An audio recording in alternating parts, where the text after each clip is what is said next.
Okay. Hello, how's everybody doing? Good to see all you. Hope you're having a wonderful day thus far. And yeah, probably not BG3 tomorrow, he said. Uh-huh. Uh-huh. All the things he said, all the things he said. Running through my head. Hey Danny, hey Gage, hey Cardamone, thanks for streaking. Hey Nunu. Hey Mandy. Anyone else who might be lurking about. Need to figure out how to train my kitten to stop going on the counter. Got back from the gym the other morning to find bite marks in every single fucking piece of bread. Yeah, that's cat behavior. Uh-huh. And yeah, Automod hasn't heard about the fucking yet.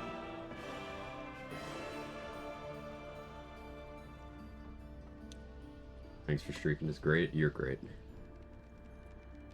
Hello. Kevin, can you stop messing with that? Or at least come over here so chat can see you. Come on. You can do it. Come on. He's right here. There he is. There's the boy.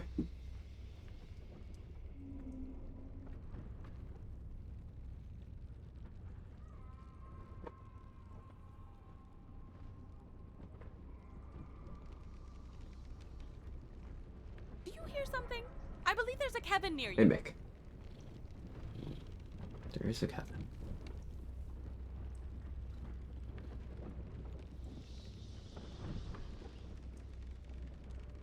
He's not normally chill about me picking him up. He's very cuddly today. Get some Kevin purr in ASMR. Oh, you can hear it? It was coming through? Sick.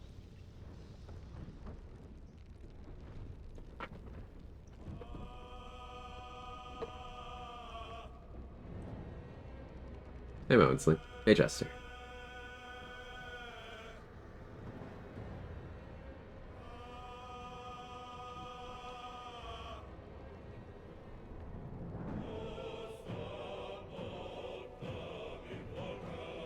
His tail's also going crazy right now.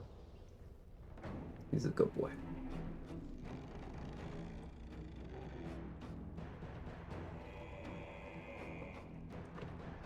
Alright, you wanna go over there? I got a stream. Stay out of my trash.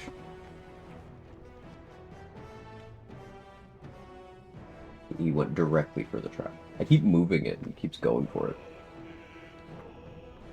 Just like paper bags. This cat and paper bags, man. Right, I guess this is true. Hey, Danger. Alright, so continuing the run we started yesterday. Glam. We're doing, solo honor mode. We are playing as Will. Just for a nice, fun change of pace. The idea is Glamour Bard is the subclass that, of the patch 8 subclasses that I have not messed around with much. So I figured I would do it in sort of a tank kind of build.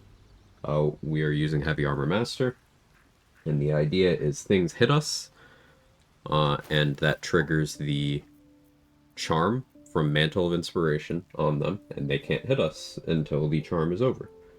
Now, if I have enough damage reduction, then I get to keep my mantle active for longer, because I only have that effect while I have the temp HP from it. And it applies even if I was not successfully dealt any damage. So,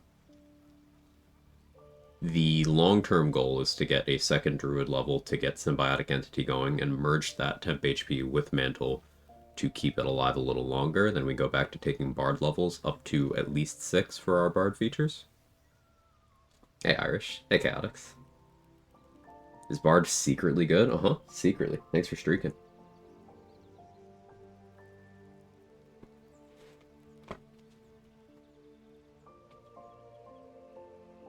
Okay, if you hear background noise, it's me giving up on keeping this cat from messing around with that paper bag.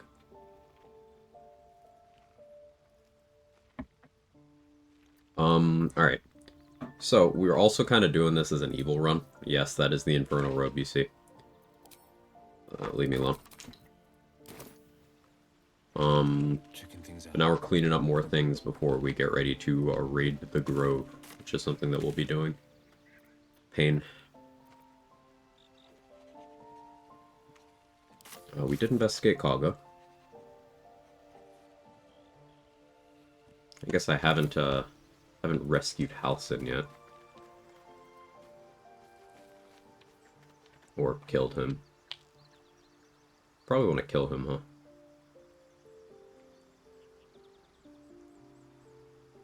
How's the mantling been so far? I'm able to see the latter half of yesterday's stream. It's good. I've ascertained that the best case for how it works out is against things with extra attack. They hit me with their first attack, and then they get charmed, so they can't use their second one because they can't target me. So that's how I'm gonna try to do this. Gonna try to stay at 18 AC. Because that's just what we're getting from the adamantine splint, and it's the goat, so we're using it. It's 2 DR, crit immunity, everything we need from that slot. Now I have heavy armor proficiency, so I could go even lower AC and use Grimskull Helm, which is maybe something that we do from time to time, like doing something like this, so I can start a combat, like maybe bonus action, set up the fire shield, and then action switch to the adamantine splint on the following turn. That's a play, but just stick with this for now. Grimforge stuff? We can do Grimforge stuff. There's also Ethel, who we've yet to do. Let's check vendors first. Multi-attack still works against Charm? Yeah, because it's part of one attack.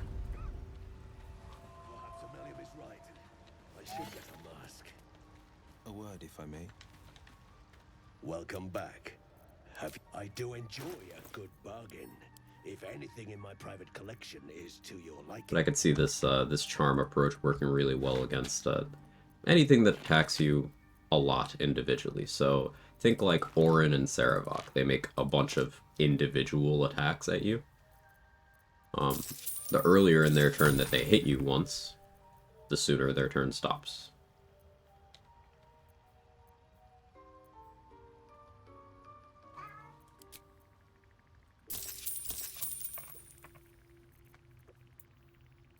We're gonna wait to recruit Gale until after we've raided the Grove, so we don't have to convince him to stay.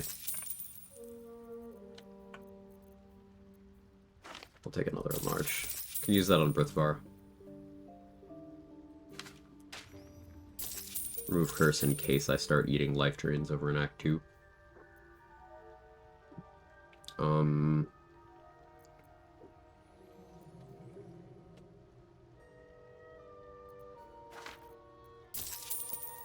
Shouldn't need that, just in case. Does the Cambion Psychic Kiss attack work if it's the charm from Mantle? I don't know. I'm hoping it is. That's part of why I'm going Will. Mick. Because I am going to try out the Infernal Rapier for that once I get it. Now, I could get there without the Infernal Rapier, but getting Planar Ally while having Mantle is just not a thing that's going to happen. Will be no point in lingering now I've got the noble stock. So this would be the only way to do that solo. So of course I don't have to play Will. I could bring Companion Will with me to the Act 2 finale. That's like effort. Things to keep track of. Ugh. Excuse me. I haven't done the Arcane Tower yet. Let's do that. Ooh, Elixir of Viciousness. I did want to mess around with even more crit reduction stuff. This isn't... We're not yet at Act 2, where we have crit reduction helmets available.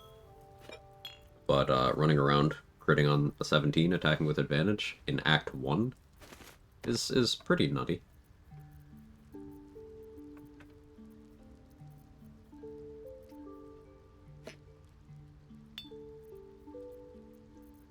More Wizard's Bane. How am I doing on Alchemist Fires? I'm good on those, actually. I'm really not going to need all this Wizard's Bane, but I'll buy it anyway.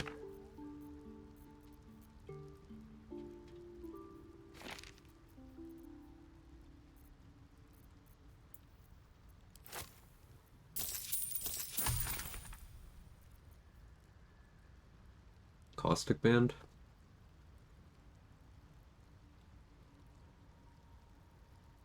I wouldn't say no to a little more damage. That can wait. Some of the caveat has heavy armor proficiency, so you can totally give it DR and crit immunity for more E-Will shenanigans. Yeah, maybe we gear out the Cambion a bit. That would also be thematically pretty fun. Give it, like, Devil Foil and stuff. It would hurt its spell save DC and whatnot, but it would, like, the aura. Yeah, maybe Devil Foil stuff happens here. Because I would only need 3 masks total to get to 20 strength from here. And that could just be entertaining. And I could use Devil Foil masks to lower the DC of my heat metal, which would be beneficial to that.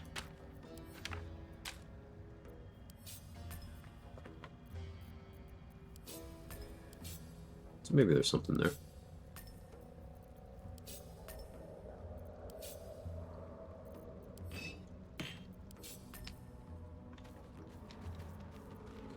Why do I have that route? That should be that. Alright, I didn't fix my shit after respecking.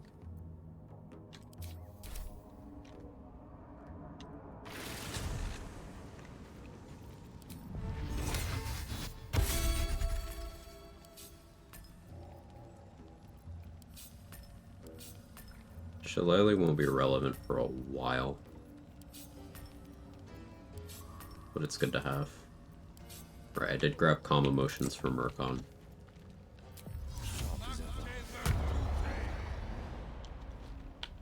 Do I want Shield of Faith? No. Not right now. There's gonna be times where I take it and times where I don't. Like I said earlier, I don't want to get my AC too high. Now, the difference between 18 and 20 is not much. 20 AC isn't high. But if I'm hoping for enemies to hit me somewhat consistently, I may as well keep my AC in a comfortable place for that. I don't need Featherball.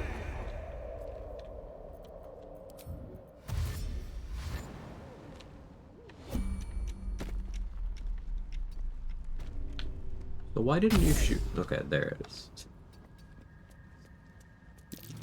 These towers confuse me sometimes. They're not towers, turrets. Tying things down.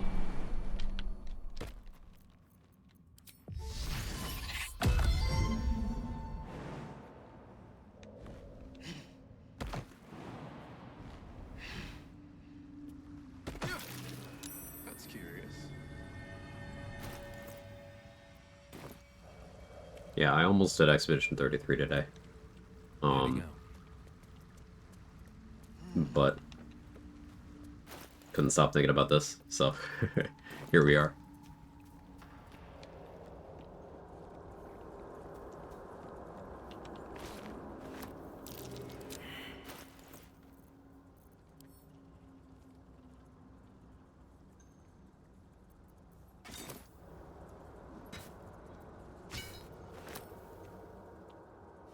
Double bug. We'll just tank at a blast point blank. He's in. Remove curse from there. That's nice. That chest from that dig spot is always a 3rd level scroll. Usually I get screwed, but sometimes it's something nice.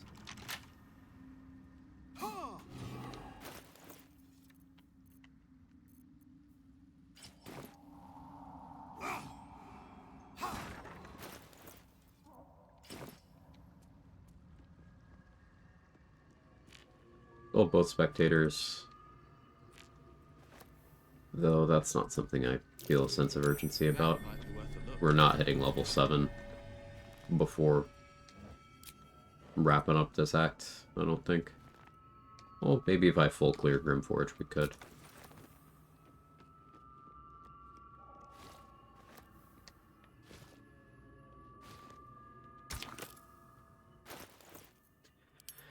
Do as much as I can XP wise, because Act 2 is going to be extremely XP light.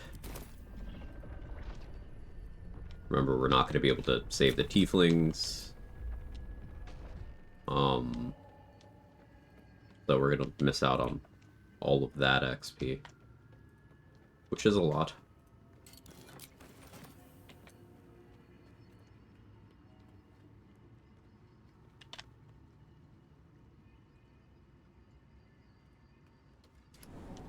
Triggers that shovel bug. Seems like it happens all the time to me. I'm not actually sure what triggers that. It's annoying, though. Think Larry will give us patches to fix these bugs? No. No. They have said that patch 8 is their last major patch, which is, at least I interpret it as gently saying, hey, Finders keepers. we're done now. Like, they had been saying for a year and a half before patch 8, hey, we'd really like to move on now. And people were like, oh, so this means you're making story DLC, right? No. Pleasant enough. No. But I'm partial We want to stop. heroic sagas myself. So, as much as I want more bug fixes and stuff, I have no expectation that we get even minor bug fixes. Now, they have been doing little hot fixes from time to time, but a lot of that was stuff like making the game functional on Steam Deck. So, given, functional in relative terms, given things like that are the goal, I really, really, really would caution against expecting any updates in any capacity going forward.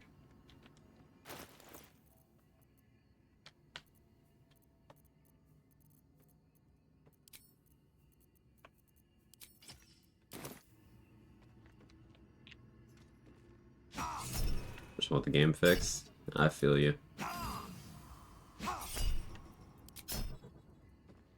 How am I missing?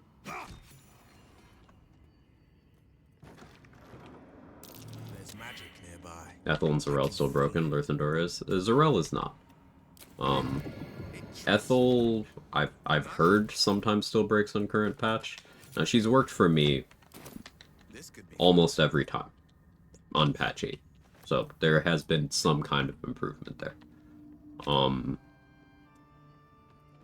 Zarel was fixed. Lurthendor has been broken the entirety of patch 8. There was a chatter, I think last week, who had a theory on what was breaking him, and they had some success in making a fix on their end. So that's promising, but I don't expect that to be fixed officially.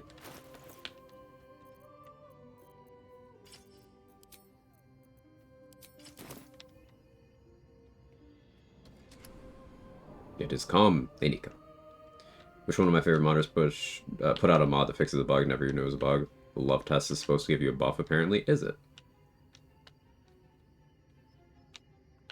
Zarel location's not fixed, she's not moving upstairs for you, so there's still a failure rate with Zarel.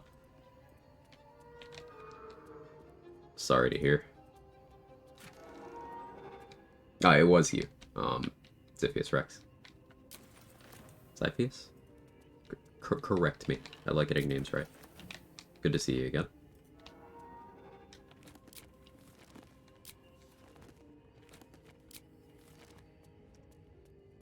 At least the bug fix mod got approved for consoles recently, even updated promptly too. That is certainly a positive. I think an expectation a lot of people have from RPGs with mod support is that, and we can call this one the Ziphius. Welcome back, Ziphius. We can call this the Bethesda paradigm. There's an expectation that RPGs with mod support, like, the fans are just going to fix it in post. Anything that doesn't get patched up during the development cycle, fans will just fix it in post. And I hate that expectation. Like, in an ideal world, that's not how it works, but we don't live in an ideal world, I suppose. I don't know when I'll start doing bug fix mods. With bug fix mods getting approved for consoles, now they're technically available to everyone. I think I'm more amenable to using those. Because something I like doing for at least my challenge runs is I like them being representative of what anyone could achieve. right? Don't need super niche mods or anything.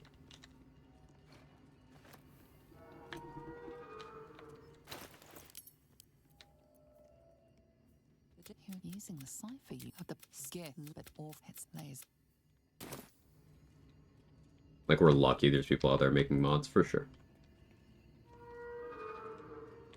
82, the people who make the game should give us a finished product. I maintain that this game, like, they released a finished product with the 1.0 release. They kept iterating upon it afterwards, and it has never been bug-free or flaw-free or anything, but, like, we did get a finished product with this game where they did not try to nickel and dime us out over the course of years, decades even, with DLC and stuff. Like, they pushed the game they wanted to make, and they're like, here you go, here it is, we're done. And then they still kept doing stuff, so all credit there, and I think it's awesome that we got multiple years of free content updates out of this game after its release. I think that's great, and I think that should be celebrated. They didn't have to do that, and I'm glad they did. That said, I would have liked more focus on bug fixing.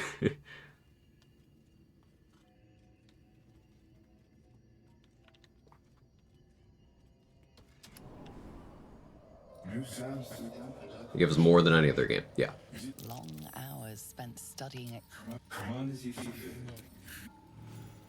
Theo talking to Theo. Bernard and Will are voiced by the same guy.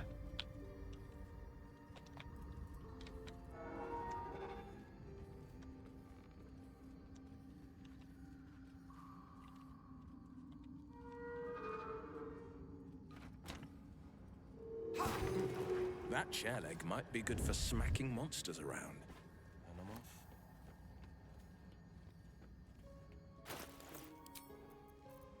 Is that a button there? Obama giving himself a medal. But yeah, back to the other subject. Ziphius, if you're still here and you're comfortable, feel free to post a link to your Lerthendor fix mod, because when I do start using bug fix mods, that's definitely going there. You don't have to if you'd rather not. You don't even have to acknowledge this, but figured I'd put that out there because it's one of the most frustrating things. Just getting to Lerthendor is now something I dread in runs, because like shit don't work. And if you make the mistake of baiting an opportunity attack from him, you can soft lock your game. And then you have to use the script extender console to teleport yourself somewhere.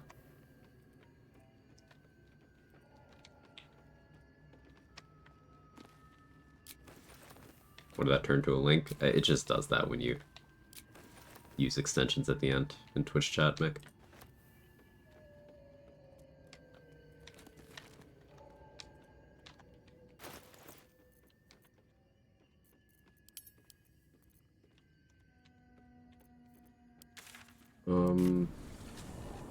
Let's get... Could sustain an entire village if studied properly. Let's get Survival Instinct. I was thinking about the Zaithisk. I think I do want Awaken on this run. It'll kinda suck to have Psionic Overload and Mantle on the same button, but ideally I'm not gonna click that. It's only on mod IO, that's fine. Thank you very much.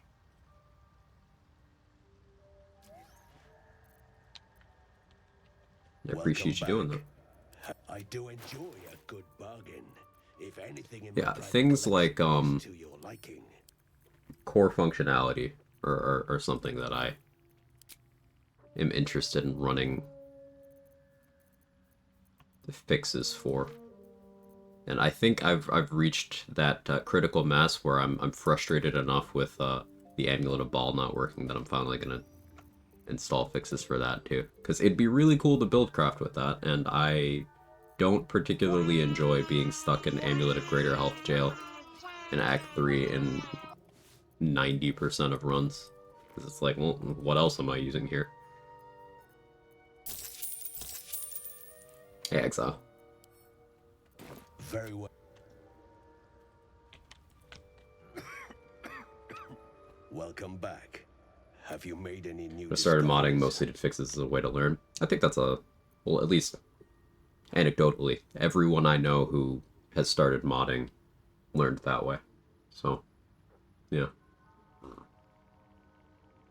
guess it's a good motivating factor. Wanting the game you like to work.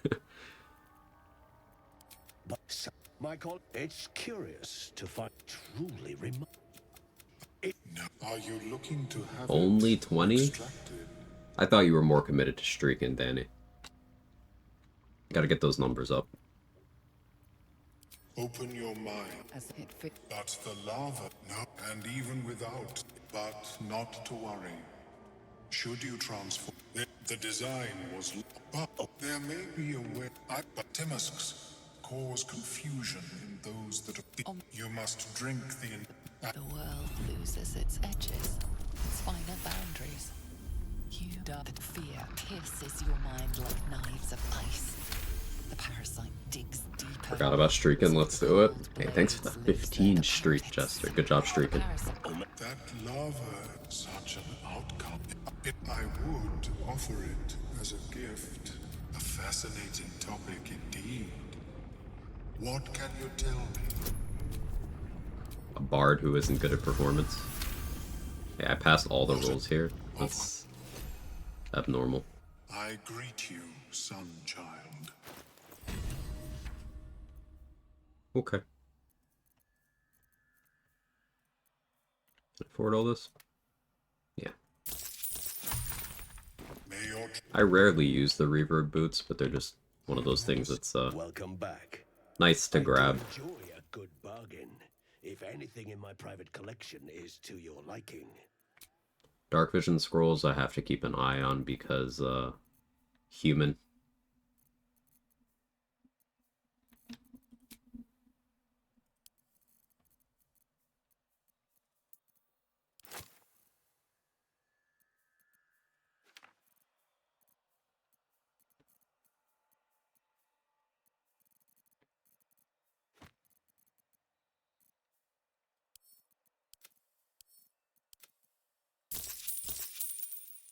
Very well.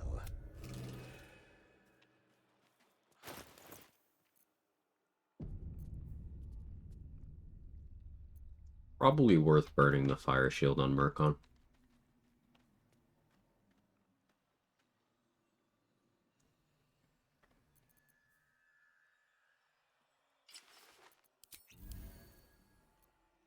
Let's go do that.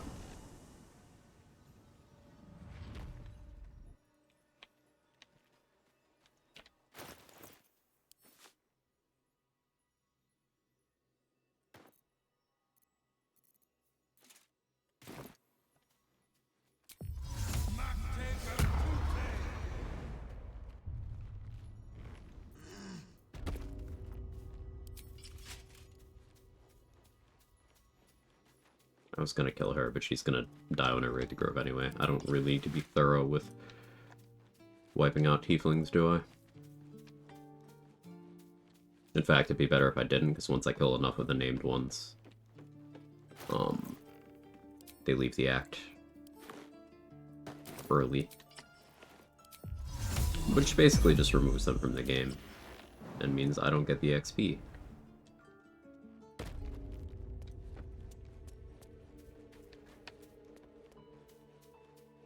I do wish there was a way to ensure survivors from the Grove raid, but the game will make you hunt them down wherever they are, unfortunately. Is someone singing? So we're gonna put on Ring of Protection for concentration purposes.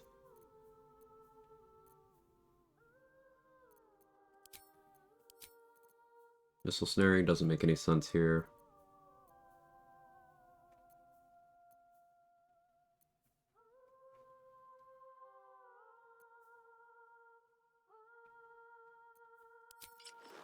Guess we go here.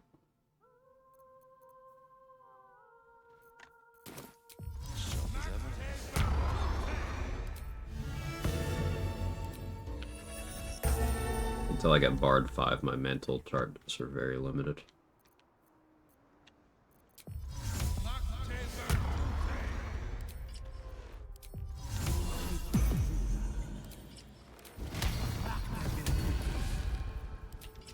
Going on a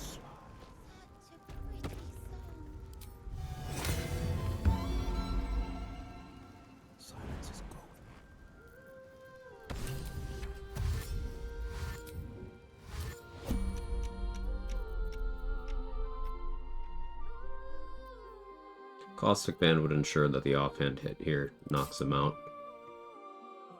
But...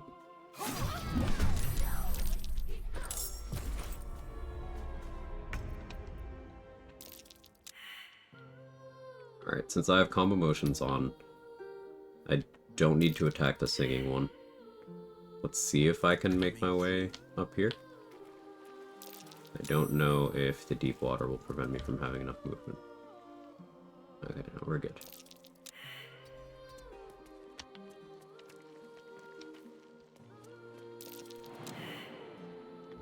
Hit me.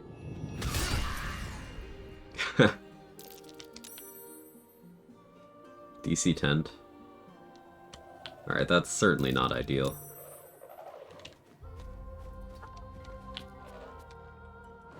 Note, I need better con saves.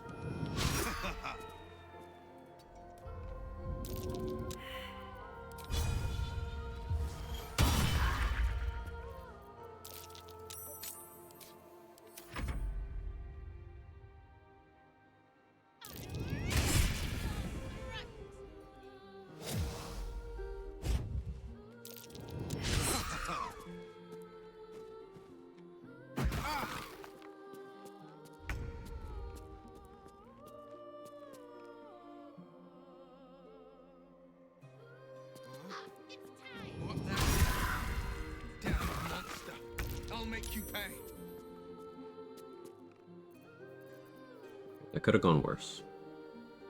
5 turns of Fire Shield left.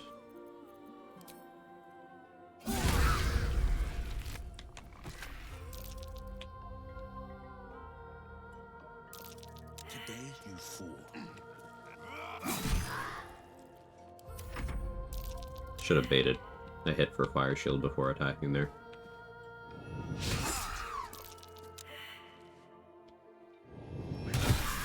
Oh no, we're name color change trolling again. I hate change. It's coarse and irritating and it gets everywhere.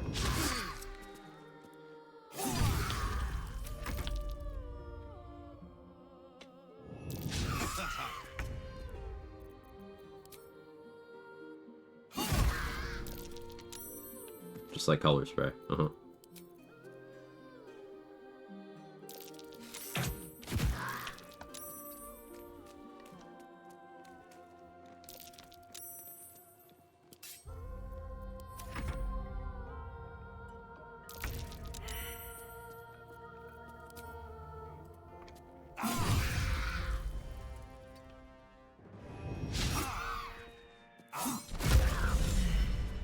Fire Shield do be going crazy. Definitely gonna want to keep an eye out for Fire Shield scrolls. Are they gone? Scare him for 15 more XP.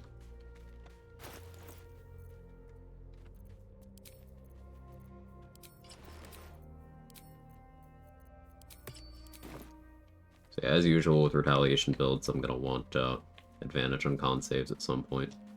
Maybe this means DJ half plate, but that means no heavy armor master value.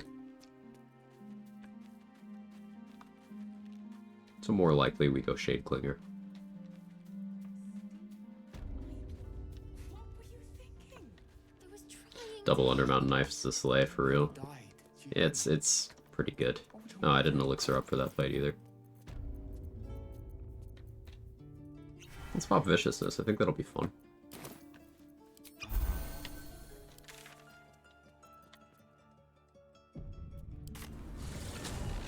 Hey, machine. Former hero of the Sword Coast terrorizes a small child. More news at 11.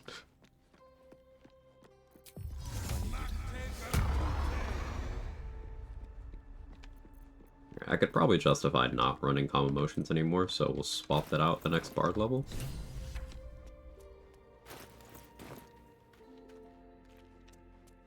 The child was clearly evil. Yeah, we don't know what Murkon's done in the past.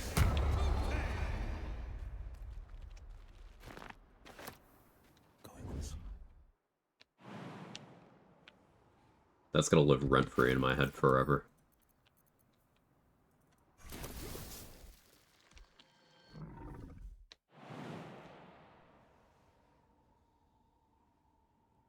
Love how his passive lines never change, despite how much of a chode you're being. Defender of the people, my ass. He'll comment on, like, specific events. Like, he freaks out if you make him an unholy assassin. But I guess it's kind of annoying that Will and Lae'zel, their passive dialogue doesn't change. Even if, like, you're playing Will evil, he shouldn't be saying these things. And Lae'zel's saying Vlaakith's will be done, even if she is no longer acting in Vlaakith's interests. That's interesting. 2 knives? Yeah, 2.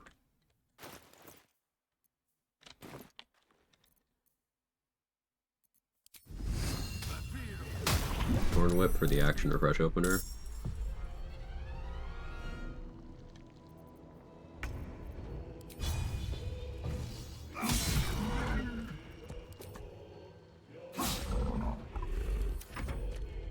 Missed.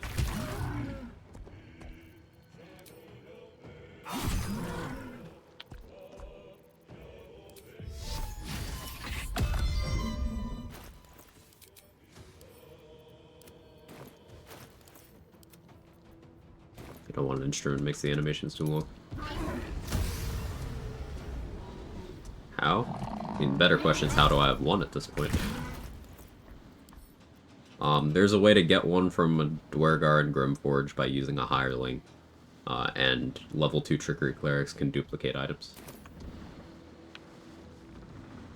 I will ascend. No, bestie, we talked about that.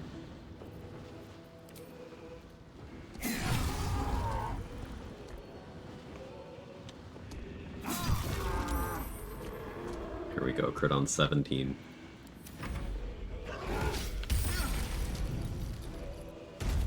I don't like that angle. I really don't like that angle. If that hit, I could have died. I gotta get out of here.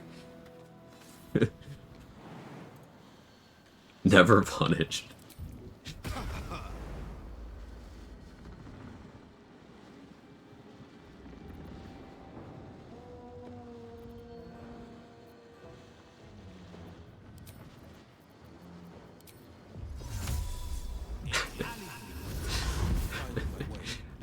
Yeah. That was almost bad. Oh, Trade, you weren't here when I was bringing it up yesterday. Do you know the sequence to actually get the House and Rest event post-Grove raid? Is there anything specific I have to do or not do before the raid? Hey, Goldside, how are you? Hey, Hollow. How do you turn Dwergar's Longsword into the Undermountain King? You equip it to a hireling, dismiss the hireling, re-recruit them.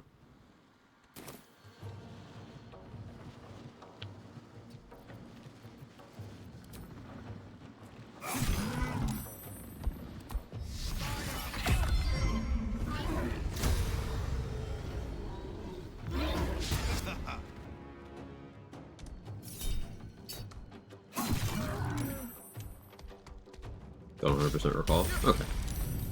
I was just curious.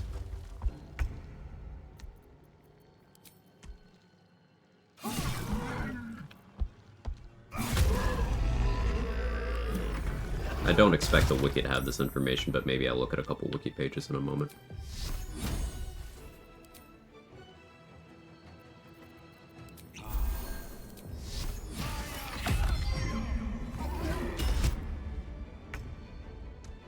I think resting after the raid should work.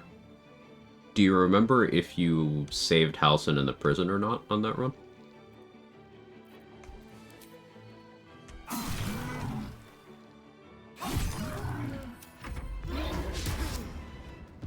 Doing good, how about you? See the run's going well? I'm doing well. I'm doing well. Run's making some good progress, except for the horrible accuracy.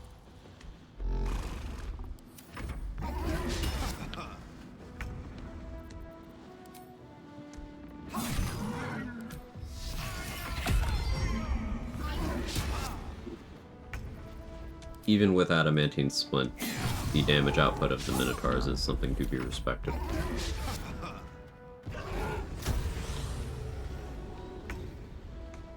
Hover over my hit bonuses? I don't have high hit bonuses. I mean, these are +2 weapons, that's helping. But, like, I'm also missing. I'm just attacking with advantage a lot. +2 weapon, proficient with my weapon, 18 strength. So I don't have high bonuses.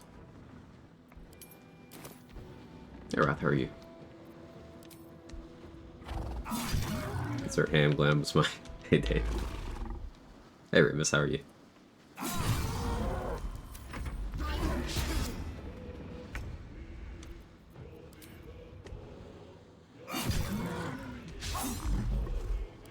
One with advantage?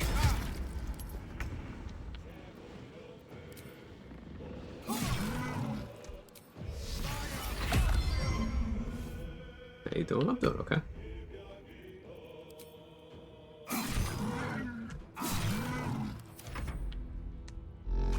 No, I have ability to trade the Minotaur to the point where it doesn't see damage anymore. I don't see damage.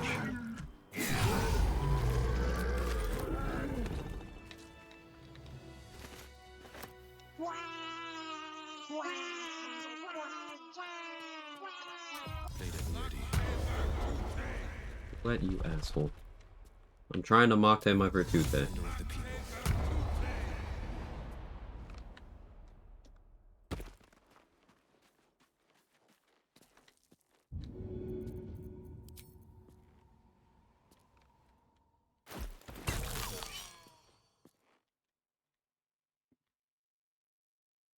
I don't see damage colors personally. I treat all damage equally. Is it really not making blood?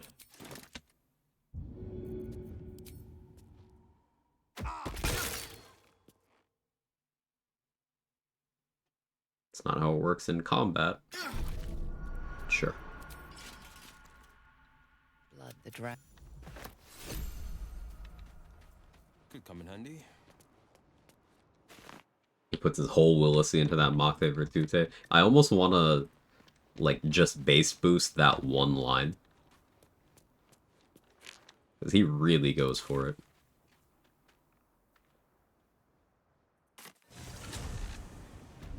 It will cause you to lose concentration calm motions in a critical situation. Casting Invoke Duplicity. Yeah, casting concentration effect does cause you to stop concentrating on the other thing.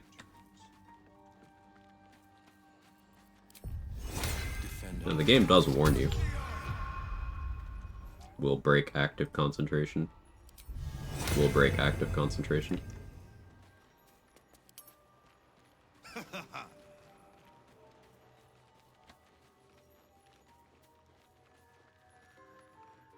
No point in lingering now. I've got But, the noble stock. I lost concentration on calm emotions this stream on the first hit in the fight that I used the spell for. So I got no value. It just be like that sometimes.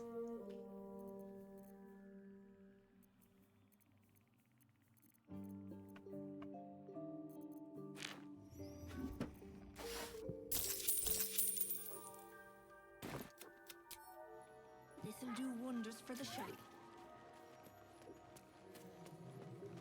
Mock Virtute versus Dollar. Who wins? Ooh, that's a good question.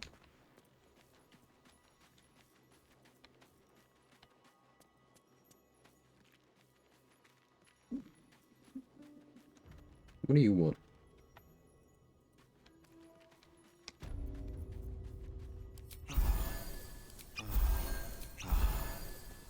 Clearly, Da wins.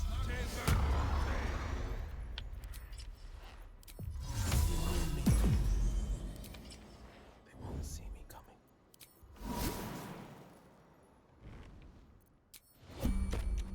Not a peep.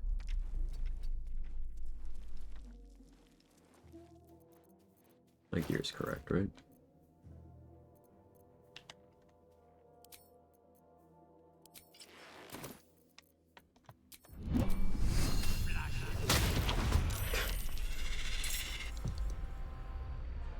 Missing a lot.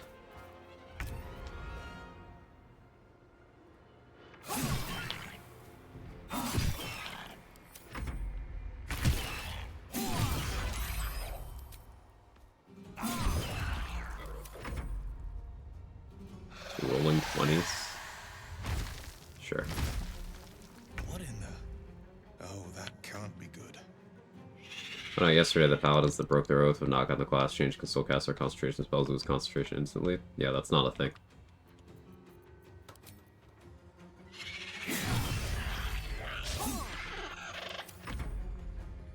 that's not a thing. That's not how that works at all.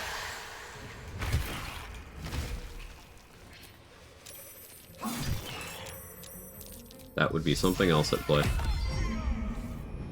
I'm guessing that your group's paladin cast Moonbeam in Act 2. Am I right?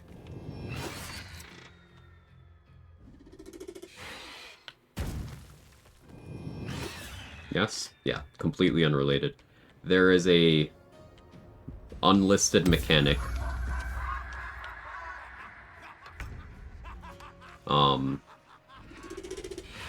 in Wraithwind Town where there is a light suppression thing that emanates from Malice Thorm. And as long as he's alive, Moonbeam does not sustain itself. Fires cannot stay lit. This hideous laughter could be an issue, actually. I might die.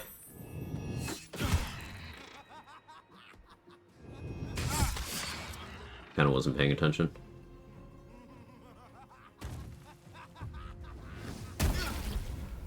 I have to escape.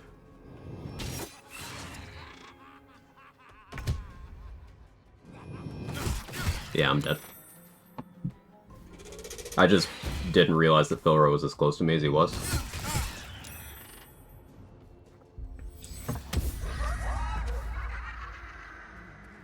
Alright, can someone clip this? This isn't good. Oh, I saved now.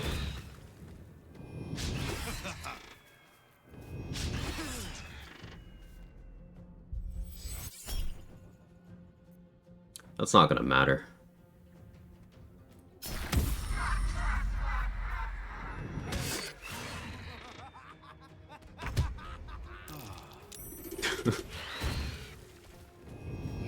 Get these wounds taken care of. And the multi-attack. That's the hook. Sleep too? It's because my HP is so low. Yeah, no, I'm definitely dead. I didn't even know he had sleep. Today I learned.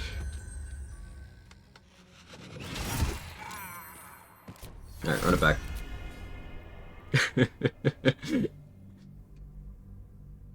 I should get these wounds taken care of, yeah.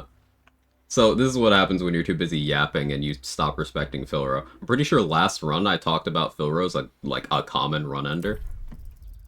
That's why. I think the plan's gonna be the same. We're just gonna have to run all of that back.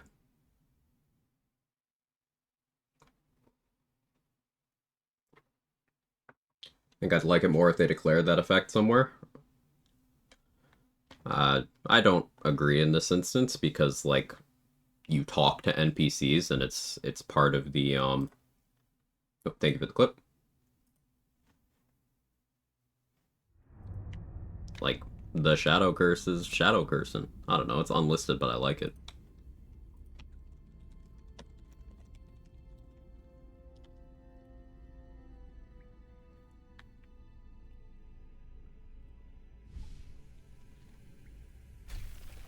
So, the lesson here is, don't stop paying attention when you're near Philro.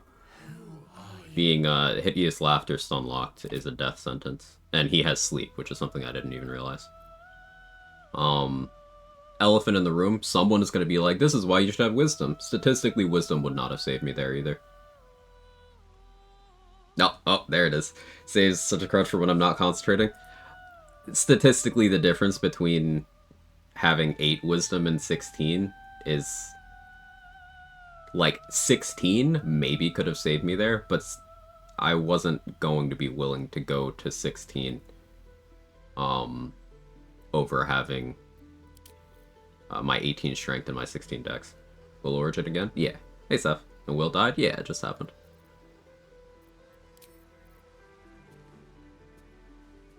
Like, I should have gone in with Helmet of Autonomy. Well, really, the real answer there was not to let Philro cast that at me, ever.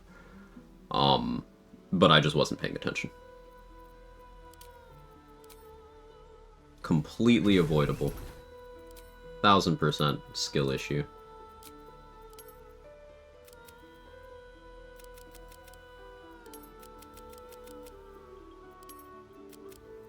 Will we run it back? Do I want 12 Riz for a bit? No, we'll go 14 con.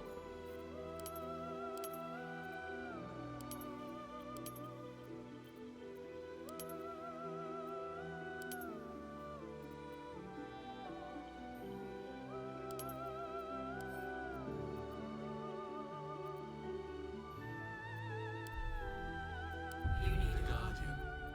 Choose one. I looked at the Guardian. Fatigue the biggest killer? Yeah.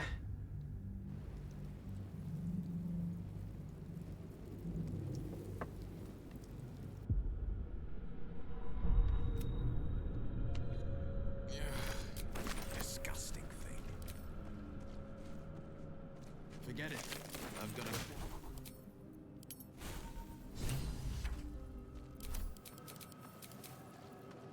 Hey, at least it happened. Heading out. So I don't know what it is, but the first hour of stream is like the most reset heavy part. This happens all the time to Mark. It happens to me. Like, my deaths are usually either beginning or end of a stream. The first hour is like the danger zone. Better be good. Happens to day 2. Not locked in? Yeah, I think it's gotta be that. A word, if I may. Please, remove us from this body, from this case. Strats to stall for 1 hour. Edema, a swelling of the brain causing pressure where it strains. Might be onto something there. The shell of the skull. The brain lifts from the skull. The We must go to the helm. Make sure I did that. Done enough new games for the past few months. Will get nice. Maybe want to do a new run of my own. Let's go. Respect Philro. That's my advice to you.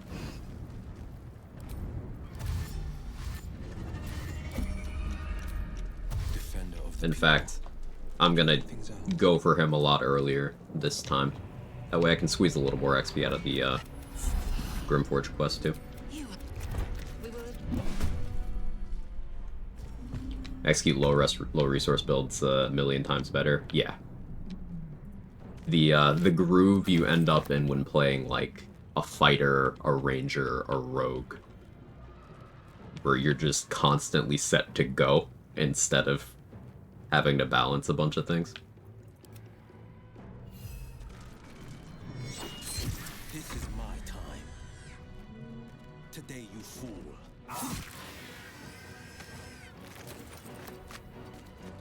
This can kill on a crit.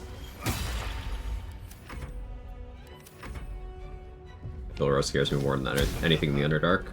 There's like 4 things in the Underdark I'm scared of.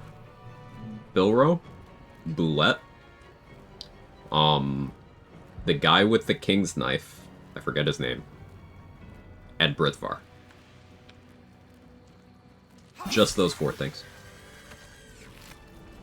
You prove surprisingly adequate in battle. Seen the extend toggle? A couple people mentioned it yesterday.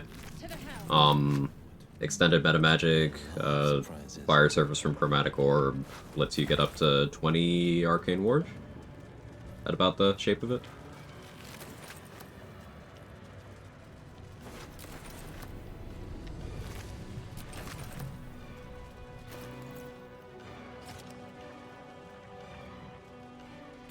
Hurry, before those dragons bring the ship down. And Works with bloodlust, etc.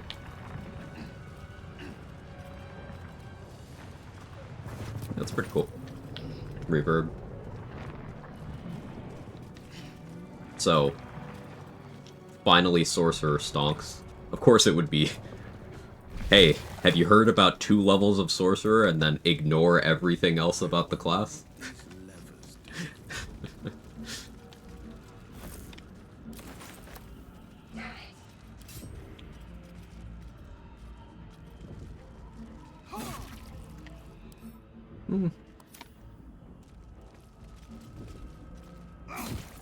Do the other strat for a fun change of pace.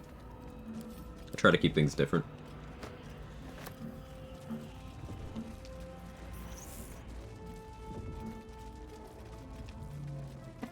Oh, I should edit that. Edit,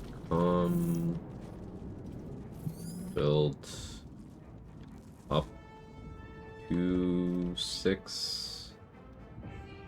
Glamour Bard, Atrix. Probably at least 2 Sword Druid. At least 1 level in something with heavy armor. There we go. Not now. We must. I don't think I've ever tried to talk to Lae'zel here. How many hosts of these gay infected? This better be good.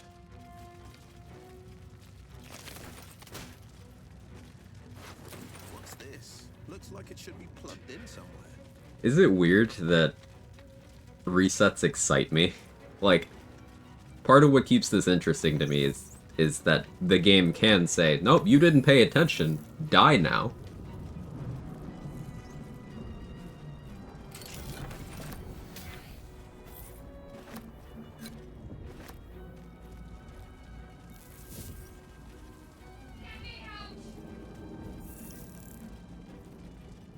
Oh, I love this game though. Doing RP heavy, wild magic, had no idea about it. Post drop PR, so my run is still on point. Love to hear it. We have no time for stragglers. How do you end up in a gangbang with Hook Horrors? I wasn't paying attention and I didn't realize Phil Rowe was as close as he was, and he stuck a Hideous Laughter. And then he kept sticking a Hideous Laughter, and I kept failing my saves until I was low enough that he started using Sleep. So at that point, I would have had to survive up to 20 turns of Hideous Laughter, and then up to 3 uses of Sleep without taking turns, and that wasn't going to happen.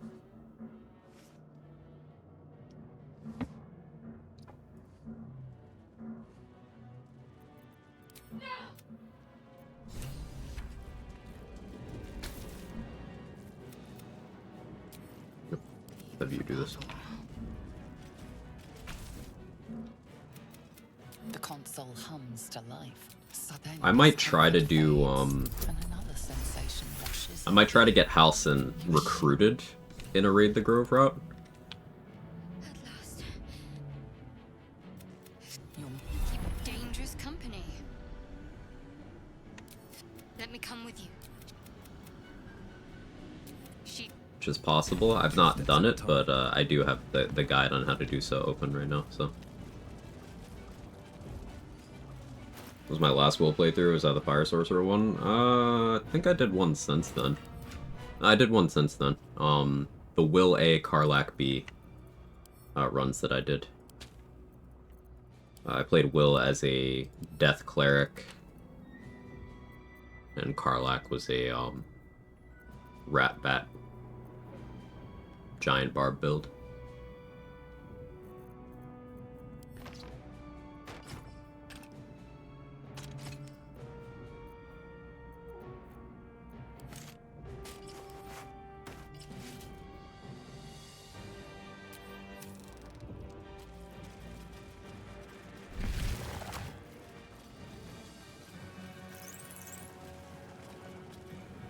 assume nothing.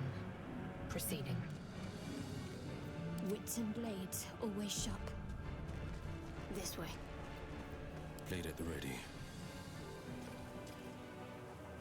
Heading out. Hey, say. Are Death Clerics inherently evil? No.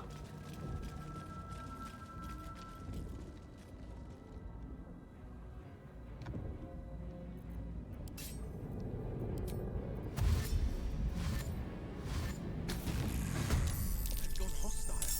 Did the machine do that?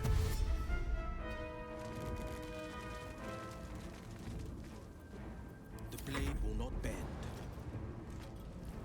2 steps at a time.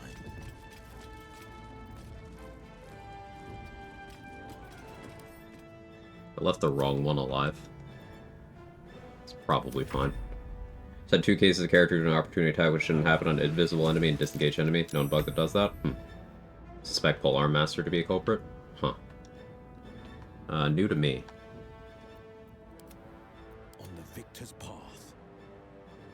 fleet of foot.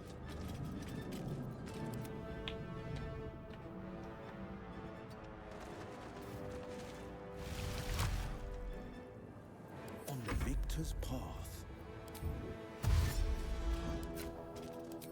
And it goes.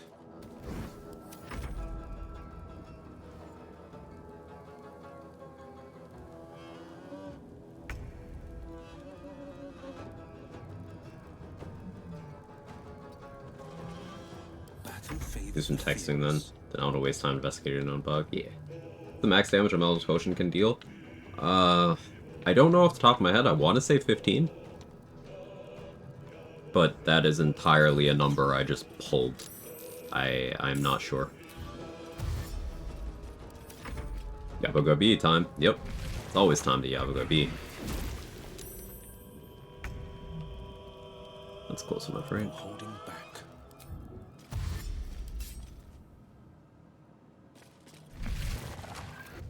Do it. Okay, I never do this strat.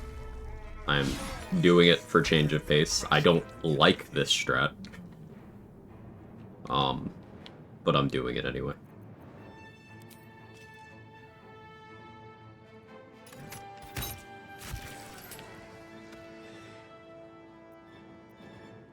What's the plan?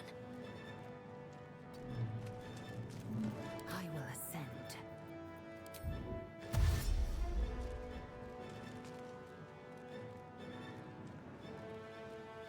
Taking position. Battle favors the fearless. Got to concentrate.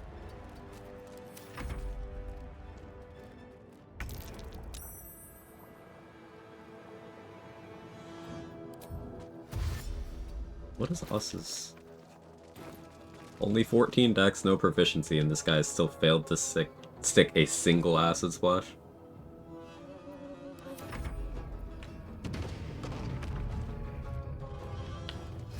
I don't think the Mind Flare or Mind Blast 2 turns in a row, so I'm probably good to try to move fast.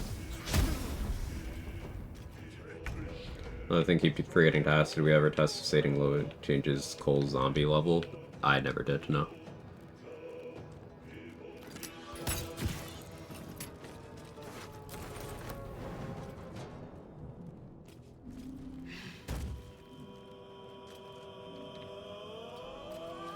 Swift and lethal.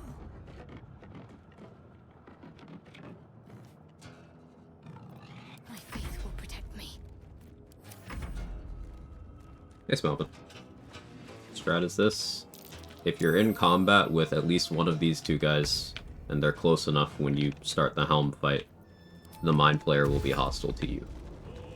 Meaning, no matter who kills it, you will get the XP.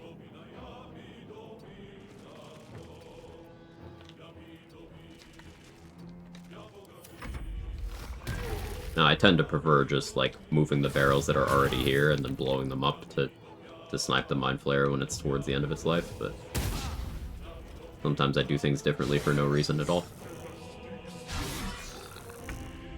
Of course, this is the run where Zalk decides to roll like garbage.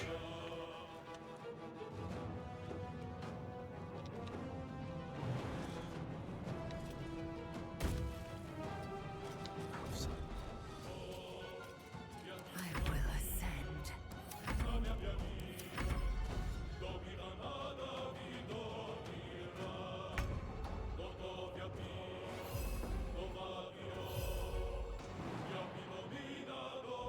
At the end.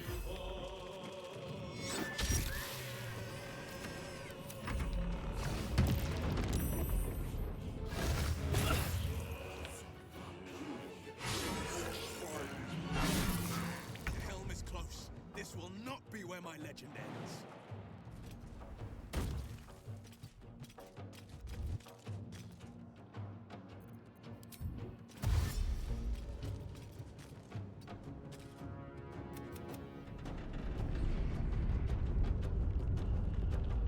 Need to grab that caustic bulb. Hopefully I'm not in Mind Blast range. Got to keep fighting.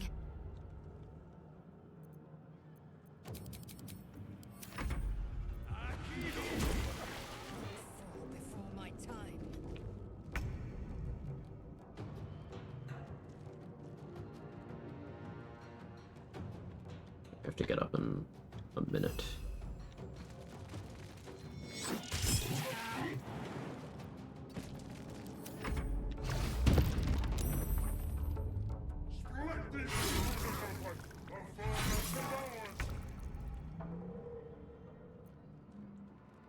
Salk has made no progress on the Mind Flayer.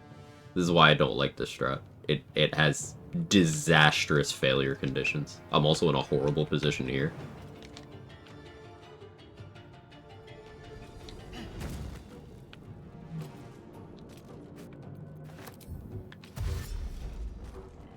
Probably gonna die again. Need all three of them to miss me, and I need the Mind Flayer to not angle for a Mind Blast. What should I do? I also ideally want Lae'zel to die here. Nope.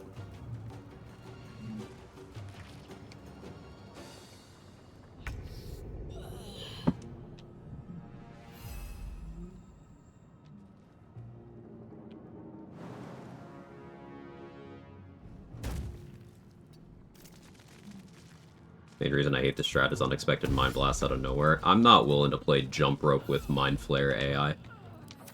And then also there's the chance that Zalk just rolls like shit. As we're seeing. Like, it's not even close.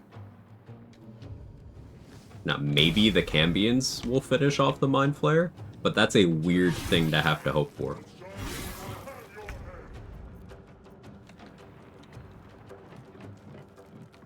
Like, I'm in such a horrible position right now.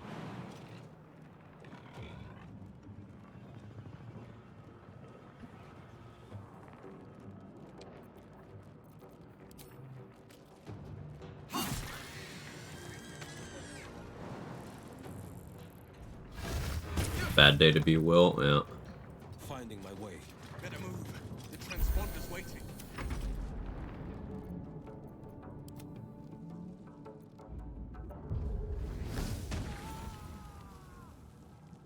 Come a little closer.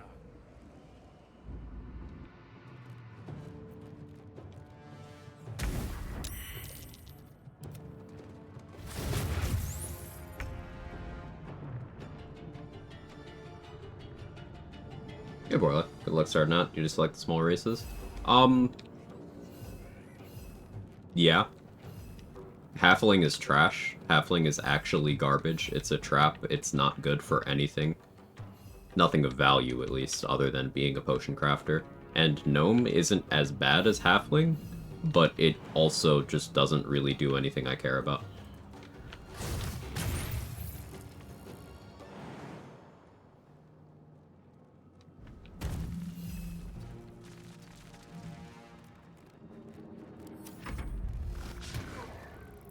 Outside the context of BG3, that's such a question, yeah. Yeah, nothing worth losing 1.5 meters of movement for your entire playthrough.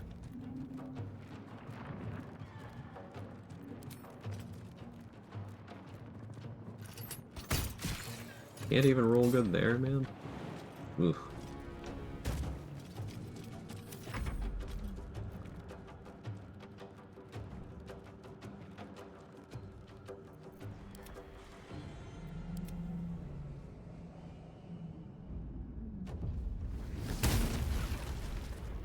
What was the play? Okay.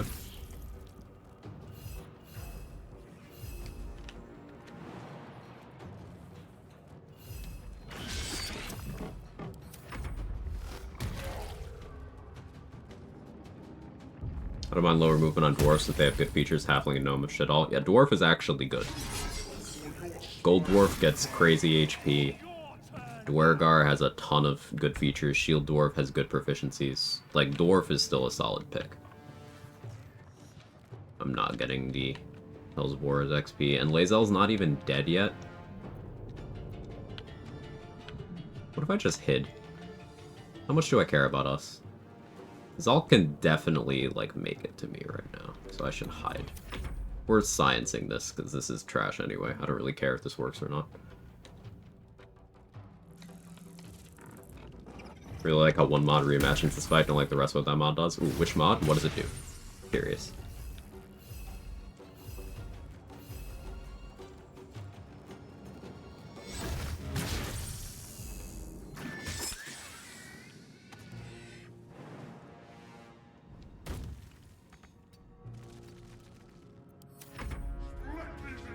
by us.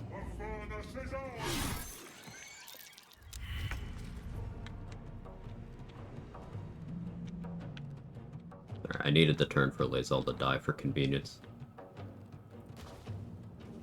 So we actually got less XP than last time. Even doing that strat. Yeah, I'm not doing that strat again. Called more monsters in normal encounter, something like that. Several smaller cambions, extra mind flayers, some intellect devourers. That's cool. But yeah, to expand on why halfling is garbage. It hurts just to think Your only decent feature that you can't get elsewhere by being a race with better features works.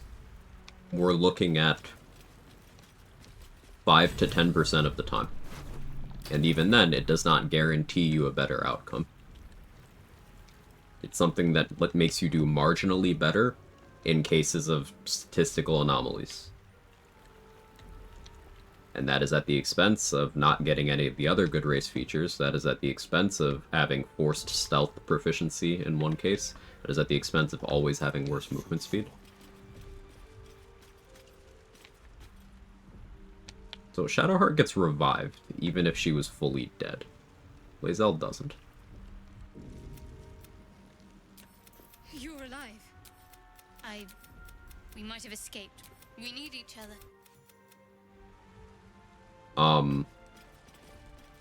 So, the thing with halfling is, okay, you are less likely to roll ones, in general. How much does that matter if your plans are good? And is that worth having no other discernible decent features and worse movement speed? Like Trade mentioned, Dwarf has really good features, so that can justify the penalty to movement speed. Gnome doesn't do enough to justify, but it does a better job than Halfling, if you ask me. Because with Gnomes, you can at least go Deep Gnome and get superior Dark Vision. Also, you're light, so you're very easy to shove around. Yeah. Hey, Sunrun. Seems like an extra limitation for challenge running overall. I don't mind that framing, but what bothers me is a lot of people do, like, think that Halfling is better. And it's like, no, it's actively the weakest race in the game. Actively. Like, I prefer Gnomes, and as we've established, Gnomes give you functionally nothing. Nothing that matters once you get to Act 2 or get the Silver Sword of the Astral Plane. But Deep Gnomes are good. Deep Gnomes are carrying Gnomes. Same people say Dragonborn, and Dragonborn's crazy good.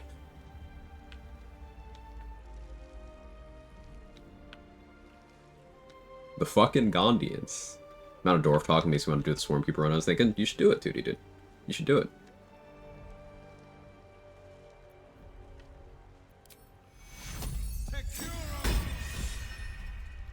Something the matter? If you're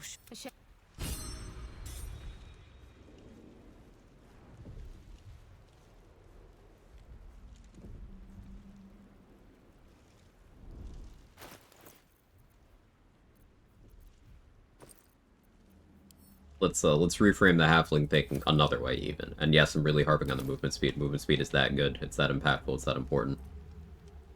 Halfling is as bad as Wood Elf is good. There you go. Wood Elf is very popular because movement speed is good. Together, come. Our search begins. I will. Except that's also discounting the gear proficiencies that elves get or half-elves get. That's discounting sleep immunity, which are very desirable features.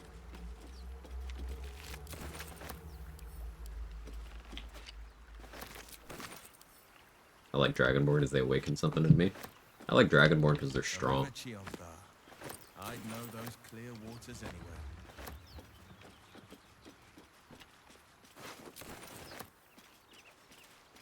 Wood Half-Elf is better movement speed. Wood Half-Elf has the exact same movement speed as Wood Elf while having human gear proficiencies.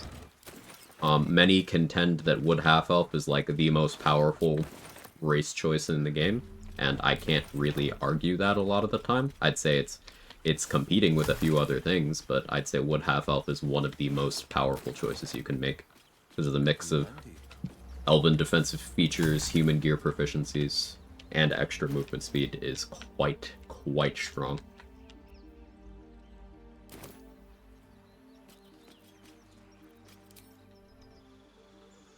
Like both wood and high. You know, that can get pinned.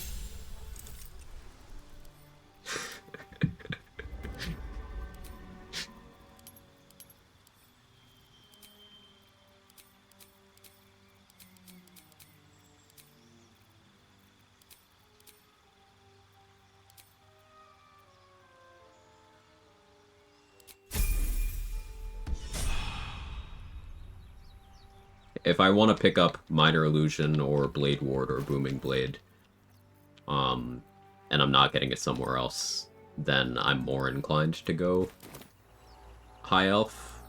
The magic touch.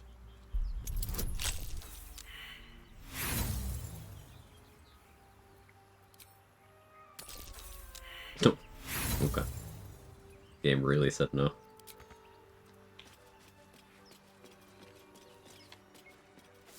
Only difference between normal elf and half elves, one gets perception, the other armored weapons. There's also the point of the Araj elixir you get. That's the only real weakness half elf has. Like, half elf has the worst Araj potion. But other than that, yeah, it's gear proficiencies, and then yeah. Take Wood Elf for any no good armor run, because distance is second best armor. Halfling would have rerolled and still failed. Look there, on the wall. Something's not right with that sigil. But yeah.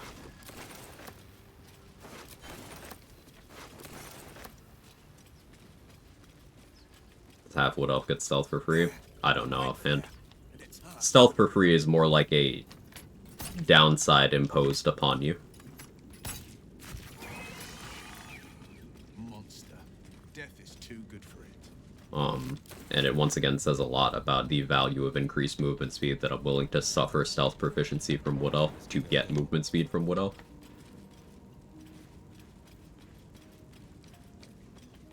Yeah, they both get it. Yeah, then that would be the same.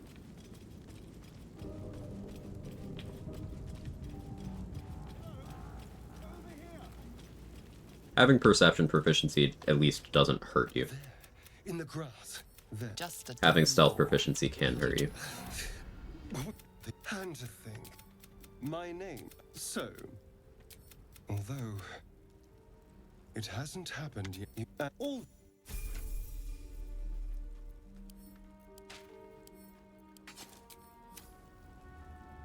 Yes. Well. It's a stealth hate community. You know it. Pookie acquired. I think we're still going with the original plan of Shart and then Mindara and then see where the chips fall.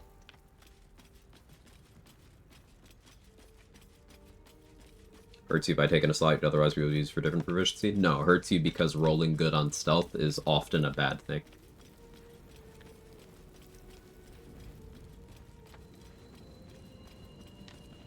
Lower stealth numbers, usually better. Not always, but usually. Is this an evil will run? Yeah.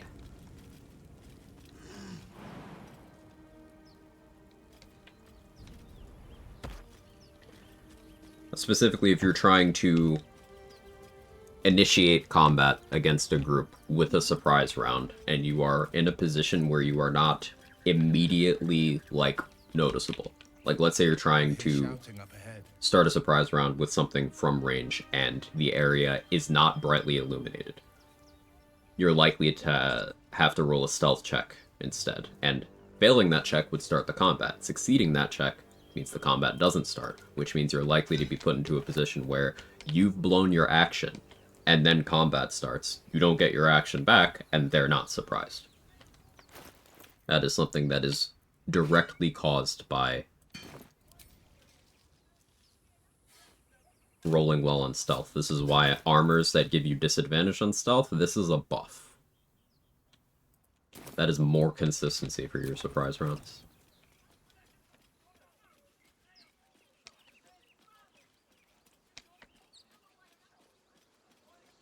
Now, there are cases where you do want stealth. If you are trying to prevent combat starting, that's what stealth's good for. If you're trying to do greater invisibility stuff, that's what stealth's good for.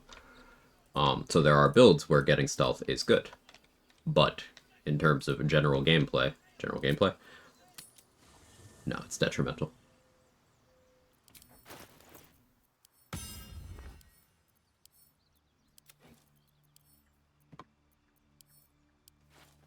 It's very subtle deficiency, thanks for explaining. Of course. Stealth proficiency is going to be a problem trying to fight the eagles. Yeah, if you're trying to do the magic missile strat to get them to come downstairs, without you going up and losing your exploration spot, then having stealth proficiency can cause big issues there.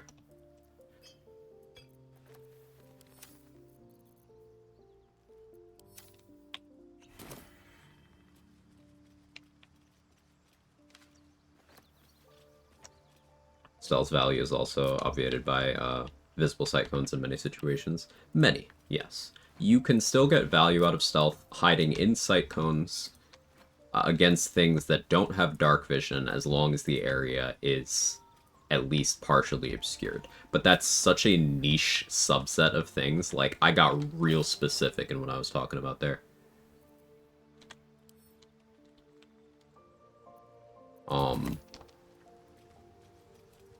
I wouldn't consider that, like, actionable. Imagine magic missiles stealing exploration XP. That'd be the worst.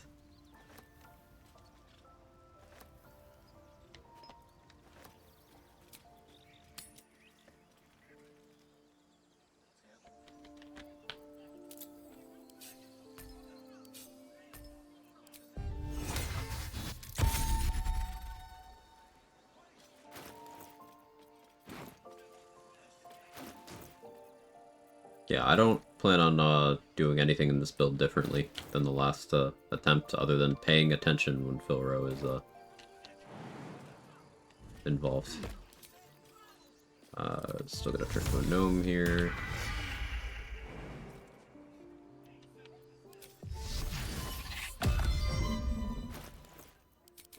Need the faster animations.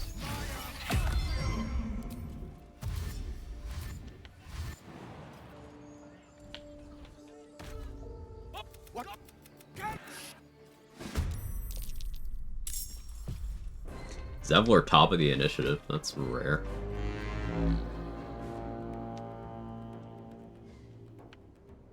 Is it ideal for Assassin Rogue, though, if you want to really utilize the surprise attack, regain action shit, you still run into the issue of possibly avoiding combat? You still run into the issue of possibly avoiding combat.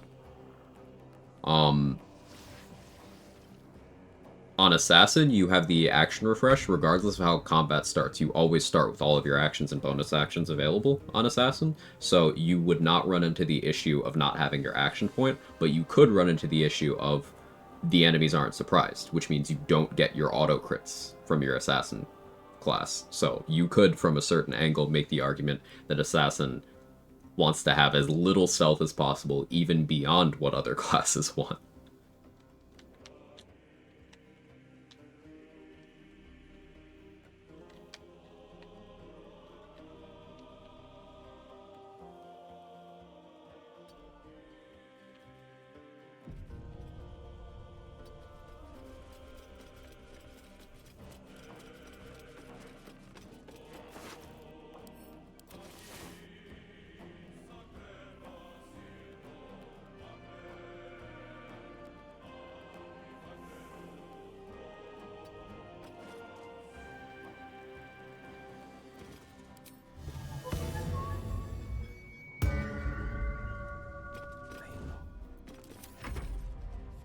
Need autofail stealth mods. I can tell everyone I'm playing with extra challenge.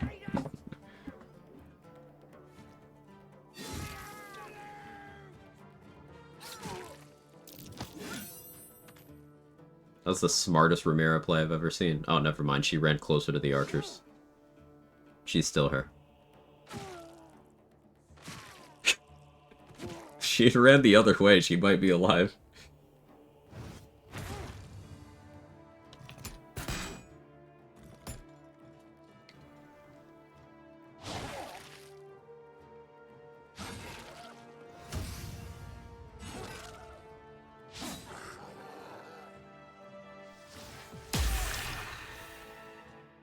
Rolls are not going great.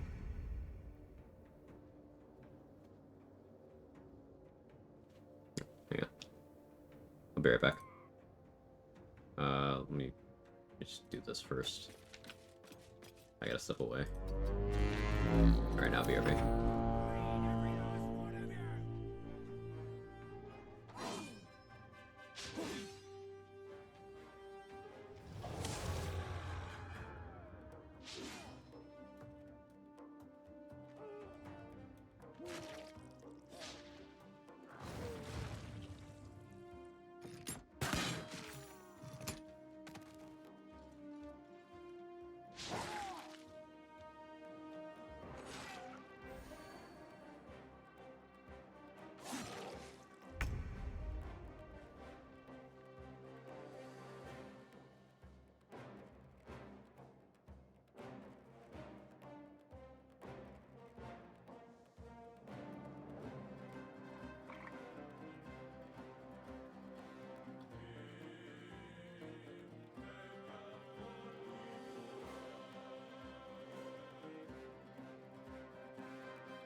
Alright, I'm back. Sorry about that.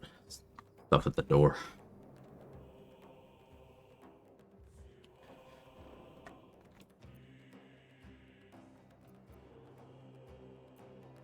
Eridan sucks as always.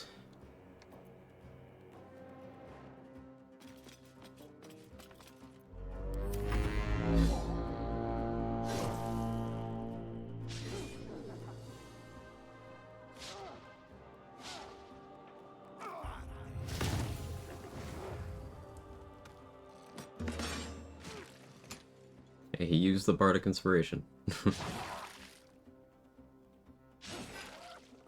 It mattered.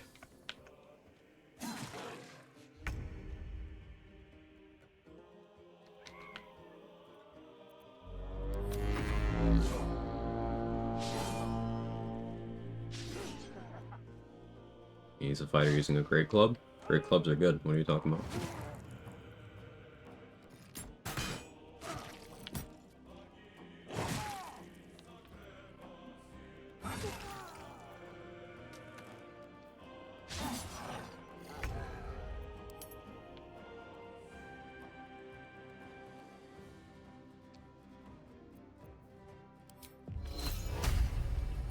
Let my enemies fall.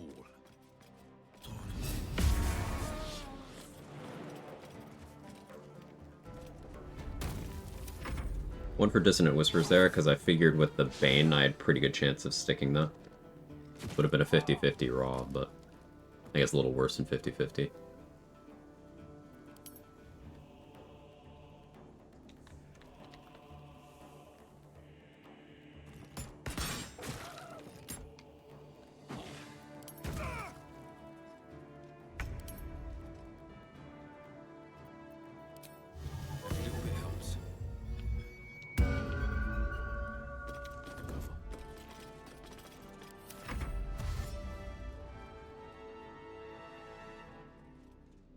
I'll try to get back to the point where we were a little bit faster this time.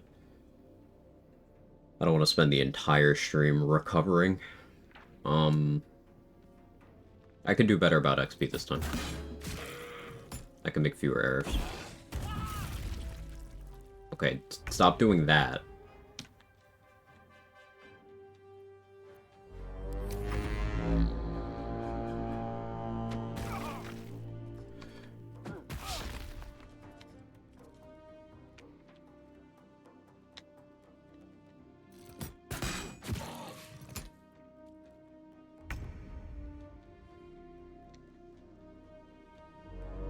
There might be better weapon choices for this specific fight. Tenacity is Great Club's biggest advantage in the situation, from what I understand. Yes, and he has a tenacity weapon. They gave the NPC who will always use action surge on his second turn tenacity, so he is always going to do damage.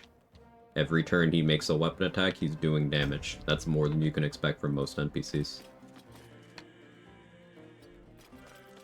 So I don't know what your assertion about there's something wrong with great clubs is. Like, yeah, there's optimal choices in every scenario, but of the ones available, that's one of the better ones. I'm down to clown on Aridin. He's a piece of shit, he's a dumbass, but like, what's wrong with great clubs?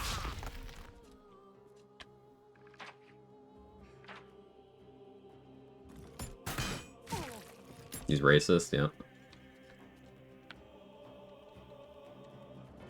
Only bad thing about great clubs, there's not more unique ones in the game, especially when mod authors start deleting effects from them.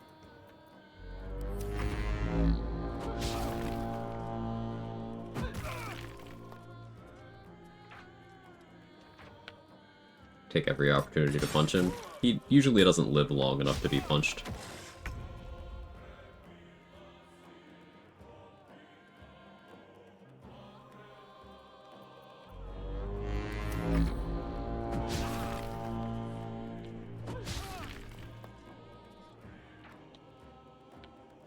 I do talk.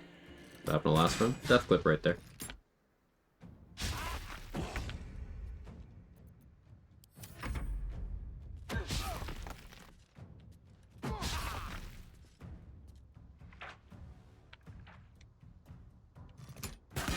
There's ants in my car? Oh no.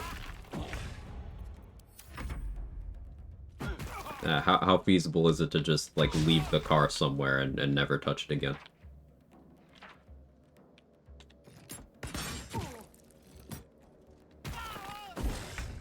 Devilor, can you stop, like, dying?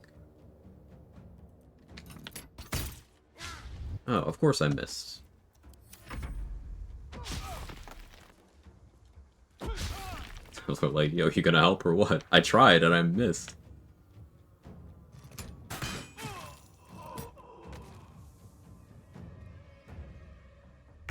Okay, the bugbear appears to have run out of throwables.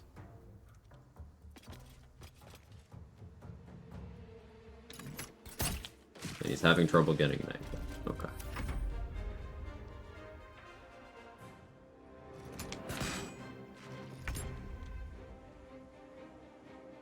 Today you fool.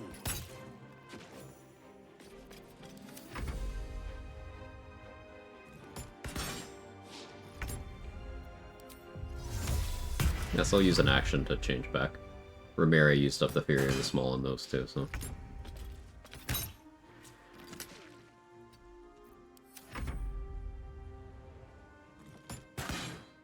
Devilor, please, I want to move on. The Sword Coast is better off for. Let's try something here. Aridin's back with his tail between his legs. If you Alright, someone said you get extra XP by talking to Kaldani before Zevlor. You don't. Aridin, thank you. And if I'm not mistaken, this attack will only strengthen their resolve. We can't stay. Perhaps you could persuade her. You'll... Best foot forward.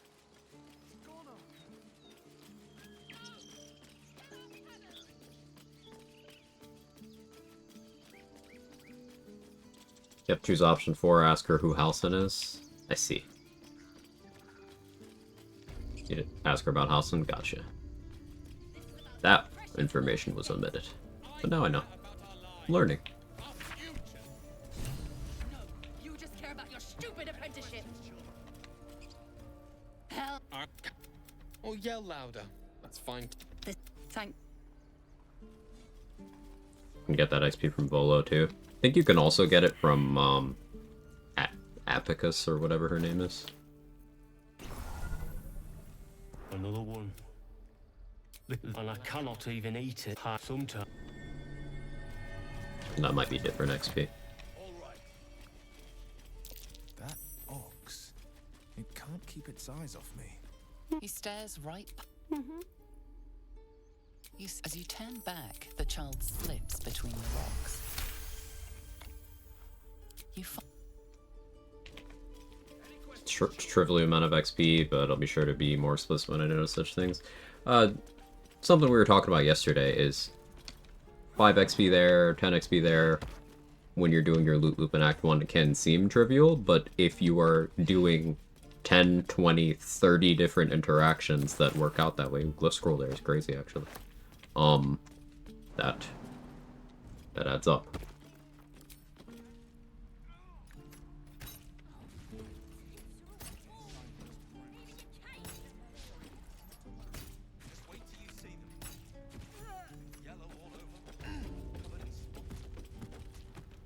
Just a peek. Adds up the other way too when you lose 5 here, 10 there, etc. Yeah. Yeah, I was 1 XP off a level yesterday at a certain point. That's true. Oh no, Will disapproves.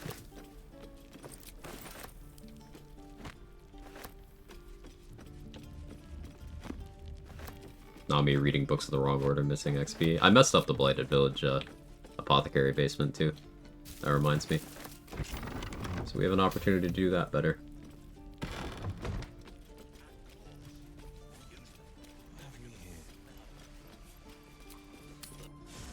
Bring Lae'zel to Zoru. 10 XP.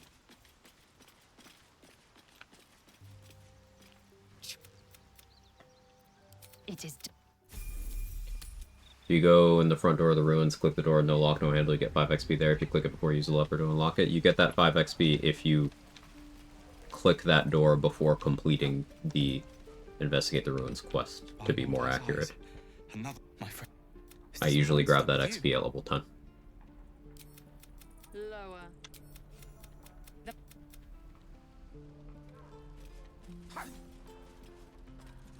The locals prove the teeth.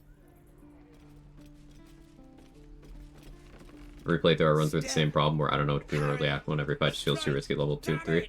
Yeah, I don't really do fights until 5 or 6, Smelvin. You need to be ready for a fight. There's a lot you can do without getting into combat. But I'll keep at. Oh, yes. Are you sure? Confirm.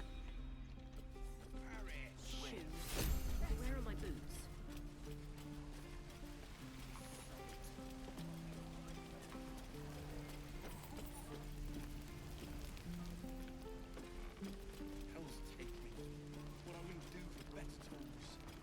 This guy's his halfling.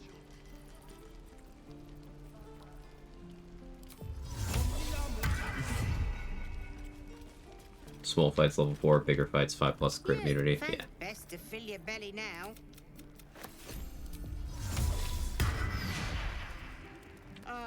Fit tank there. Auntie Ethel will sort you out. I've lotions. You take a The Gnolls, I don't know if I ever feel comfortable fighting them.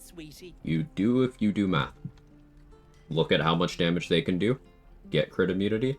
Get enough HP that you can survive how much damage they can do. Crit immunity, big HP. Damage reduction helps.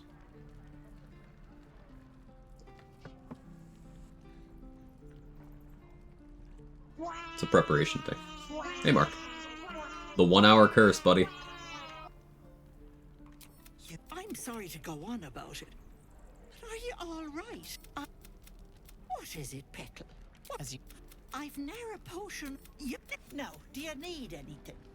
Hey, bother. Oh, yeah.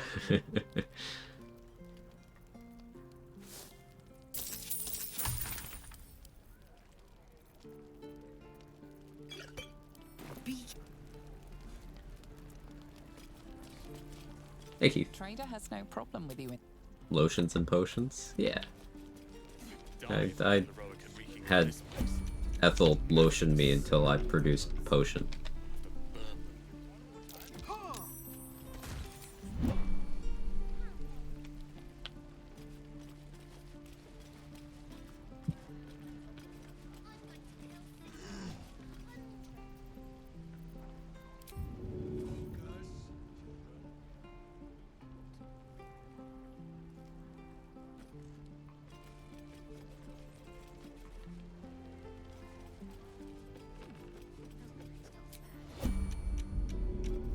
So real, thank you. We should all just agree to leave the game open for an hour AFK before doing anything each session. I'm down.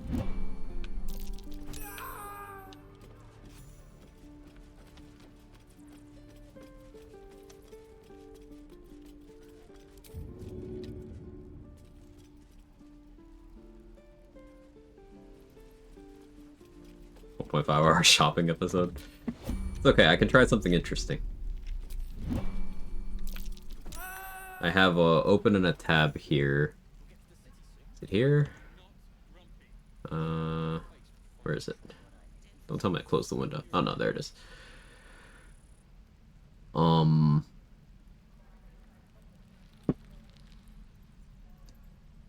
Need to trigger the infighting in the grove between the tieflings and goblins, or the tieflings and druids, and then I need to free Halcyon.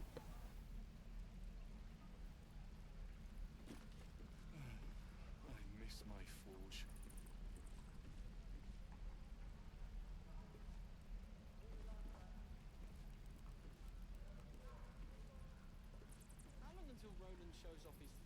Oh, I see. I'm reading more of this. Maybe I don't try this because this will teleport him. If you go to certain areas, it'll teleport him dead in your camp. So maybe I don't bother with that. Maybe I just kill him anyway. Make sure I get the XP. That's fine. What are other good disengage AI enemies to test on? Disengage AI enemies. Gith archers, I think. Some of them have crossbow expert, but I think they do try to run out of range.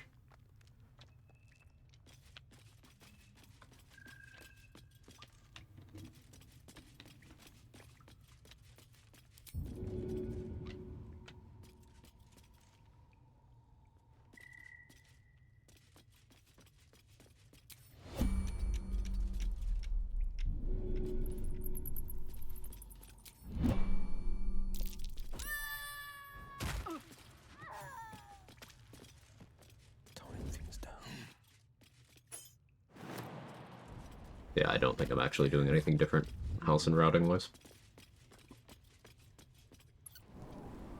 Dies if you go back to Act 1 since the game thinks you should be dead. Gotcha. Best foot forward.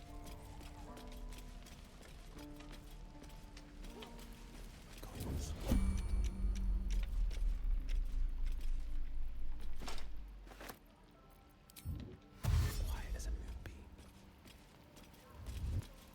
Ever onward.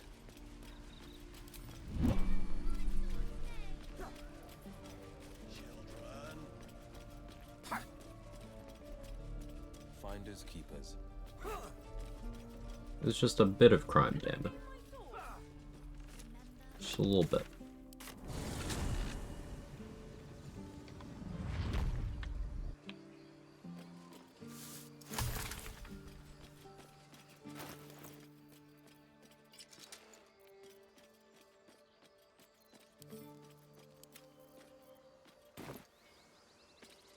Just a peek.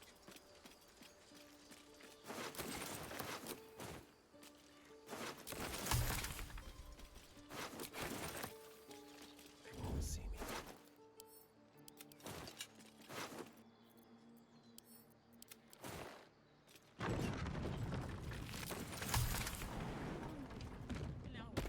How are they opening the door? They can't see me.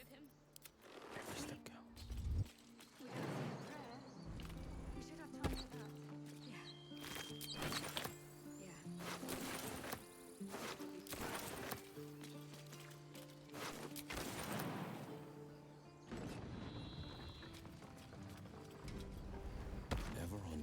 How you doing, Sora?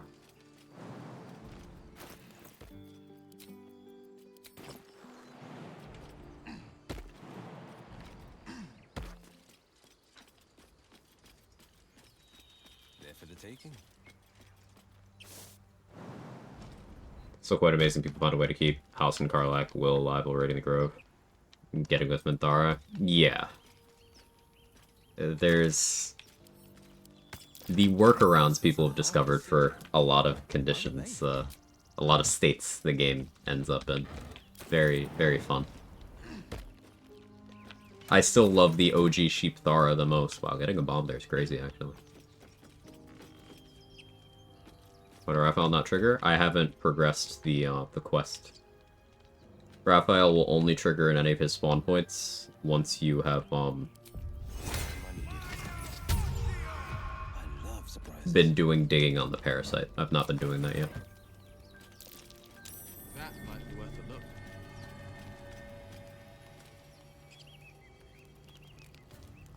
What cloak is that? It's from the deluxe edition. Doesn't do anything, it's just a cloak.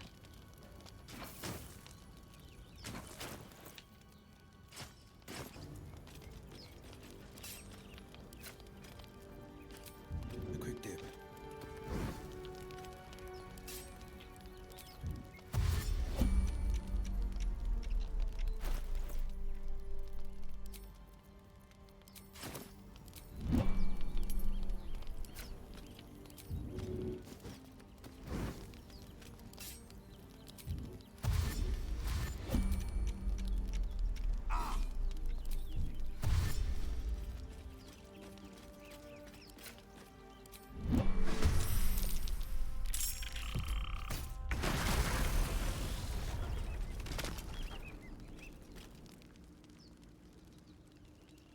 But weird how there are just no cloaks other than this one and Dirges before Act 2. Yeah, I wonder what the thought process behind that design choice was. Bag lies with it. You stand.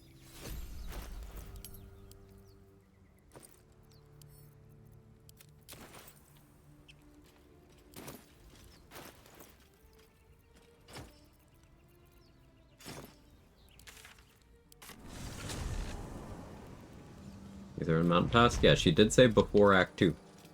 So, yes, that was covered.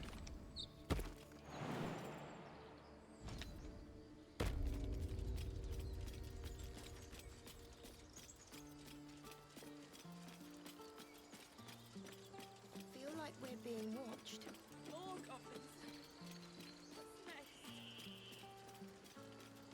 Literally just started using the dip function recently. Used to always forget about it. It's so useful. You can do a lot of things with it.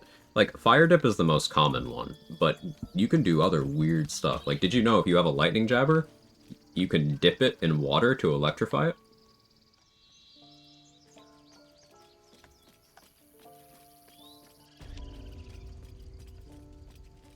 You can also throw a vial of poison at someone to make a permanent poison puddle, and then when you're done with it, you can dip in it to get rid of it, and you'll get the poison effect on your weapon for 10 turns.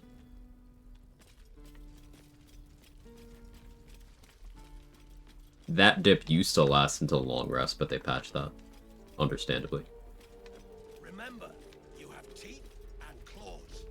Use them.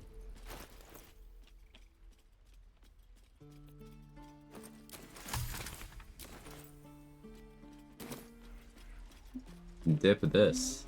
Oh. Please, let us through. Let my. What can you tell me about this place? I'd sooner trick. Now Arabella's being judged by. Yes, I see. And is that... You, get back. What? You.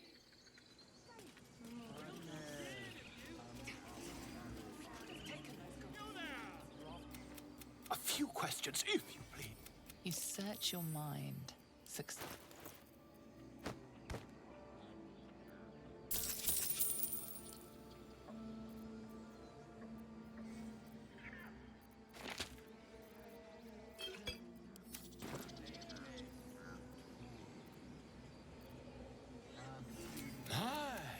A scholar after my own. And the dragon they had marching in the... last question, then you'll be... the scandal! I'm just preparing to head to their camp as we speak, in fact. Why? But he's been quite captured by them already. It's about 10 XP.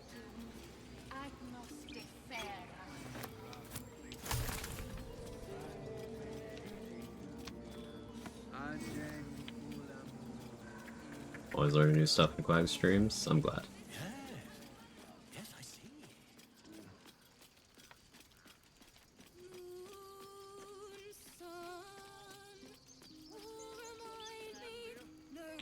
Please, make it.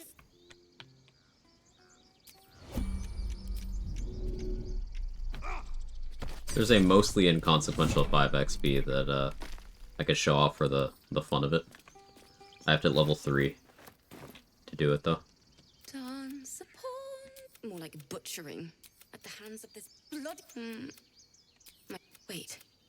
What? Yeah. Sorry. There was so... The we...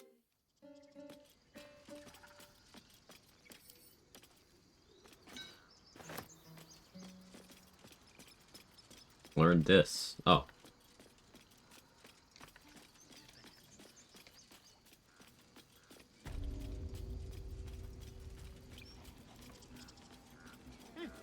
Keep their confidence if you I grabbed the antidote already. Okay. What could I do for 19 more XP right now? I guess I could kill another tiefling. Ooh.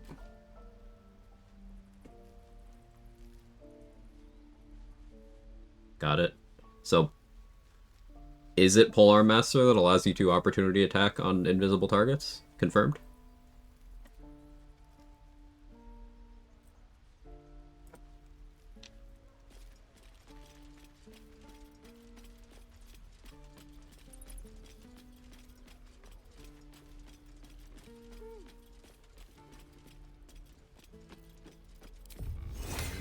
Yep.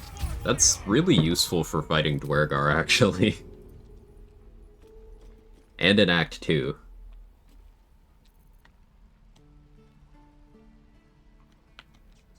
That's really useful. Polearm Master stonks. None can escape me.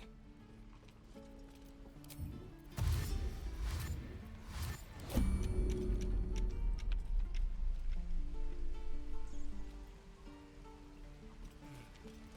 miss my forge.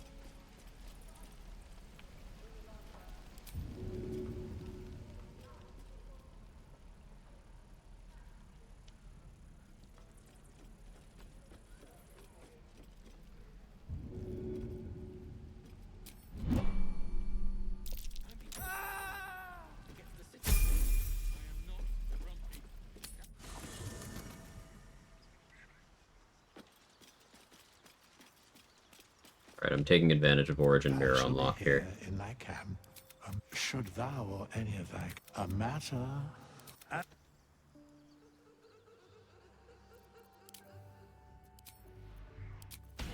So no, this is not a monk run, this is just me showing off something silly.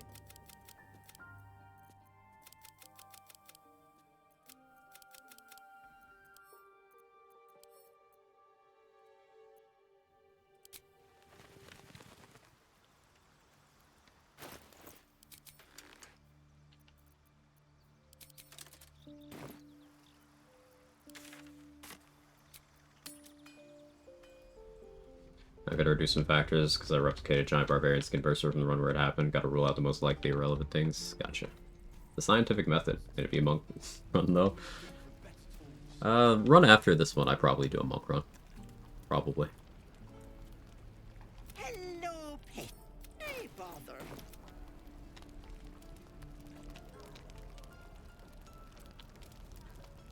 Later, Smelvin. Is encouraged by your interest.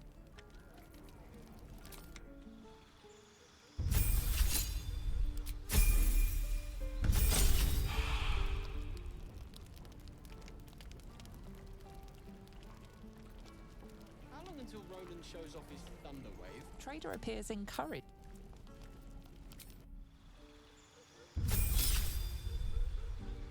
Alright, 4 elements. Wow, playing 4 elements, taking Fangs the Fire Snake? That's crazy.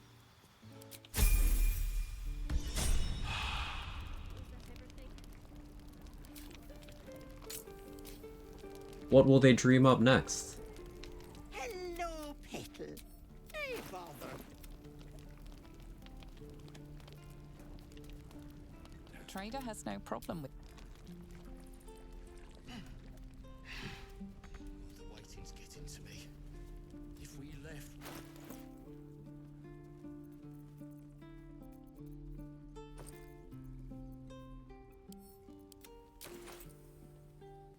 Turn to work, have fun, Quag, you the best? No, you. Just so class other than open hand monk? Yeah, better ones even. Things over. Like 4 elements in Shadow, which are stronger.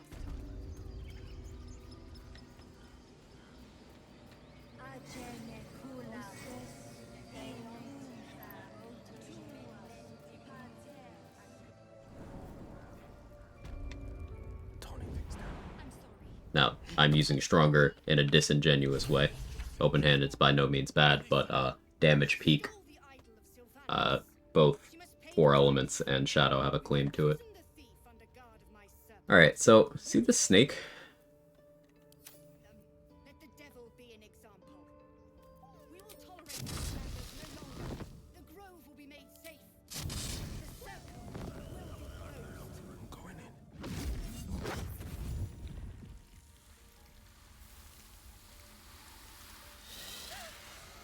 Please. I'm sorry. This is madness, Quagga. She's just a what, Wrath? A thief? A poison? A threat? I will imprison the devil. And I will cast out every stranger. Oh, nice outfit, Will. Go, she, Wrath, and keep. Come, do it. Oh, I guess I'll... It's the monk option with advantage, sure. It is out. Thank. Halcyon isn't here.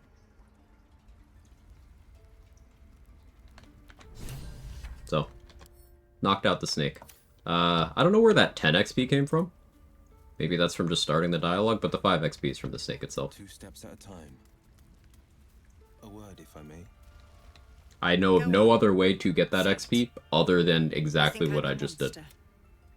Yeah, no matter. I took back the Viper. This tale. Because Fangs of the Fire Snake is still considered an unarmed strike, which means it can be non-lethal. I don't know of any other way to do a ranged, non-lethal attack.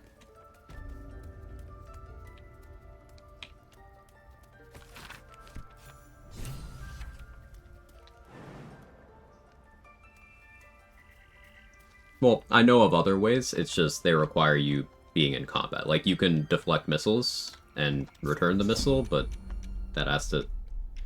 Eco Heart dive, maybe? You'd have to be raging.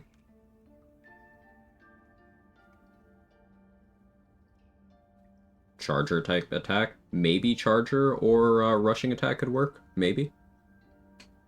I'm not sure if they have the range. But rushing attack with non-lethal seems like a good option. Yeah, that would... It'd be good to get this strat out of class-specific territory. Because I don't want to be a monk right now. Checking things out. In fact, let's go over here and then respec. There are important matters to discuss. Time for a chat.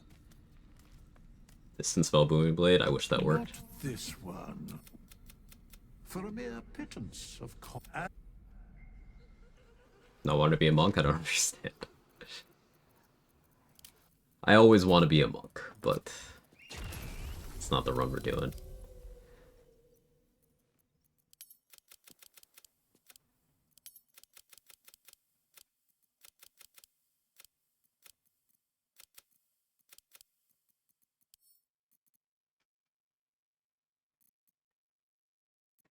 Stealth? Gross, get that out of here.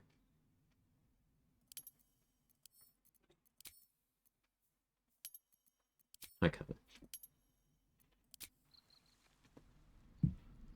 Heard there might be a way to do a silence. Worth investigating.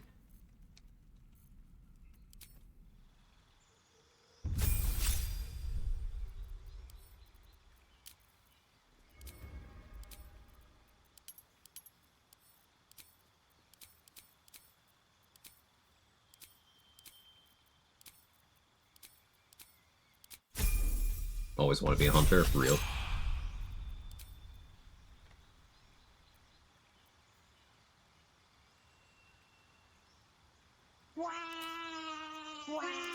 Hey, Machete. Worked on champion with plain quarterstaff. The only common factor is alert and polearm master. No? Cool.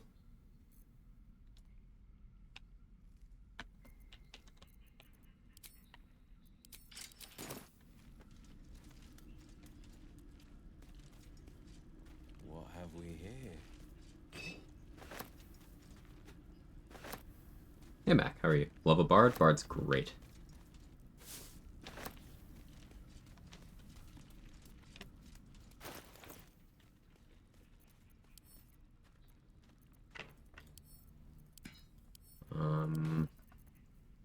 You doing, Cap? He's catting.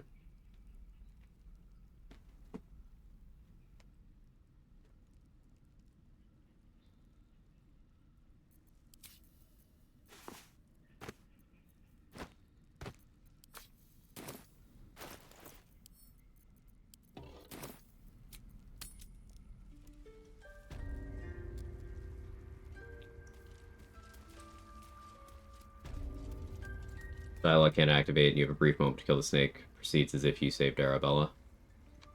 I'll have to try that out. It's good to know you can achieve that through multiple methods. They did a number on you, didn't they? Does that hurt? I have the antidote, right? I see you. Just give me there now. You seem healthy and a tadpole. Come. We need to be quick. 4 glizzies, pear lemonade, beer, garlic bread. Nice.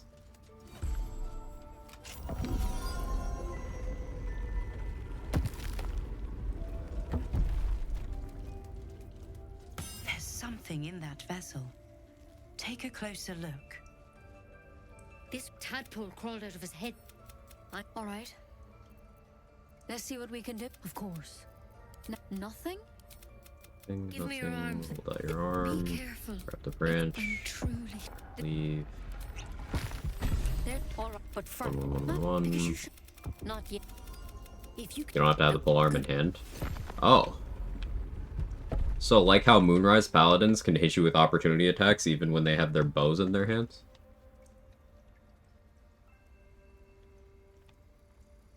That's fun. Silence is gold.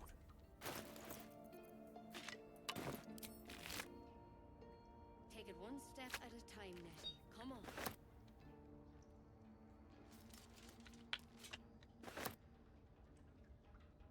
No, it doesn't work with bow. You just did it unarmed. So, yeah, I guess taking Polearm Master just modifies all of your opportunity attacks so that they can work that way.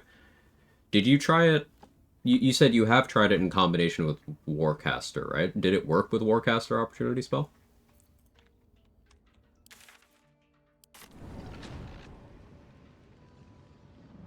You know how investigating the illusion doesn't award general XP? Apparently it's because you need to start the same arena quest by siding with the brothers. That's step 1 of the quest, and if you pass the check to see past the illusion, you get 20 XP. Huh. Keeping pace. Maybe I'll try that.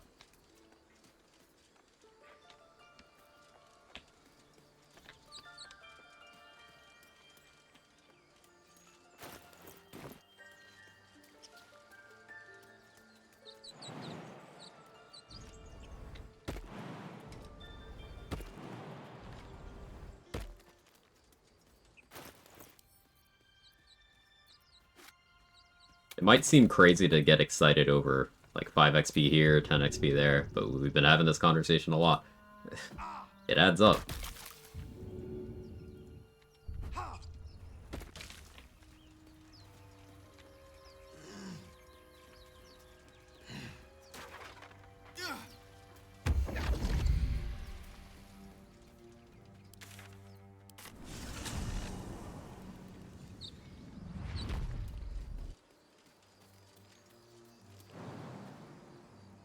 Yeah, making attacks at or receiving attacks from an invisible creature does not show up in the combat log.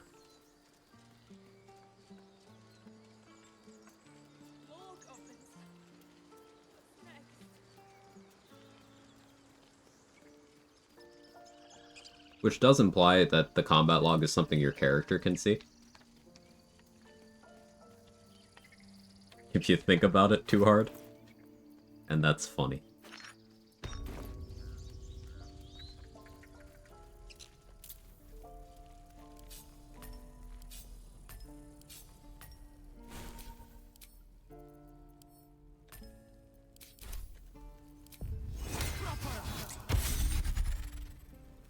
Or maybe it's just invisible in the combat log.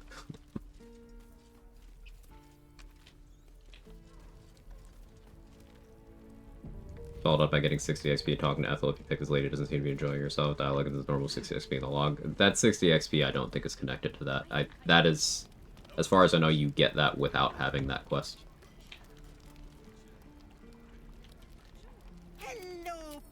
Because I am familiar with that 60 XP, excuse me, and I never bother to get that quest.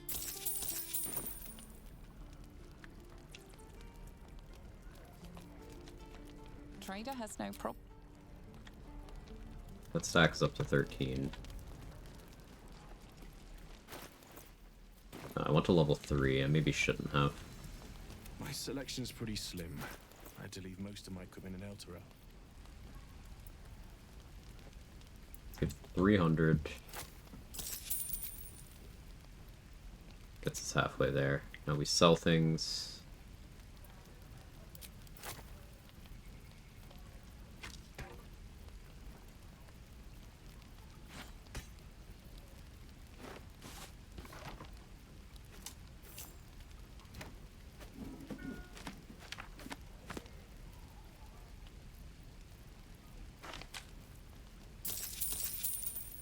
Give another 300.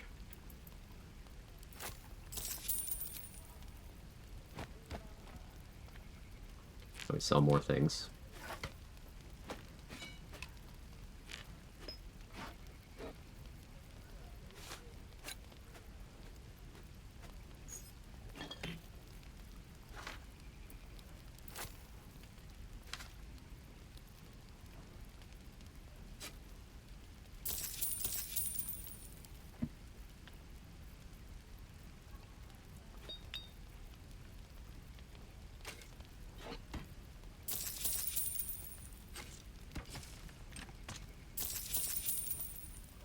+1 trident, that's cool, back that up.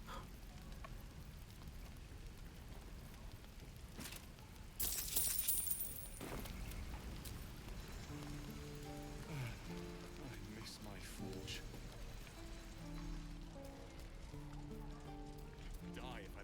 Oh, yeah, let's turn in the quest for saving Arabella. Folk hero, so that makes sense to do.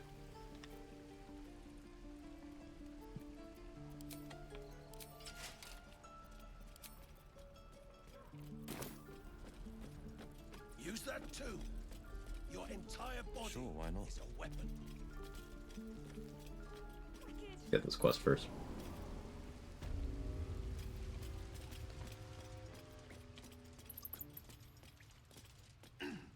Low folk hero inspirations. Be good, profit. It's thematic, certainly. Well, you saved Arabella from... And we're happy to be... I want anything else.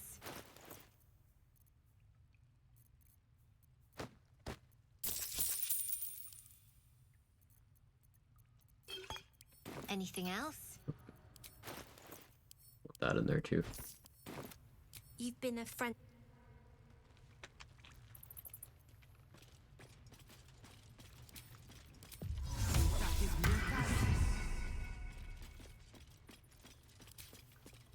Silence is gold. Easy does it. On the prowl.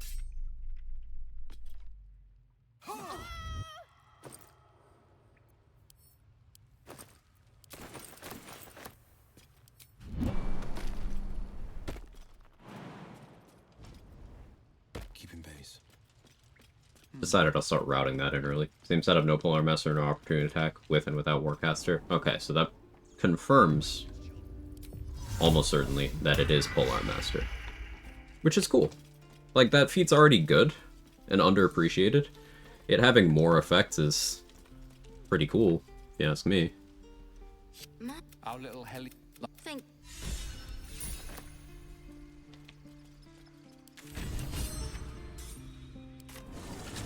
Game should remove a folk hero and spot from use not a child. Yeah. Probably.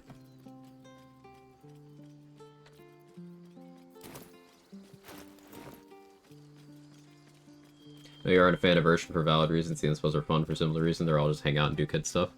Yeah, like, I don't have any thematic problems with that background. It's just, it sucks from a gameplay perspective. It's incredibly inefficient and is just worse charlatan in practice. But yeah, like, thematics have their own value. Now, Edwin here does have an XP value, but you get more XP for talking to the twins. I don't know of any trickery you can do here. It's like doing anything to Edwin makes them hostile. You can't talk to them anymore.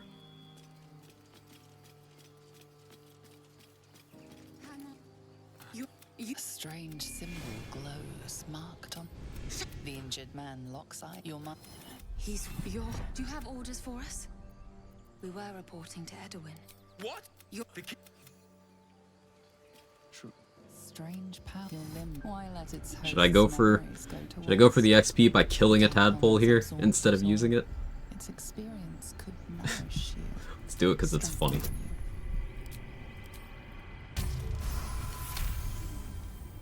Your muscles loose.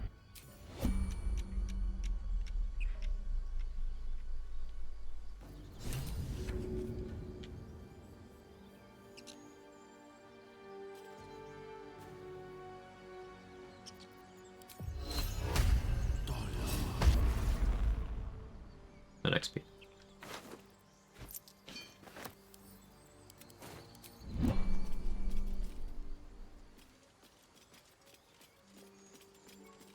Full gummy was a bit too much. Oh no.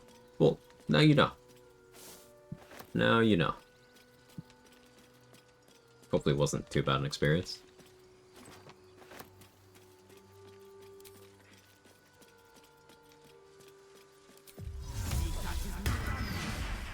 This is Suclon's last run, because parkouring on the nearby cliffside gets you too close, they pieced out after a long rest. Yeah, if you get close enough and don't interact with them, they will leave.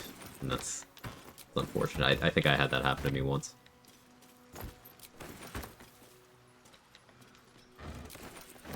Dead goblins, dead travelers.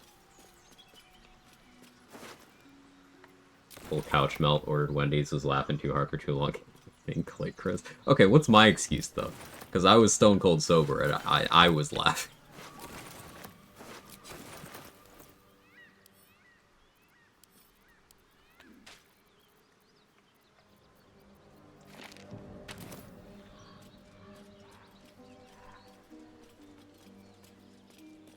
Easy enough. Goblins are close. I'd know that stench anywhere. Sometimes there's a raspberry here.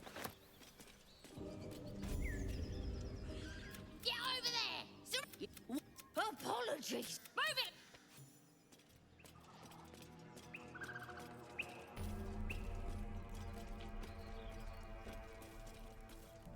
Hey, Mighty Kitty.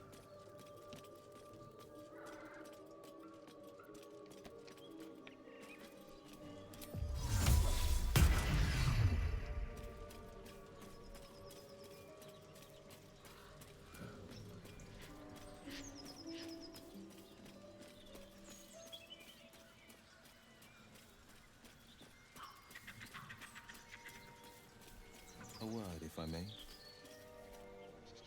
Time for me to finish my EK run, put it off. Been putting it off too long. Brain fight today? Hey, you got this. I told you to go. I believe. You see a name etched. Still. Of course he will. No. I won't. If...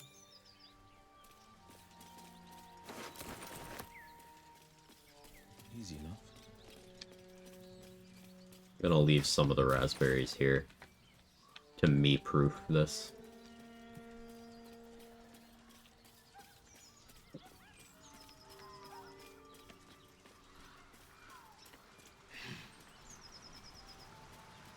No, I certainly don't need to be doing this right now. But I'm attempting to be XP brained here. This is XP that's not going anywhere, but because I have a Cloud of Daggers, and it is almost completely consistent here.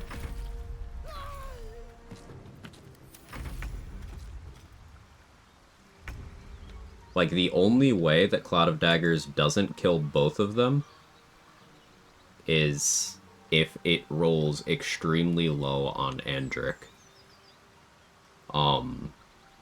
4 times. Getting a surprise round with Cloud of Daggers will do at least 16 damage. Keeping pace. Before they get to act. What a day. I could really use some shutter. So.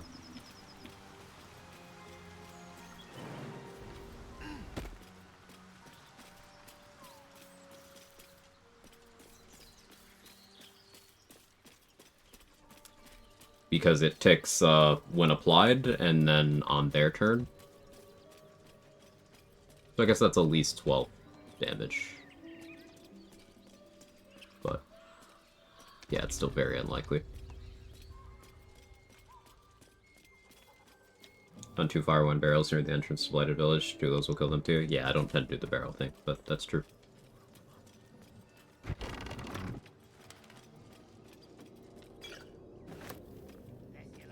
However, there's no saving throw for Cloud of Daggers, so one of the many reasons why it's very, very good.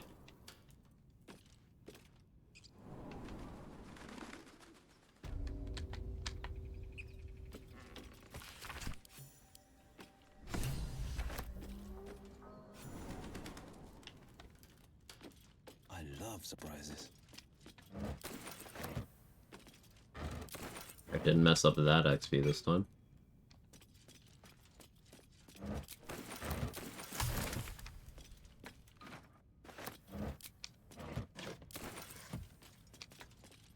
That's the same with Moonbeam? Yes. Cloud of Daggers and Moonbeam behave the same in that regard. That's what makes those 2 spells 2 of the most efficient damage-dealing spells in the game.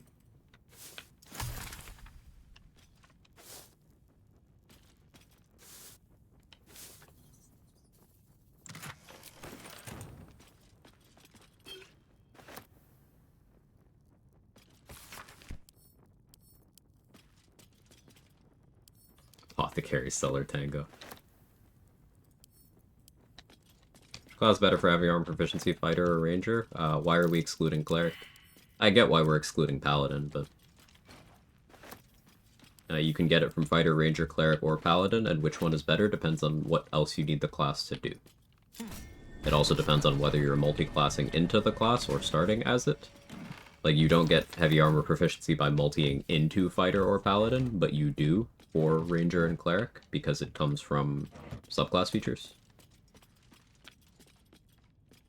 Or, I guess in the case of ranger, it comes from a selectable class feature. In the case of cleric, it comes from subclass features.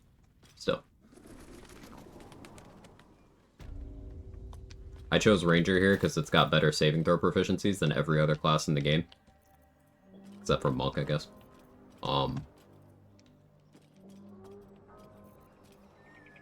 And I want fire resistance.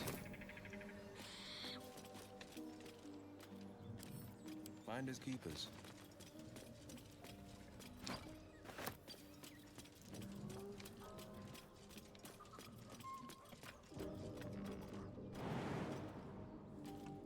As the final test, Warcaster version of Opportunity Attack is also available if you have both Polearm Master and Warcaster. Once again, did that on ARM. Okay, so Polearm Master has an undocumented feature that makes it so your standard attacks of opportunity are able to target things that are invisible or disengaged, which is very cool. Have you tested if that works on other kinds of attacks of opportunity you can make? So like, the Polearm Master one where they come in range, or maybe the Sentinel one.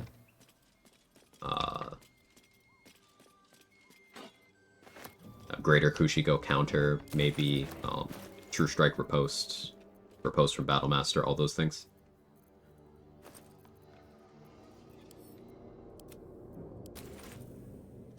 If it's a bit too much work, understandable. That's something I'll keep in the back of my mind. That wasn't a call for you to do that. I appreciate your testing, say.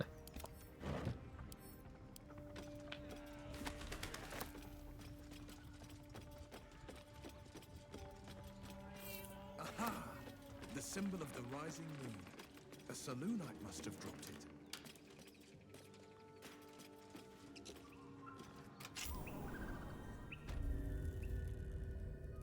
Huge shout out to ZRPed, fellow Russian streamer. Noticed the thing happened and brought to my attention. Yeah, I've seen them in my chat a couple times. I'm glad they're having success doing the things we love.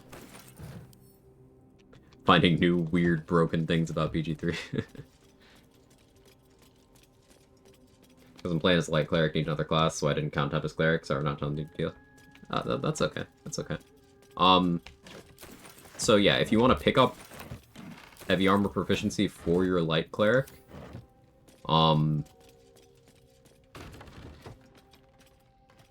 it would depend on whether you want to start as cleric or start as the other class, I would say.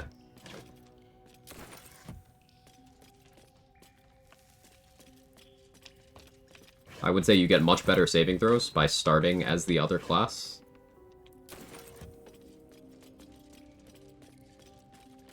So either fighter or ranger makes sense. Ranger gets you that extra resistance. Fighter gets you the fighting style. And I guess second wind, if you care about such things. I'm inclined to lean ranger. There are traps about.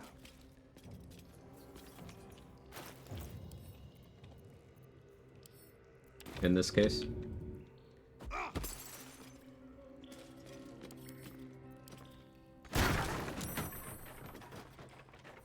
Wish I wasn't stuck at work for so long so I could test myself. That's okay, mate. Someone will get to it. Weapon blueprints that use Susaba. You cast Greater Invis and Orpheus before the fight, or as your first action during the fight? I do it before the fight.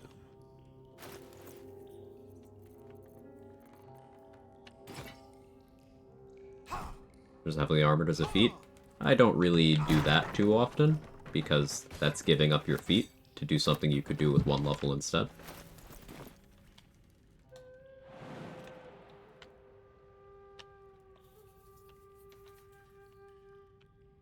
And in the case of Light Cleric, one of its weaknesses is not having that heavy armor.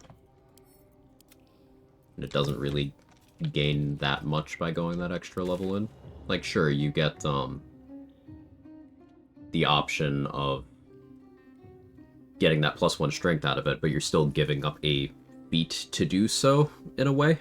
So you could argue for 12 Light Cleric taking heavily armored, but for more of the game, I would prefer doing the 1 level dip so that you can instead spend that feat on something like Alert or Dual Wielder. Classic tabletop combo, Sentinel and Polar Master. People mention it a lot in BG3. It's bad, because if you're doing that on anything other than a fighter, it's coming online at level 8 at the cost of all of your other feats. So it's bad,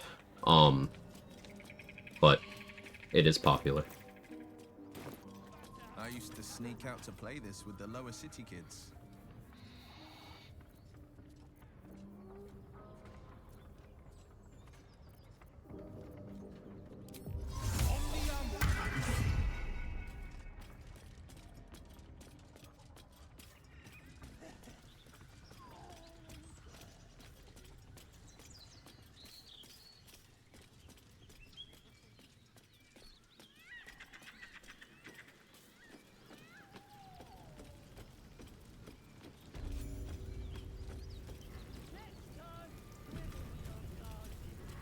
War drum.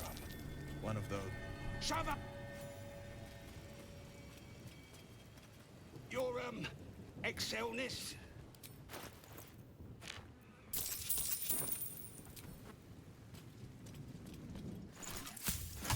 Stop fidgeting.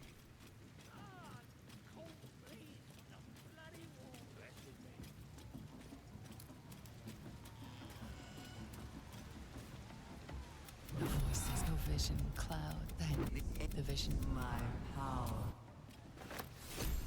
For Halberd of Vigilance for this as well. You could use better weapons. I'm not really a Halberd of Vigilance believer. Like, if you're doing Polearm Master, then I guess if you want an initiative weapon to make up for not having alert, sure. But like, you know, Skin Burster, Harmonium Halberd, they're right there.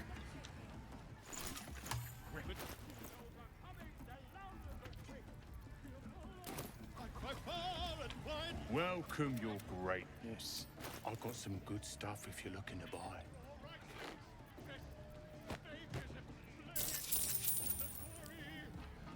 Went out of my way to get it but never used it on a melee run. Yeah, it's one of those things where it's like, okay, nothing about this item is bad, but like, why would I use it over everything else that's available?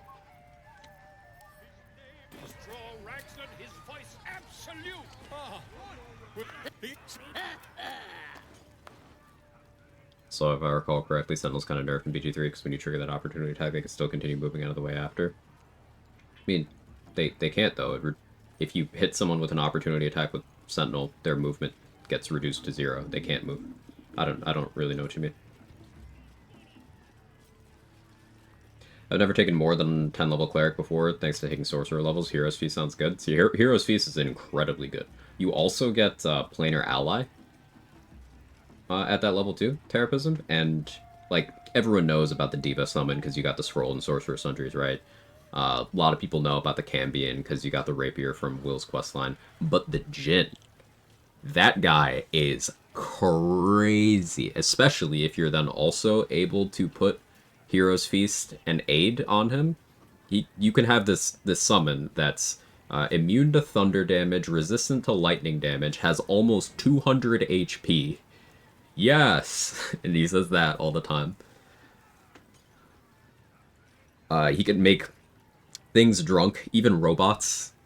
Can Misty Step around, can put vortexes that don't require concentration, that just restrict people's movement. Has a weapon that does bonus poison damage on it, like all sorts of crazy things. The Jinn summon is nuts. So like if you haven't tried that, I think you're gonna like that a lot.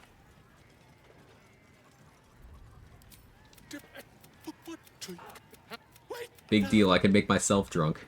He ain't special. Of course. Nice. The name's Gripper, idiot. The one summon answer is unsure what to do with, yeah.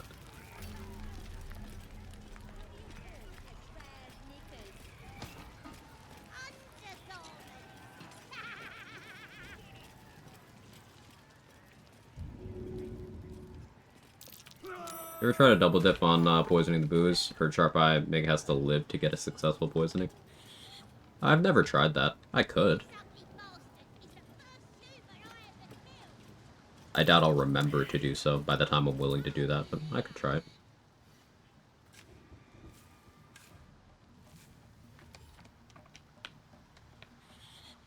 Yeah, like Sentinel explicitly has the rooting people in place thing here in BG3 over Blackthorn.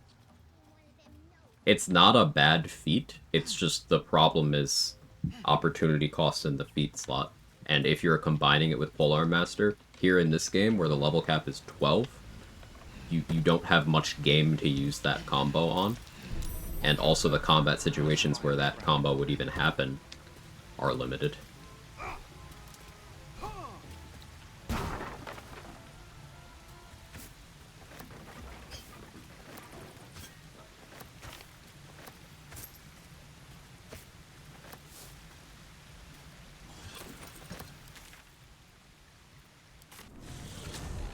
I want to test frightening the Moonrise Guards again. That was very funny. All of Act 3 and a chunk of Act 2 with that combo for a non-coal mining run.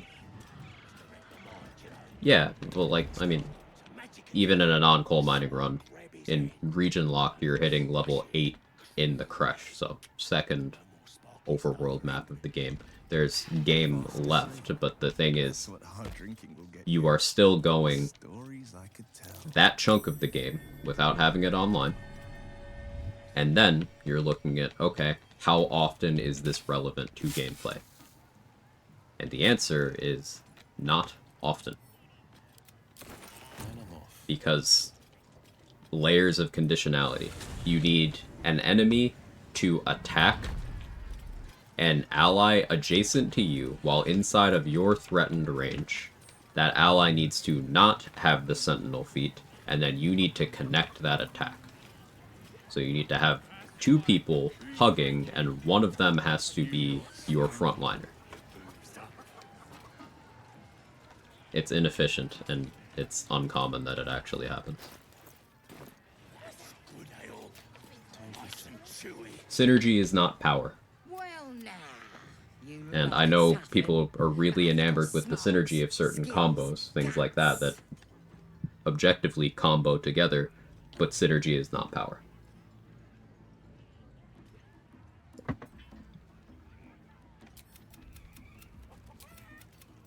Sound easy.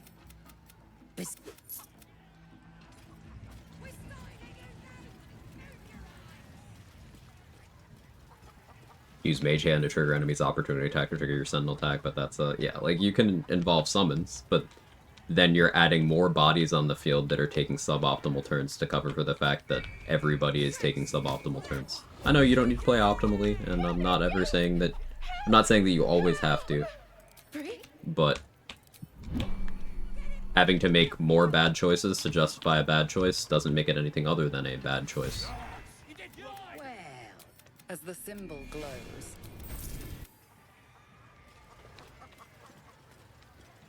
Maybe with Longstrider Counter Charm. I tried Sentinel with Counter Charm, like when we first made the Counter Charm discovery, and I couldn't get it to trigger. So maybe that bears revisiting.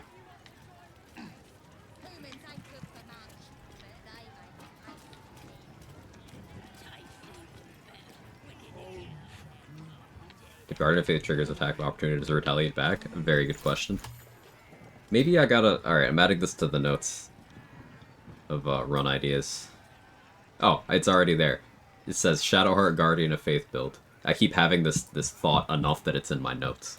I gotta do the double Guardian of Faith thing again. And make them... give them Longstrider. Run around like that.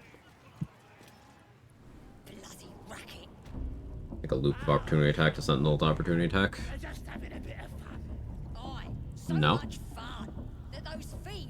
I think what Say is saying is you give the Guardian of Faith a movement speed via Longstrider, so it moves away from something, triggers an opportunity attack. Because it got attacked, it does its thing. That wouldn't be a loop. As the symbol glows, power. Getting your sheep. How are we doing XP wise? Marginally better than last time. Hey, Perfect Pensive. It's getting decent mileage out of Sentinel with a melee heavy party. Eldritch Knight, Hexblade, Barbarian, Cleric. But I just swapped the Eldritch Knight to Ham and the Hexblade to Savage Attacker anyway. They mostly use their reactions for shield. That's another thing that I hadn't mentioned. Good on you for bringing that up. It costs your reaction to do Sentinel stuff, and there's lots of good things you could do on your reaction in this game.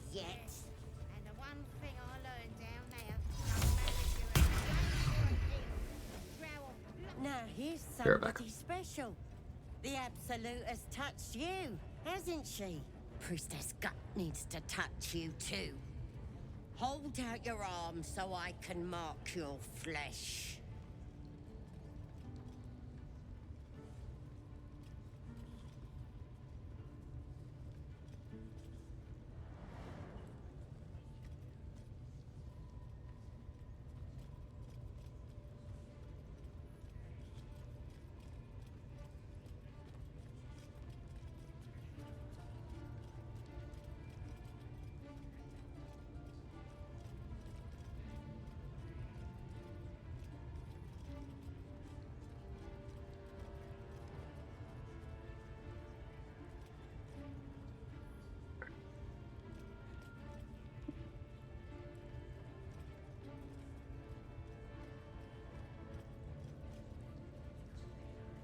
Guardian of Faith is a 10-turn limit, right? It does.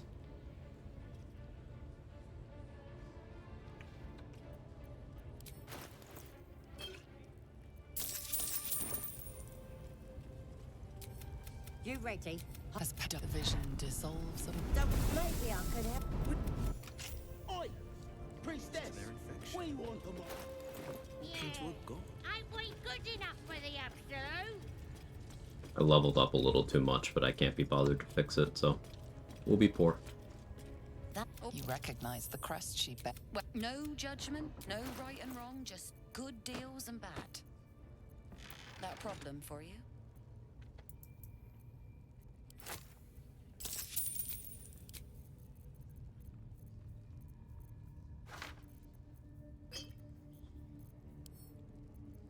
Fucked up saving what's his dick last time too, so I can fix that.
I learned you can type in the amount instead of using the slider.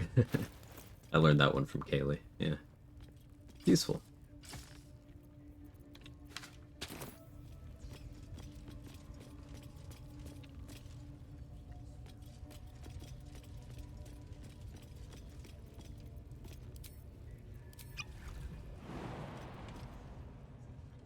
At least give me a sword!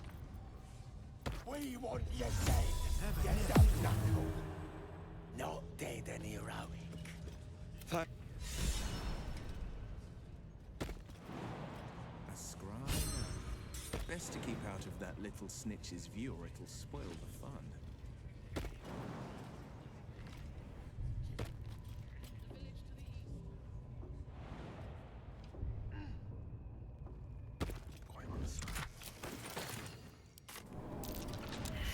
I'm shooting arrows at this dwarf. One move ahead. Doesn't make any sense. Explain a bit how you line up the throw per gut, so only get her body drop right about 50% of the time. Tends to get hung up, can't loot it. I'll do it right now. Basically, I try to line it up as far to the right as I can, while still seeing the death pixel. Hill Giant strength from her default standing position is my preference. If you fail too many throws, it starts to get kind of hard to line it up. Other proximity type things like Glyph of Warding, drawing blank. I guess indirectly, like if someone has something that can ignite a grease or web surface, them stepping onto that. Like surfaces you could consider a proximity thing if you really squint. But I don't think that's what you mean. Oi, come here. I ain't waiting around. Threatened range.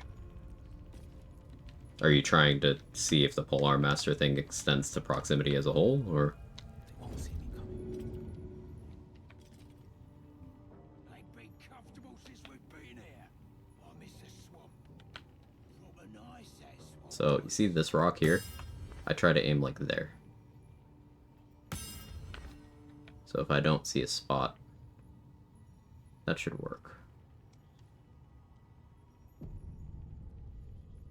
The goblin priestess bled dry, and still the blade thirsts. Still the blade thirsts. He's so fucking cool.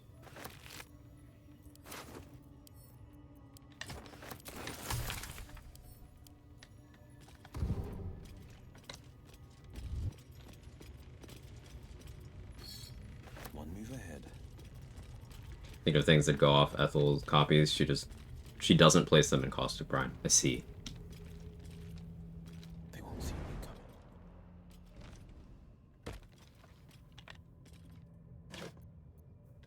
coming. I guess you could put summons there and have them make opportunity attacks, though that has its own sets of problems.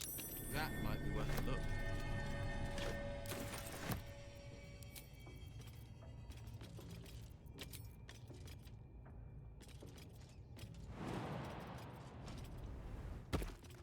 Every step counts. Heading out.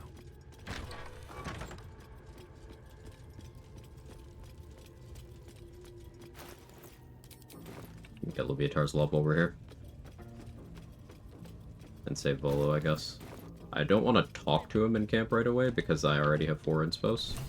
Try to use some first. Don't go bothering my... What's it to ya? As the symbol glows, power courses through you.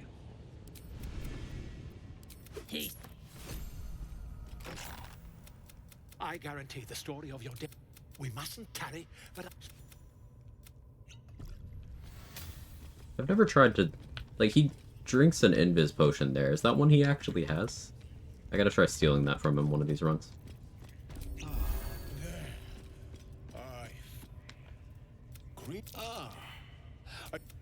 Pain without purpose. Forgive me, but... Please. Let me... My work can grant...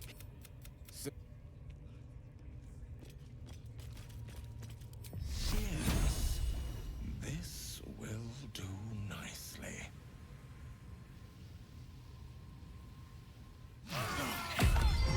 Did Leviatar's with the breastplate because Bard gets it auto, and Blade Ward took the dagger damage to nothing or 1.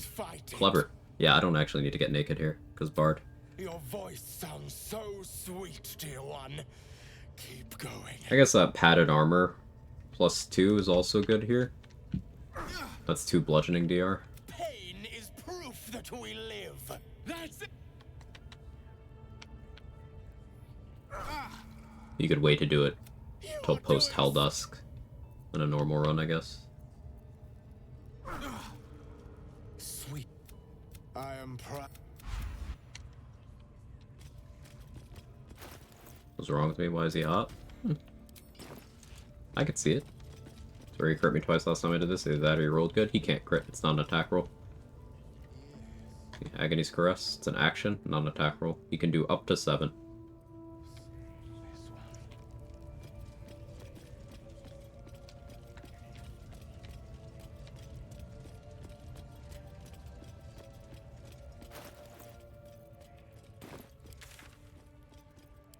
Let's go get Smuggler's Ring. Last time I intimidated Crusher. This time we'll be smart.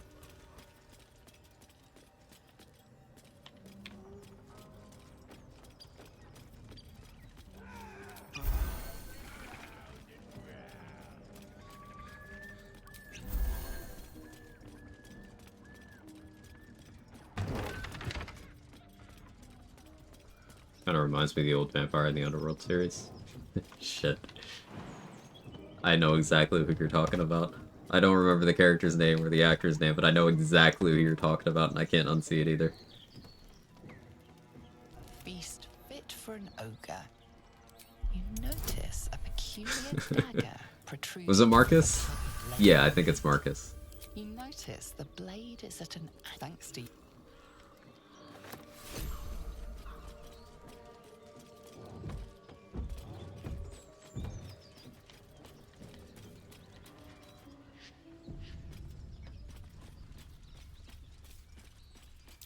That might be worth a look.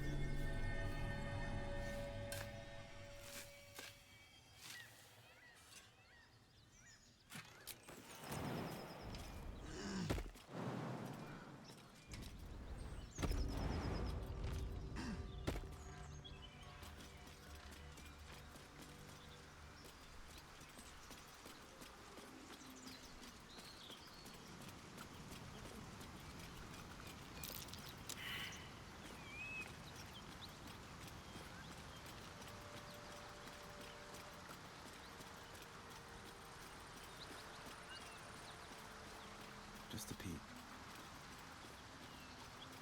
It's Victor.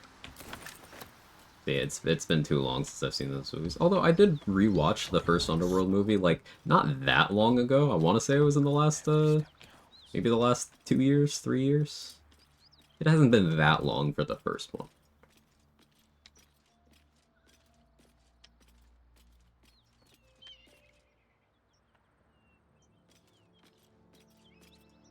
And I'm off. Hey, Midworld Slinger.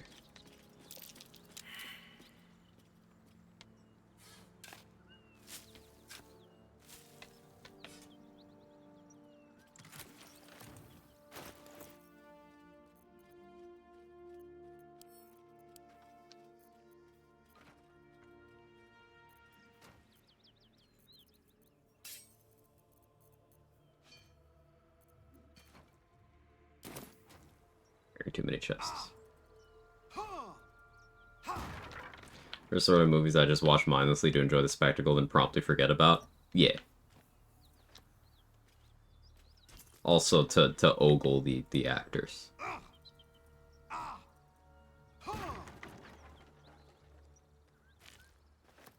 Because there's some hot people in those movies, man.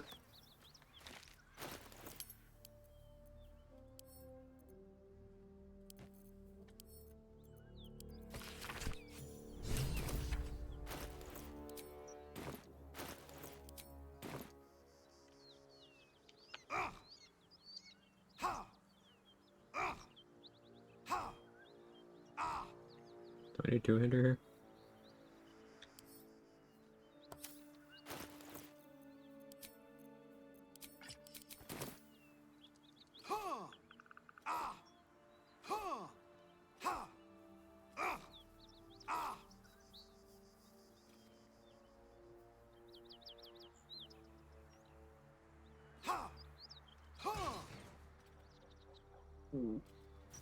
Relax, stomach.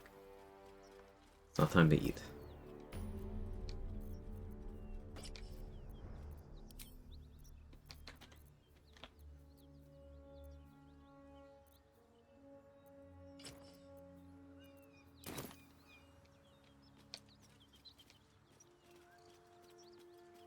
I love surprises.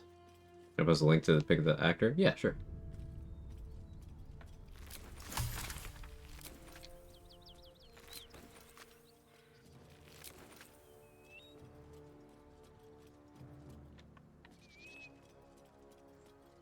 Dead gnolls.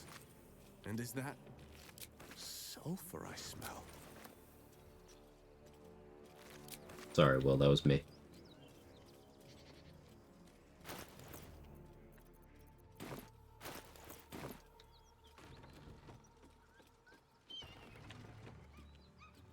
Need any supplies? We've fewer mouths to feed now. No bombs? Pain.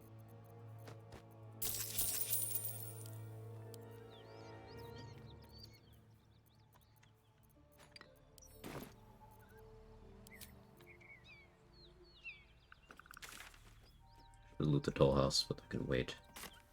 So, I'm shooting arrows at this dwarf. His fingers. And the dwarf just stops bleeding. Fret. As the symbol glows, power.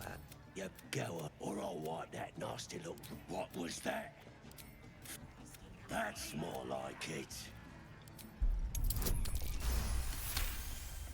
Will's get up is giving Raid to the discount bin at Spirit Halloween. You enjoy.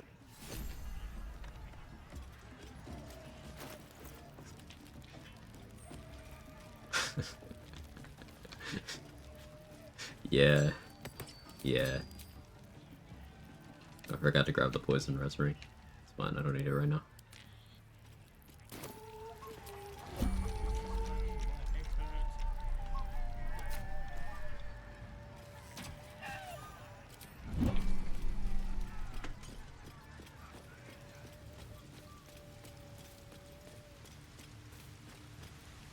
That said, that hat makes me feel things on a lot of characters. What things?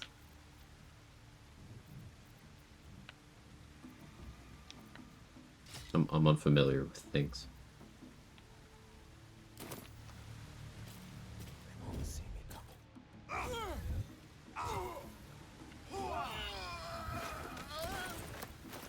Turns out great axes are pretty great.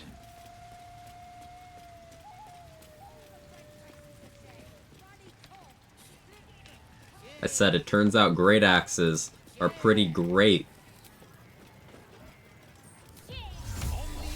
You see, it's because it's great is in the name. Add a couple of coins in the pockets and some. As the symbol glows. You're pretty great. I'm never recovering from this. We were pretending we didn't hear. Polite laughter, thank you. Oi, so much fun.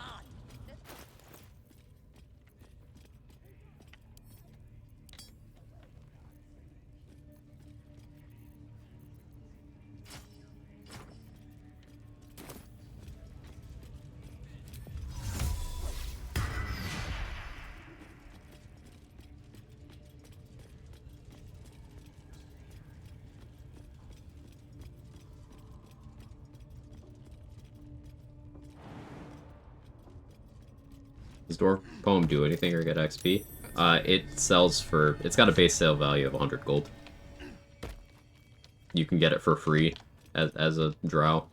So I just grab it because it's money. That's all.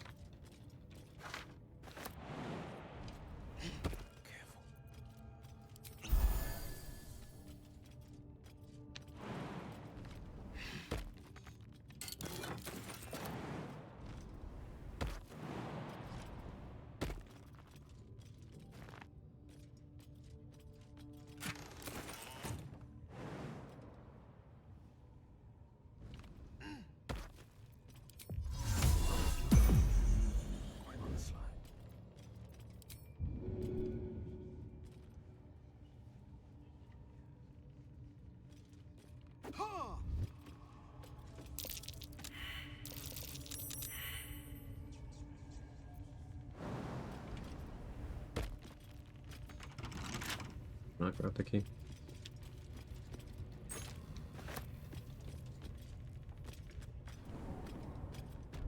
I'm off.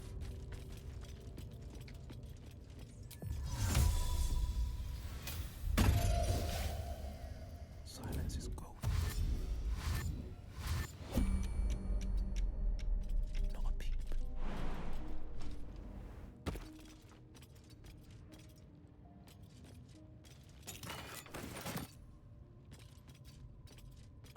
Surprises. Throwing sound is almost as cute as Gale going gah. I guess.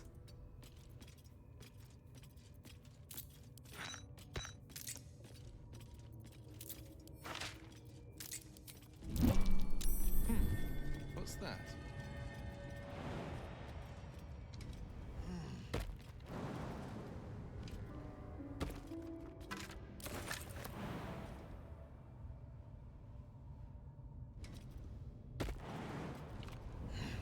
Checking things out.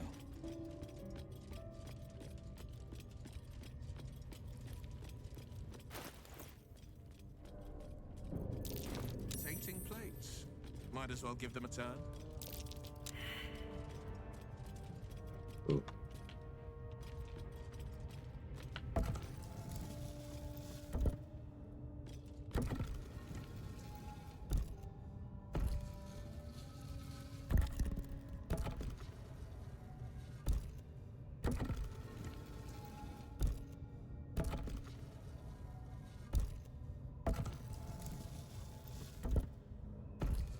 Cat. What's down there? Guess there's only one way to find out. What have we here?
was bored one day, experimented to see how I could complete the puzzle in a few turns. Lowest I got was 7 turns. Yeah, I'm sure there's more efficient ways than whatever my unconscious brain decides to do when I'm completely dissociating while doing that puzzle.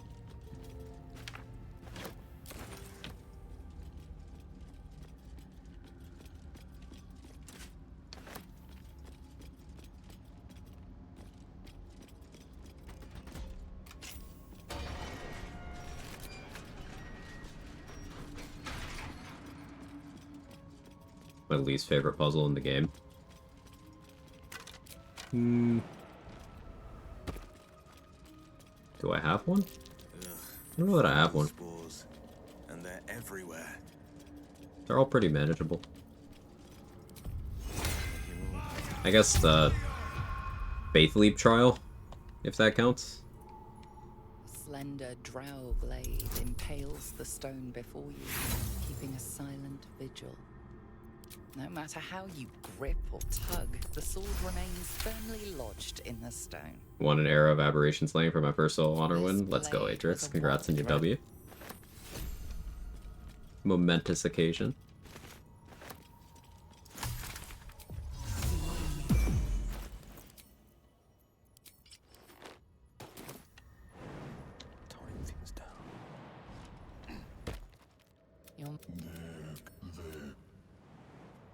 Hells, we're on shaky ground.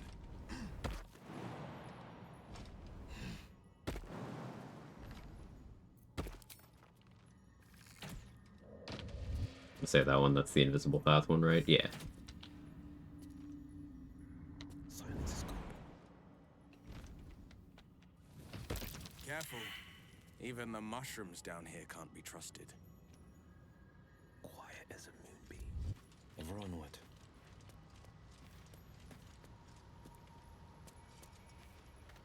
Didn't break my legs. I know I've changed. State your And the pussy.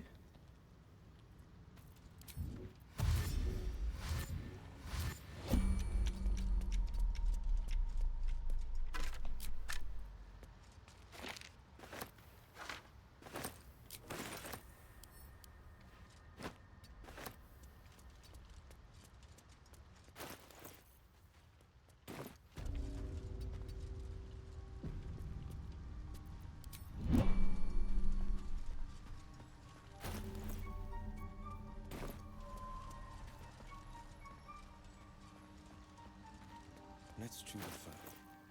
Let's get attitude with Lurk and Dareth first. What the skull? Why did I get attitude with Damon? I forgot what run I'm doing. Muscle memory. Far more complex than that of the fungi.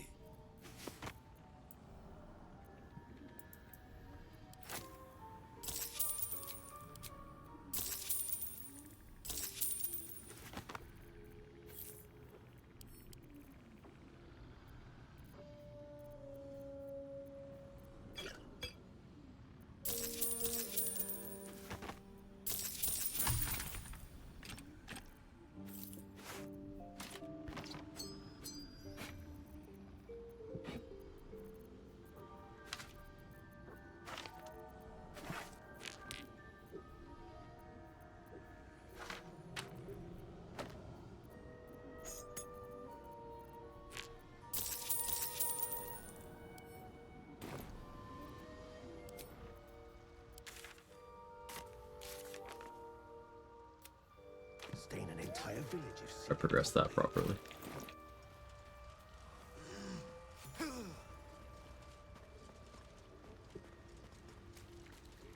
Don't. Dwagger. Why are you helping me? Carl's got. I got away, but not the other. By Boulder and Hey, happy Thursday. Hope you're well. I sense your resolve. You do the circle. Hey, Tony.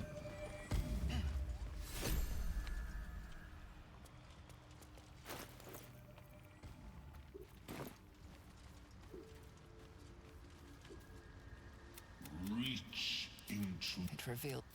but I have heard. see. You see a fella on his own on your way in. Dwarf. Balin's his name.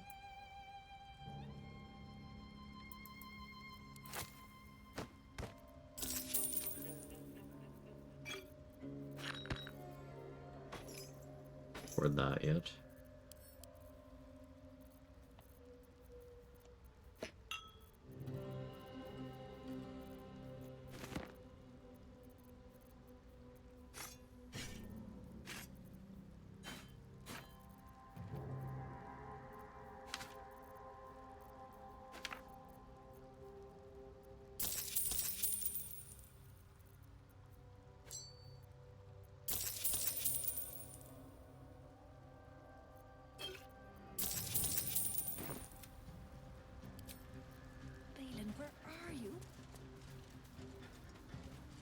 Learned the hard way that Shadow Sorcerer can't get Shovel. Today I learned neither can Wild Magic or Draconic.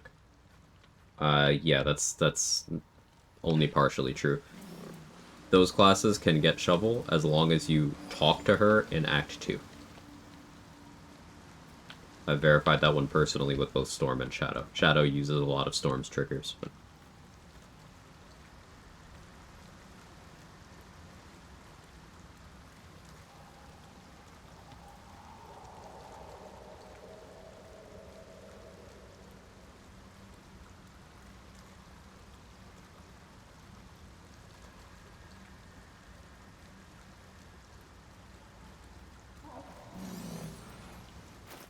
What am I doing with donating coin stuff? I'm getting attitude with vendors. You get better buy and sell prices with people who have a high attitude with you. At level 3, it costs 600 gold to max out someone's attitude. It's only 500 at 2, and then 400 at 1. But I'm too lazy to respec. Defender of the people. Checking things out.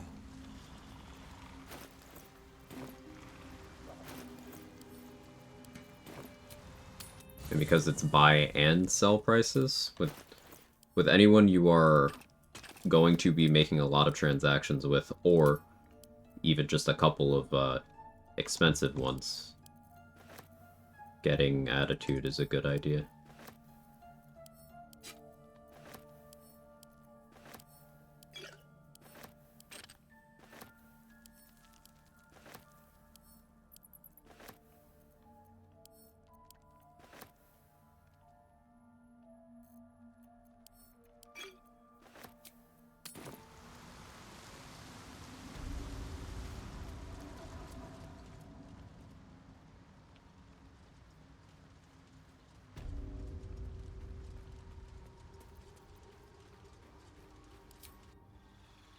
Arcane Trickster, do you value Arcane Lock, or should I take Find Familiar? Is the only choices at the moment. I guess I would take Find Familiar. Arcane Lock is so niche in where it has value. It'd be between, like, do you think you'll ever use Find Familiar to trigger a Bloodlust Elixir or for some niche thing the Familiar can do? Or do you want the option to have, hey, I locked this door and it's funny? You're probably swapping whatever it is out for a better spell at a higher level, right? So ultimately, I don't really think it matters.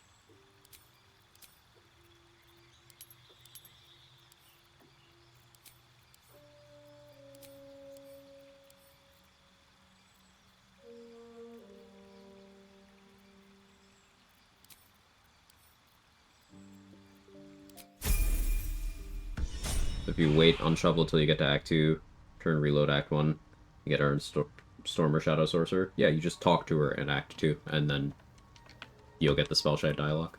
It might be enough to cover rent.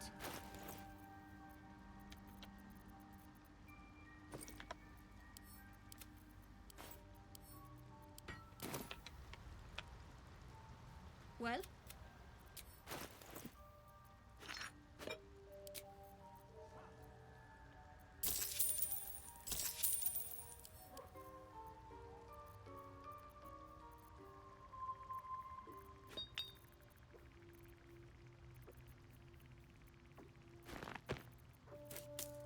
Heard this yet? No? Boo.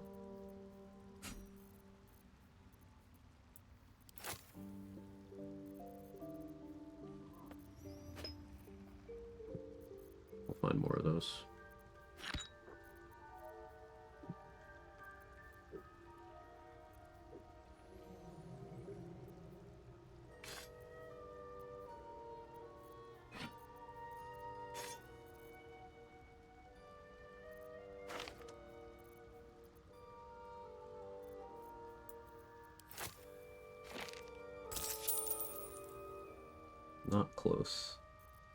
That's what having less charisma does. Fine, I'll wait.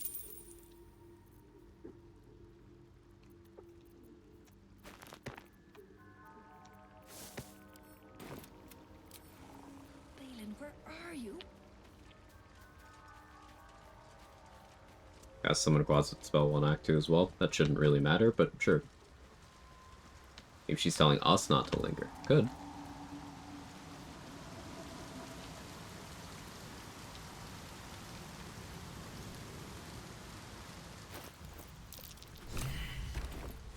Still fresh, too.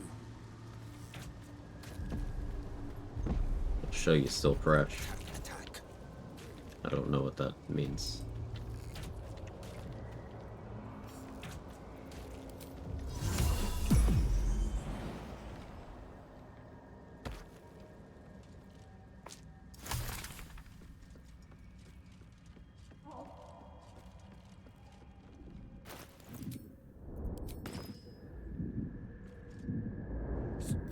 Scroll.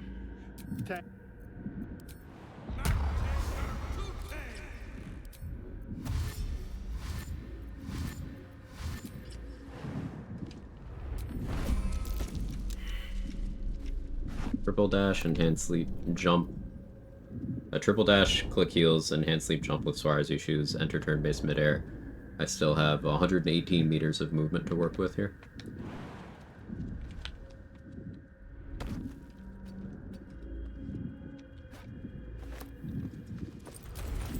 What are you doing?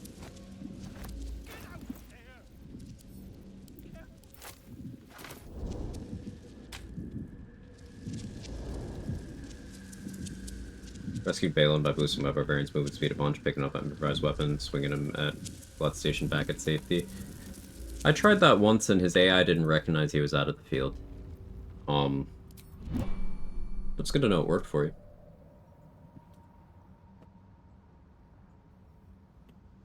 Shower, time for me to wear my skirt. I bet it looks nice.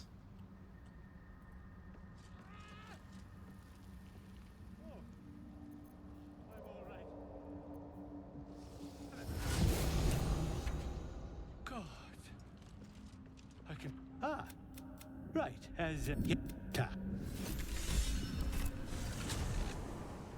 Wasted an inspo. Forgot that that's one. Oh well, it's fine. Didn't work at first, so I moved him again, just made him temp hostile. Blood and came, then it worked. Ah. It's not being able to shoot in and out of darkness the only difference between it and fog cloud. No. Devil Sight does not work on fog. So, like, let's say you're fighting Yrgir or Marigans, they can see through darkness just fine. But they can't see through fog.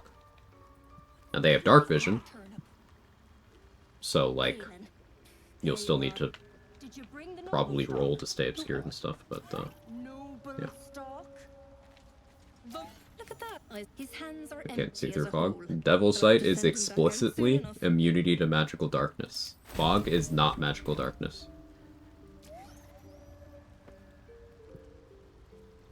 Collecting noble stock. Go on then. I bet you. This'll do wonders for the shop.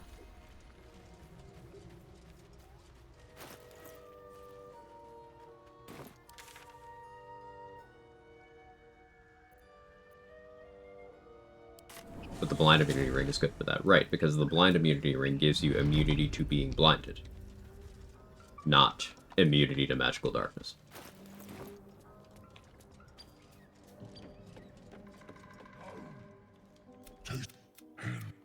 Stranger. Not food. No. Make me an offer. Well spoken. Indeed. Ogre kill everyone around.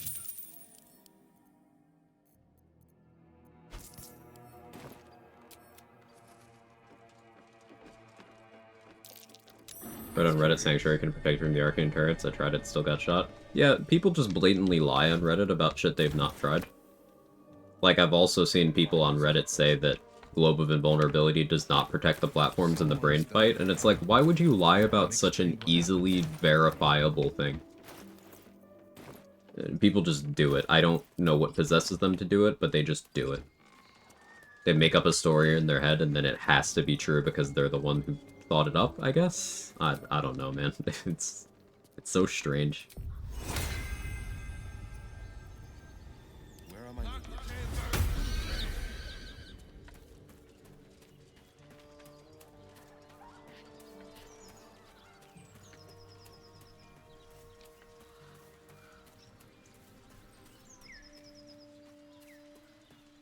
You don't think someone would do that? Just go on the internet and tell lies?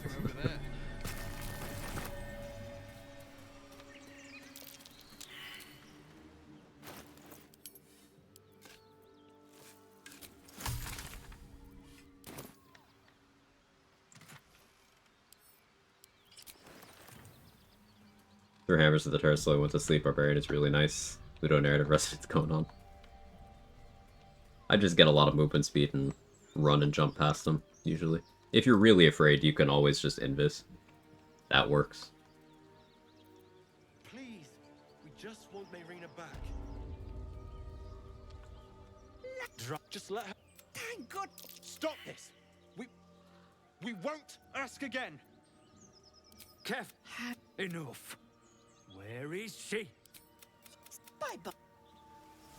She could shoot fireworks. None of this matters, all right? We need Close. to get her back, and fast. Hold on, Joel. Let him talk. What would you suggest? Not. They won't see me coming.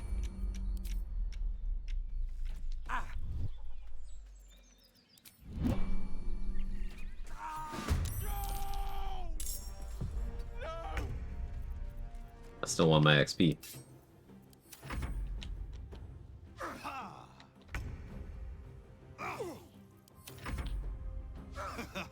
+2, yeah.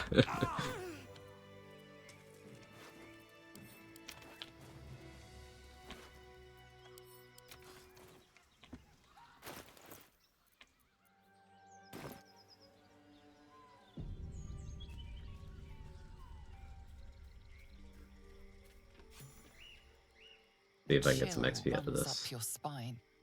You feel like you're being watched.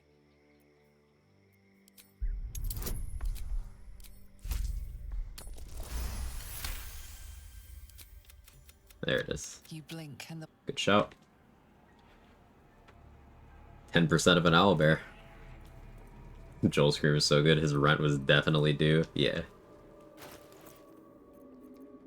If I hit him in the VA, yeah. Hey, Demir's rent is gonna be due because he's not gonna be paying on time.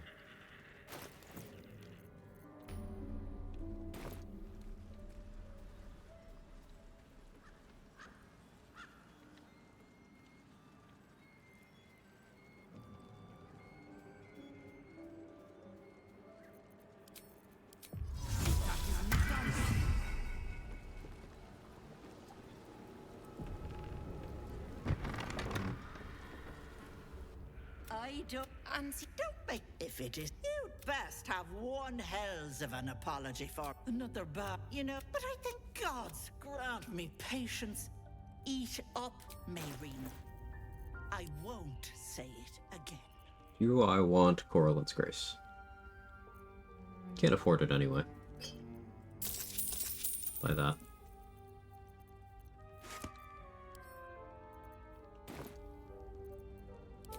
I isn't. What do you say? Want me? Should you? Hey, JD. Come now, Marina. Time to go.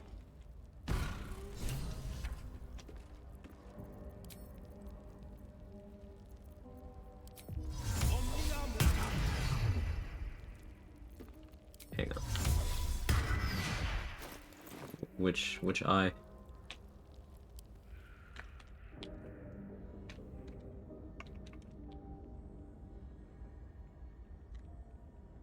So we give up the left eye. Yes, I still have to check. Hello, you going to give me one of those precious glory? Much better. Indeed. Not me. Now choose. Which eye will it be? Right, hold it now. No, you then you little shit. You're a dead soul walking in here now. It's tainted. Or can it?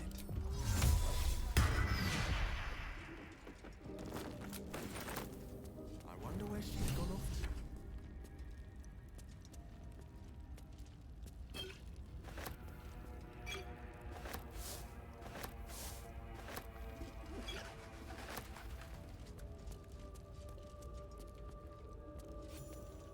That 120.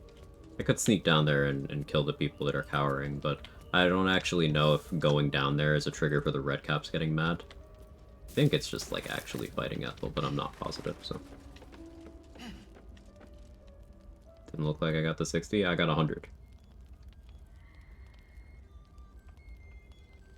I got the 20 for the thing before. I got 100 there, which is... I think that's 60 for one quest and 40 for the other. I think. Which eye did he give her? I gave her the left eye. So, Will still has his Sending Stone right eye, and now his left eye is hag-eyed. You're not supposed to be able to do that on Will at all, but with the use of Disguise Self, you can confuse the game into letting you do it anyway. And it's pretty funny.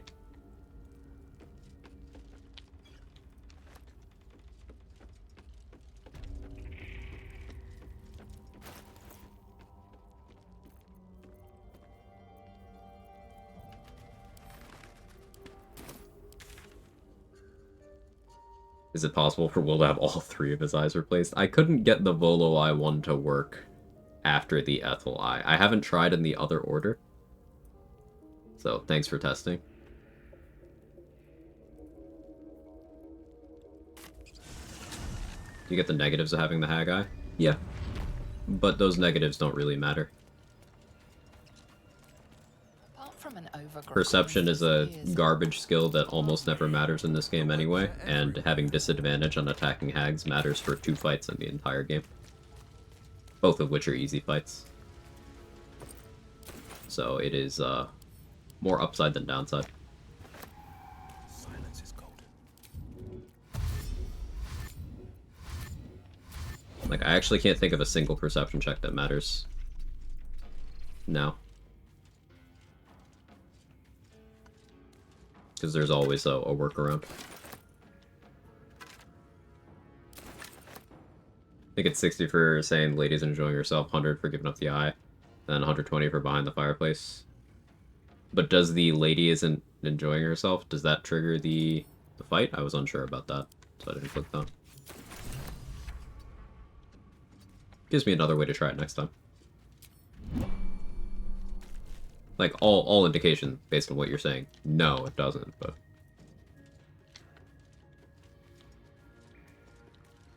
Go into the... No fight trigger? Okay, go into the base for 20, talk to Ethel, kill the 2 for 80 more. Does talking to Ethel down there cause the red caps to go hostile?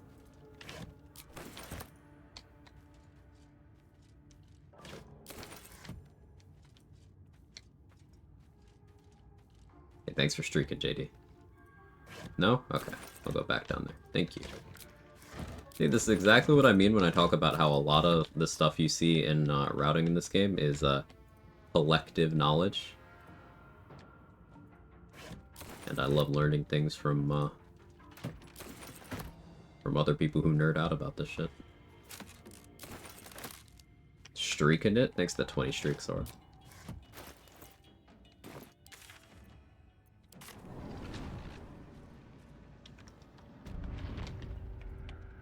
Heading out.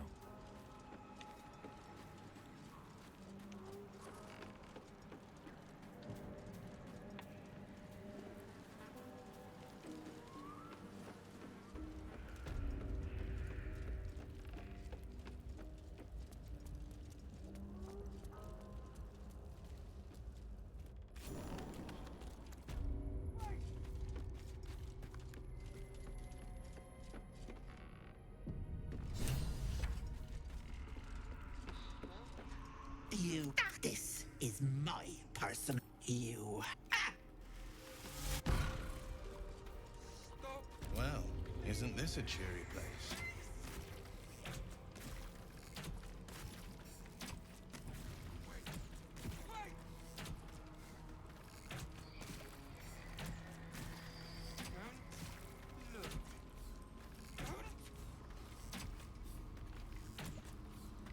I could try to sneak my way through and loot her lab and get a couple things of value. Do I have a protection from evil and good? No. So I won't do that. Been thinking about adding the mass tags victims because they just need minor illusion and a bomb. I don't know yet if that triggers other fights.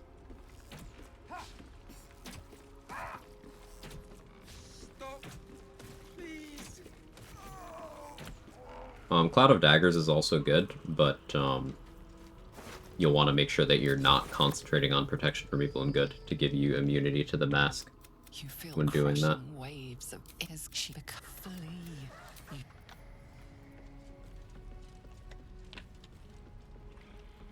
But yeah, Cloud of Daggers get a surprise round. Same as with Andric and Brenna and Nulls. It's just an insanely good spell, especially if you can upcast it.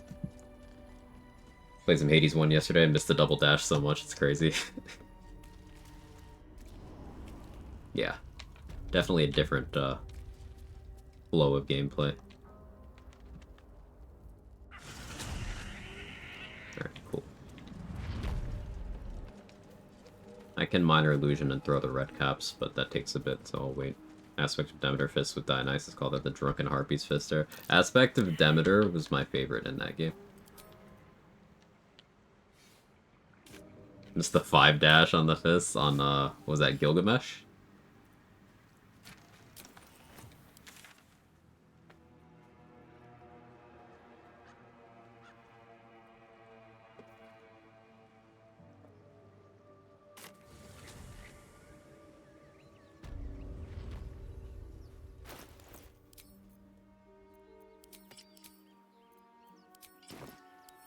No trouble at all.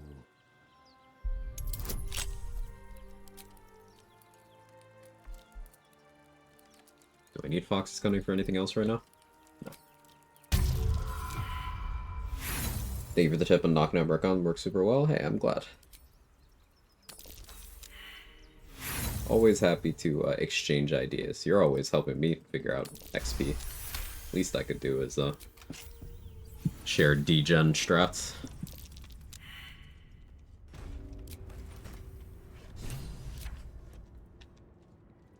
Nobody's been here in an elf's age.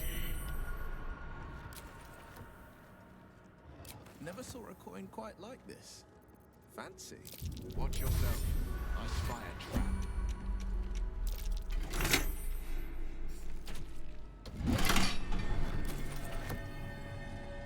A trap. Watch it.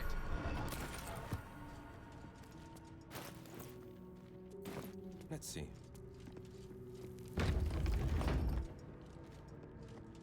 Just a peek.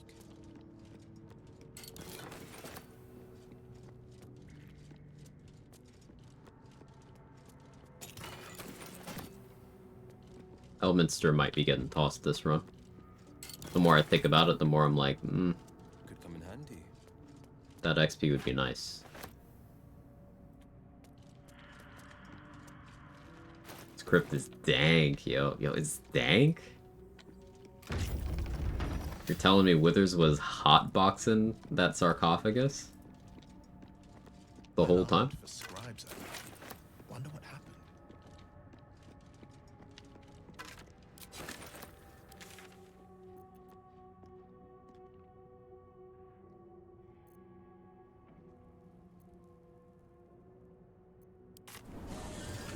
Withers too chill not to. Already say why you waited so long for this tank ass crypt? No, but I can reiterate. Why would I do that early? It's minimal XP. The enemies can kill me. And going through the front entrance, like over here, the exterior, would trigger an exploration spot. And exploration spots scale with character XP, with character level, excuse me. So if I wait to do that until a much higher level, I get more XP by walking into that area for the first time. So I have absolutely no reason to do it now. I could go in, do it now, get maybe 200 XP from the entire thing, or save it till later and get more than double that.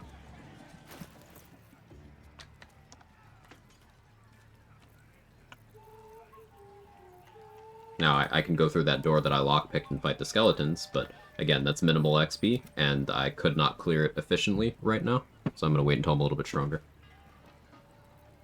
You meant the lower level? Yeah, I'm going to wait until I'm a little bit stronger. I don't have good bludgeoning damage, I don't have critical hit immunity, I don't have damage reduction to their attacks, so if they were to, say, hit me with a rock throw and then 2 crit rays of frost, it's unlikely but possible, I'd be dead. Rather not leave the possibility. So I'll do it once I have my adamantine splint. Which we're not that far off of. Word, thank you. You're welcome. It's a good question. Keep them coming.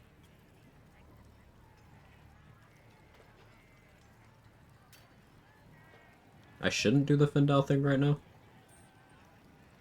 So let's hold off.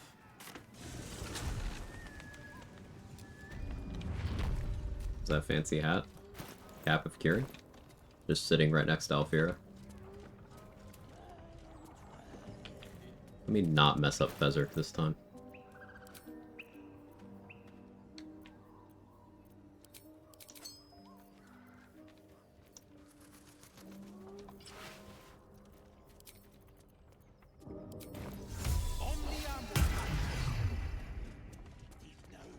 Skeletons below Blighted Village can be a pain in the ass too. Yeah, they're bugged to get archery fighting style twice, and they're also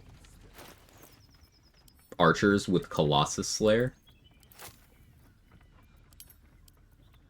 One of them has an Ilmater arrow too, if not 2 of them. So they can hit you for most of your HP, shut off your healing, and then hit you for all of your HP individually. And they're 10 XP each.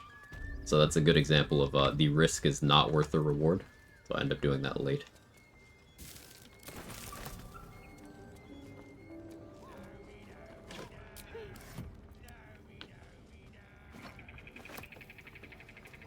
We'll do a 3-stack this time because the 2-stack he survived.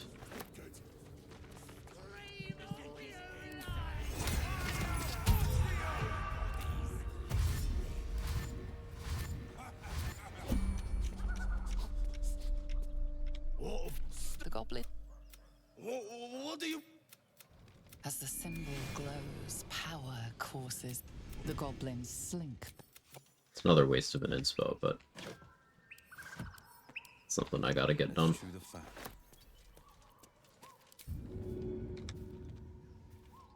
Into the fray.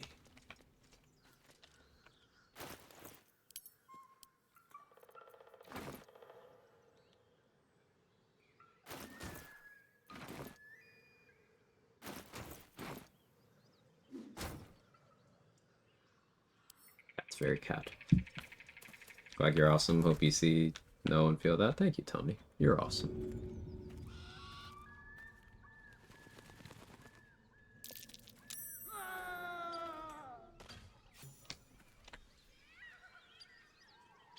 Yeah, that wasn't enough damage. I did need the bomb. He's got 31 HP. That was 30 damage. So I guess an Alchemist Fire would be enough there. But this 1d4 was a range. So, what, Ring of Flinging? That would still be a range. Double Ring of Flinging? That'd be minimum bonus 3. So still a range.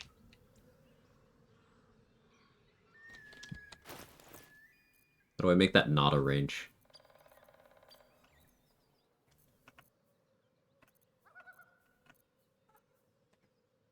Ring of Fling won't apply there? Right.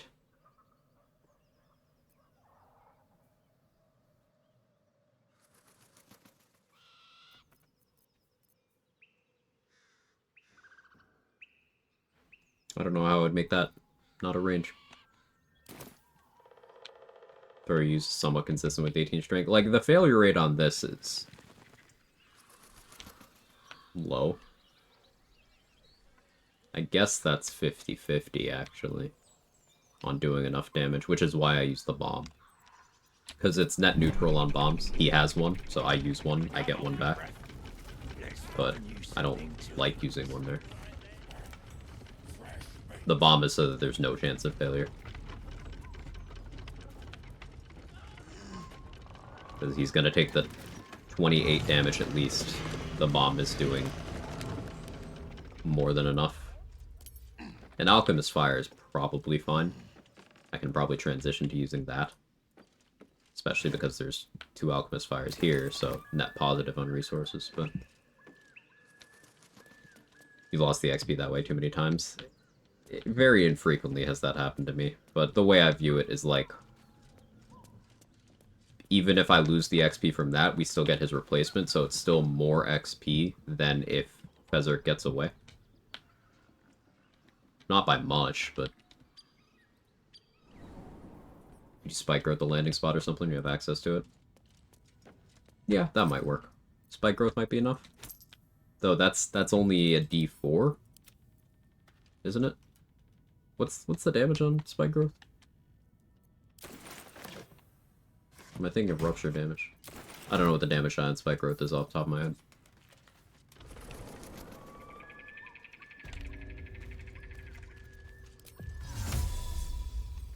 $2d4? It's 2d4, then that still leaves 1 damage roll. Where he can just despawn. You'd have to make sure to throw him close enough that he has to walk instead of just teleporting. But that still leaves 1 damage roll.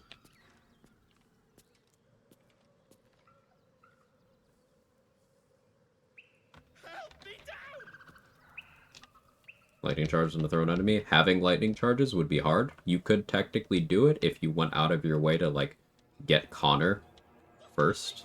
Or if you built lightning charges up on, like, the sleeping bugbear or the guy that stands over by the well. Technically possible. Hard to do, though.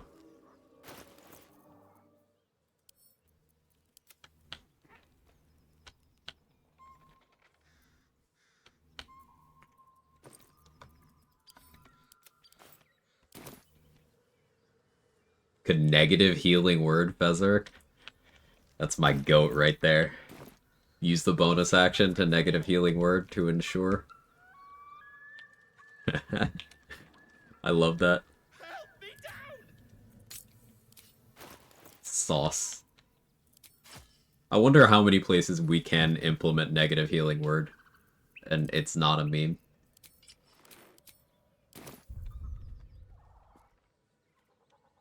Cut me loose! Do I want to knock out Barkus? No, I don't. Well, get on. I'm a deep gnome. You're what then? Do you hear something? I believe there's a Kevin near you. It's leaving 20 XP on the table, but it's fine.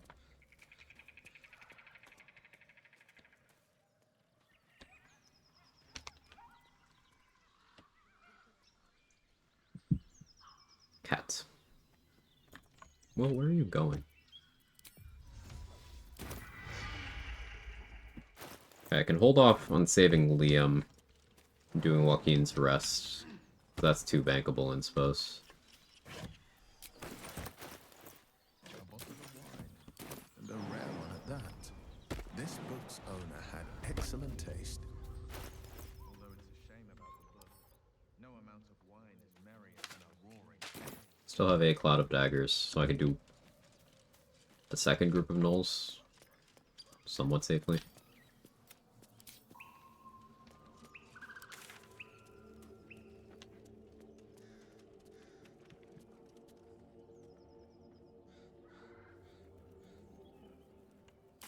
Problem is getting Devil Foil for a consistent negative healing word. It's the lowest you could get is 6 charisma. Yeah, 8, 2 Smuggler's Rings, get to 6. No Harmonium Halberd available yet, so you would be putting Devil Foils on summons. Which you couldn't do, because if you go to Grimforge without having saved Barkus, then they're gone anyway. So that's not an option.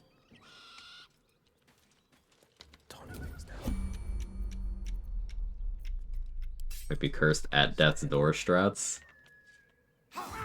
I would love for that to be useful.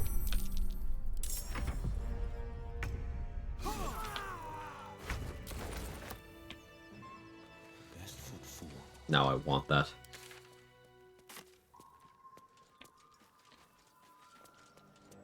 Yeah, we'll do that second group of nulls. I have 1 piercing DR, 21 AC.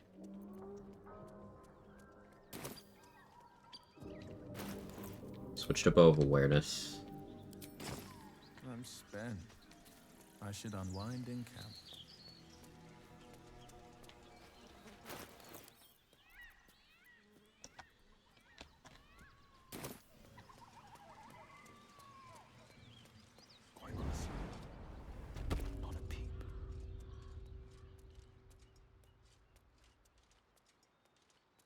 I guess the question would be, how do you get out without pissing off Nettie when you have at Death's Door?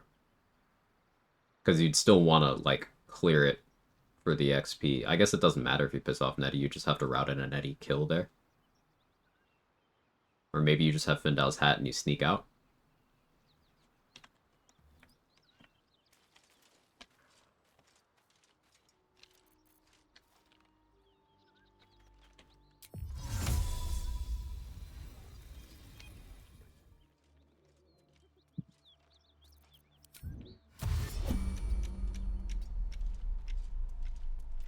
Missed my window.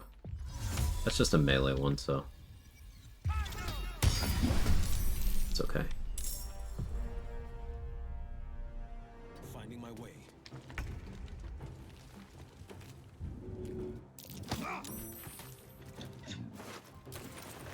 Buggy fix. Do this on anyone with Dareth necklace. It's true. I would create a use for that too. Alright, so you're dead. You're not assured to be dead. You're definitely dead. There's 1 archer and 1 melee.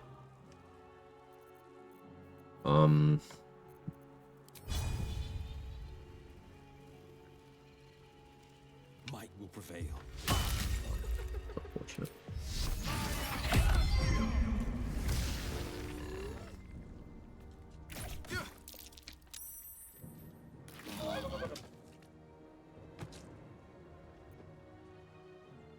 Sneak out through the passageway of the library if you pass the perception check.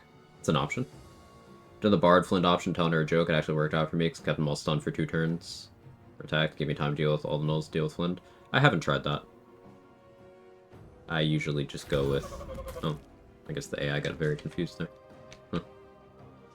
I usually just go with search your mind for the source of the voice, etc. The usual thing.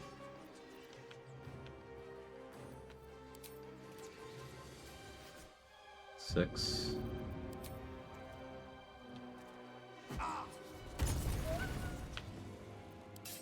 %75 chance to kill.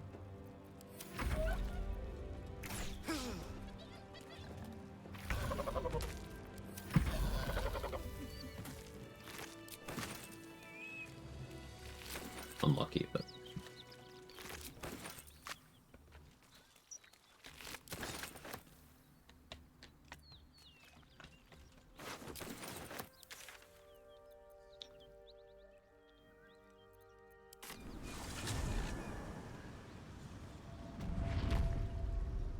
I don't know why we were sticking on this. Why did you go to the lower level of the crypt if not to fight the skellies? I wanted the protection from evil and good scrolls, and the 20 XP for walking into the room in the first place. Also, there's a soul coin. There's, Watcher's Guide, just some stuff I could sell. A little bit of money, a little bit of XP, and a couple resources.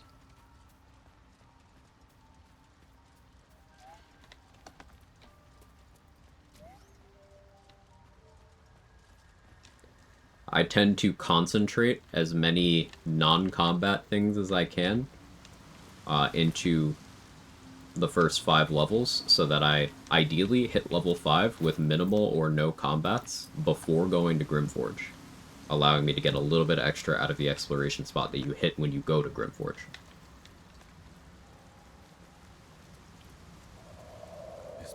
More XP in the long run, and less risk in general.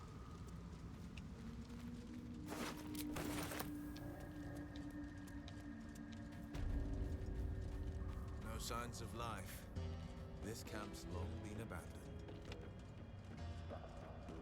Cloud of Daggers goes so insanely hard. Bard is so good. Yeah, Cloud of Daggers is legitimately one of the like most reliable spells in the entire game.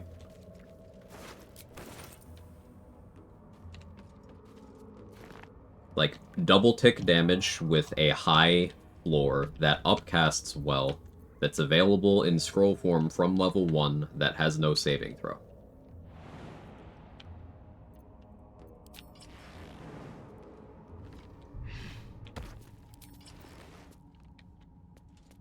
So, sure, the available in scroll form at level 1 doesn't mesh with the upcast thing, but that does just mean that it's desirable whether or not you are able to cast it innately. And that's big.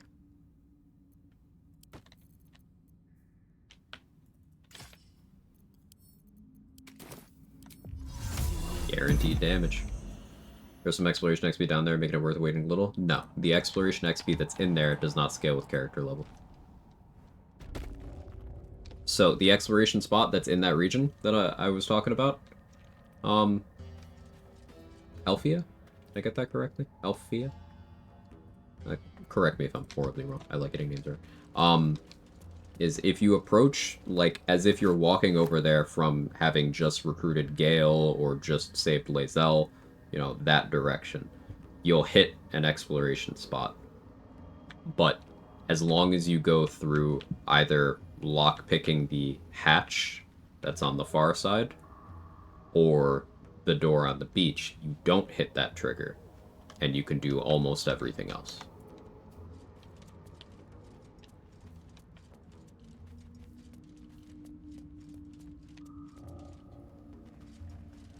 Yeah, I did know that, Sora.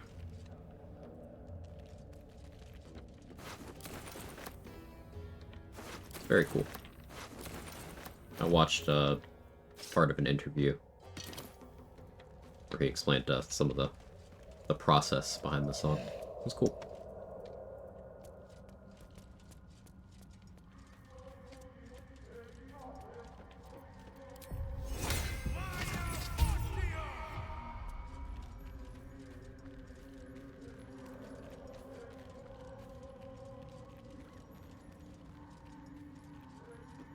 I need to actually update my username to Alfian, though.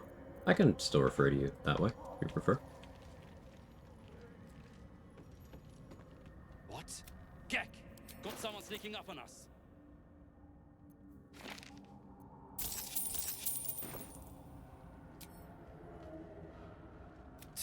His fist grips an axe.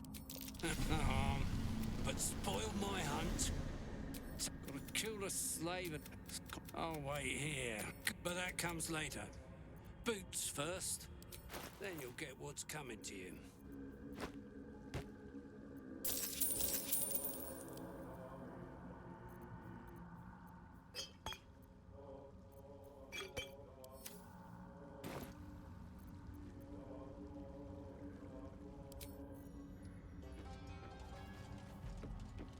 Thank you, that's nice. Of course.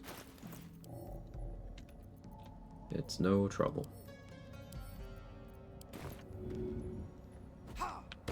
Forgot about the torch stalk by the Festering Cove. Jumped in to get the Wisdom Hat for the short hole. Bounced me right back to the void. RIP. I've seen a lot of people die that way, yeah. Gek has a refreshing inventory? No, this is the first time I've talked to him. One move ahead. I don't think it refreshes. Reasonably sure it doesn't.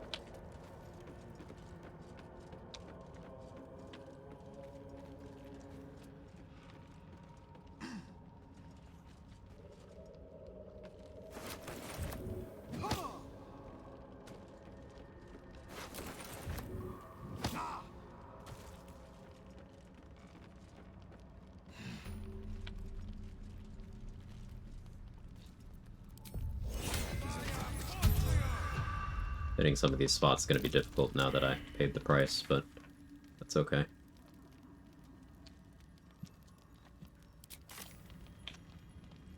I love surprises. You know what's refreshing? You? Oh. I don't know how to process this. You're cool. Got him.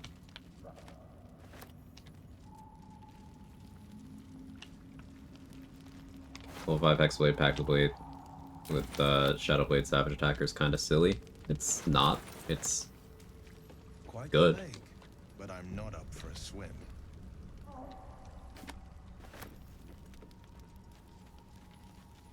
I I find the Shadowblade fixation interesting. It's like, yeah, it does damage. So do many other things. Shadowblade is not notably ahead of most weapons that are valuable, I should say. And then when you get to Act 3, even with Psychic Vuln, that only really puts it ahead of slashing things, because bludgeoning, piercing already have good Vuln uptime. Like, it's a good thing in a sea of good things. 3d8 at that level, though. Yeah, I'm aware.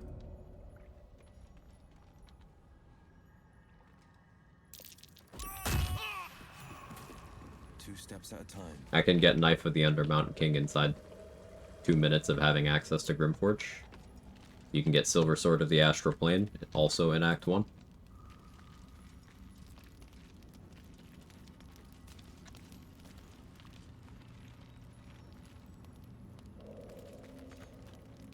It's a good thing in a sea of good things.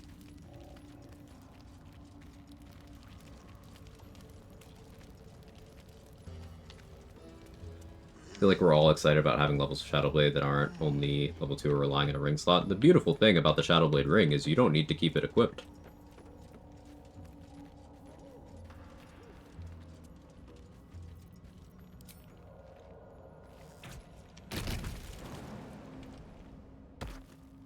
Gonna try the King's Knife Hireling into Undermount King Knife.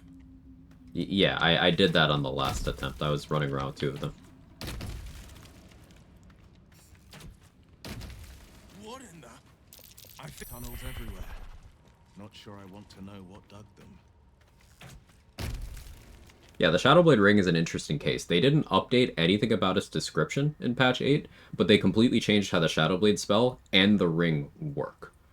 So the way it worked in patch 7 and before is, yes, you had to keep the ring equipped, and you had to keep concentrating, and you couldn't let the blade leave your person.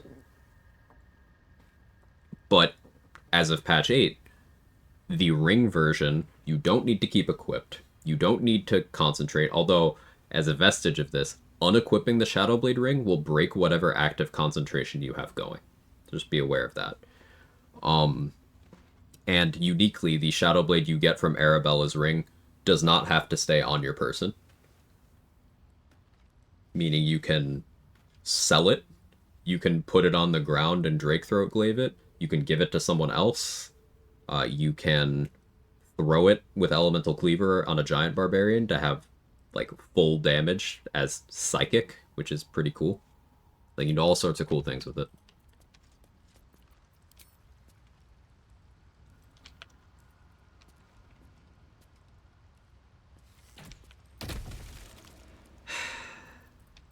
Yes, Atrix, you can Deep Throat it.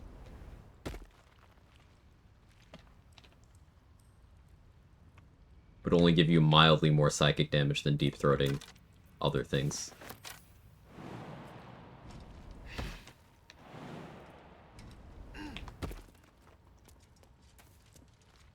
Don't remember, but does duping Shadowblade with Trickery keep the upcast? I've been told no, but I've never tried personally.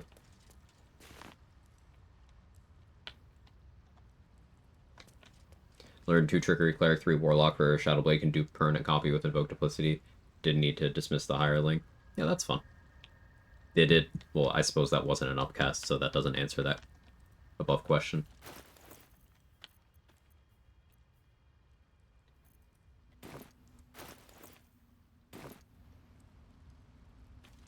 Guess I'll do Arcane Tower now.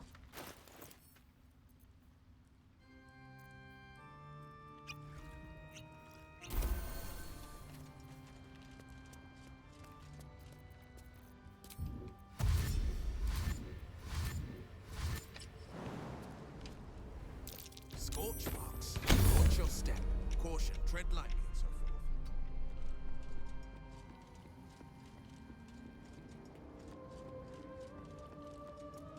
No, upcast doesn't last for Shadow Blade. Does for level 4 Flame Blade for 46 fire. Neat. So, Trickery Cleric casting Flame Blade, and then you invoke Duplicity and you steal that one. So that's no hireling Flame Blade access.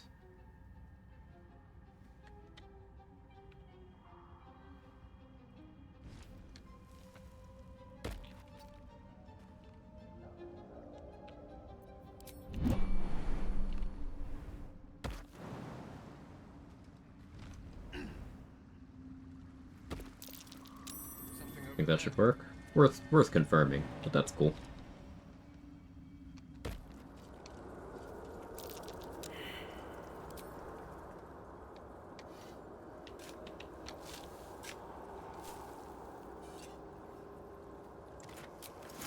Oh, see, I was talking earlier about how I was happy to not be scammed by that last run. Last time we got Remove Curse, this time Protection from Energy. I guess I can find uses for Protection from Energy, it's just like, ugh.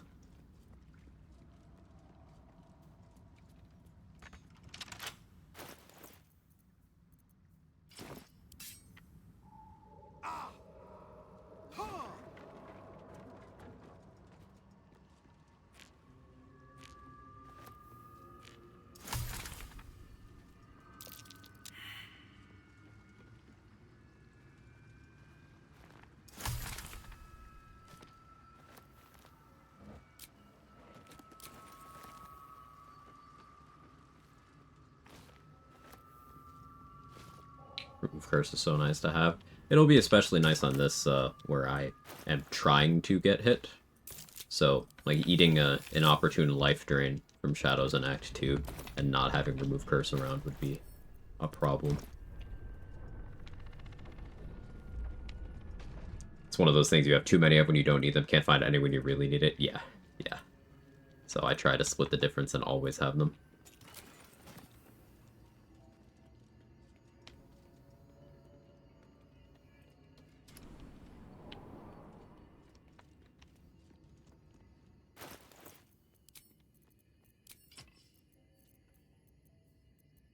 Sell my quarter stuff?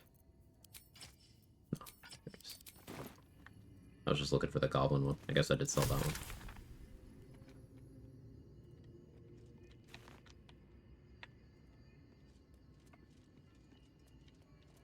My Nagel bumpin' friend has always got me. Pleasant enough, but I'm partial to heroic sagas I'm trying to have their Nagels bumped from the back.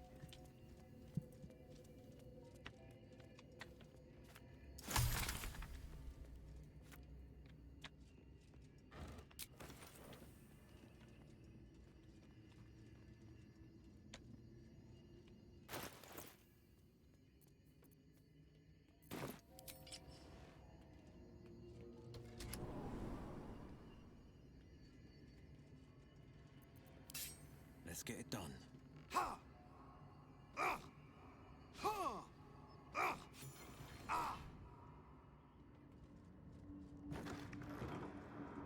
There's magic nearby.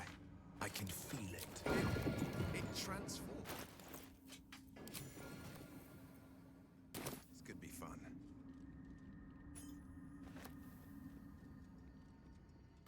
Slow and steady. Bawal will be 8:30 when we do that. Unsure when I'm doing that, but we will. What's this now? I want to try to hit Filro before we go to Grimforge as well. So that's probably going to be Cloud of Daggers from Stealth from an Invis pot.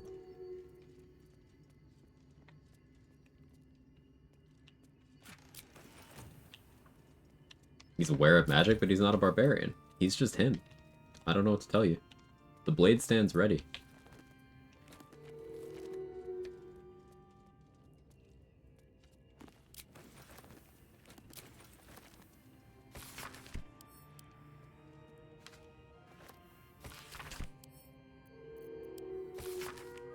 I don't think you need to read the second page, but I'm doing it anyway.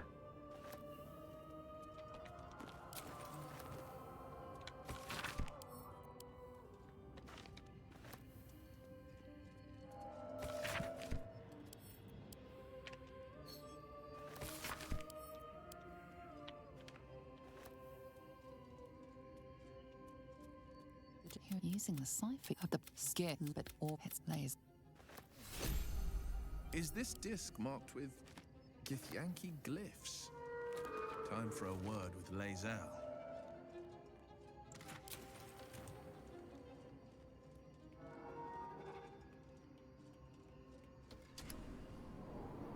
New sounds to the dark oppression break. Come on as you feel it.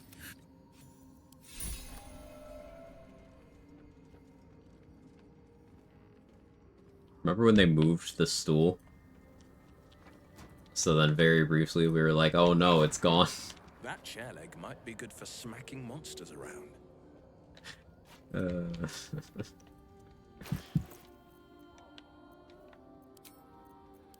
that a button? Might go pure class warlock for my next solo. Not sure what subclass yet. Do it.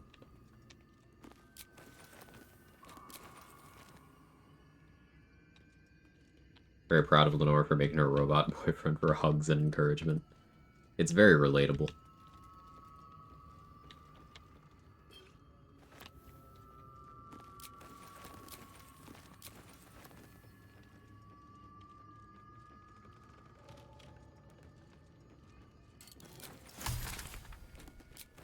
Blink? Ugh, really getting scammed on the scrolls. I got enlarged though. That's good. I don't know if I'm sticking that YOLO reduce to stonemason guy again. Might invest in Melf's first staff for that. I don't know.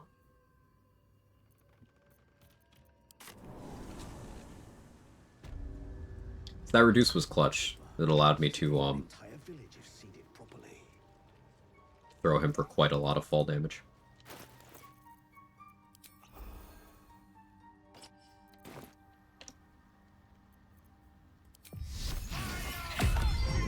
It's not gonna help, but it'll make me feel better. Welcome back. Have you made any new discoveries?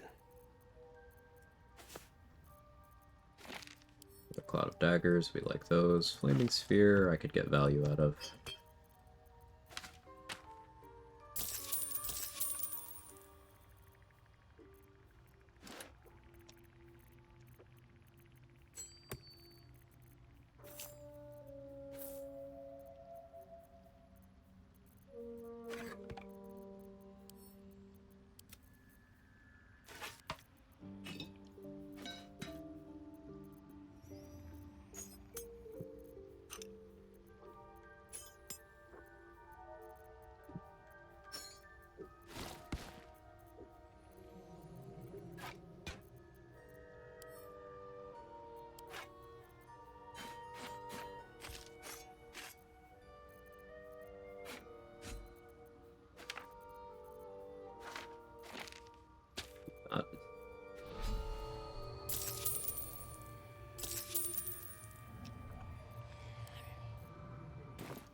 It's curious to find truly remarkable. Blade War pussy makes everyone feel better. Why come to the you must be worried. Learn to disguise self. Tieflings can get through Aridin and Zevlor dialogue without a check. Choose one, fight ended. Tiefling off freeze human mouse, since naturally Zevlor says, thank you, sister.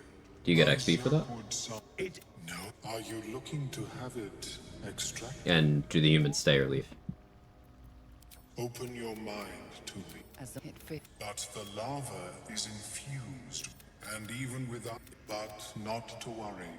But there may be a way to. But Timusks cause the. You must. Great Old One Fear and Crit looks fun to play around with. Level 6 feature doesn't look too bad either. Great Old One's really good. Great Old One, Fiend, Hexblade are all great. Archfey is a lot more niche. But like Hexblade is the elephant in the room of being an absolute powerhouse. However, Fiend and Great Old One are neck and neck, and are also very good. My personal favorite of those two is Fiend for if I'm like, doing more than a dip. Because being able to give yourself a resist of your choice at level 10 is pretty fun. Also, you learn Scorching Ray. And that means that at level 11, you can dump 3 5th level Scorching Rays into people if you really want to. Like, per short rest. Yes, the world loses its edges. Its finer I like Archfey for boundaries exactly one dialogue option. Which one's that? are fluid, but trapped like a creature suspended in amber. Demons stay, you get the XP when you talk to Zelda. Additionally, I won't be staying long. Need a healer. It's good to know. The fear pierces your mind like knives of ice. The parasite digs deeper, as if it needs to hollow out your skull. Oh, what a bit. The power. Oh, that lava, such an outcome. I would offer it as a gift, but in truth, the ring is priceless. Is there anything you could offer me in turn? Haven't saved Volo yet. Or I haven't talked to Volo after saving him yet, so get that inspo back that way. I greet you, son child.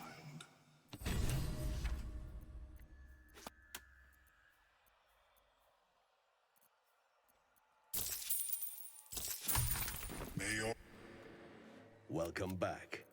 Have you? Do I grab most for staff from Blurg? If anything Sure. in my private collection is to your liking.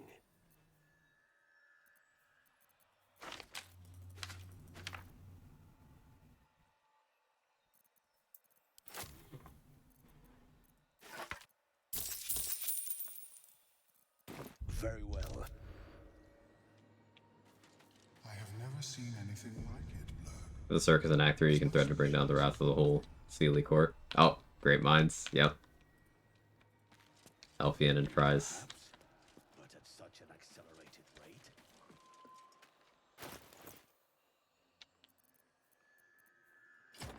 rate. Excuse me. Apologies.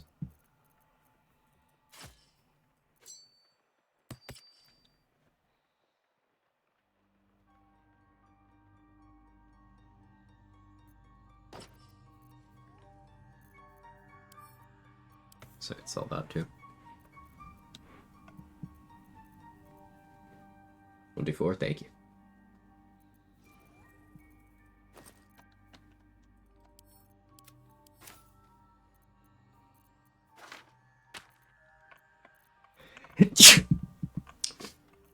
Can never sneeze just once. Excuse me.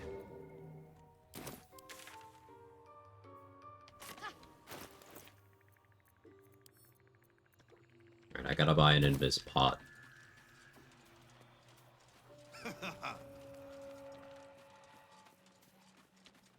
Prep for Philro. No point in lingering now I've got the noble stock.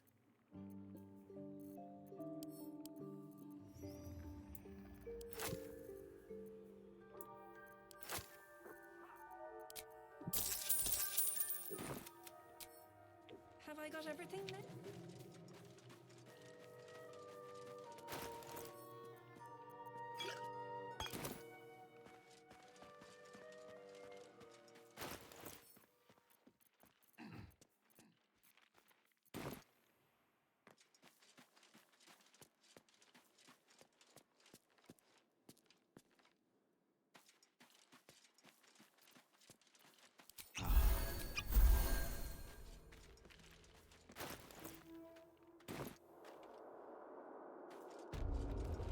They won't see me coming.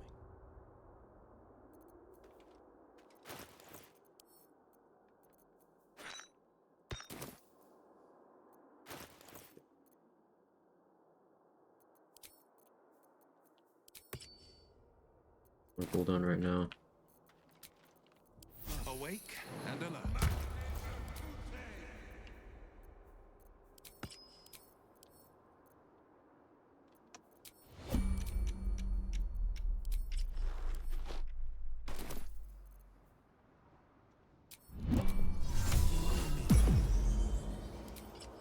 Yes, I know Featherfall. I realized while I was doing that. It's okay. Means I don't need to know in the future. Look,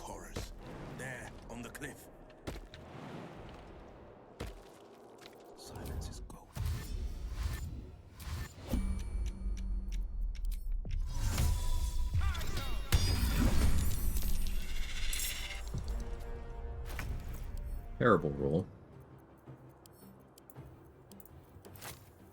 But I'm going to be rather shameless about this.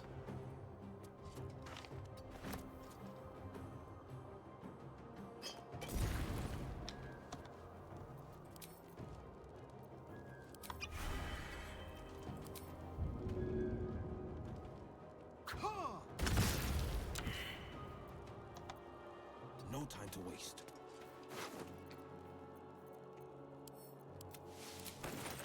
Revenge acquired. Is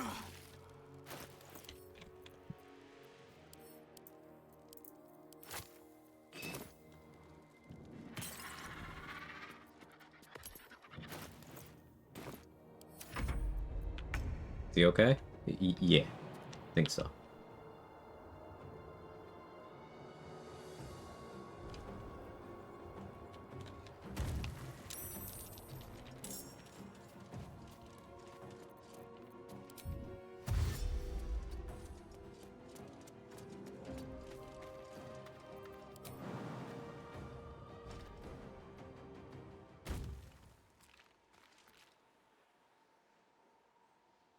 Take notes when you absolutely want to guarantee a mofo is dead. Yeah, smoke powder bombs are what come out when you're no longer holding back. So I used Cloud of Daggers. I was hoping for good damage out of it, but we didn't roll particularly well. Average, basically. But that also facilitated dragging an Alchemist Fire in to get more damage out of that. Rolled as poorly as we could have on that. So given the lack of progress from that, I decided to use my Speed Pot and throw a Smoke Powder Bomb into the Cloud of Daggers, which caused it to explode an additional time. I didn't angle well for it to hit the fire surface. Actually, no, I did, because we see 3. So he took 3 explosions from the bomb.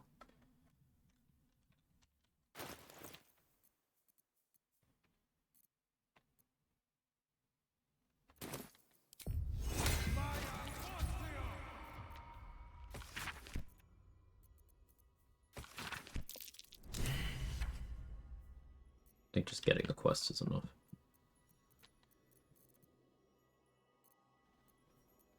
Spits about to.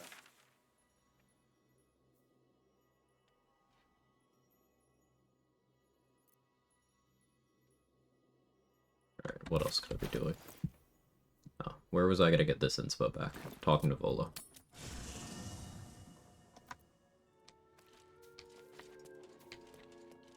Let's chew the fat. I was just settling in and reviewing my latest findings. Mind flayers, cultists, and, of course, your esteemed company. Change my mind, I do want that.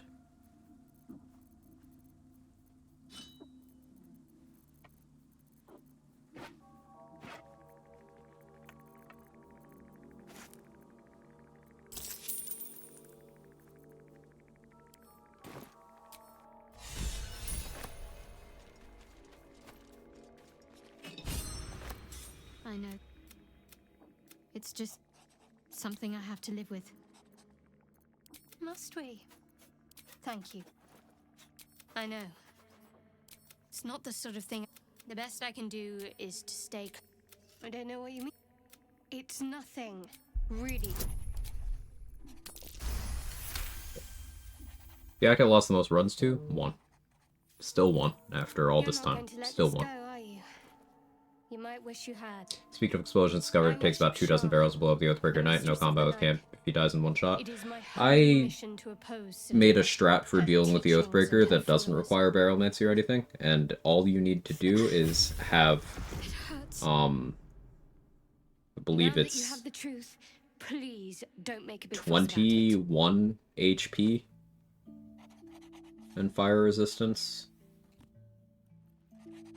And you need, the campsite that you get if you go to camp while in the Shattered Sanctum or Wither's Tomb. Basically, you block the door with a heavy chest, And you just keep closing and opening the door to take shots at him. The reason why you need the 21 HP and the fire resist is because he has 10 spell slots with which he will use Hellish Rebuke. I want to say it's 10 spell slots, might be 8 actually. But you need enough HP to survive Hellish Rebuke, and then enough heals to, you know, stall out his spell slots, and then you just keep shooting him. I did this live a few runs ago. It takes a while, but you can do that at level 2 or 3 for the Oathbreaker's XP very early. And you can do that at a point in the game where you don't have to worry about there being a combat in your camp. Like, as long as you've not brought Scratch to your camp or Volo, you can limit it so that it's just companions who you can temporarily kill off. Or put in your party, have die, and then have Withers watch them, if you really want to. True. I assume you, my Lady Shire, but we shed those cloaks. There's often suffering. I think I did well by joining you. The wound on my hand. I'd like... You already know my bitch. She don't believe the lie. Well, I like night. It's a deal. I mean, if I manage... Of course. We've been through quite a lot with like... There's someone waiting for me there. Thank you. I'm not too hopeful that he... I don't think I've ever had a confidant.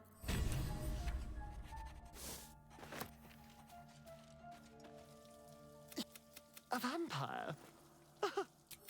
So... You know tricks to restore a paladin's oath out of him pay the gold? Nope. The price of getting your oath back caps out at 10,000 gold, starting with the third one. If you want to have almost guaranteed consistency and getting the gold back after you pay, what you can do is make the halfling hireling a wild magic sorcerer and have her use bend luck enough times that the minimum she can roll on sleight of hand is 30. DC on sleight of hand caps out at 30. Halfling has 1 protection, so you have her try to pickpocket him with advantage, meaning she would have to triple roll 1s to fail. I guess quadruple roll 1s, actually. That's how the math works out. It's unlikely to happen. Can you kidnap and chasm him? The Oathbreaker Knight?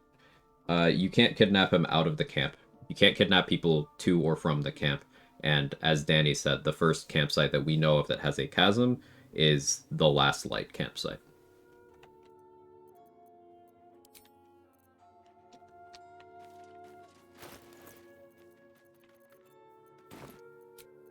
Might have sold the disc. That's not ideal. I gotta buy that back, I guess. 2 dozen exploded barrels left an awful mess. Found by camp to the wine cellar site. Oathbreakers have a nice little corner for all the mess once exploded. She is cataloging. Welcome back. I Yeah, a good bargain. If anything in my private collection is to don't have too much of an interest in barrel strats, but I appreciate you sharing. Guess we'll buy these back.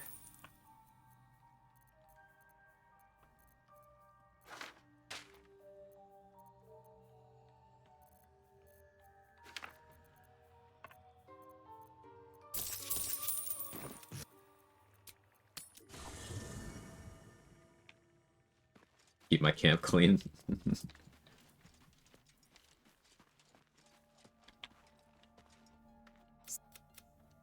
The depth in your head buzzes in concert with... This text is heresy.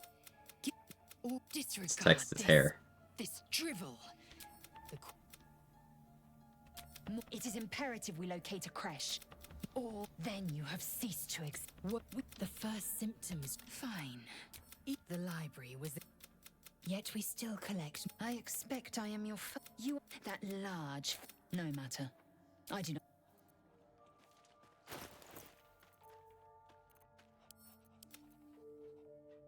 Hair? Ethel Hair? I should call her.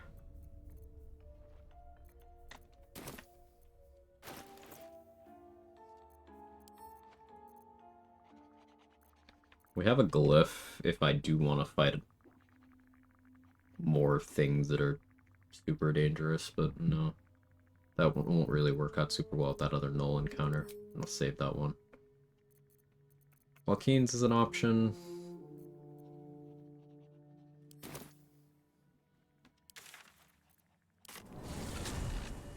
Unfortunately, I do think it's time.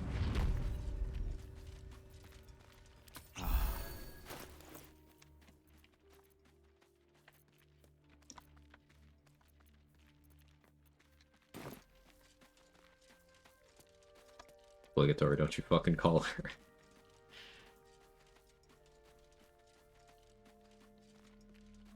They won't see me coming.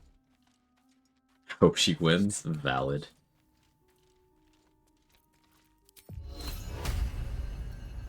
Strike from the shadow.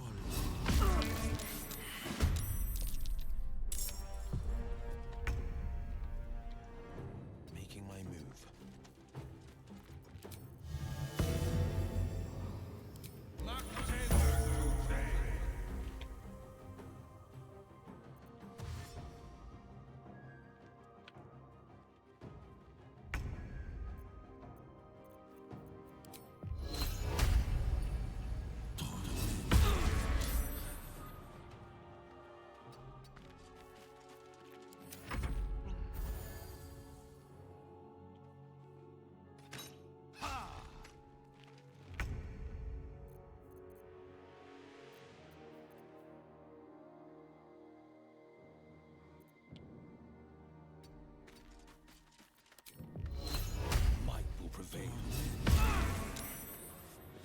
Good job with your saving throws, Carla.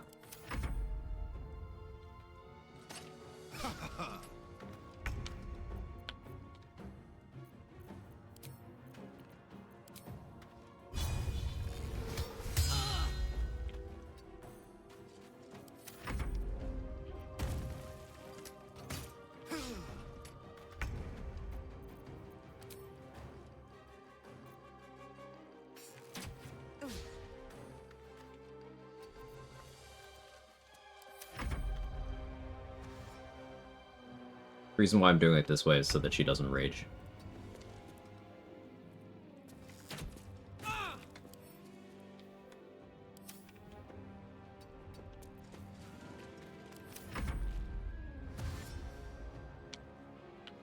No ISO horns run? Yeah.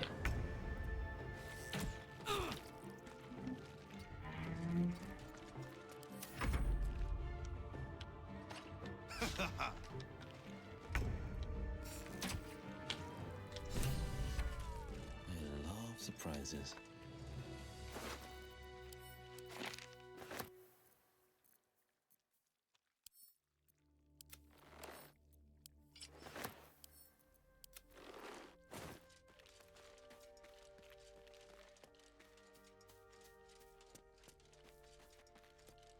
You take her pants to add insult to injury, but have you seen how good he looks in them?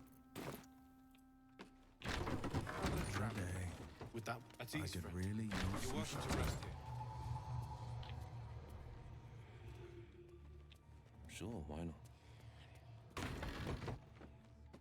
I'm still looking to shift some supplies. Don't have much to spare, but it's more than we can carry.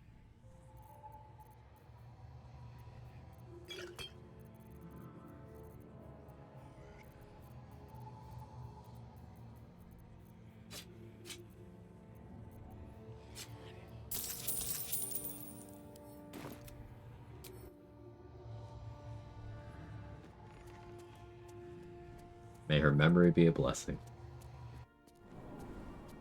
Better give her a hug in your next run to make up for this, of course. I mean, I played as her in my last run. For some reason, usually I end up... Like, if I play as a character, it's right after they just had a horrible time. To just give them a better chance. And sometimes it works out the opposite way.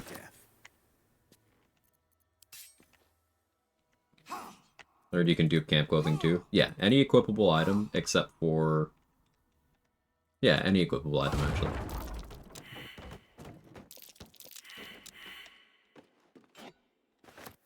Sorrow having an egg and milk as based, I guess. Aftercare is important.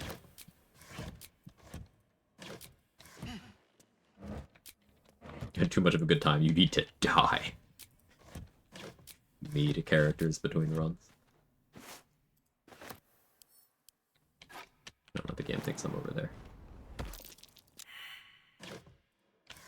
You updated position yet? Okay. You can tell if your position is desynced from your visual location if when you pick up an item, it flies to somewhere other than where you're standing. And that happens here sometimes.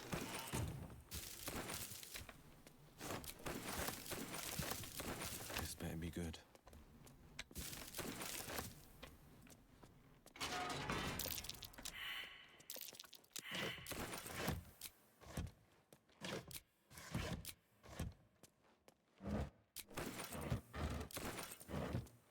As annoying as it is to go through some of the loot loop 2 days in a row, I feel a lot better about how we've done optimization-wise this time. I am in a far better position in terms of XP. A couple tricky things I still gotta take care of, like I gotta make sure Bawal goes well again. But overall, we're in a good place. Just not sure what. A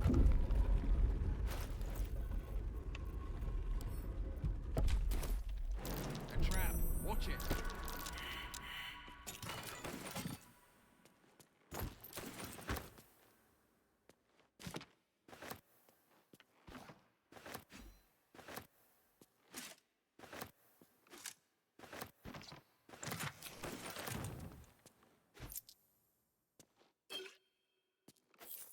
I did not go to Grimforge at level 5 last attempt either. I won at 4 because I was like, eh. We're going to try to do 5 Grimforge this time.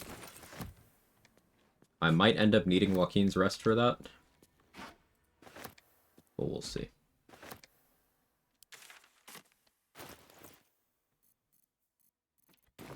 Hey, so Black. What XP did I gain compared to last run? Fezzar, Blighted Village. A little bit more in the swamp. Nautiloid was slightly worse, but I got Barth this time, so I think that averages out to a little more.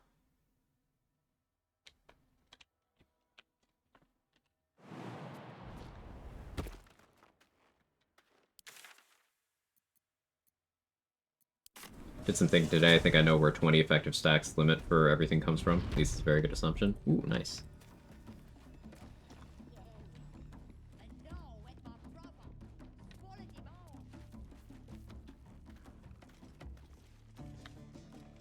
Why did I come here?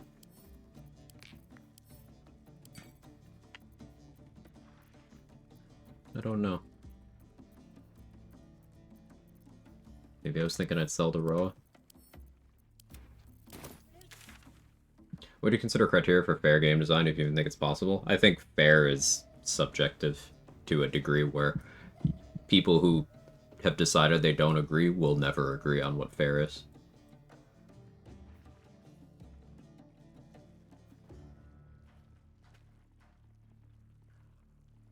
Several patches ago, there was a bug that made the game crash, put too many radiating orbs on the enemy. Crashes started was over 20, and I assume was when the enemy rolled below -20 total. So a limit of 20 was not in effect back then. Oh, so you think the radiating orb change is when everything went to 20? It'd be cool to confirm that on old patches, actually.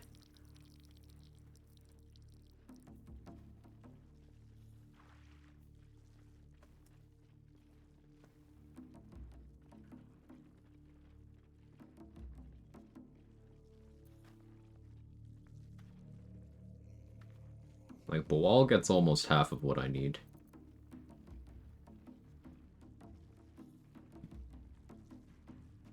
Maybe I do still go to Grimforge at 4. I don't really want to do any of the things I would have to do.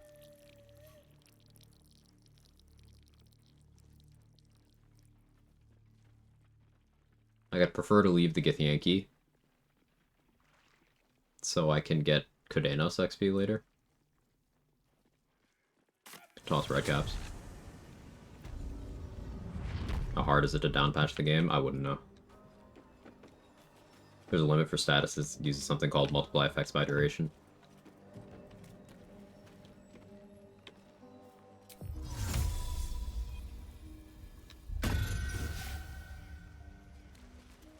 ogres. Already bought them.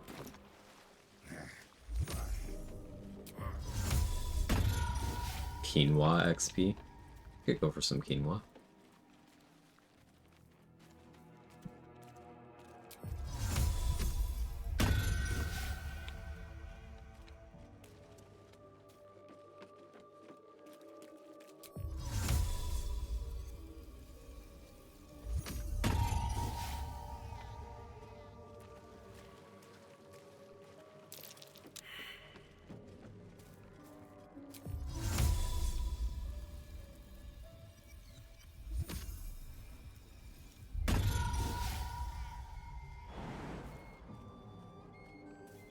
Of where I was.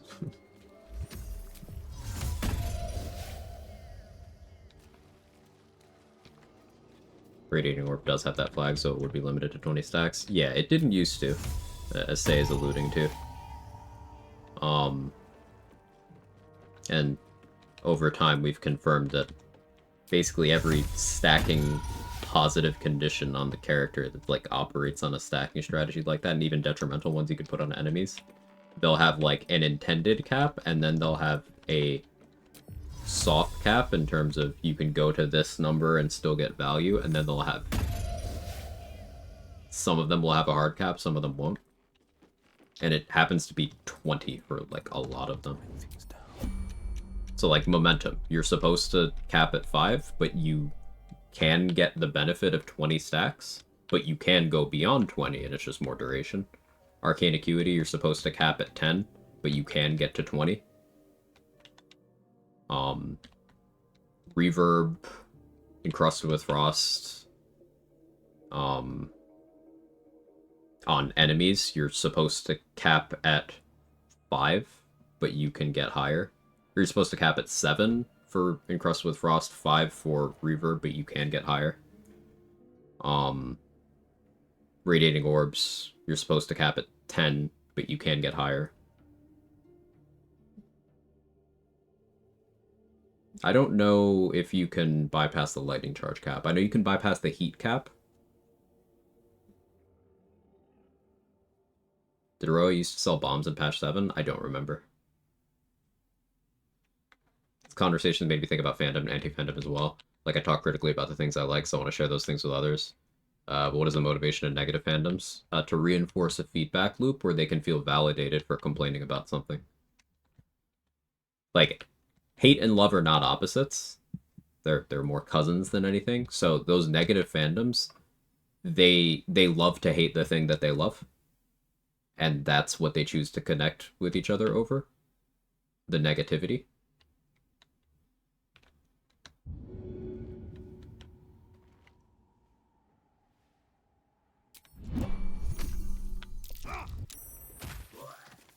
Best foot forward. So it's not like an inverse of having positive sentiment towards something. I find it's just like haters spend a lot of time consuming the things they hate.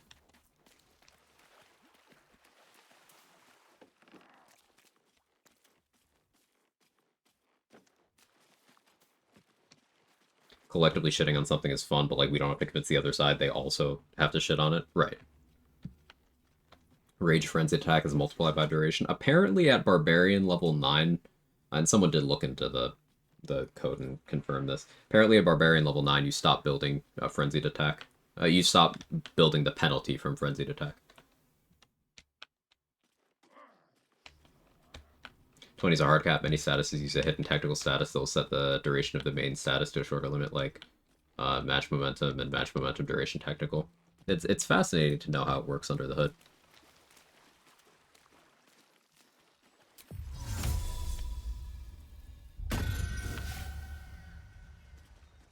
Yeah, the question Say has is, how long has it worked that way?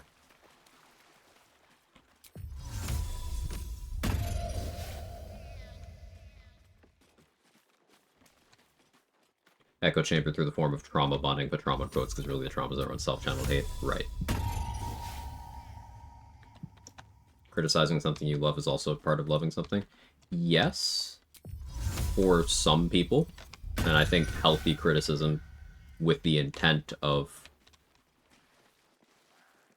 you know, with constructive goals, whether it's improvement or having a more complete picture of the thing that you are consuming.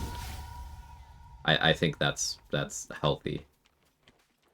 But there's lots of people who do that in unhealthy ways. And there's some people who will love something and then are completely unwilling to criticize it.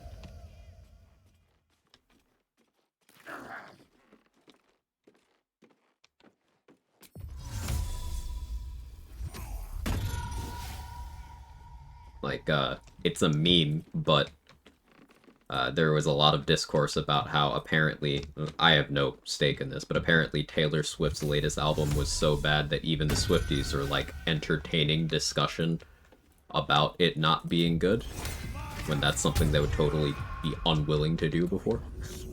So they're often the example of a fandom that is completely unwilling to criticize, at least before 2025 they were. Keeping pace.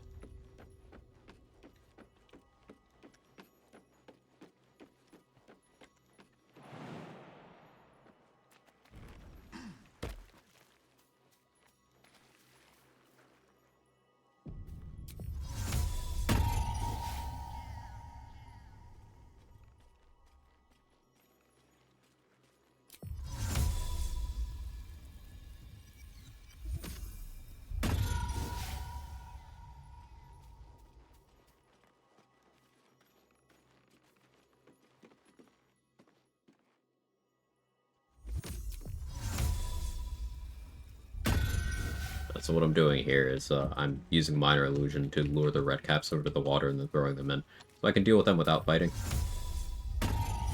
Welcome back to Act 1. Thank you. I didn't leave Act 1 on the last attempt. The building blocks of every run, you know?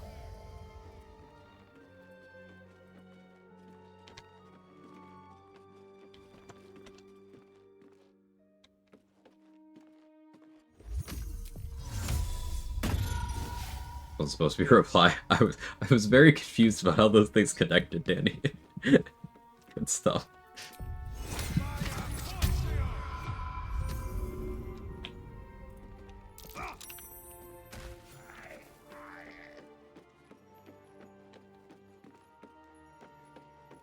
Hate that because of liking something, I get lumped into the group that never criticized it by others. And I hate when that happens too. I also hate when the other side of that happens, where when you dislike something, you get lumped into the crowd of, like, the worst bad faith piece of shit, like, awful people criticizing a thing. Like, this is a conversation that's happened a few times, but, like, the sequel Star Wars movies.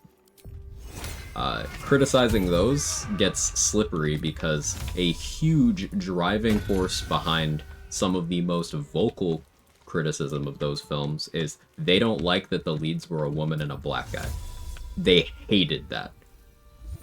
And they didn't even like when the side characters were people of color either. They, like, tried to bully the Asian woman in the second movie into fucking offing herself. Like, it was real bad. Just like how Star Wars fans bullied the black guy who played Jar Jar into almost offing himself. I wonder if there's a pattern there. But yeah, I digress. Like, you can't criticize those films without some people mentally filing you away in the boxes of people who did that shit. But it's like, no, actually, I just like characters to have character arcs. I like, you know, side plots having payoff. I like logical consistency. You know, I enjoy good writing and character-driven storytelling, and it didn't really do a good job of either of those things. But the loudest critics are the literal Nazis. That's so annoying because they're actually bad movies, and they are.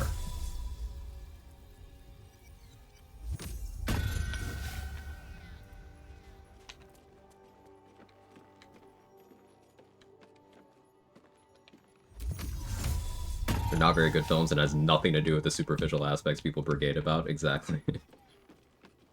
Number of cishet men that have tested my Star Wars fandom by asking how I feel about the sequels. Like, girl, we talk about my problems with Disney or your problems with women and people of color. Preach. Another example of, you know, within the Star Wars fandom, that show, The Acolyte. It ended up being terrible. I don't think anyone thought it would be good. But the people who were review bombing it before any episodes dropped, and who were, like, dropping YouTube thumbnails where they drew red circles around all the minorities saying this is why the show's gonna fail, like, those people, they didn't care about the writing. So it's like, okay, yeah, show's bad, but you did not know that before it aired. And it's not because it's a mostly minority cast.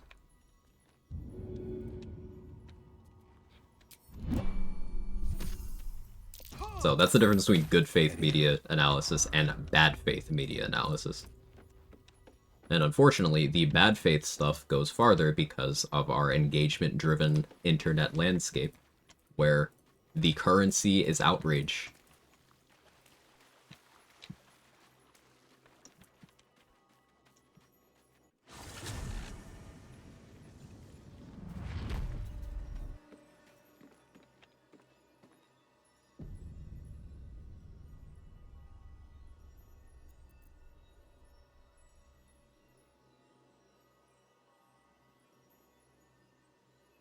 Well, these mouth breathers salivate over vintage Carrie Fisher in the metal bikini. In IRL, she would have beat the fuck out of them and made them cry. Yeah. Yeah.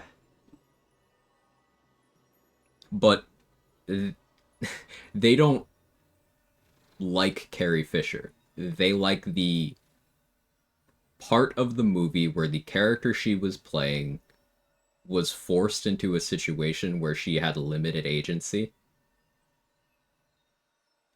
and their dicks got hard.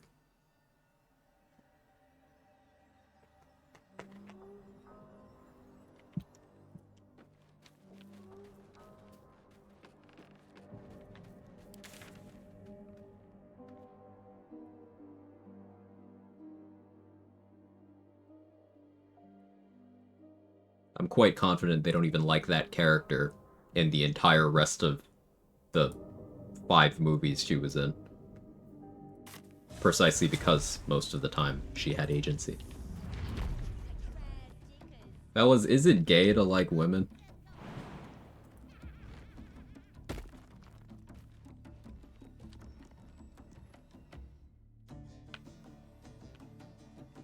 Started thinking with the wrong head. Yeah. Do I have opinions about Star Wars fans? No, I'm right there with you, Eve. Like, nothing to be sorry about.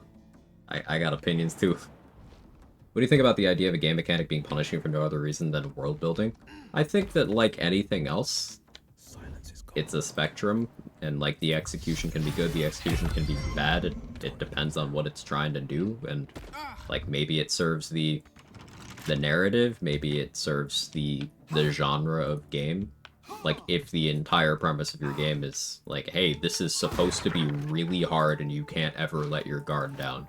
Everything can kill you, everything sucks, everything is awful, then a game mechanic being punishing could serve to get that across. But if that's not something your game's doing and there's just an arbitrarily shit mechanic that's like designed to waste your time or make you suffer and doesn't add to anything, well, I think that's a little different.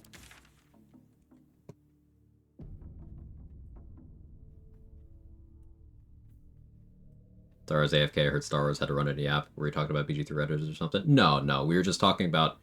So Black was bringing up the consumption of media from the perspective of being an overly critical fandom, and how sometimes it's hard to criticize things because you get lumped in with those overly critical bad faith people, even if you are criticizing something from a place of liking it and trying to be constructive and having discussion.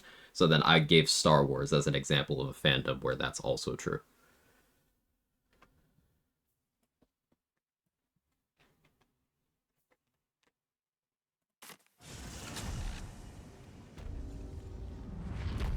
Soulless legacy sequels driven by a conglomeration of media properties chasing safe returns do not make for good art. And then also the narrative that, like, Disney was doing some, like, quote-unquote woke thing by erasing all the white people from Star Wars and stuff. Like, one of my biggest criticisms of Disney Star Wars is they decided for The Force Awakens to remove the black lead from their marketing for the Chinese market because they figured that being racist would make them more money. Like, your narrative doesn't even make sense from the soulless corporate perspective. Like, corporations don't give a fuck about us. They're gonna do what makes them money. So, like, it's so stupid. It's so stupid.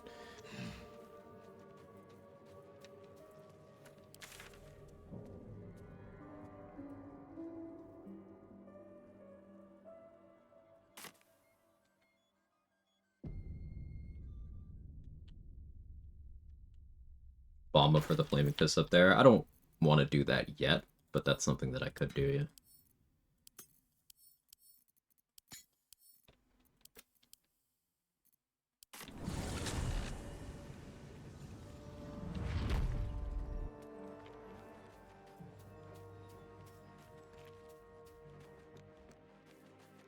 I can say as an elder millennial, I quit reading anything about my favorite media online outside of good discords, and I'm enjoying life more. Like the old days, you just watch a thing and enjoy it. Yeah, not stepping into fandoms anymore has also improved my quality of life.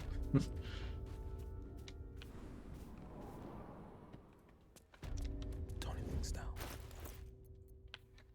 Only me, it feels Will's the most boring origin character in Baldur's Gate. No, it's not only you. I imagine a lot of people feel that way, and Will is intentionally a much more just kind of straightforward character, which I think makes sense, because you need someone who's, like, stable to balance out all the crazies.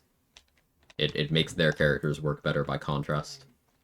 Now, I think Will could have had more interactivity in terms of how he reacts to the story as a companion, in terms of how his story links into everything. I think that could have been better. I think they could have given him more content. He's the origin character with the least content and the least links to, like, things happening in the game, and I take issue with that. But I still like him.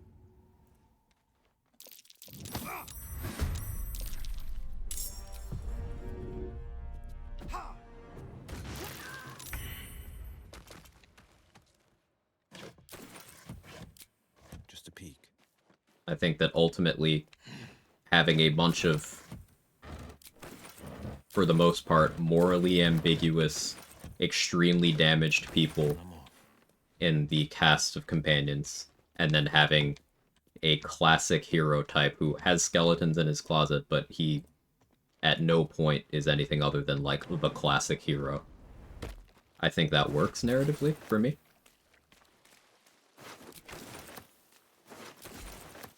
What have we here?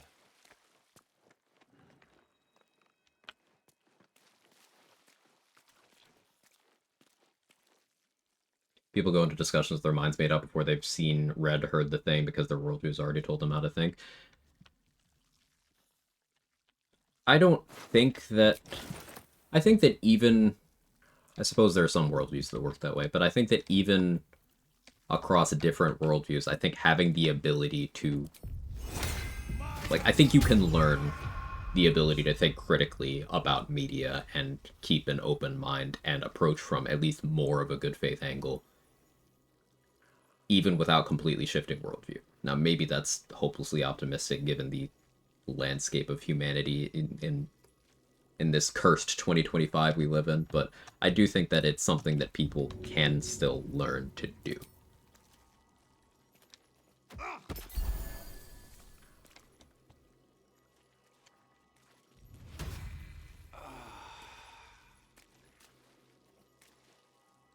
Oh, thank you, thank you. What?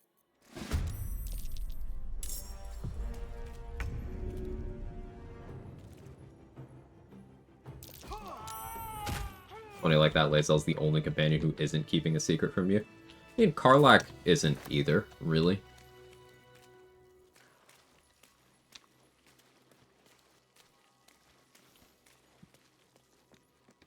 Minthara's not keeping anything from you either. In fact, Minthara's, like, very focused on honesty.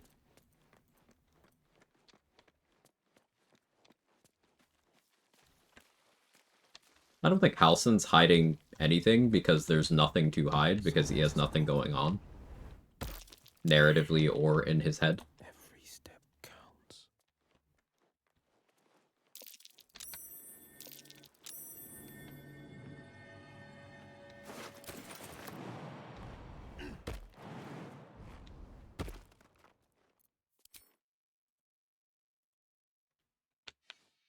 Seems the biggest issue with Will, he had to change the most from early access in such a short amount of time. I think that that is probably the biggest factor in why he got less content. I'm gonna choose to be charitable and hope that that's the reason why he, of all people, got less content. 2 steps at a time. Careful. There are traps about. Get the Will inspo for saving Vindal? I did not.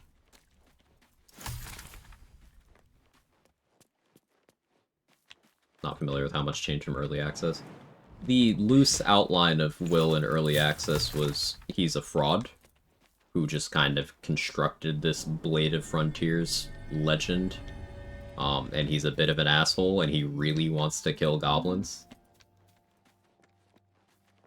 Whereas 1.0 Will, he's like actually a hero.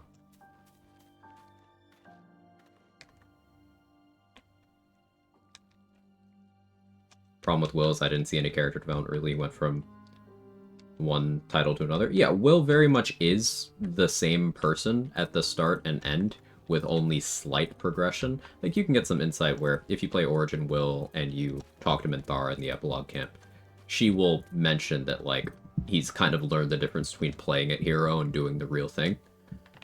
But outside of that, he is who he is. You don't, like, decide who he becomes.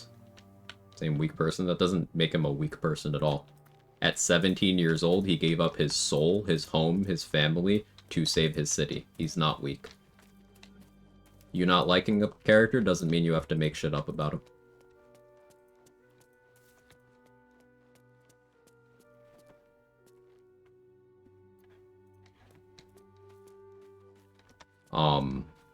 But back to the point I was making, unlike a character like Shadowheart or Astarion or Lae'zel or Gale, where you get to determine like what kind of person they are by the end of the story, you don't get that with Will. The same way you don't get that with Karlach, you don't get that with Jaheira, you don't get that with Minsk, you don't get that with Minthara. They are all characters that are like set in who they are when you meet them, and they will be that person, provided they're alive, when you put down the game.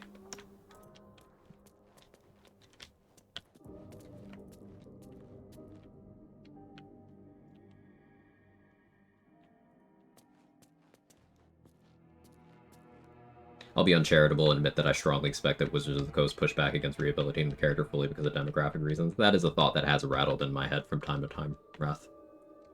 I'll be honest. Will does have a key choice in his story with no choose yourself option. The key thing there, well, yeah, that's... Will has almost no interactivity in Act 3, and I think that's a failure of implementation, not necessarily of his story, of implementation of his story, if that makes sense. But, like, even with that decision, it's not something that changes who he is. It's not the same as whether Shadowheart stays a shard or not changes who she is. It's not the same as whether Lae'zel remaining loyal to Vlaakith or not changes who she is. It's not the same thing as Astarion ascending or not changes who he is. It's smaller. It's a much more human thing. But it's not like a full, like, death of personality change like those other three, you know?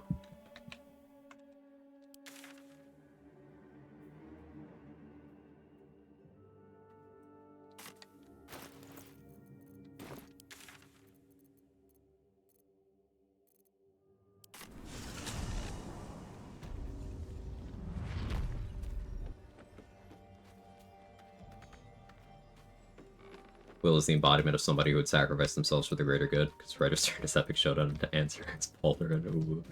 Yeah, again, like, you can have problems with Will having less content, his story ultimately feeling like it doesn't matter, doesn't mean anything, him not changing, him being kind of a boring guy.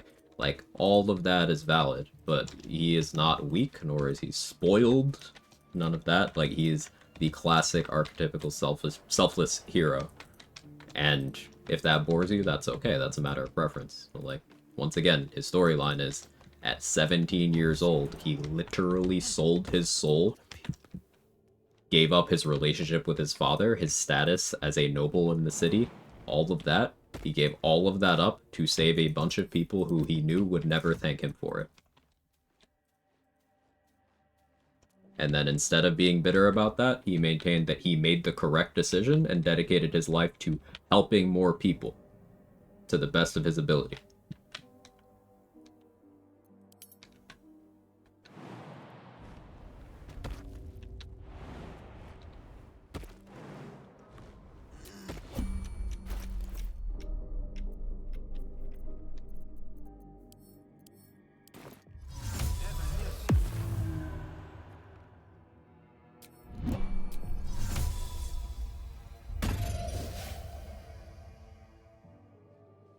Love Will, he's just too overwritten by his relationship with Mizora IMO. Like, should have given him a hobby. Yeah, I think they could have given him some more dimensions.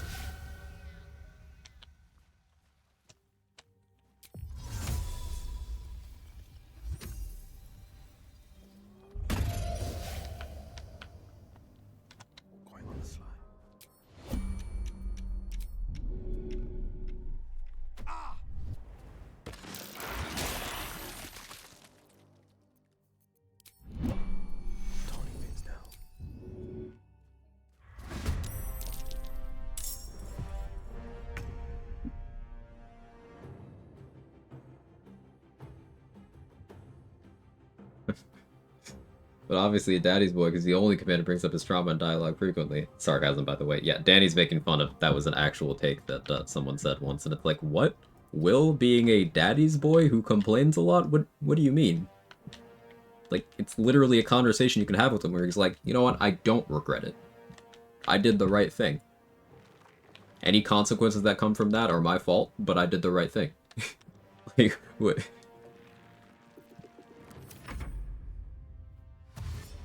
Should have played into the toxic relationship between him and Mizora. You get a little bit of that as Origin Will. Not enough, if you ask me. Again, not enough, but you do get a little bit of that.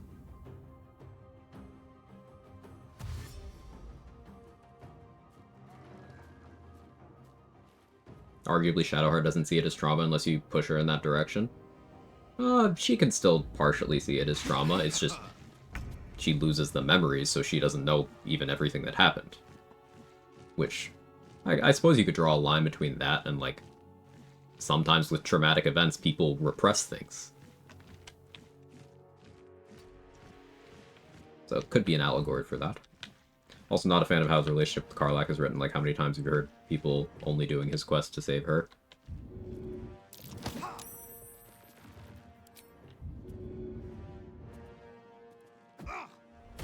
I think that the answer Emperor thing out of nowhere contributed to that a lot.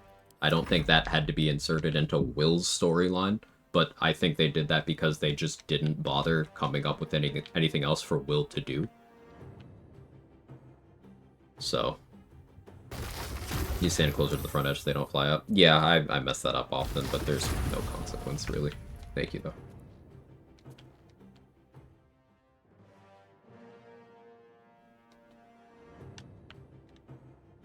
She's aware she's lost memory, she's firm in viewing that as an act of faith rather than a traumatic experience. So even if you are going beat for beat with everything she wants to do as a Sharan, becoming a Dark Justiciar and all that, by the time you make it to Act 3, she has, like, misgivings, she has doubts in that final thing in Act 3. She'll go through with it, but she is visibly upset. So she knows that it's trauma. She knows. She is choosing to do it anyway because she believes that pushing through the trauma is an act of faith, but she knows it's trauma.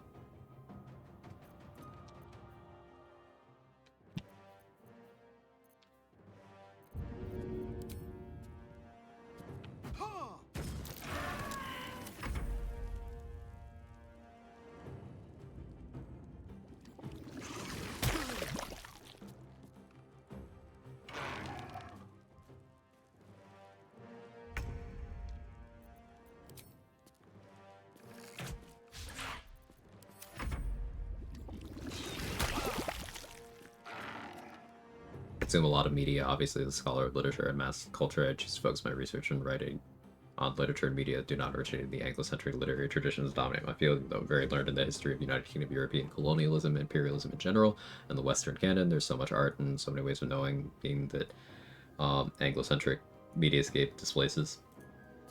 Yeah, there's other things in this conversation I could bring up, like if you've ever seen Karlach's original character model, there are certain features that they did not carry forward into the final one.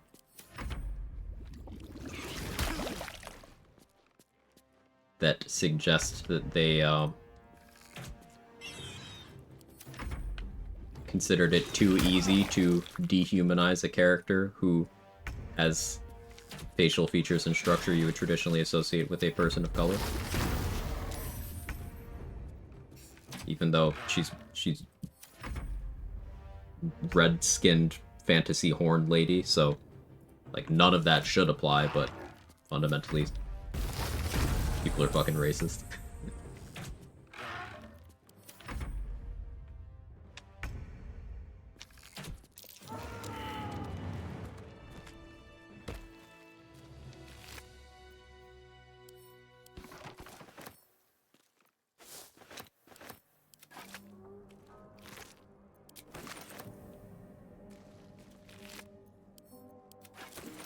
And I'm off.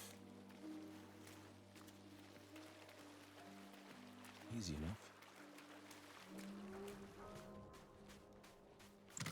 They fixed early access. Gale Hill sells magic and magic accessories. What the facial hair change? Yeah, that was a good change. I reckon this is the one.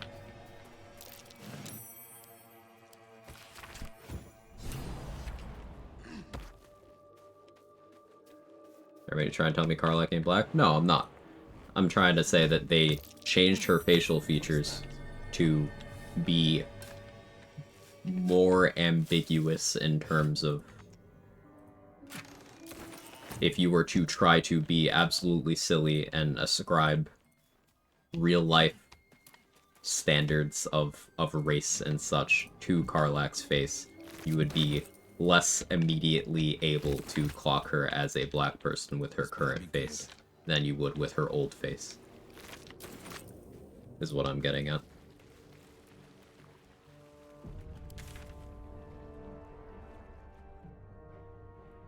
Now, once again, race is a construct.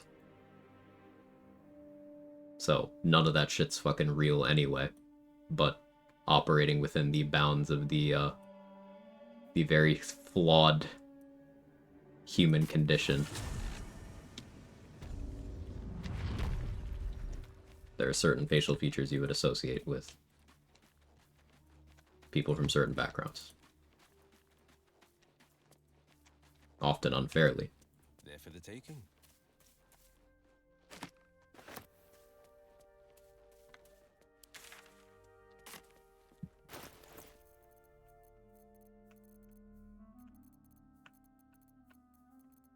Ethnicity is not a construct. I didn't say ethnicity, did I? I chose my words carefully.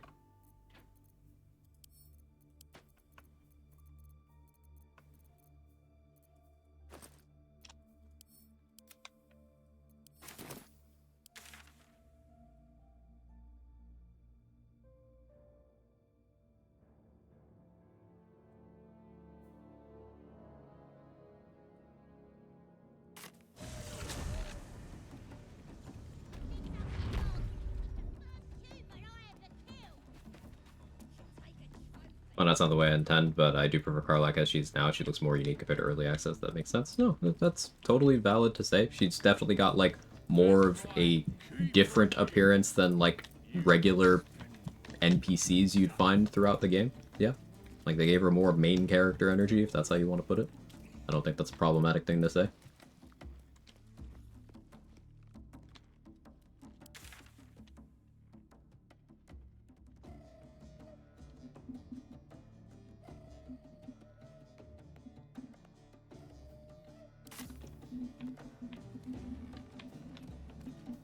Early version just looks like the Femme Tiefling's disguised self. Mm-hmm. What's this now?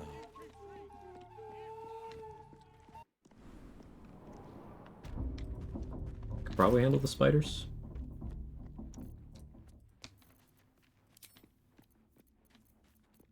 We gotta scrounge up about 700 XP from where we are right now, basically.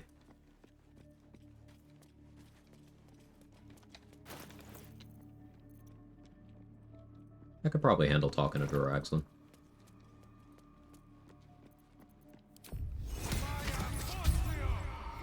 Let's do that.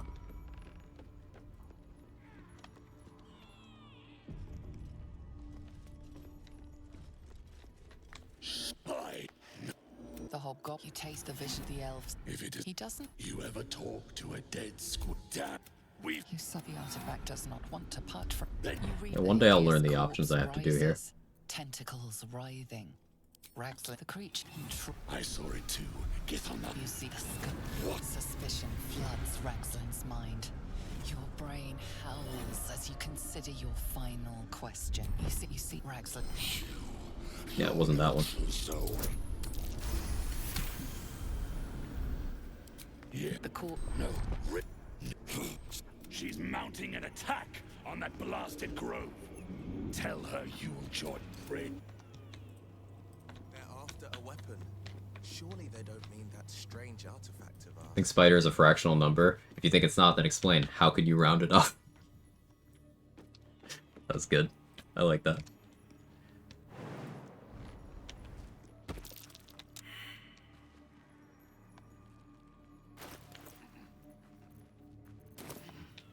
Silence is gold.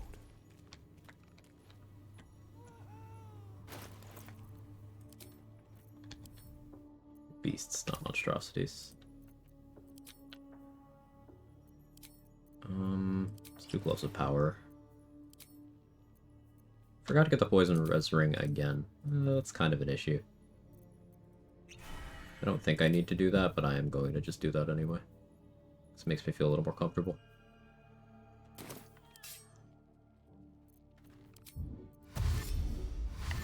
I'm going in. Yes, my desire.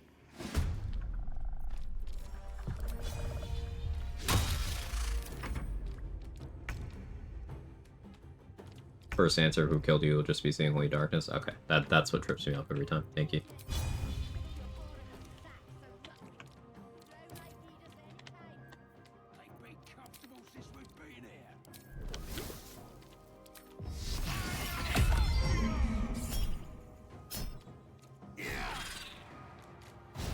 Poison, draw poison working well on spiders is something that I always find funny.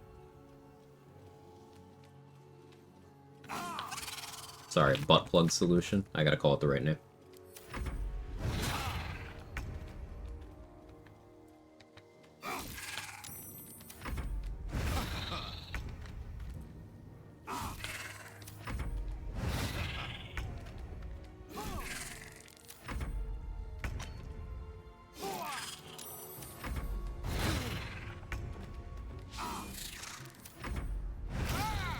Ow.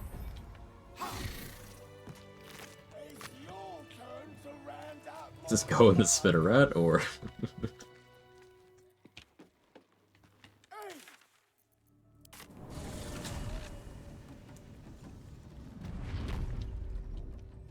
Sorry, we're about plugging Peepo arrived with trunk of sex toys. Oh.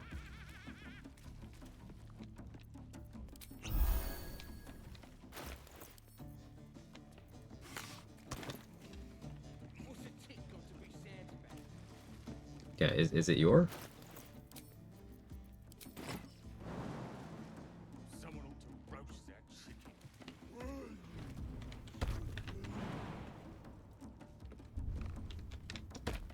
They won't see me coming. Quiet as a moonbeam. Peepo arrived with lard in my hands. No notes. I have no questions at all.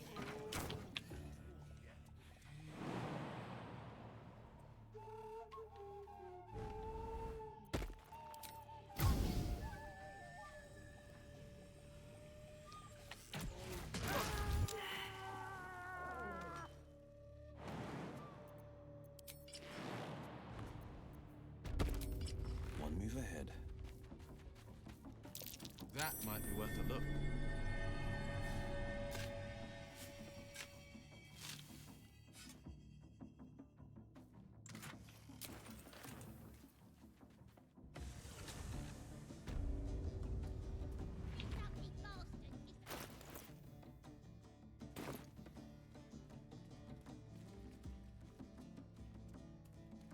Something big that I'm forgetting. I guess not having Raphael is the current, like, almost exact difference. But that's not really too important in the grand scheme of things.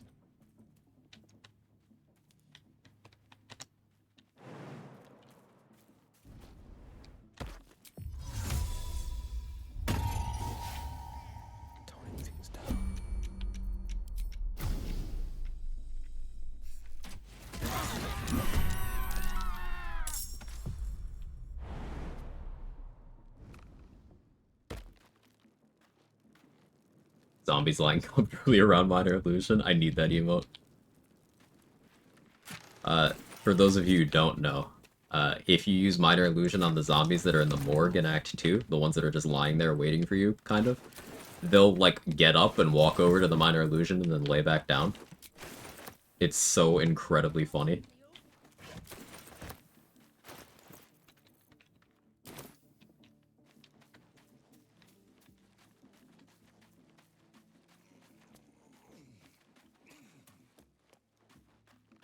What?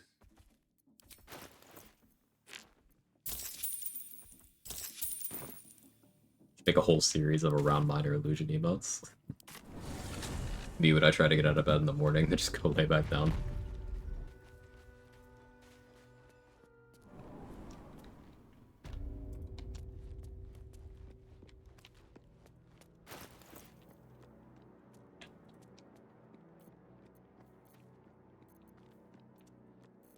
I still shouldn't be doing this, by the way.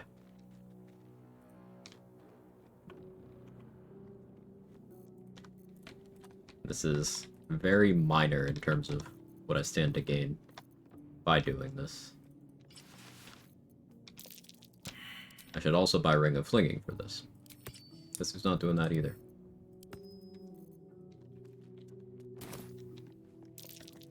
That's curious.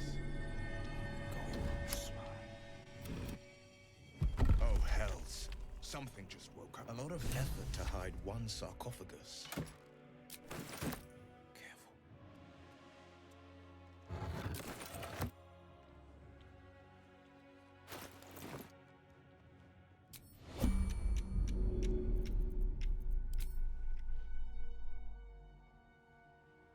Thread the needle.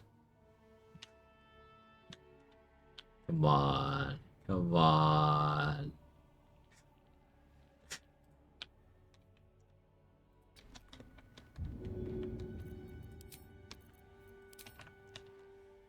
Come on. Soul coins for Karlach. Who?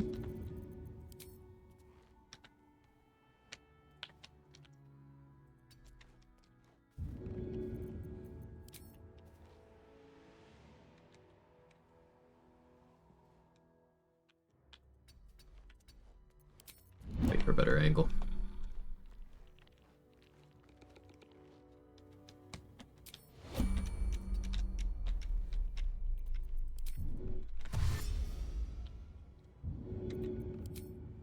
Worth a try. Coming through.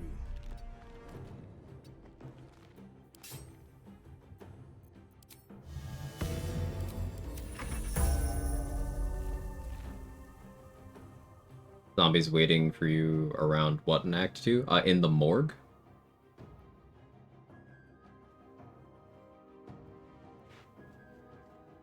There's a bunch of zombies laying around in, like, poison gas clouds. And if you use minor illusion, they can just, like, they'll get up, walk over to the illusion, and lay back down.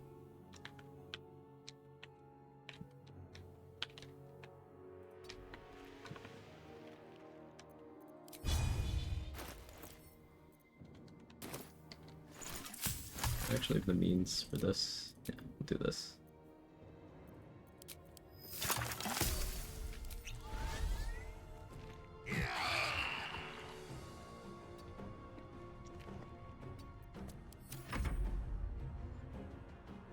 Little mid-combat alchemy. The fact that that doesn't cost any actions is weird to me.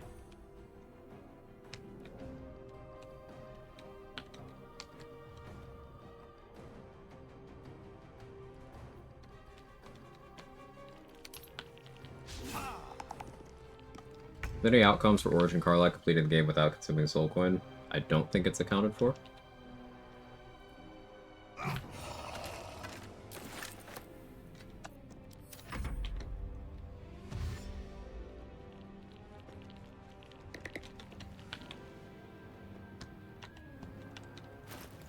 And out of a tenacity weapon.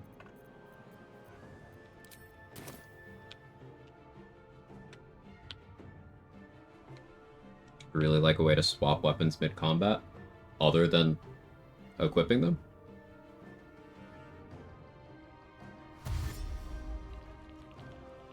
If you throw a weapon other than using an action, cool. If you throw a weapon that's bound, it'll equip when it comes back. So, a common thing I do on fighters in Act 3 is you can, for example, throw Bloodthirst at someone. It'll hit them. It comes back, it equips. Then you stab someone with Bloodthirst for your second attack. That gives them piercing vulnerability. Then you throw Nirolna at them. They're piercing vuln, so they take double damage from Nirolna, and then you have Nirolna equipped. And you can just do that as your loop. As an Eldritch Knight, you can just bind a weapon to include in that sort of loop yourself if you want to. Giant Barbarian can also do this with Elemental Cleaver. I mean, is it a default, like a bonus action or something? So, Giant Barbarian and Berserker Barbarian can throw on their bonus action. The option exists, it's just something you gotta build for. I realize you're asking for the option to do it without building for it, but that's not interesting.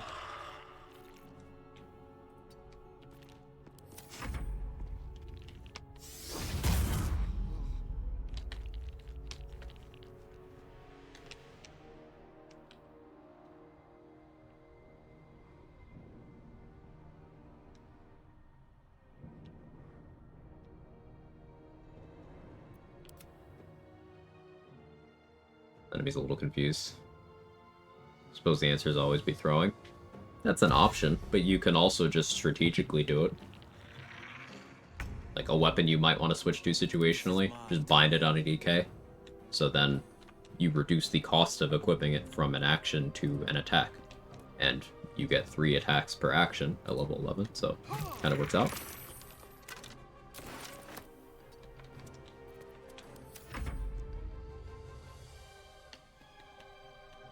Or you could just use weapons that happen to be bound. That's a Dwarven Thrower, that's Nirolna, that's Bloodthirst. If you're into using garbage, there's the Returning Pike too.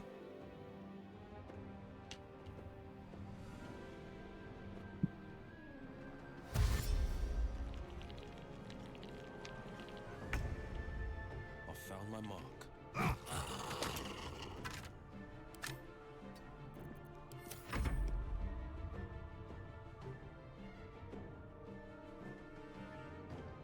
Woe. Yeah, Woe is bound. It's not thrown, so it won't do like good damage when you throw it, but you can use it for that.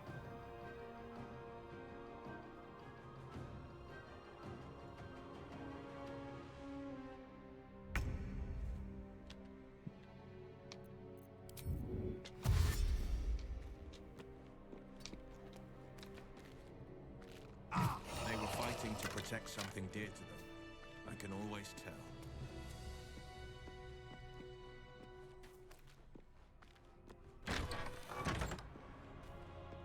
Chained and locked, a banished evil, or a hidden truth. I don't have good bonuses. I'll hold off on doing that. Alright, what else can we do? Goblins in Blighted Village. There is still Joaquin's Rest. Joaquin's Rest would about cover it.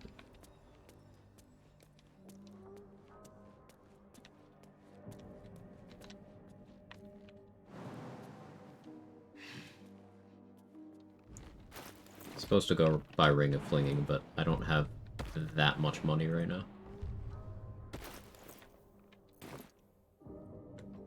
Toning things down. Going this way. Let's give it a go. They won't see me coming.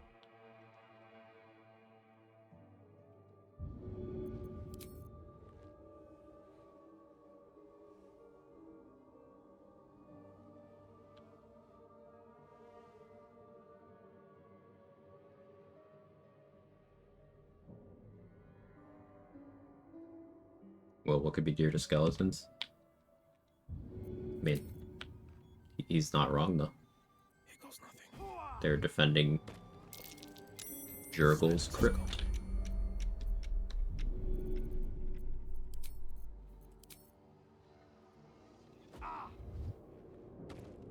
Sure, why not?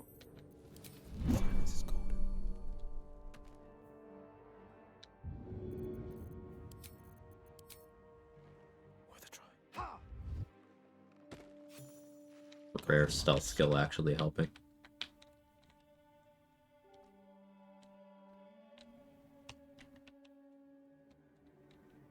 Why is he doing to begin with? I don't know.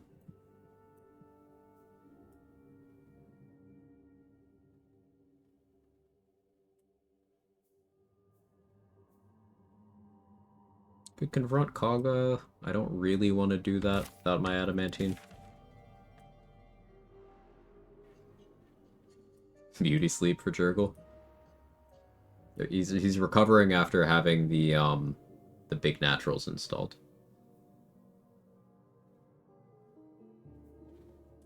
They're natural because they use natural ingredients in the surgery. Quiet as a moonbeam. Keeping pace.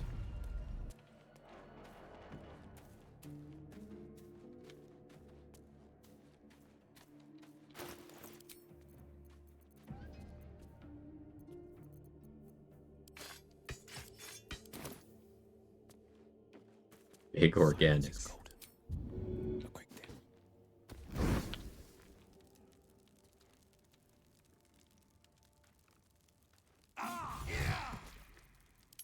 I love you, Short Sword of First Blood. So good, man.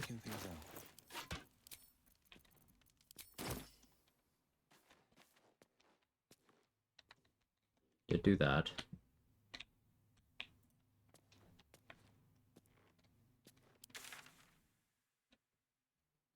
I think it was a prank pulled on him while he was lying down there and he went with it.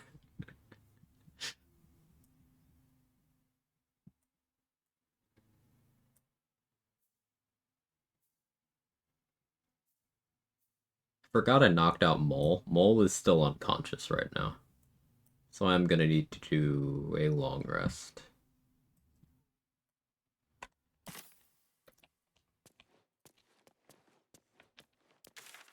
So I don't want to wrap up the Kaga thing. Withers, did you notice anything unusual about yourself lately? No.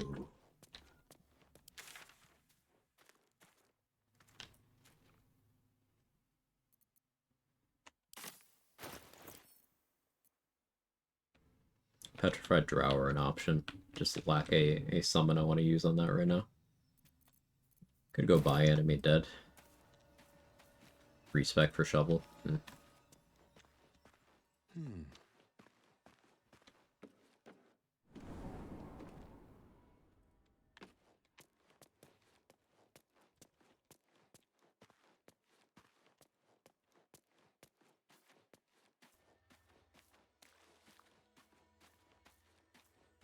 Withers, how amusing. Times that's almost 4. Forgot to eat again.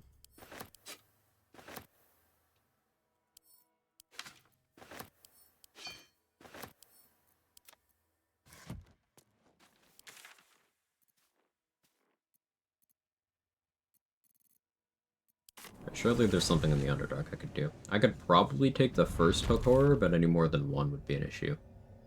Let's check Blurg, see if he has Enemy Dead. I guess Conjure Minor Elemental would also do it. Welcome back. But I just want a non-time gated summon. If anything in my private collection is to your liking.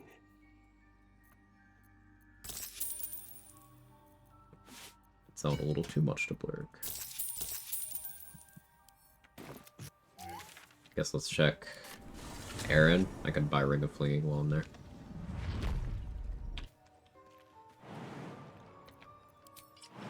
Worth a try.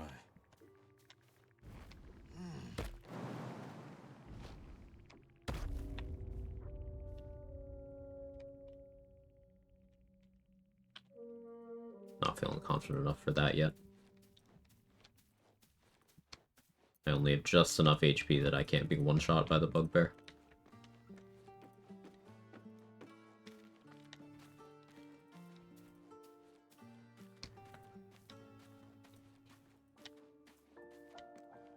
The companion dialogues are pretty complex. I'm not good at remembering approvals, disapprovals. I don't play with party too often, so I don't see a lot of them.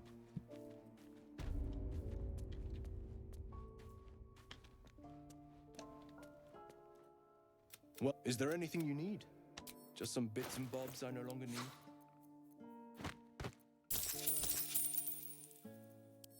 Aaron does not have any of the things I'm after. Still bag up that stuff because it's potentially useful. Want Ring of Flinging. I do want Gloves of Missile Snaring. I guess I'll buy them, even though I really shouldn't do that right now. Just do it.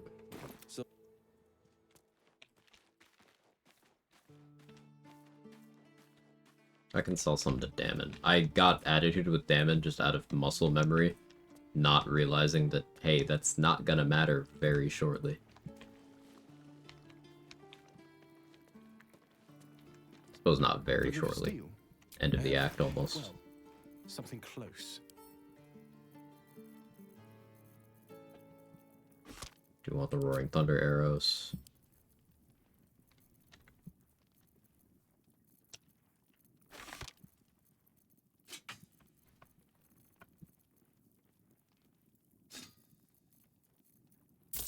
Maybe justify the trident. Like, maybe I try to trident disarm Stone Guard, what's his dick?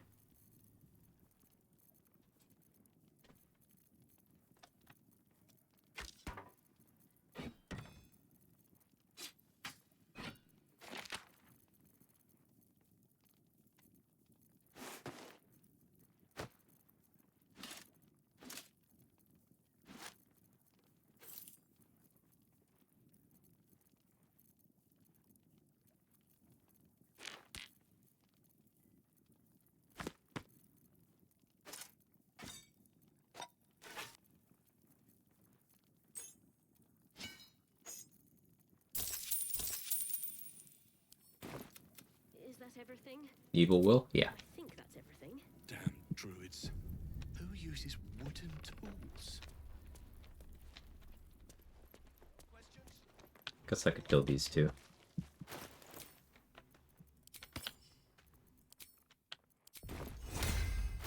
Get back a spell slot.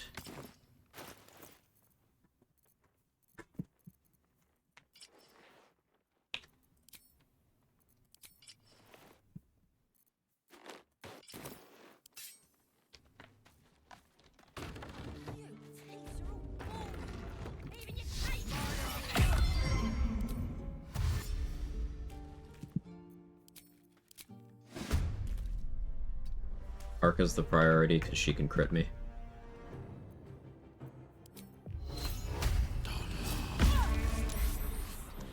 Unlucky.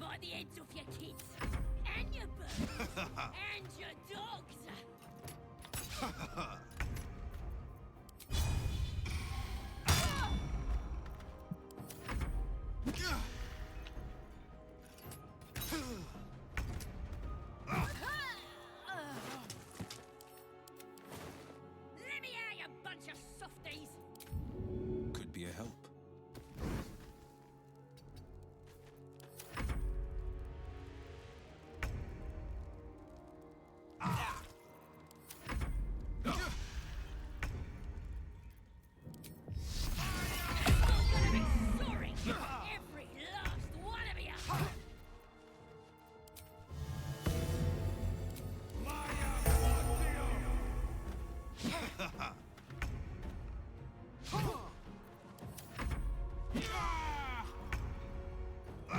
He can crit me, but it doesn't do more damage.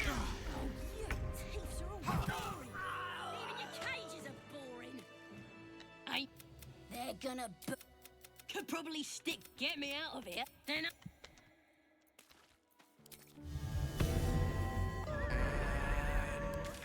Here I go. Progress. Will beating tieflings with his big stick, of course.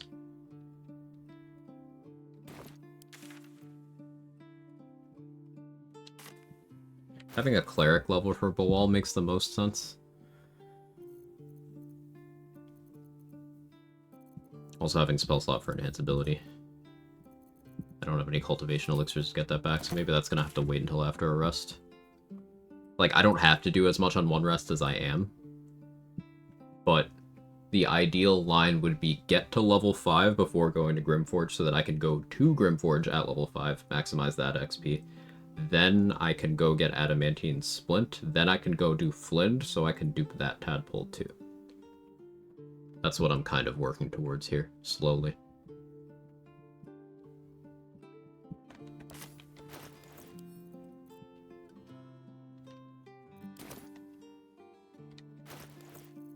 I only have 2 bombs. Is 2 bombs enough for Joaquin's Rest? Probably, but then there's the issue of Floric. I'm gonna want to be tankier for Floric. I think I do get Auntie's Well going. You have to succeed the nature check for a Bawal. Is there a checklist line? So you either have to succeed the passive nature check or the active arcana check. But then for the rest, you get a checklist if you're a cleric, or you can succeed a persuasion or a strength. And then I think there's a couple other class-specific ones that are checks. But the easiest line is succeed the passive nature and be a cleric, and then you'll need to make no active rolls. Fetid smell the war.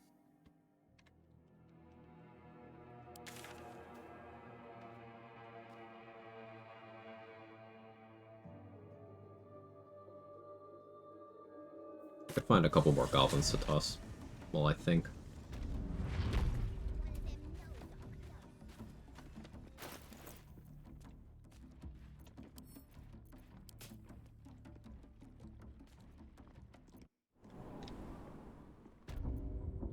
Check Roa for scrolls too.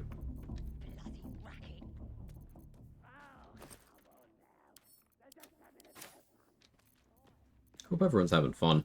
I know the retread of a lot of stuff I went through yesterday isn't the most exciting thing, but I genuinely do have fun going for all the micro optimizations you can in this act. Need something else? Would enlarge is nice. Why is your inventory sorting like this? Who hurt you?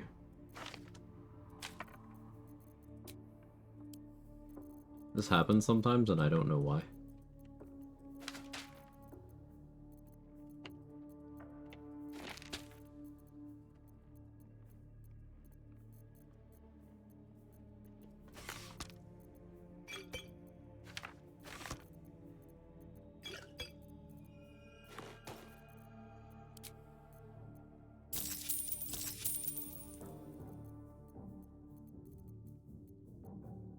More enlarge?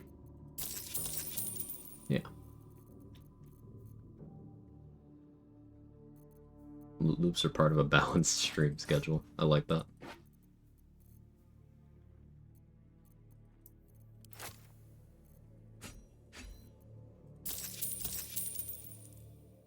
Getting another hand crossbow. Let me go for Palma safely. It's another little chunk. Play.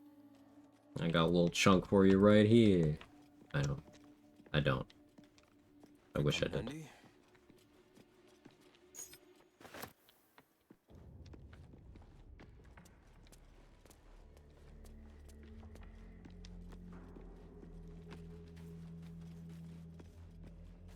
Let's try to deal with the 2 patrols over here.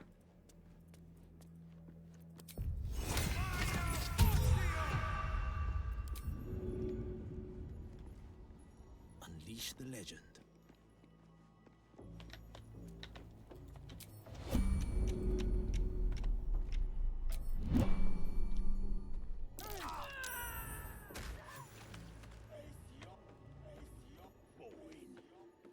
Notice you frequently leave your scrolls unstacked. There's a reason for that.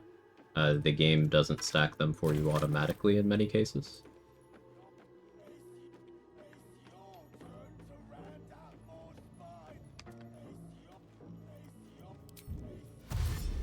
And in the other cases, I just don't care.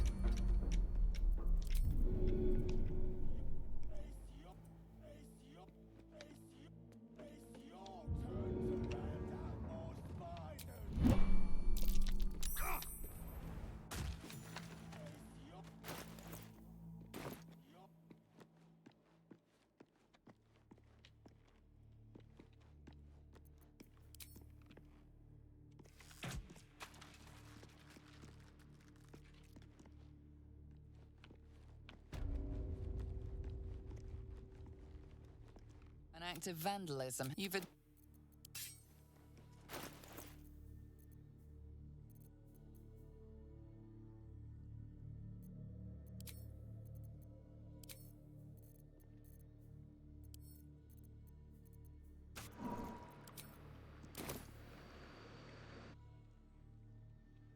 Quag managing his inventory in any capacity. Yeah, at least I don't end up accidentally putting a container with all of my consumables in someone else's inventory. Try this technique, or perhaps this one.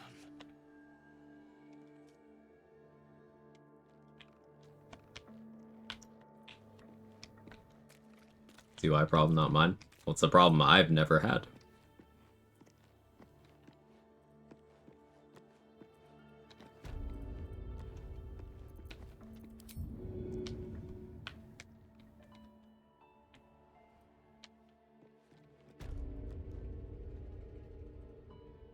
Shove off!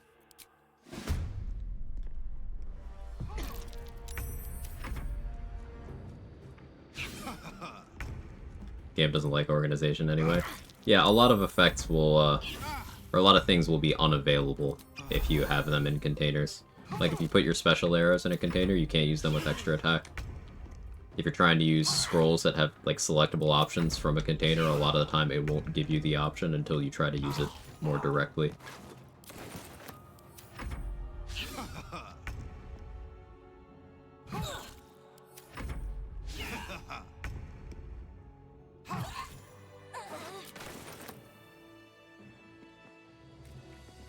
Can't use sorcerer modifiers in container scrolls, yeah.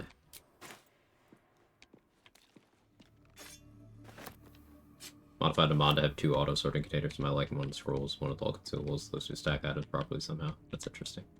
Psychic Spark doesn't affect container magic missile. That explains... I remember years ago, whether or not Psychic Spark worked was, like, a point of contention. That's probably what happened with that person saying it didn't work. I don't know who it was. It's been a while. It's been a while.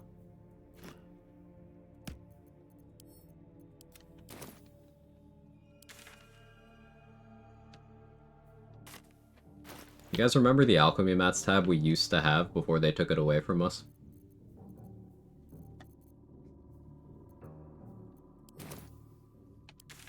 I think it's been a bit since I've brought that one up.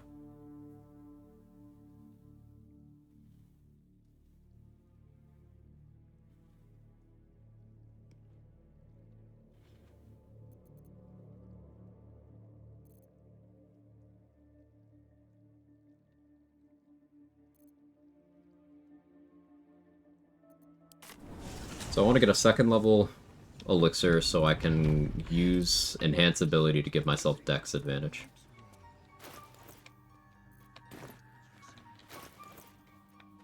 That's the current goal.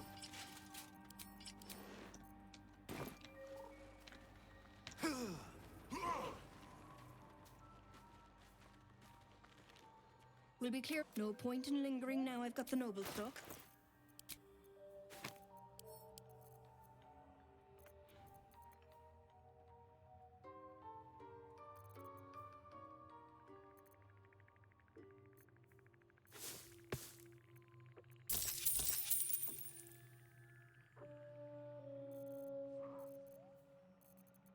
Vendors are not being particularly kind to me.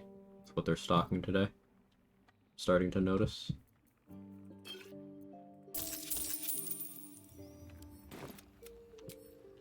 That's that then. I grab the Explorer's Ring? No. Because I don't use that. There.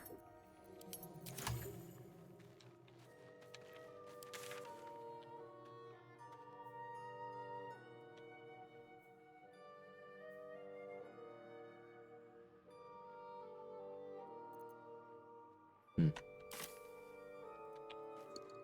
don't know if I can get that spell slot back.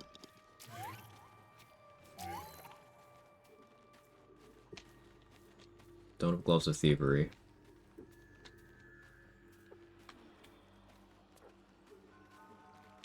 Yes, she is cataloging code. Welcome back. I could go for Flint with 2 bombs here. A good bargain. That's If greedy, anything in my but private collection is to your I think that actually makes sense right now.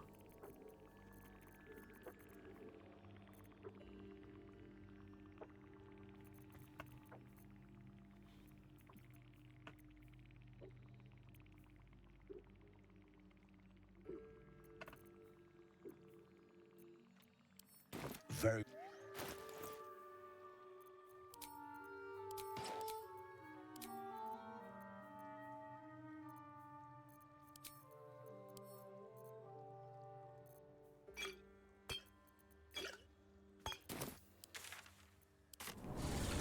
My opinion on Elven Change was acquired at level 3 or 4? No. I mean, maybe for the initiative, but there's already a medium armor that gives initiative you can get at level 1. So, no. Blend over Joaquin's Rest? Yeah. Because Joaquin's Rest would also require me to knock out Floric. Floric can magic missile my face off of my face.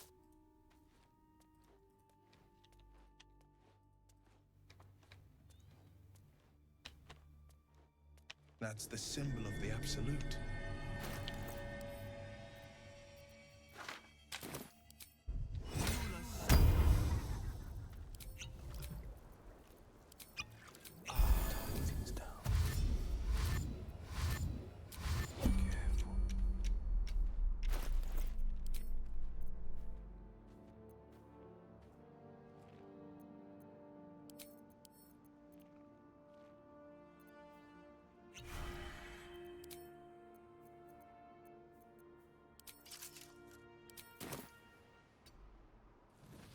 A little bit over the top here.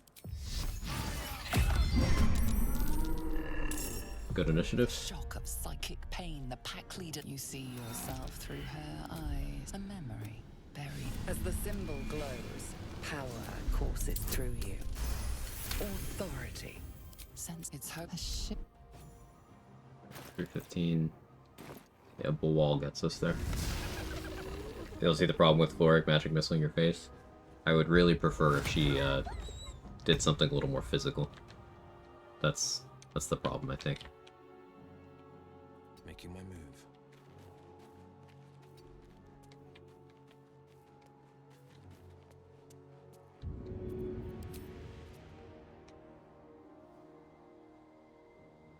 I know just what to do.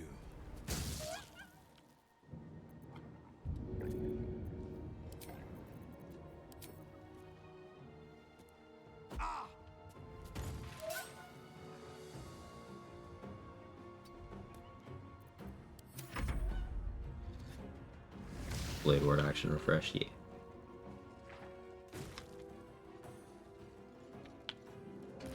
Hey, look, boys.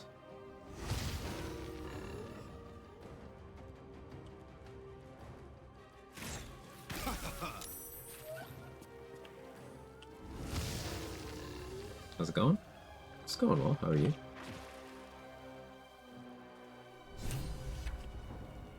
Gotta be careful jumping from here, because this is the spot where Rugen and Ollie can bug out and just suddenly die and the fight ends.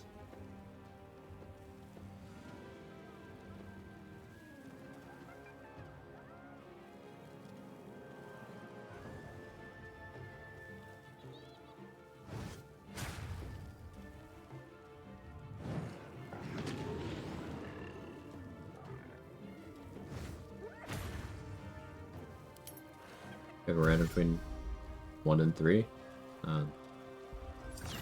2 is the only number between 1 and 3, so 2.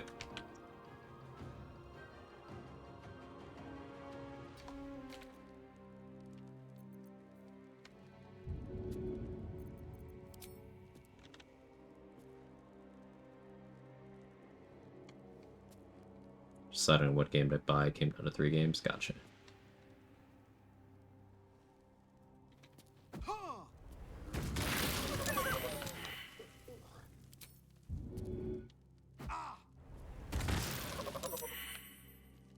Blend down.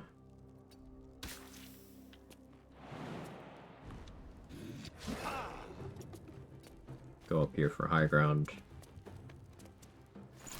What's the ideal XP line for this fight? Flynn wins, and you pass 2 more checks to make her eat herself.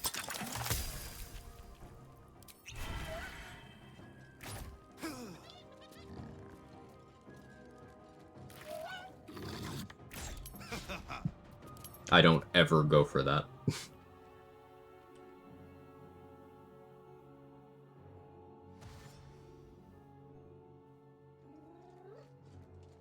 So you kill Ruben and the rest too? Yeah.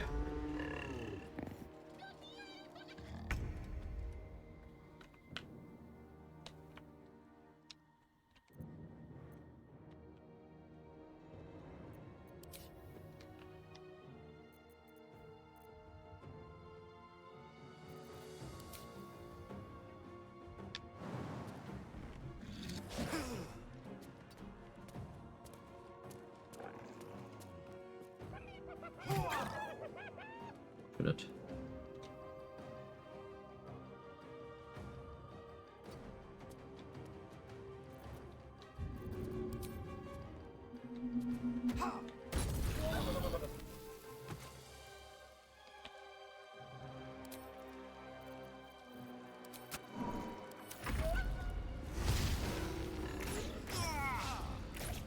There's the crit I've been afraid of.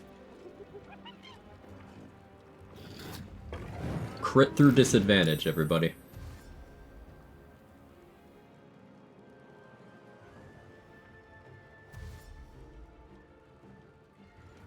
The 1 in 400 to delete half my HP.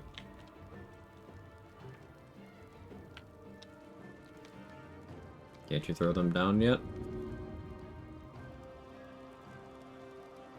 I've played this game before.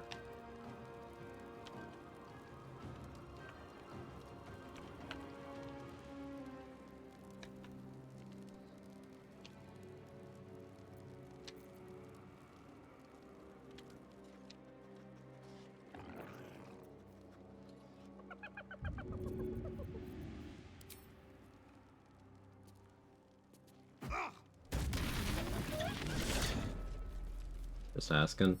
Gnolls are humanoids that weigh 100 kilos. 19 strength is not enough.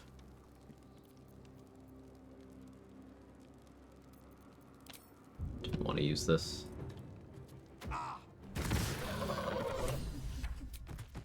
Freshened up and ready to fight. Right now I have no bombs.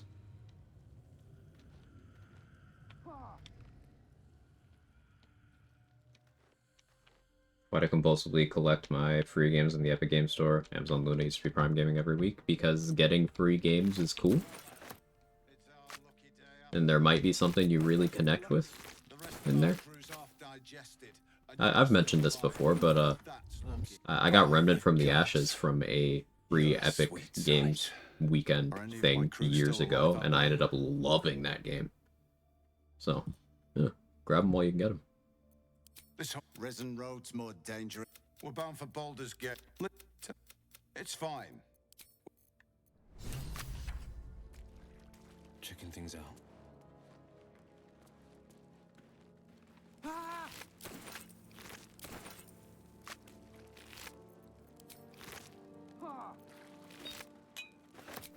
Ruben lighting himself up over there.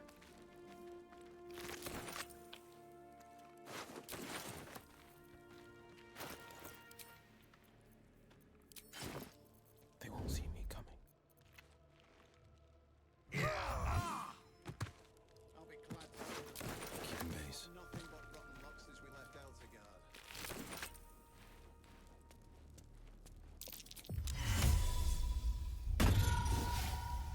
Quite on the slide.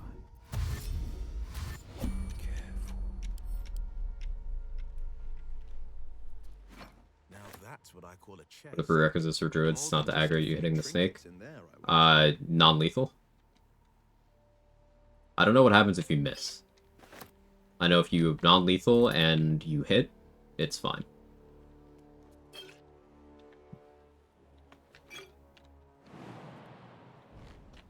Yeah, a bunch of Remnant enjoyers here. Love to see it.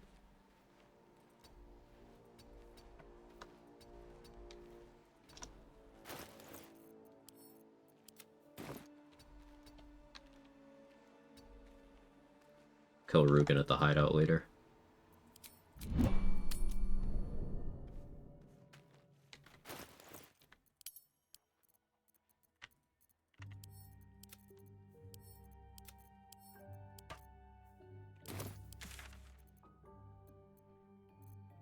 Alright, so I don't currently have the means to give myself advantage on sleight of hand. That's my bottleneck.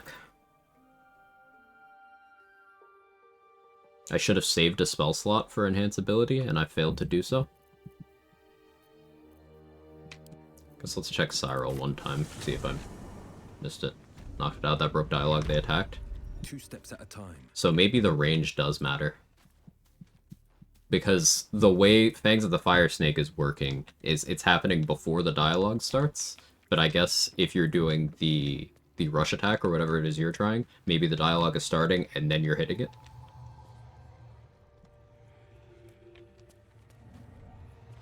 I'm still looking to shift some supplies. Don't have much to spare, but it's more than we can carry. I'm gonna want Peerless Focus eventually, so sure, I'll grab that now, but doesn't help me for what I'm trying to do.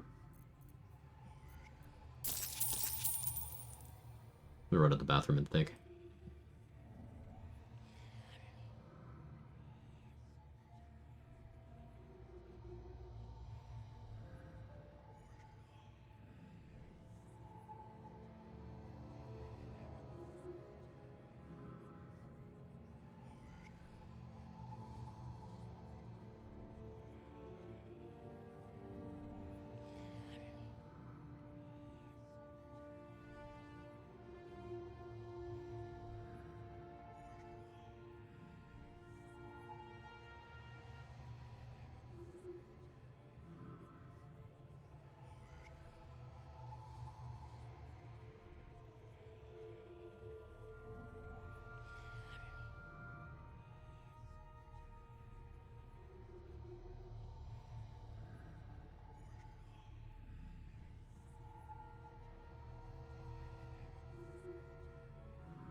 Alright, I'm back.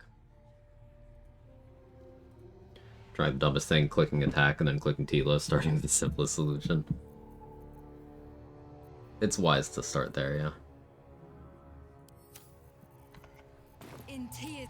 In tears.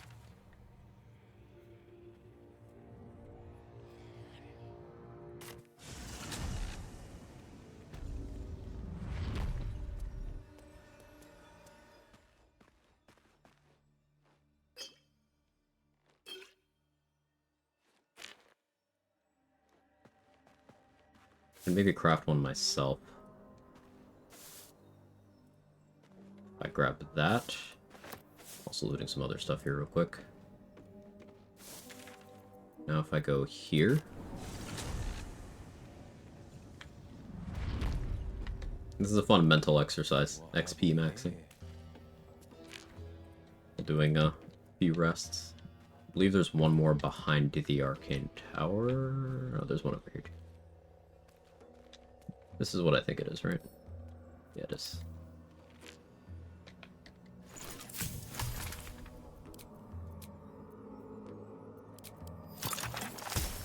Success.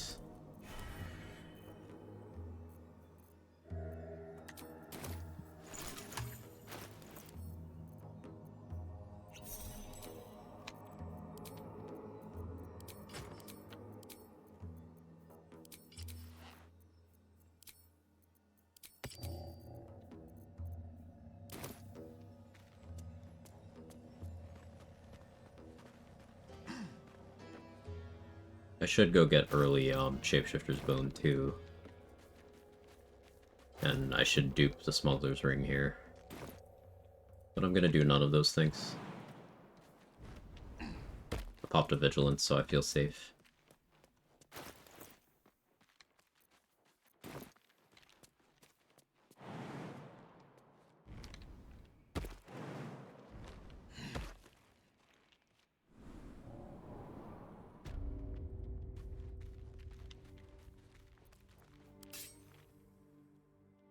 I'll try silence on Quag and quickly kill the snake in one attack. Silence is a hostile action, so that's definitely not without risk. Unless that's a special exception, which it could be.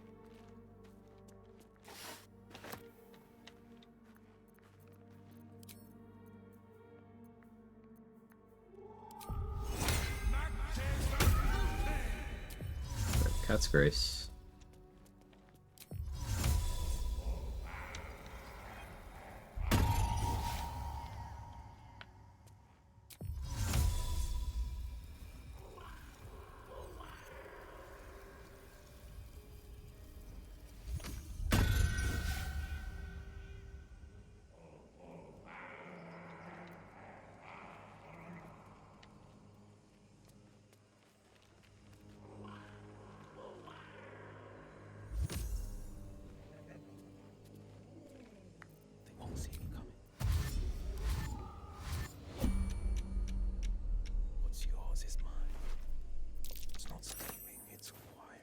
Nice.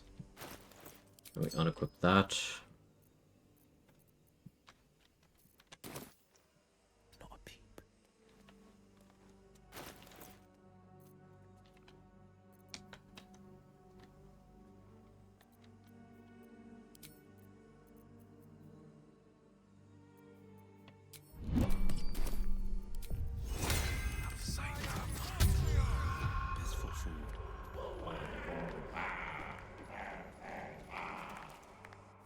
Oh, wait. You don't recognize the creep? Build the nature. Our Lord of Murder demands sacrifice. Bard clutching. Will be an offering. Bual is not a recorded Kuatoa. You said. Bard clutching. Bard sweep. I didn't know that dialogue option existed. Right, this is why we have inspo. Sometimes ones happen.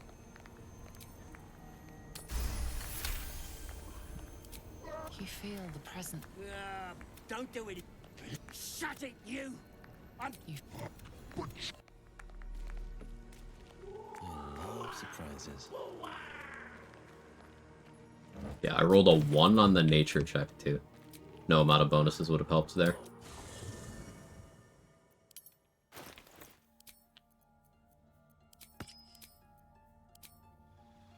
Okay, level 5. Haven't done Joaquin's Rest, haven't gone to Grimforge.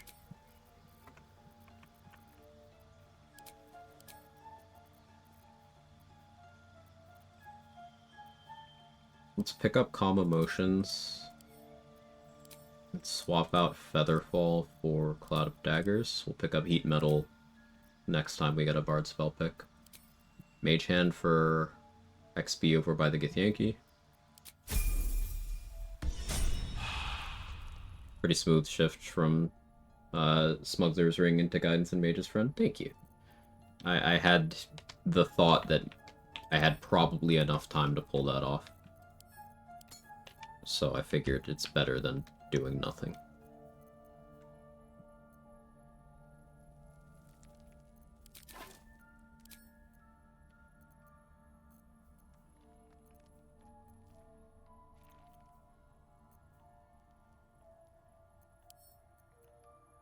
Probably sell that.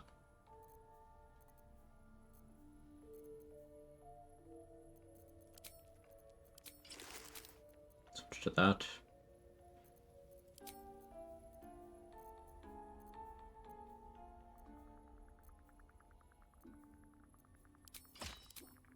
Guess that's fine for now.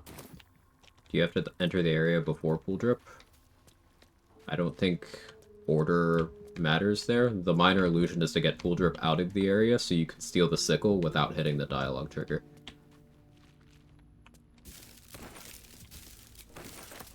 Where Pool Drip is outside of that doesn't really matter.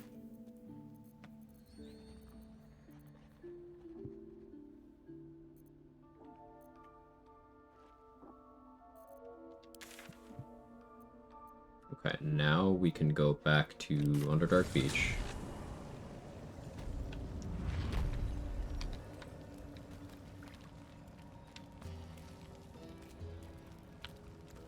Have I tried 2x KO yet? I'm not sure what you're referring to. Sure, why not? Get the leather. Right? Right. We're using them for excavation.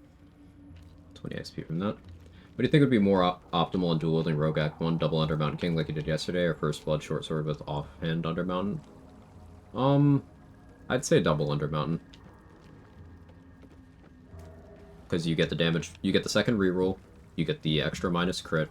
They're both +2s, so higher damage floor to begin with, and better accuracy. I think double Undermountain. It's a fighting game? Ah, I see. Does this work if you get the sickle by trading? I've never tried to get the sickle by trading. Thank you for testing.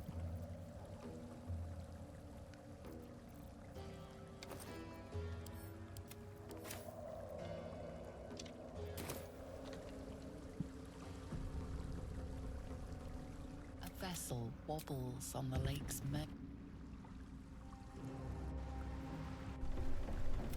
Human. Where's Gek? Who are you? Huh? What about Gek? Come. You continue.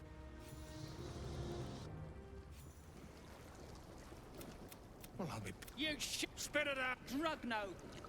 You can Isabel Tila. Trapped tighter than a ring on a fat So just like take Tila and move her somewhere else. You pay up? That's the trouble. He's got the gold on him. Sergeant's arm is falling off with all the gnomes. Who's the hoon, Greyman? Another slave for the D. Aye. That your twat soul chump owes us none, then I'm warning you. That's great. Tila's there after dialogue if you enter in turn-based mode. Oh, so you just enter the dialogue in turn-based. That's the simplest solution. Easy.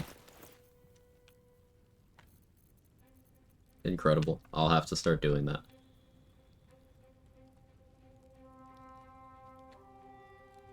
Five XP introduced to every run, chat.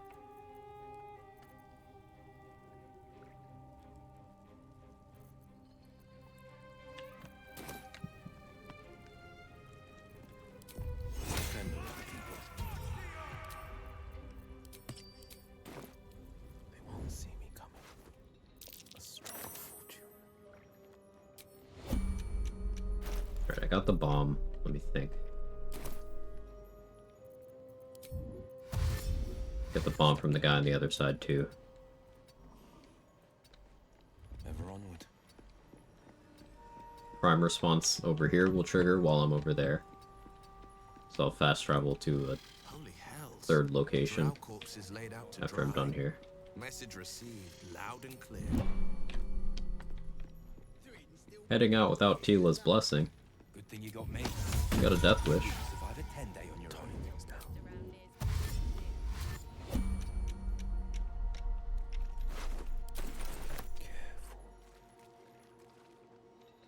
Steady now. I'll do that.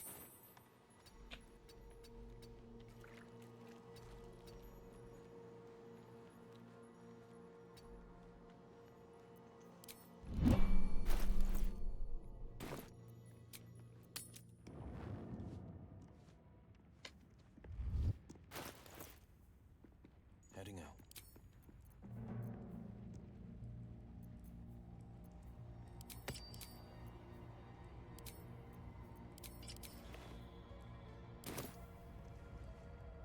Consistently do shit I never think to do in this game. A lot of playthroughs of trying to do things different ways. As many runs as I can, and hanging out and discussing things with other people. I'm sure you do at least a couple things in ways that I haven't conceived of doing. Just kind of how the game works, right? You don't need to be modest? I don't think I'm being modest. I think I'm being accurate. But I'll take it in the spirit it's intended. Thank you so much. It's kind of you to say.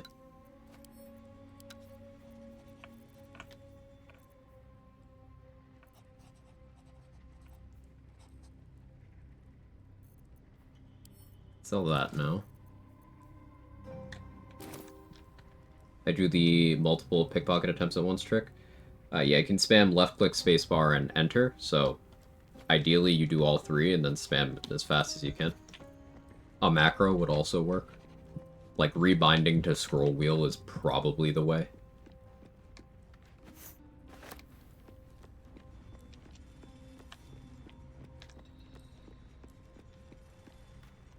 but considering default keybinds.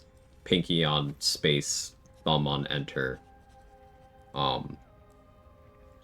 hand on left click, right thumb on other enter, so like piano pose.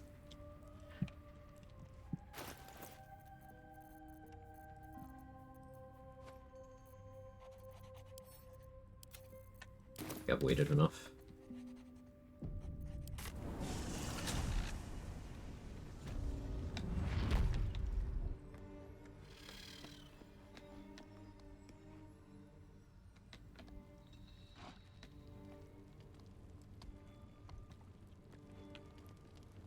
Speaking of everyone doing things different, saw for the first time streamer team up with Dollar and watch Dollar Leroy Jenkins himself to the murder tribunal. Uh-huh. It does not go well for him, but yeah, you can talk him into being like, hey, let's attack them. It's very funny.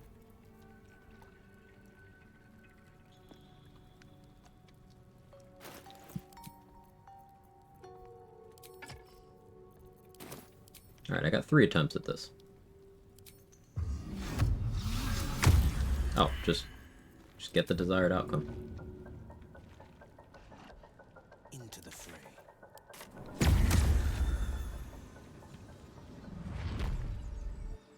Okay. Sure. I'm pretty sure the chance was even higher last time.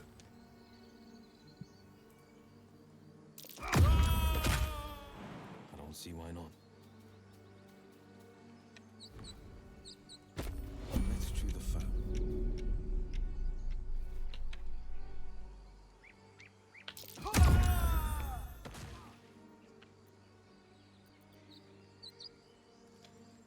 Did less damage than I hoped it would.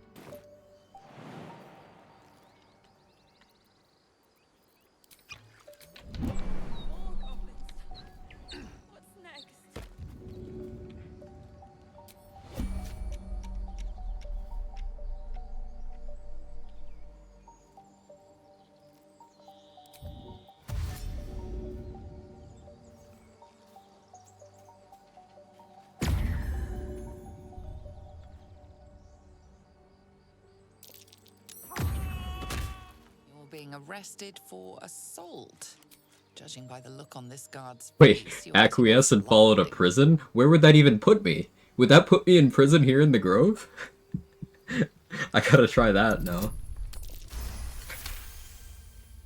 They believe. Sir, this is not your jurisdiction.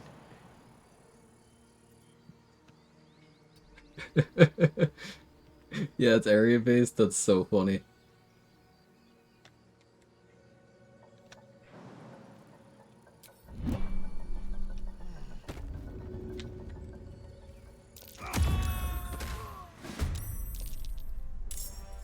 Oh, Morgall is aggroed. She might use the boat, and this guy might throw a bomb at me. Like, genuinely, Morgall might hop on the boat and then perma-aggro Gek, so I'm gonna use a speed pot here.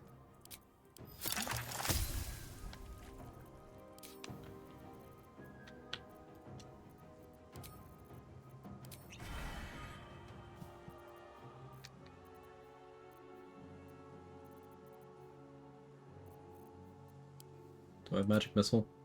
No, Magic Missile would be perfect here. Of course I didn't prepare. I don't really want to use Shatter. My chances to stick this? 65%?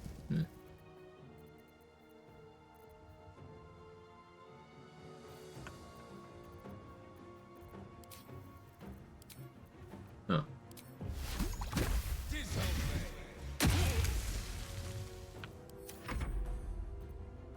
Okay, she just went invisible. I would use a boat here. So, she's in Grimforge. That's how she would use a boat.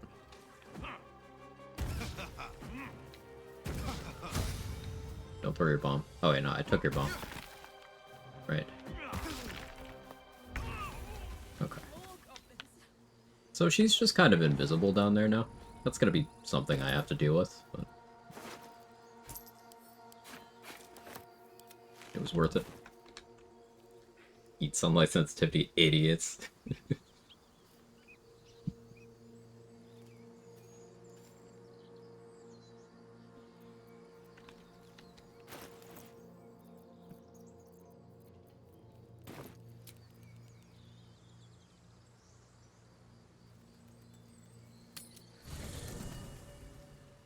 So some NPCs are tied together in terms of combat. Like, if one of them enters combat, they all do, even if the other ones are very much out of range.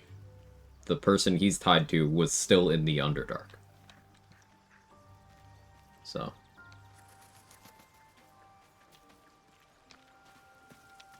That drow near is going to be on it. All right.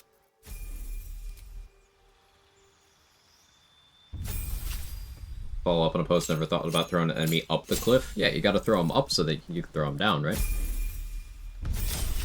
I enlarged him, or I reduced him rather, so I could throw him around both farther and without having 20 strength. My faith protects me.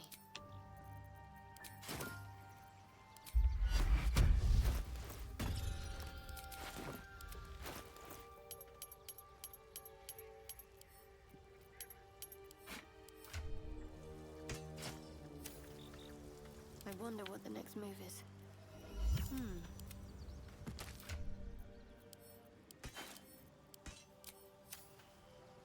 Shah's blessings Thank you upon for you. explaining, of course. If you're sure. One move ahead. A word, if I may. She put a hard D on that drow. Go ahead, comment on the hard D. Well, now I'm not gonna. Very well. Chew. Chew.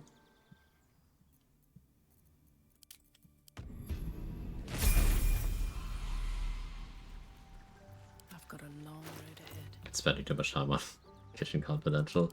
Nah. Is there such a thing? I mean, it's Reddit, so probably, but no. We hired Brenna for 2 reasons. 1, I wanted the hand crossbow. 2, she's gonna get me Shouldn't thing. wish to live in more interesting times. Where am I needed?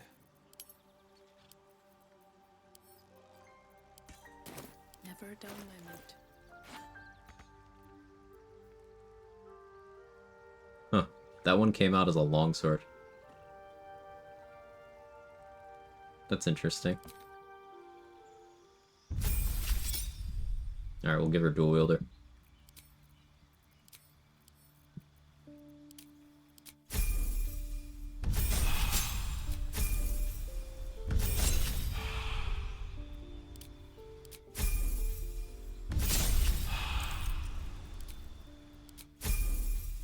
How to transform before it becomes short sword? Yeah, I'm doing an experiment. Because I'm gonna dupe the other one too, so. The pride of the gate. A word, if I may. This vessel is You need to at dupe thy King's Knife, then use a disposal. hireling? No, optimally you do it what the thou other way. wilt. You use a hireling and then you dupe the result. But I'm Art thou certain? experimenting because I'm curious. I haven't done it this way before. Dost thou require? Very well. Chew.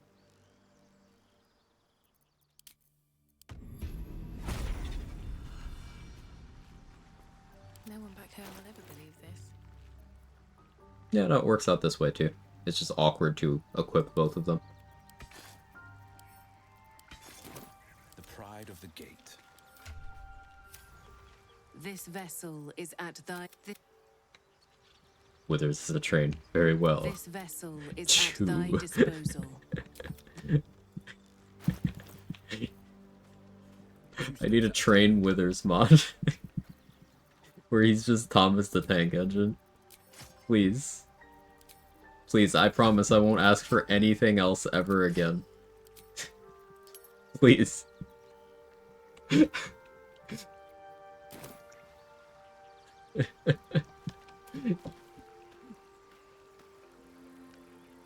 glad you also laughed. I cackled at myself over that. It was very funny. Body type 3 sharp mod is what I need. It exists. It makes her face look not quite correct, but it exists.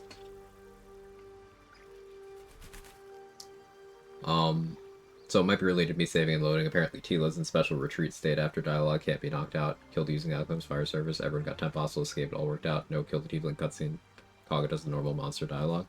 Interesting. I will definitely have to try that out.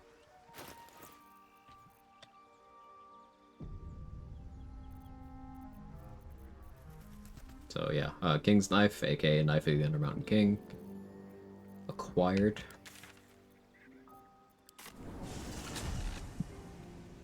Now my current issue is I don't know where Morgall is.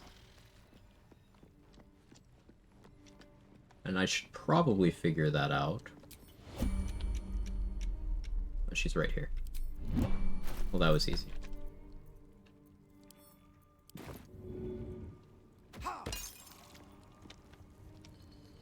Cool, I figured it out.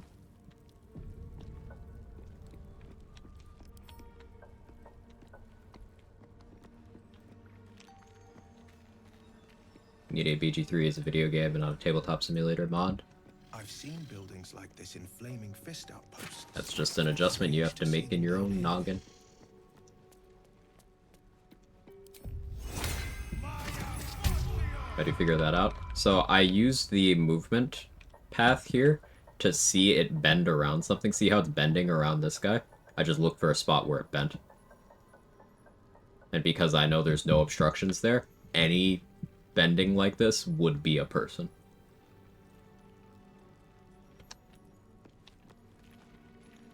The reason they just turned into Undermountain Knives after giving them to a hireling? Shared item ID. So the game's trying to give you King's Knife, but it's like, hey, this is that, right?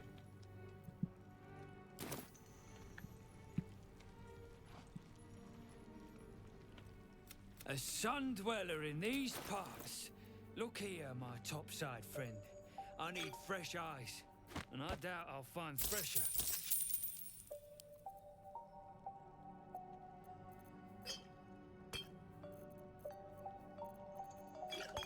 Back up all those. Take a look. Tell me what you see, and be thorough. Incredibly common Bard W. There were also whispers. What do you think?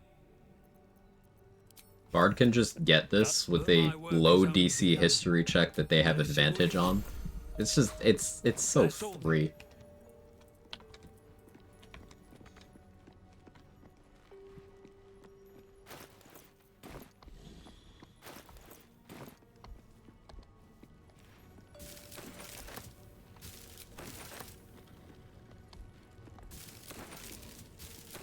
Now, if I get too close to Shit Piss, then Mizora's gonna teleport me up to the overground and tell me to kill Karlach.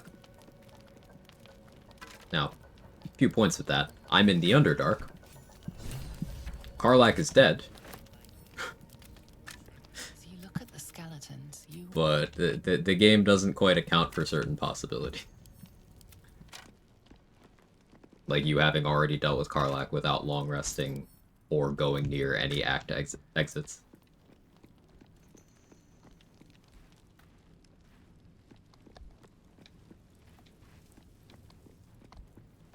Tried the knife trick on a hireling with a few other items, Poo Scraper, Outlaw Needle, Reinforced Greatsword from the swamp. None of them turned into anything else. Yeah, because none of them have this, like, shared item ID status going.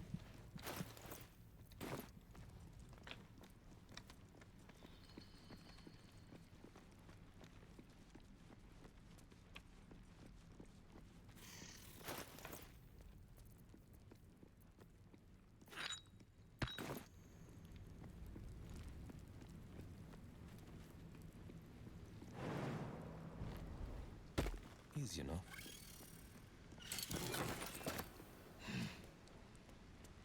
This better be good.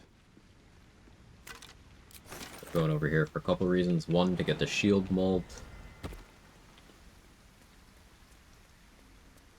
Two, for the note about the Harper stash.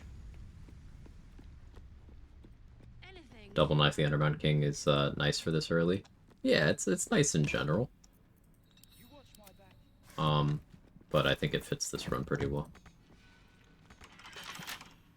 As one does.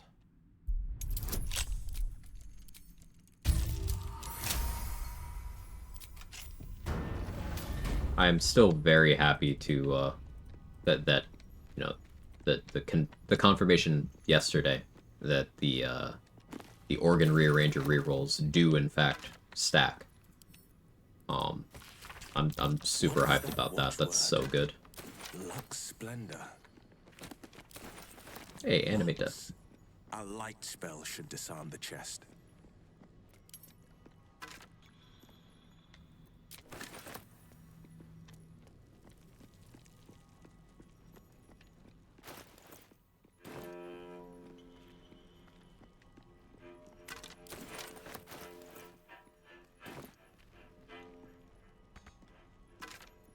A mold, I'm thinking. Used to cast weapons or armor. Now to find the forge it belongs to. How does stacking rerolls work? So, if I reroll... So, if I roll a 2 or less, it rerolls. If the result of that is also a 2 or less, it rerolls. It just goes through them in order. There is a priority system to them. Savage Attacker is like in its own area. I forget the priority of Great Weapon fighting style, but that's not relevant to this.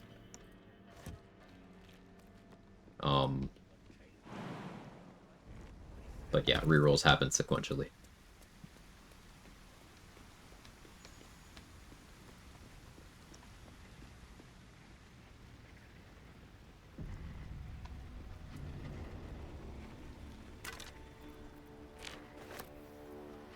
True King's Knife.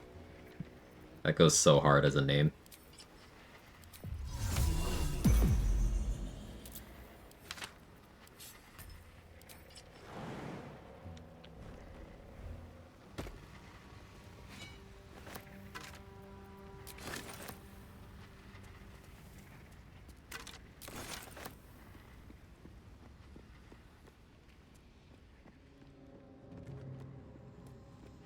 So being level 5 before coming here helps with 2 exploration spots.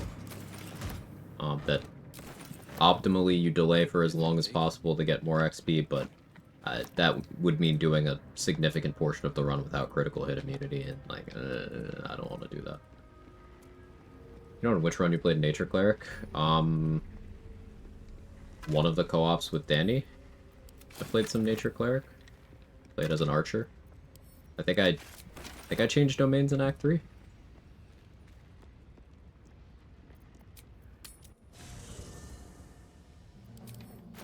Done it in some other run solo. Forget which.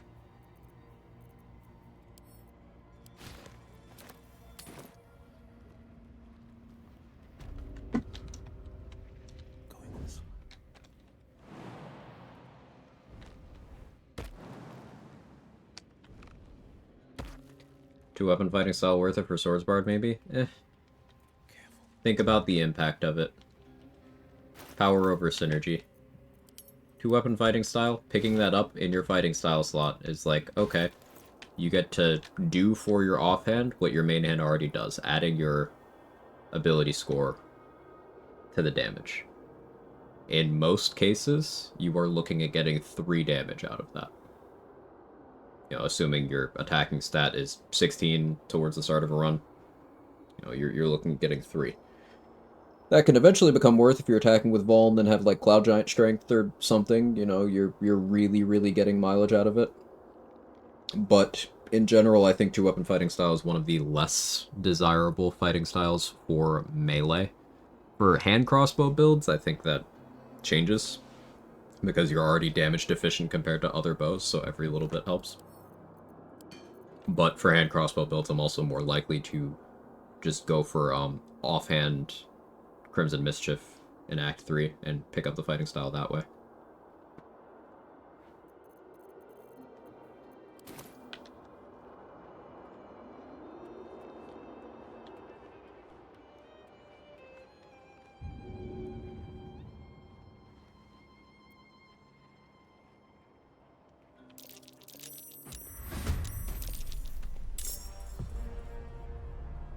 Two steps at a time.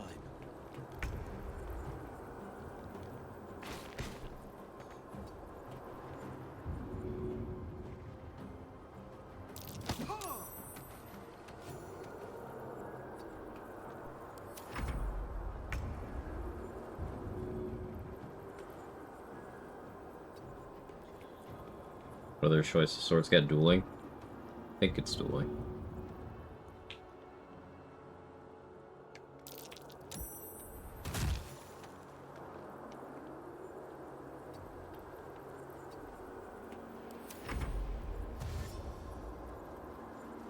And dueling applies to sword and board, it applies to throwing, it applies to duelist prerogative.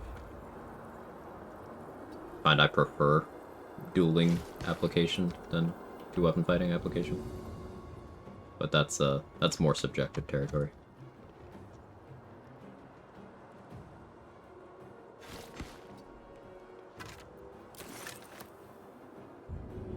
Yes, dueling and two-weapon. Yeah.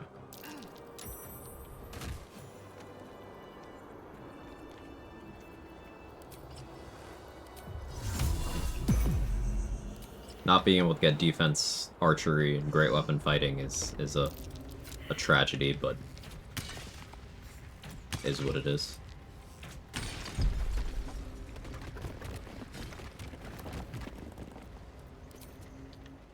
Great weapon fighting's good specifically because, you know, it's another reroll effect. Nice for damage profiles that care about that.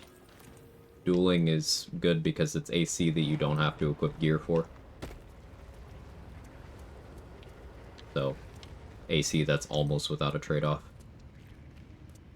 And then archery is accuracy, which is... I don't think I have to explain that accuracy is good. I don't value defense super highly. I only do because there's the 2 AC defense thing if you're going that route, and that justifies you playing high AC playstyles without massive overcommitment gear-wise. But in general, yeah, AC sucks. And I would rather take archery, great weapon fighting, or dueling. When your key is balance, you take 2 weapon fighting on a Glamour Bard. I remember you doing that run. That was a fun run.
They're just vibing in it.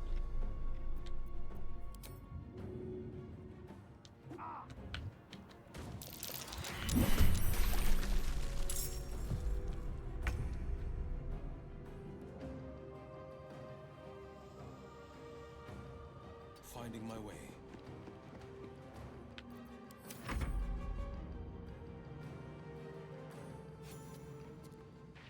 Fucking flew into it.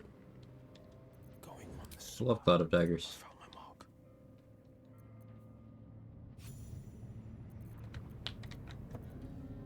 That's pretty free. Flaming Sphere scroll, 1 bomb, 1 second level spell slot. Earlier I said there's 4 things that scare me in the Underdark. I'm amending that. 5. The 5th one is this fight. I should unwind and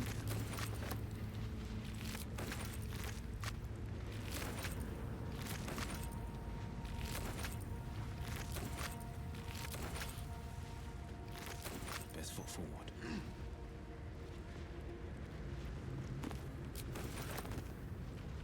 Magma method fight scares you? Yeah.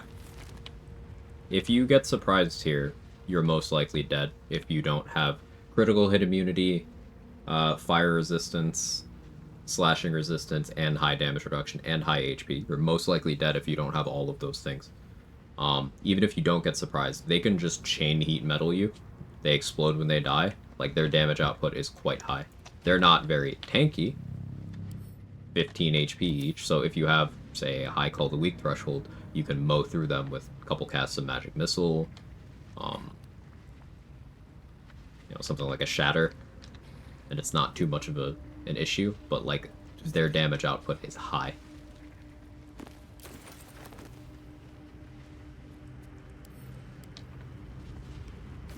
There for the taking.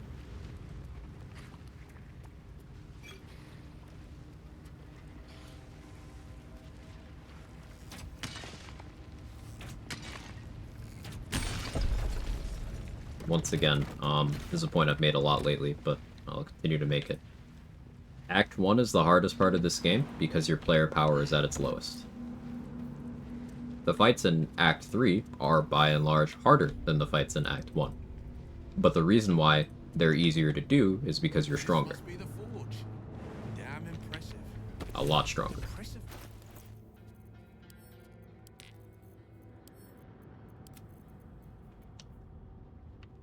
Alright, relax, stomach.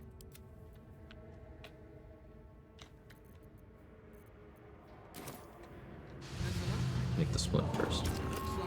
Act 3 power gets out of hand. Yeah. Yeah, it does.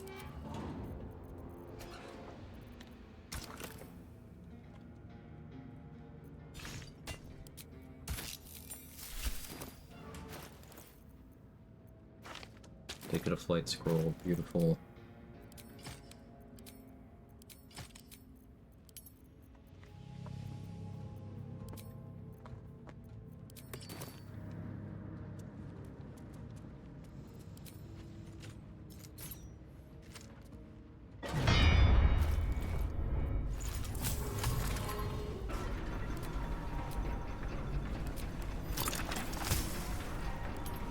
Okay.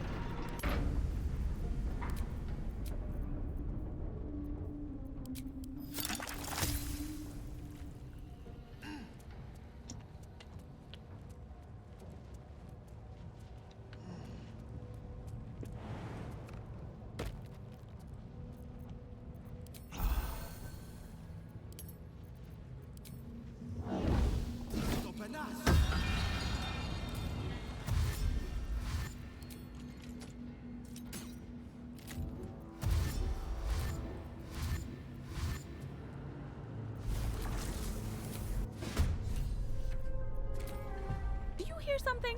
I believe there's a Kevin near you.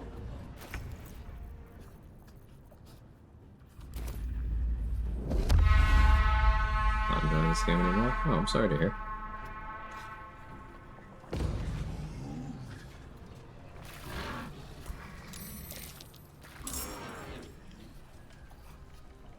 Doing great, boys. Yes, you as well. You are also doing great, Jake.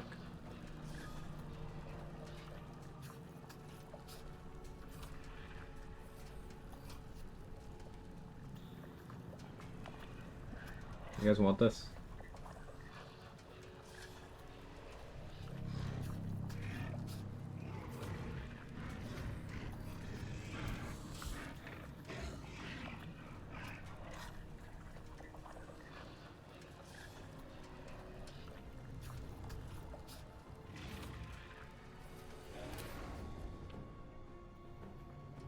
Where am I? What am I doing?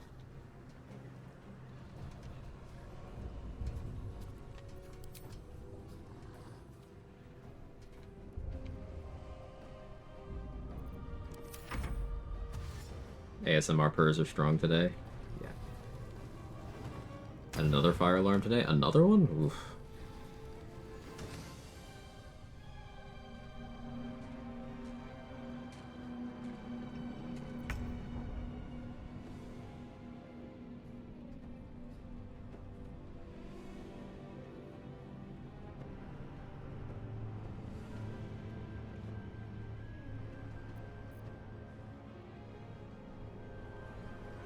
It's just sitting on one of my legs now.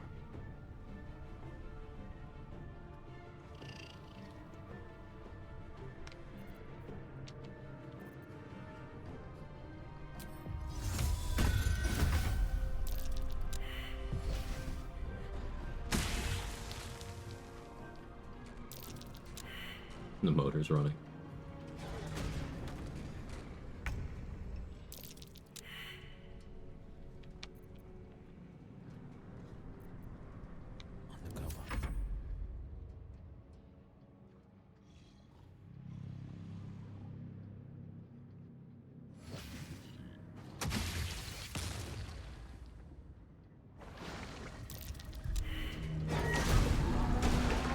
One.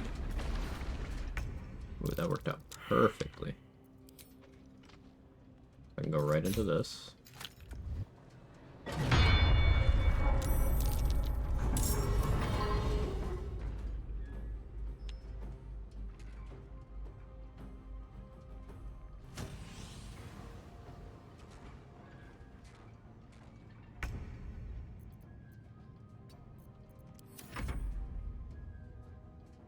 Just wait until the methods lose. Ton of XP from this fight, by the way. The methods that spawn up there, I think, are 20. Those are the honor mode ones, but the ones down here are 75 each. 75 is kind of the standard number for most things in Grimforge. Grim is 875. Picking up the item you crafted is 150. Plus any inspos involved with any of this. It's a lot.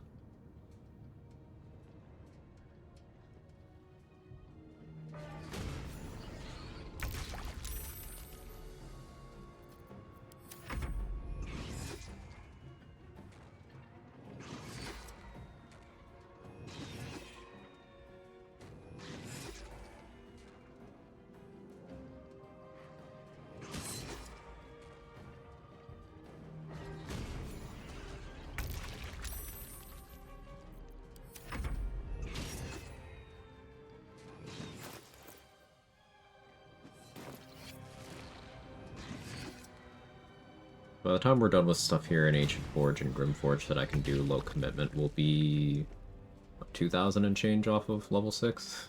Maybe I try to make it back to level 6. Then we'll have made no progress today. We'll see how fast I get there. Still haven't done the first long rest yet either.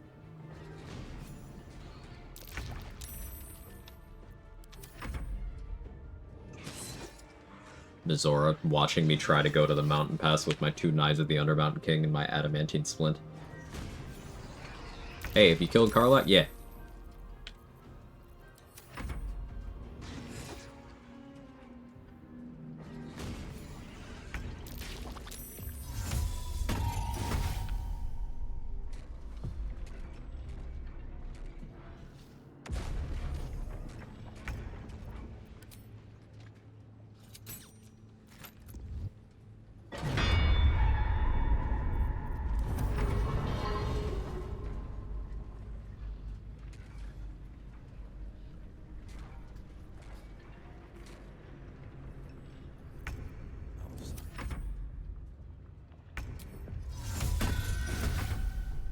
Raphael just hiding in camp waiting for you to take his food.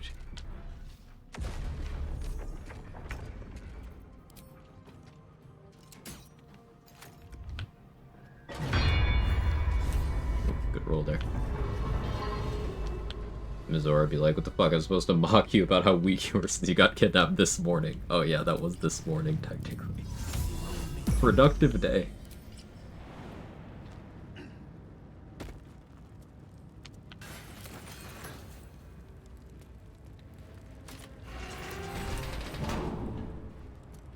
Sorry, 120 for picking up the craft, not 150.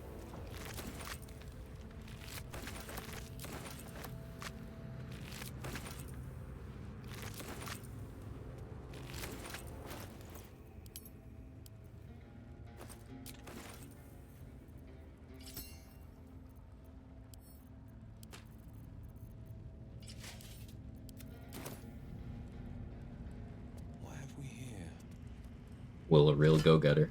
He'll get more done in a day than I do in a year. I relate to that. Before taking Raph's bread, he'll be unable to speak. Yeah, this will be an unable to speak run.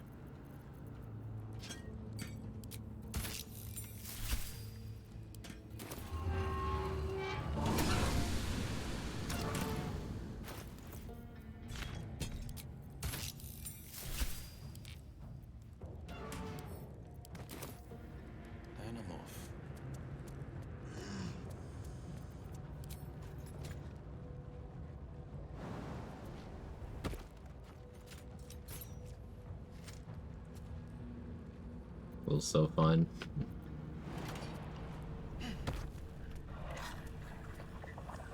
Yeah, he is. Oh, his pants really do suit him. It just works. Like, he's got the scarred aesthetic the same way she does.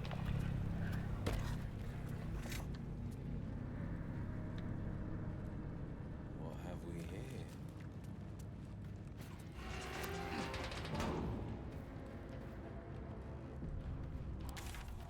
Alright, now back over here. Put on Warp Headband for the spooters. Just like the goblins had. Who's watching, I wonder?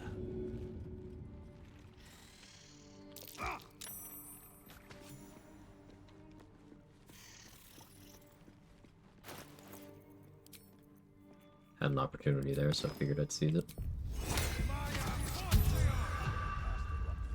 We need. What care we for his business here? He keeps us small. Is Will even a real ranger if he's not a stealth archer? Yeah. But that was a good joke.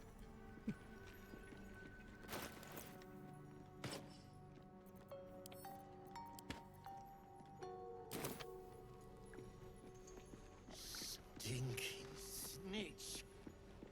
No one trusts me, Clan Flameshade. Switch back to Hill Giant for some Dwargar tossing.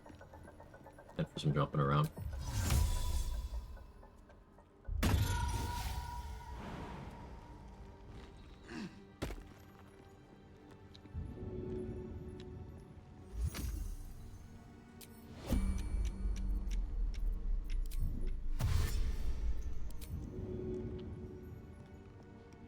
Unleash the legend.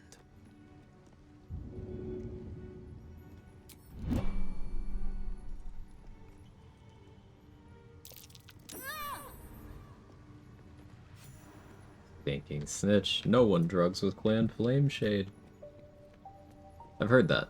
I'm not sure where though.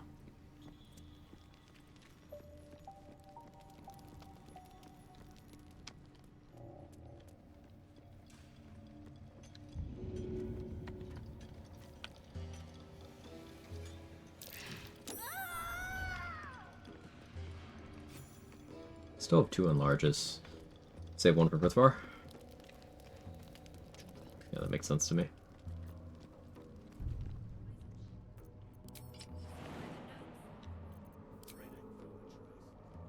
More jump potions. Ring.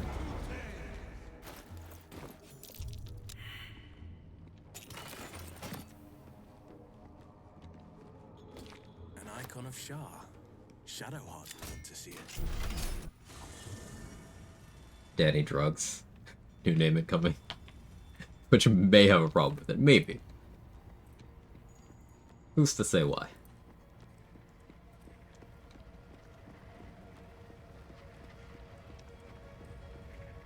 May the darkness protect you. Nobody's ever given me a... This isn't the first... Thank you. So we have enough Shah's approval blessings upon you.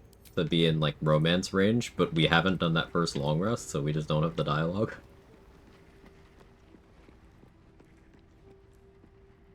Speak.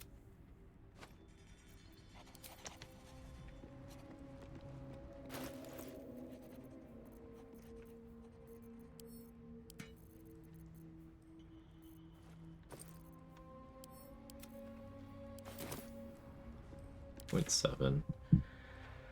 Oozes. Danny comfortably hitting up a child unknown for drugs every rest with Harvard. You were doing that, that's true.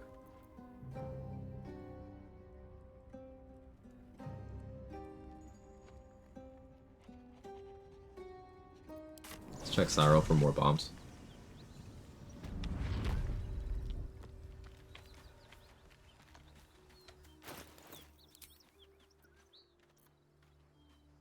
Don't want to go for Investigate Kaga right now. I need to keep reminding myself Mole is currently unconscious.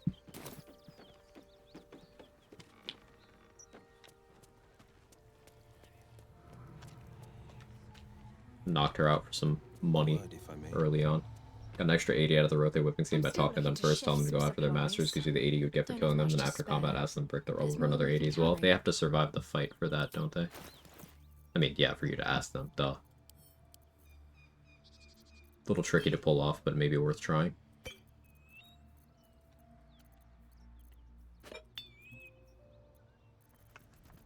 I could, of course, wait until later to deal with them.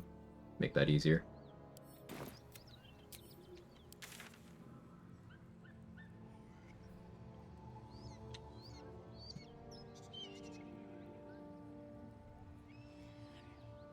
Could go for Joaquin's rest now.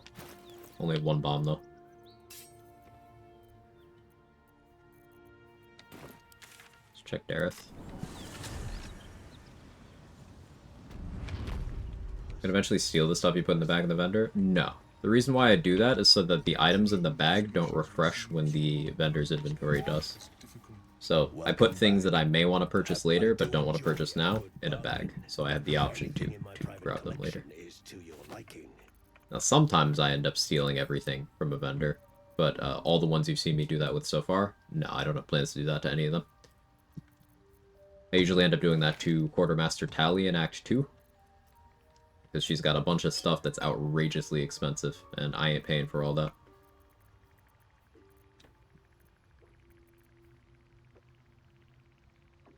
Hey Morgana Evelyn, good to see you. I'm doing okay. I was lurking while you were doing RE5. I was there for peak. That was a very fun watch.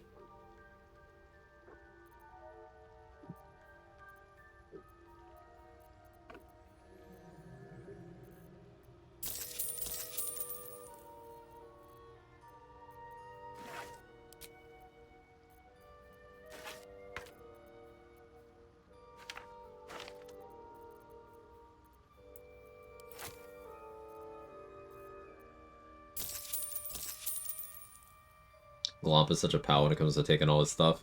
Glomp is so affable, it makes me feel bad. He's just so friendly. He just wants to, like, trade and whatnot. He's happy to see you, happy to have a customer, and meanwhile I give him head trauma every day. Maybe that's why he's so happy to see me. He doesn't know. Like, he hasn't noticed how bad I am. Oh. Script for my next video, some knowledgeable deficiencies. Think you might be more knowledgeable than me. What about? It certainly depends. But, happy to give thoughts if you need them.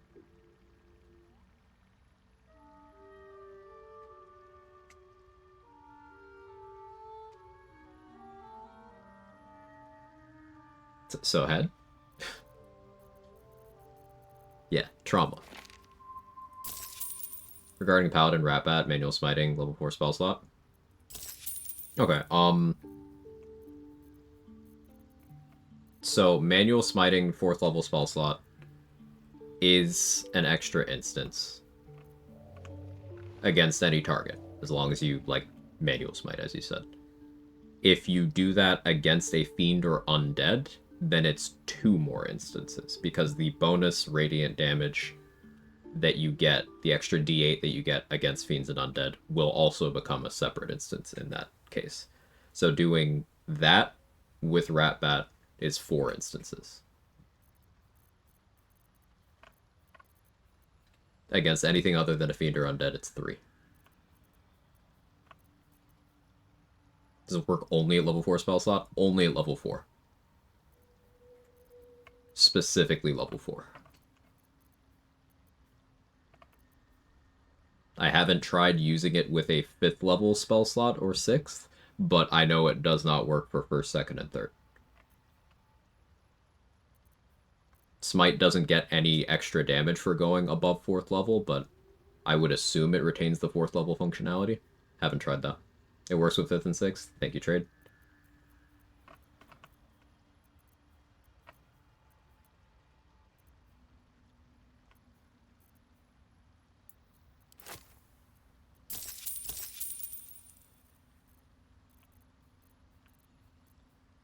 Since there isn't a difference between them functionally. Yeah, they just don't actually upcast beyond that. It's kind of like using spike growth with a 3rd level spell slot. It's still just 2nd level spike growth for all intents and purposes. So to recap, manual smite at 4th level slot gives you an extra instance, undead and fiends, an additional 1/2. Yes.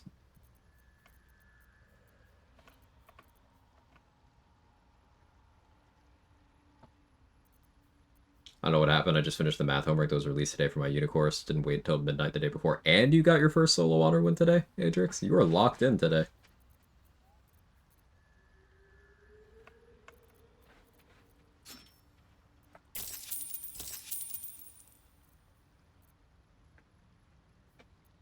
Very well. Ready for that? Thank you. I appreciate that. With Skris lately?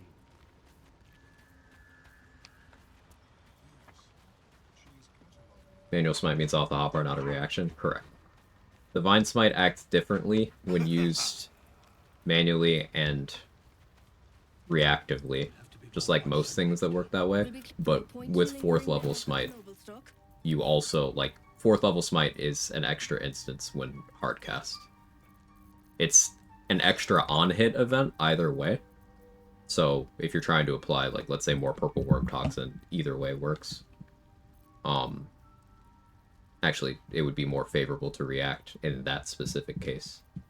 But if you're trying to do things like maximize the instances of Craterous Wounds you get like more value out of Hex, more value out of Psionic Overload, Boots of Psionic Movement, Callous Glow, Lightning Charges, Hexblade's Curse, you know, all those things that goes on all your instances, you would hardcast the 4th level smite.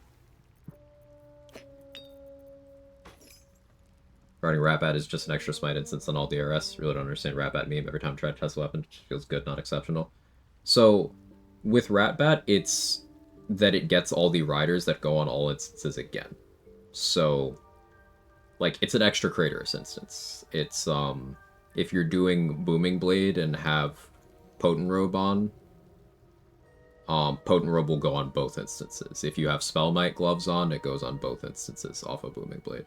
It's just the fact that, like, you can get your bonuses on each. If you put on, like, Ballast Armor to apply Piercing Vuln, then you can actually make it so the piercing damage is doing way more for you than the bludgeoning. But you can also go out of your way to apply Bludgeoning Vuln, too, so then the bludgeoning is better. But yeah, it's not that the extra piercing itself is doing all that much. It's an enabler for, like, all the riders happen again. So the more stuff you're cramming into it, the more Ratbat's gonna shine. At surface level, it's just like, hey, this is pretty good and comparable to other good two-handed weapons. Ratbat doesn't start beating out other things until you get, like, a lot of stuff involved. And then at peak, it's ultimately Magic Club at home. But I think people would find it more palatable than Magic Club because you don't have to go through the process of getting it and then all of that.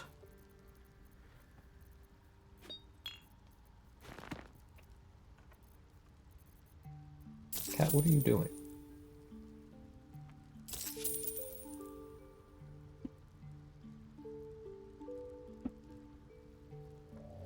Jake, how do you feel about the Ratbat?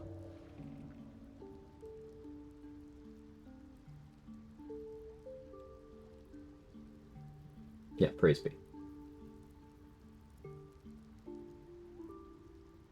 Why are you looking at me? Yes, that's my nose. No, you can't eat it.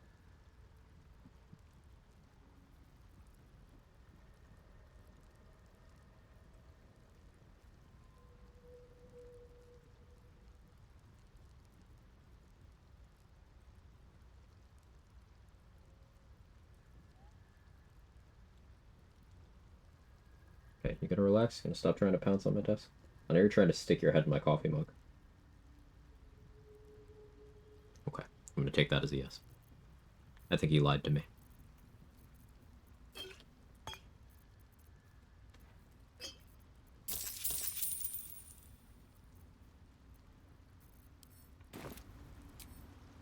Have I got everything then? Ratbat with Hordebreaker. Yeah, Ratbat with Hordebreaker is also worth mentioning. The bonus piercing on Ratbat will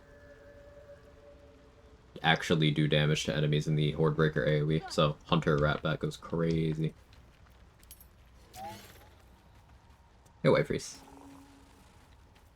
I think Jake changed the camera's focus. Oh, he did.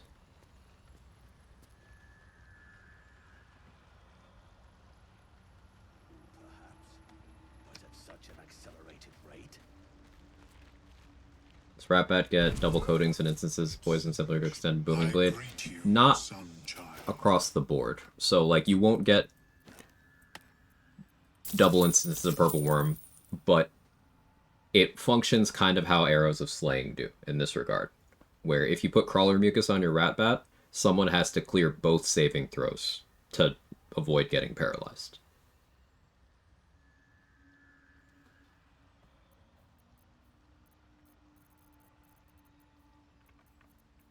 So, somewhat popularly here in the challenge running circle, using either a DRS special arrow, which could be Arrow of Slaying, could be Arrow of Lamater, you know, anything that's 2 instances, or using Ratbat, depending on whether you're trying to do it with melee or ranged, to stick Crawler Mucus to things. Especially if you're making the target roll with disadvantage, then they have to clear the saving throw 4 times. And most things are not gonna succeed the save on Crawler Mucus 4 times.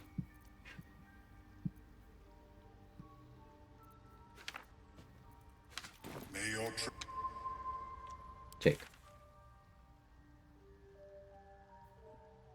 What are you doing? I could probably handle the hook horrors now.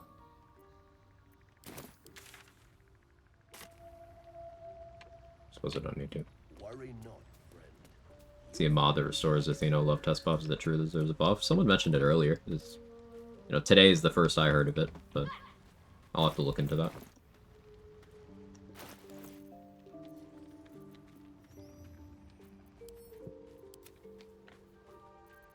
An interview today, Cat insisted on being in my lap during it.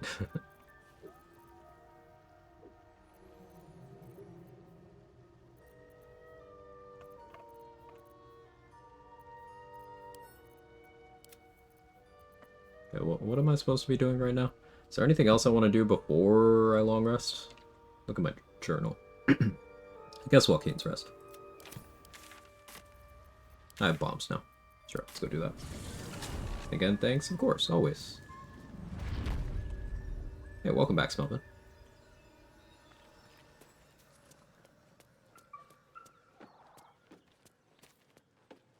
Alright, I'm gonna let him do this. Made it. You satisfied, sir?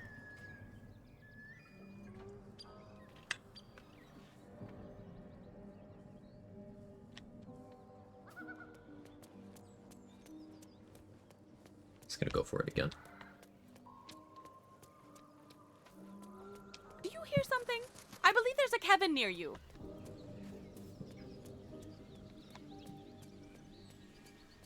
I know you're just hungry. I'm gonna take the affection anyway. I know it is entirely because you're hungry and you think it's dinner time. You're not really far off. Quag showing off his pussy again. Did you like it? I'm gonna get him food. Be right back.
Alright, I'm back.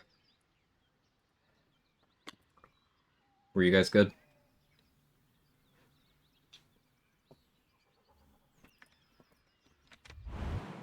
No? Good. Ever onward.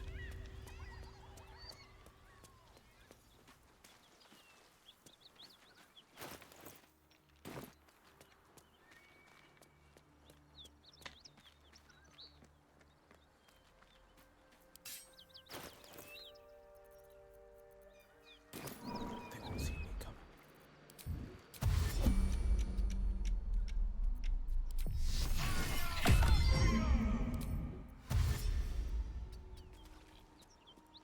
The creature's eyes roll. Dialogue attack here to make sure I'm in combat with all of them. As long as you're actually in combat with them, you get the XP of the hyenas, because functionally the gnolls are killing them.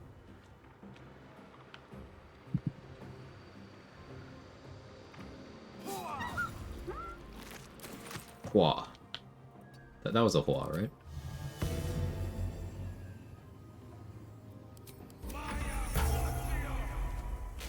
Hey, Throbsy. Two steps at a time.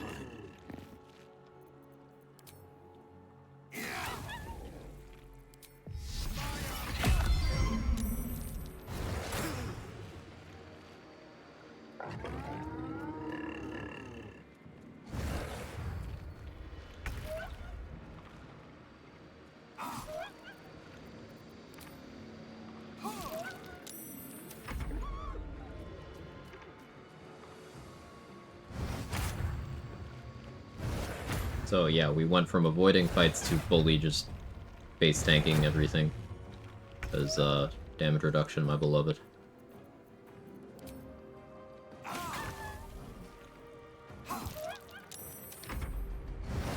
Can hurt me now because my blade wears off, but barely.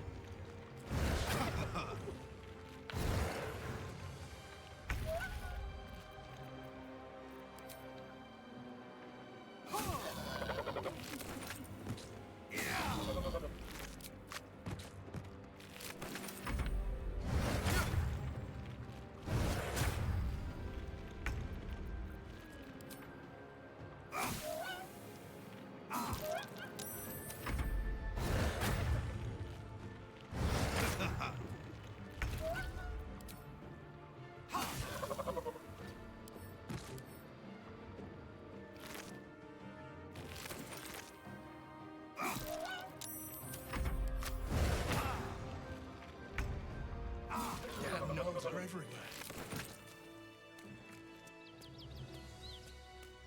Easy enough.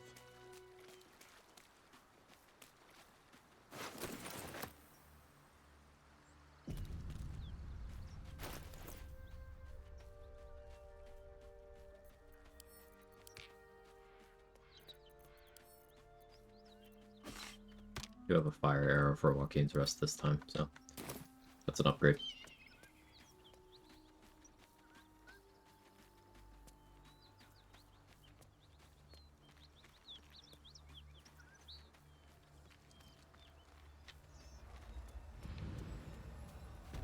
Smoke. Something's burning.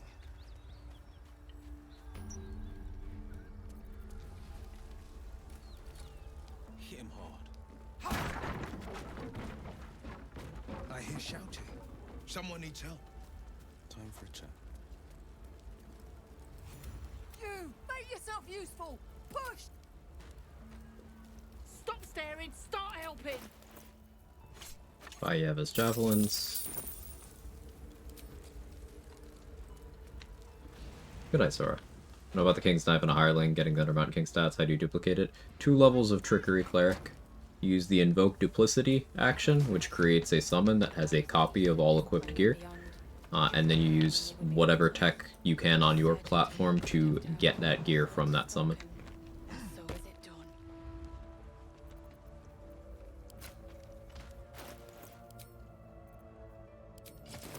In this plane and beyond. Amazing, thank you. Of course. I do want Fist Recruit Efren to be over there too.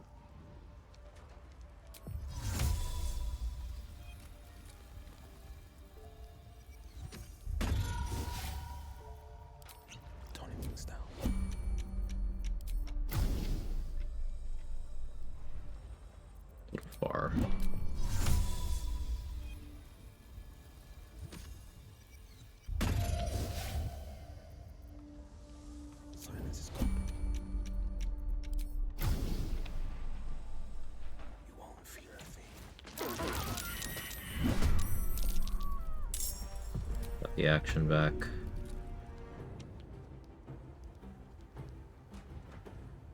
Was that Dane that died?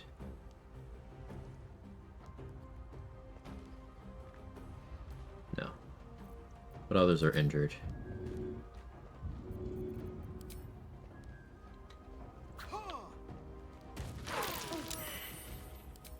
Bloodlust. The blood overrode the fires. Should still be fine. Yeva is desynced. I don't know where she is.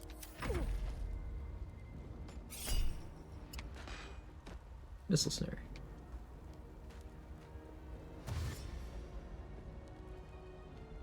She is not where the game thinks she is right now.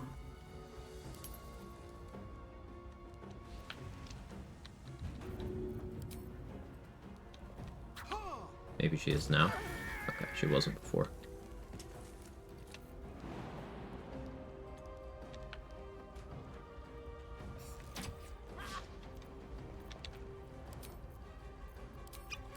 I can jump down.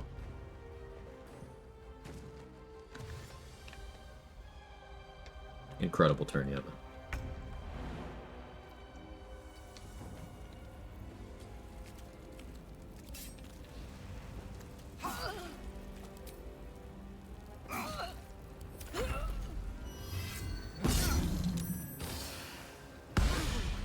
Getting disarmed would have sucked.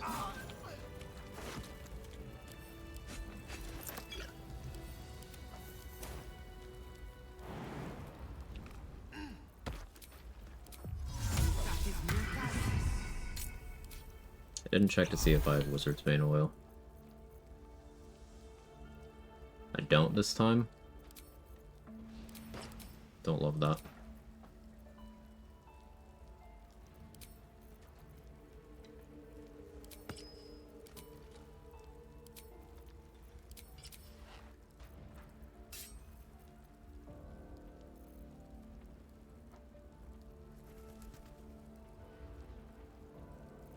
It's less than ideal.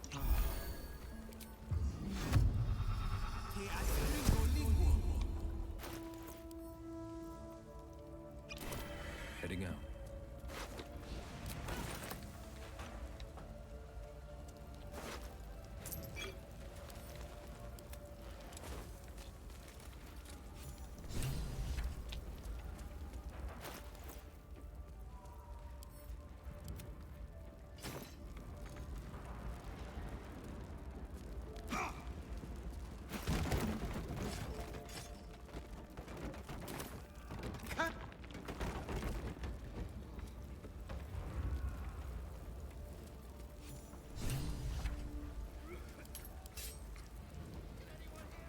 Well, well, may I trust you'll see it through?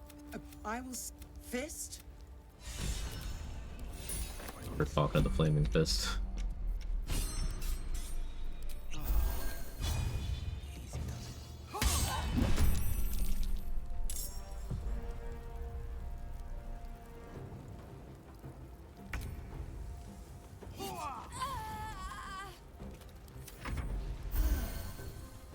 She can only heal and go for Hypnotic Pattern or try to get out of the silence. Fleet of foot.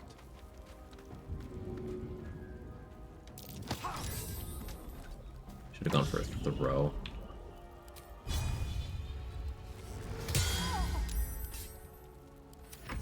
Are you smart enough? Nope.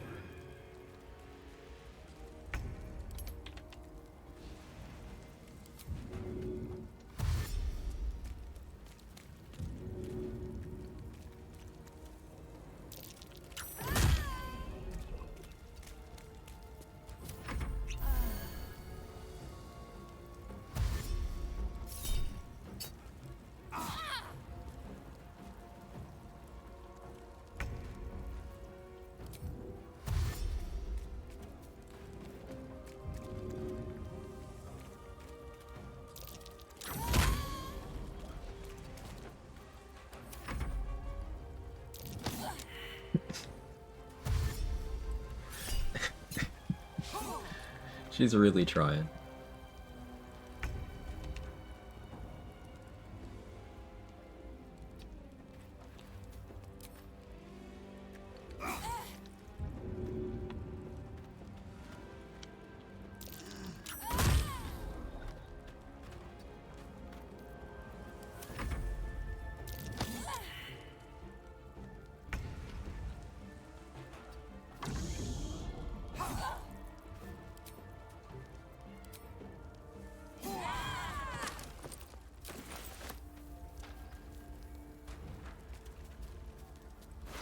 Excellent armor. Strange place to find it.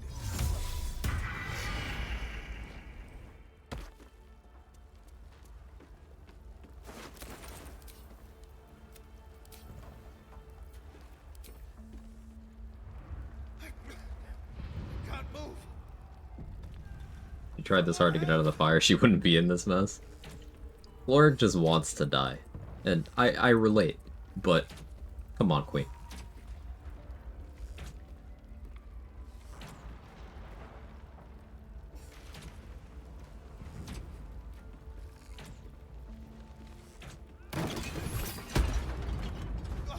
Quick! Get me out!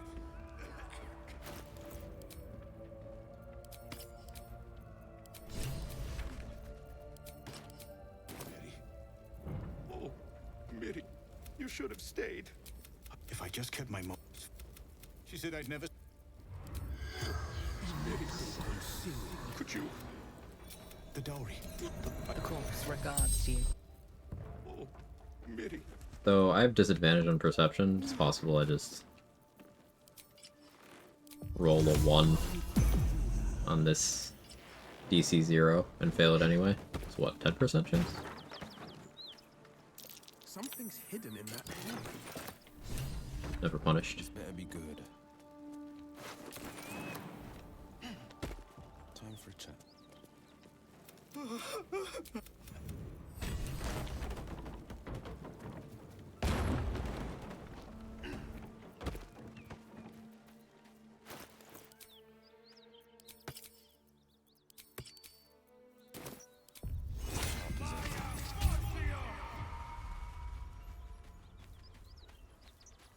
Monsters everywhere. I'm not a monster. I was ready to run you through. 50 XP for talking down that ox. Just as a PSA, don't be a drow when you come here. Because the ox will automatically attack you, and also Fist Recruit Ephron at the front door, you'll have to roll Persuasion to get her to not attack you. Might not be specifically Persuasion, but you do have to roll the check. So if you're playing a drow character, make sure to disguise.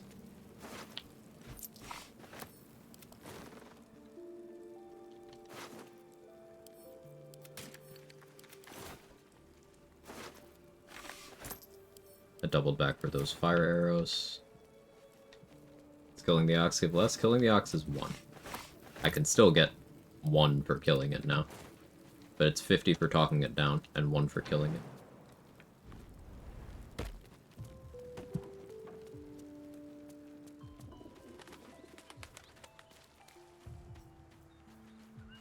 What's this? This is the spot Rugen marked.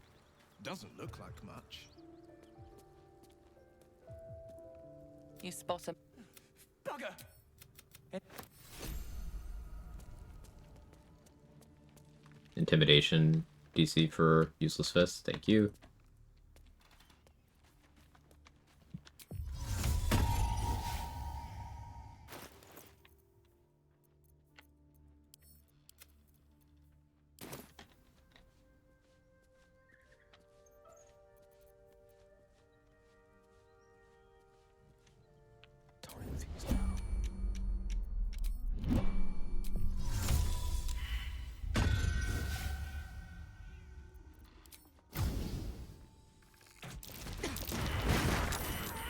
Yeah, barrels suck if you don't use a fire arrow.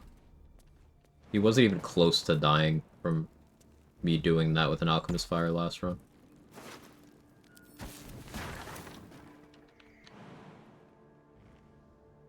Let's see. Best foot forward.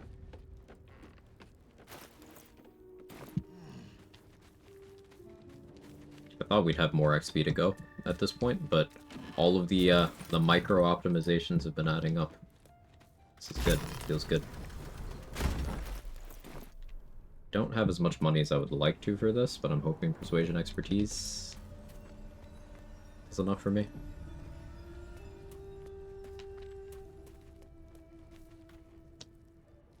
Whoa, come on in. So I already killed Ollie, I got his XP. They're torturing Rugen, I can still kill Rugen for his XP. So it's the same as if I killed both Rugen and Ollie myself. Don't get comfortable. Just, I don't actually have to do a combat with Rugen this way. You need to buy me. Tenfold, please. Have you spoken to Brent? In a manner of speaking, Oscar.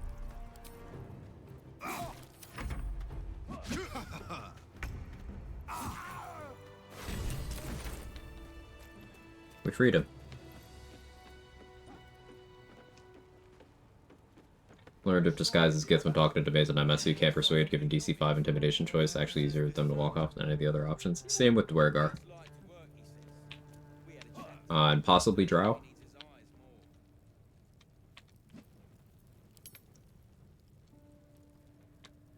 Failing. I owe you. Pity we did. Our trader can show you. Our trader can show you.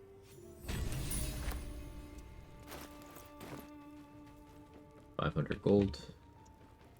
Now, if you want Zaris to keep the chest even after giving it to her, don't let her leave render distance.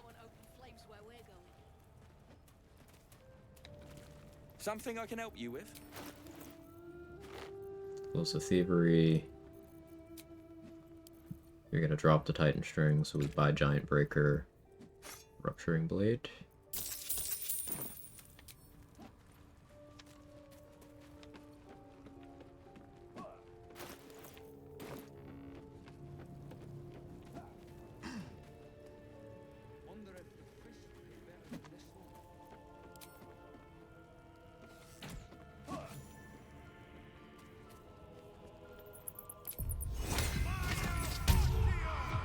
Silence is gold.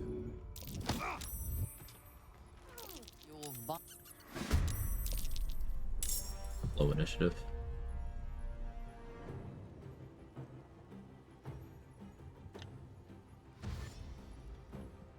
That guy's gonna survive the explosion.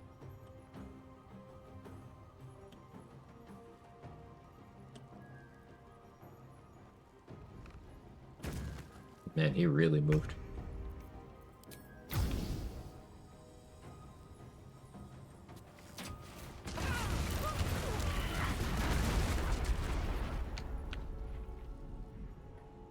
No time to waste.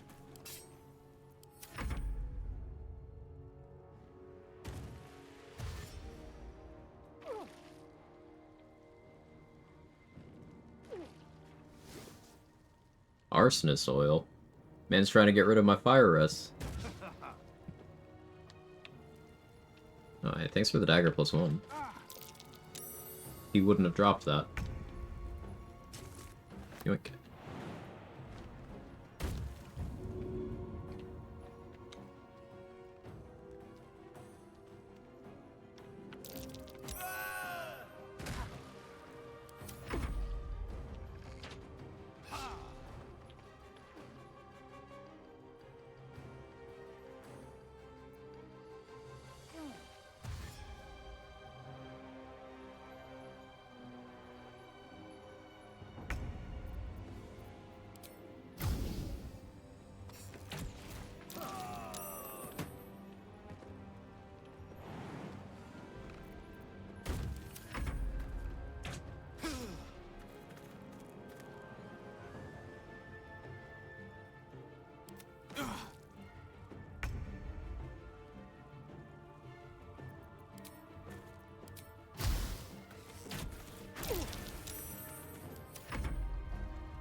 Really?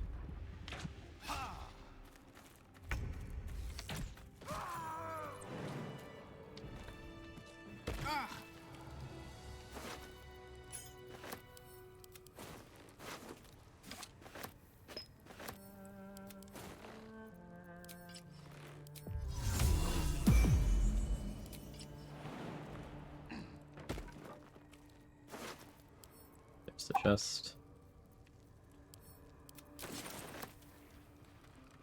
Finders keepers. What a day. I could really use some We still have the group in the back of the cave. Yeah. Ha. Ha. Yeah. Just me and the boys grunting at each other shirtless, you know? Just guy stuff.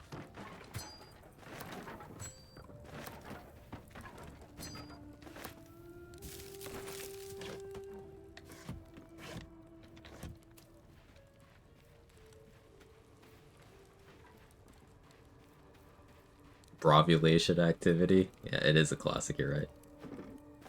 Very 300. Uh-huh.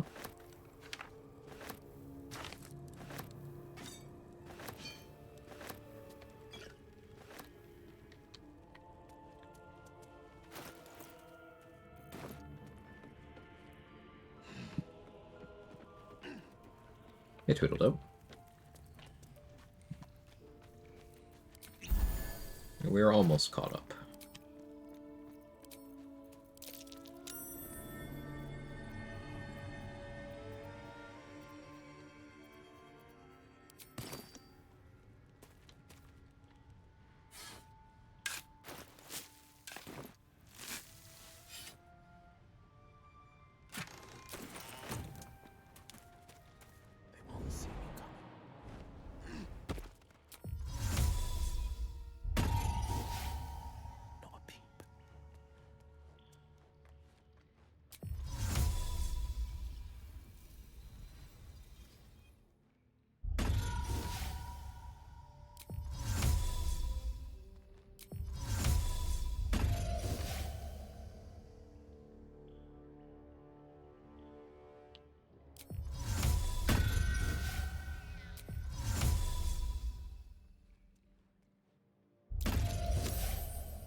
Perfect.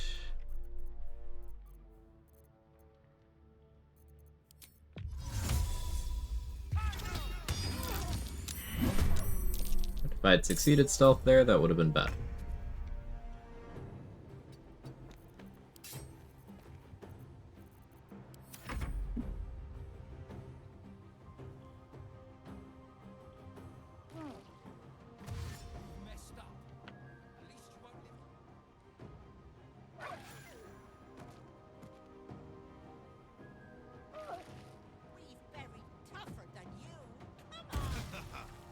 Bits for Glamour Bard.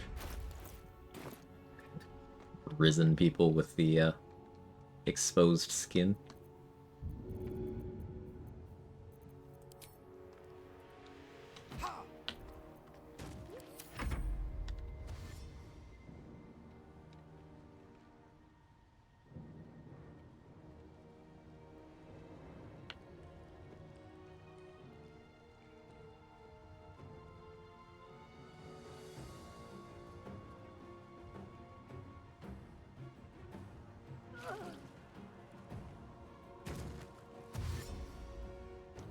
Swore she was gonna jump into the cloud of daggers. That would have been so funny.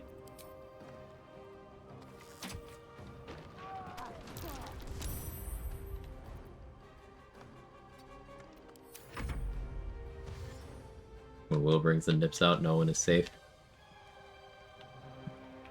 True.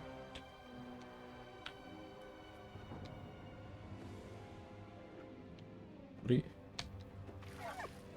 Why'd you shoot the barrel? What?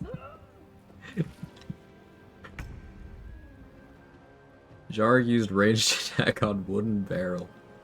Okay. He used his entire turn to shoot the barrel twice and not destroy it.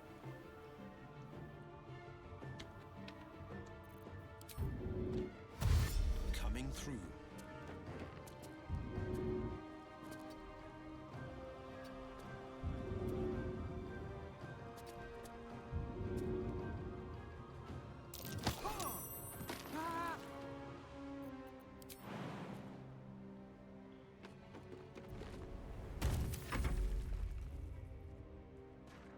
Nope. There he goes. He got it this time.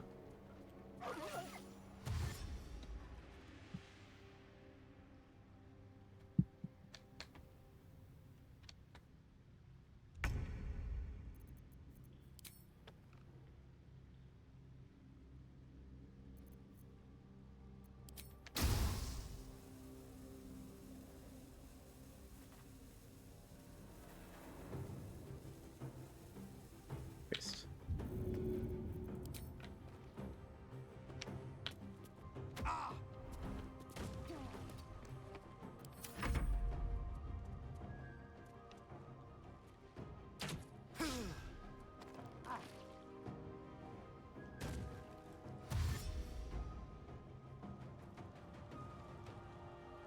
Ending your turn next to an oil barrel is a choice, especially if you're on fire. Wonder if I could get that to go off with a grease bottle. I'm gonna try.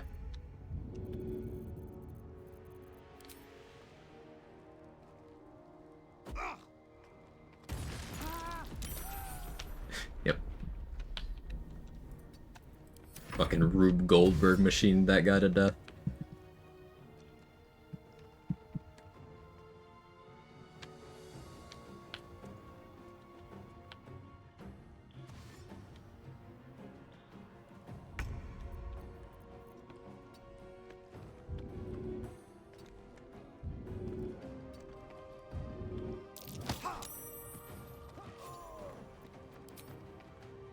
Watch and learn.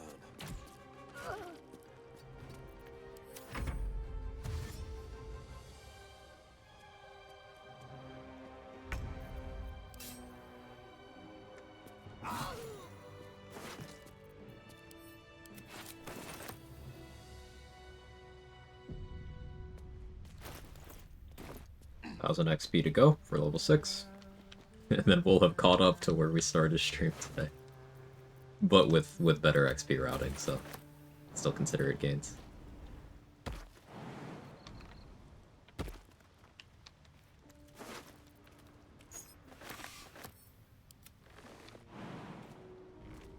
Take control. In the first hour, man. The first hour of stream is always cursed for honor mode. That's where bad shit happens. I just wasn't paying attention while I was fighting an enemy that I knew could kill me, and I just didn't. Like, by the time I realized what I had done, it was too late. It's one of those, this is gonna snowball things.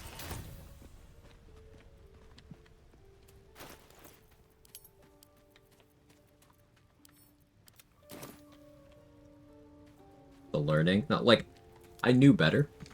I just wasn't paying attention. That's really all it was. I would not have been in that fight for more than one turn if I had noticed where Philro was and what he was doing. Could come in handy. But, like I said earlier, that's what keeps it interesting for me. If the game did not have the ability to be like, hey, you didn't prep for this, die now, I think I'd be less invested. I would find it less interesting as a whole.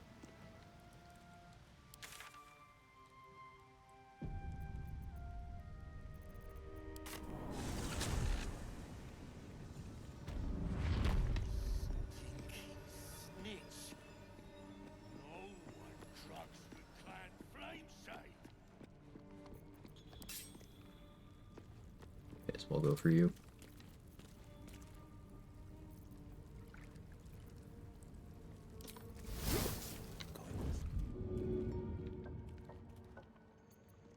Guess this is me trying to style. You attacked someone.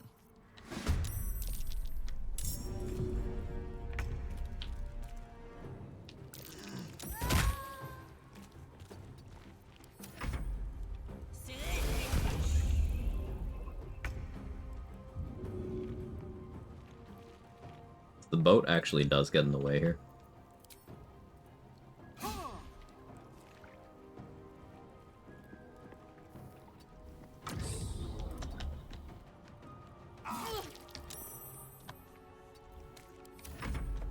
It's not the first time Filroy taken very seriously due to your warnings.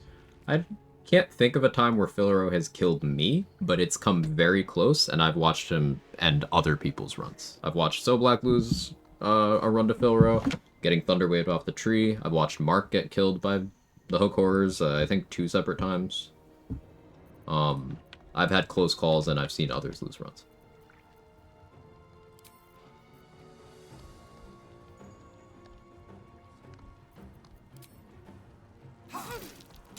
I can see if I need to heal.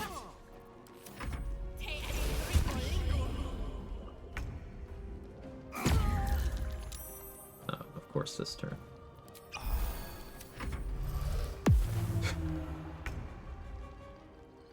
I know you're still right here.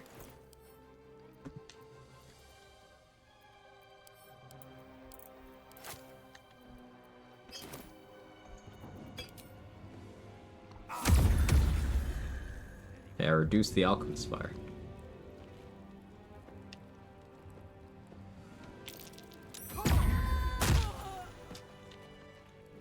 Mustard pixel on the boat. That's funny.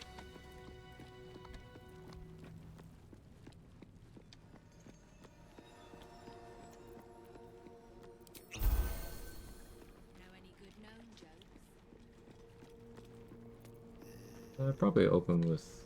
Oh, here's Mazora. Right. I mentioned this would happen, I just wasn't paying attention. Mazora teleports you to the above-ground camp to tell you to kill Karlach. My poor little pupster. A free trip on a mind flare machine, and all you've got is a brain bug to show for it.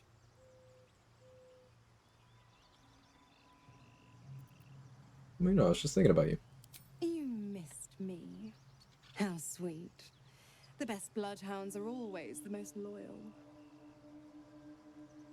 Sweet spot you've found for yourself. But I wouldn't get too... Another Okay, I'll sign. just ahead, the diabolical figure called Karlach cuts through. Wrong, Karlach. What? And I know the famed Blade of Frontiers would never stand for that. Oh, be good. Be a... Bark bark, etc., etc. Yeah. Snitch. No one drugs with clan pride. That... What's that? This?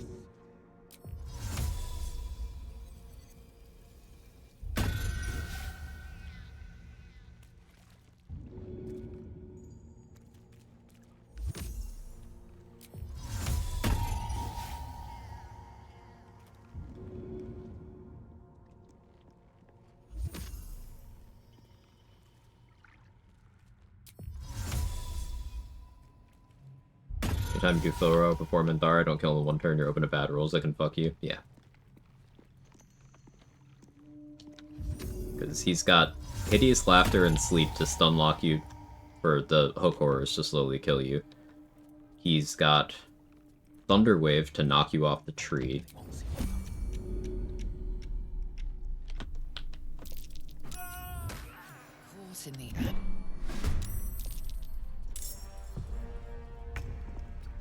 He does have regular cantrips too. He's got Hypnotic Pattern as well, I believe.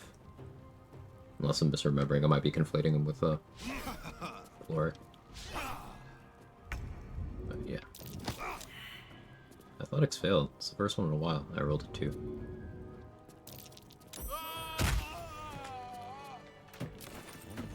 More fire arrows, so I was running low.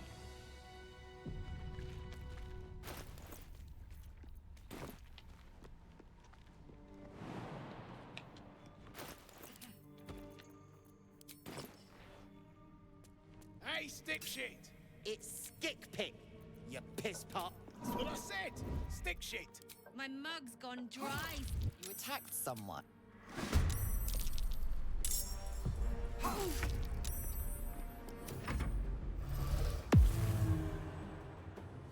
My orders. No, I think your Mayo is actually not very Fortio. I think your Mayo is a little bland. My Mayo, though.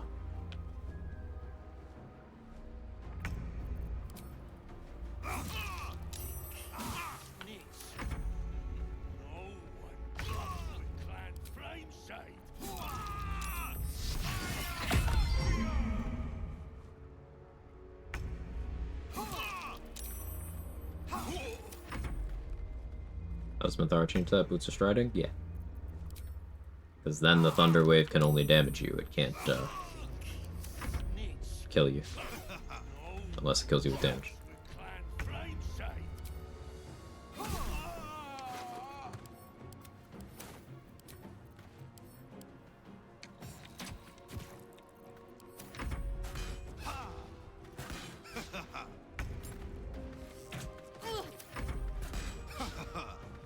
Can't be chained by Tasha's either. Right, Tasha's counts as prone, doesn't it? That too. I always forget that detail.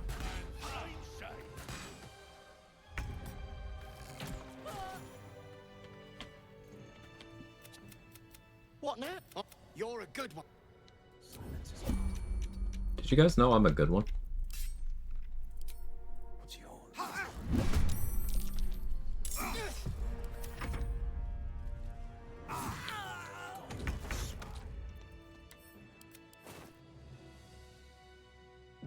Every step counts. Checking things out.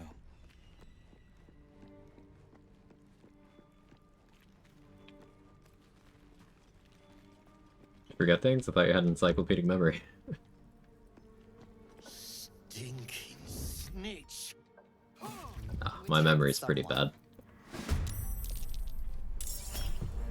I normally have much better habits when it comes to running around things that can kill me.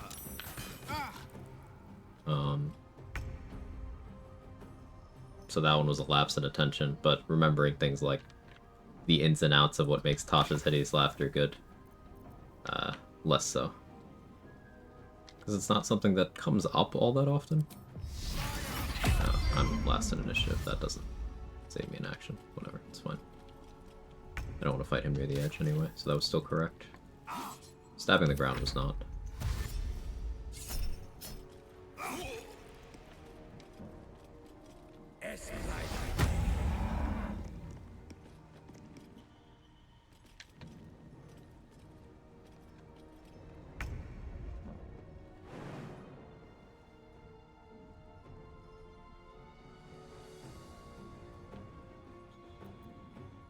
No time to waste.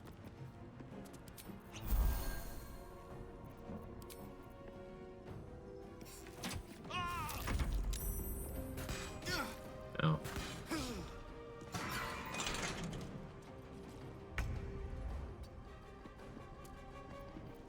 No bolting. Friends still ain't caught a whiff of her. Like using Tasha's on Rick to remove his aura. Yeah, that's pretty good. This fucking guy's damage is crazy.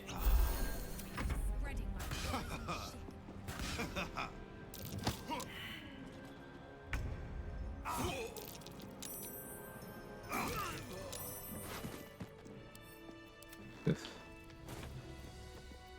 I think that's the most damage I've taken this attempt.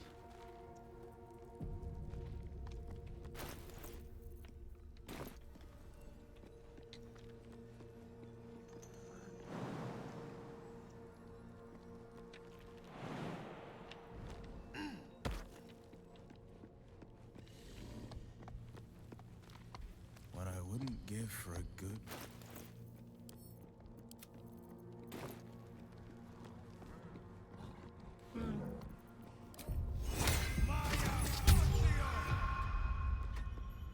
You, that rubble needs clear. Can't be they're hungry. We feed them better than the slaves. Toning things down. I shove her, fast travel away, so that when she dies, I'm not in the vicinity. So they didn't see her die, They also didn't see me around. So as far as they're concerned, she just disappeared. Is there a way to get the Rothe on your side? Yeah, that's what I'm gonna do.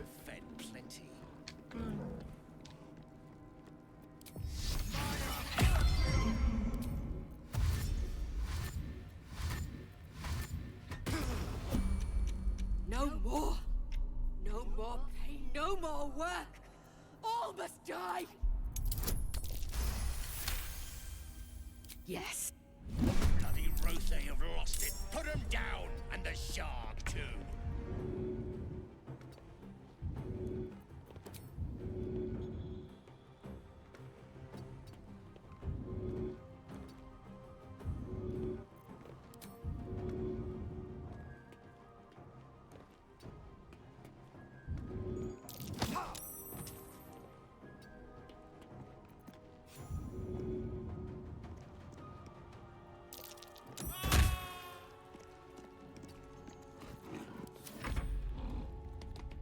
So hyped. Yeah, I'll probably boot up the game later. The new DLC. Oh, my XP! Oh, motherfucker. Gotta watch it? I will.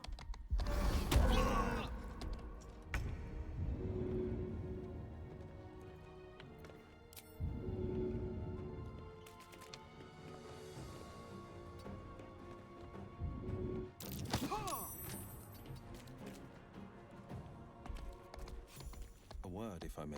Dwergar can't hurt you. This weekend, let's cook? Let's do it. Sounds good.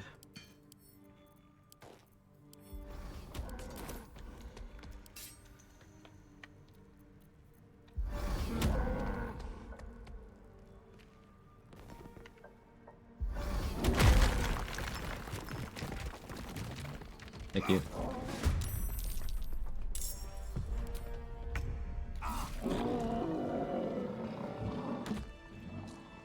No, I did get the kill XP, so I got their XP up front instead of getting it both times. Oh. What a strange mask. Is it bronze? Gold, even? Amerigon's mask, I wait. 236. We can go throw a thud.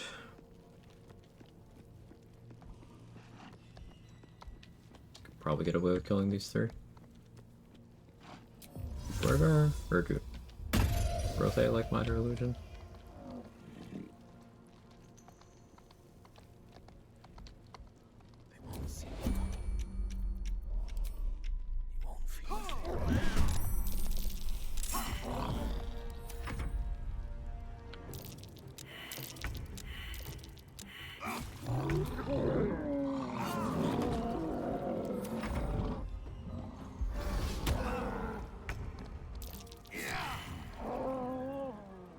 Finding my way.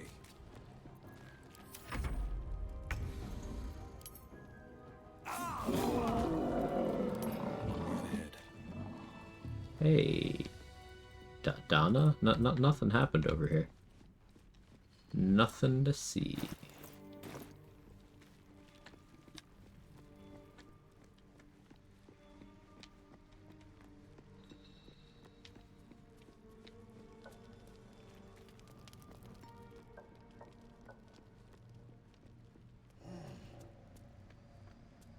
GTA 6 delayed again.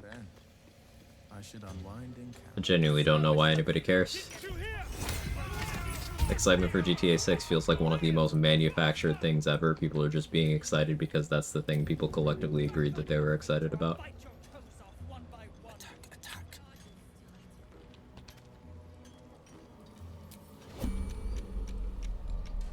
Did he get put up there? That happens sometimes. Yeah. That was strange.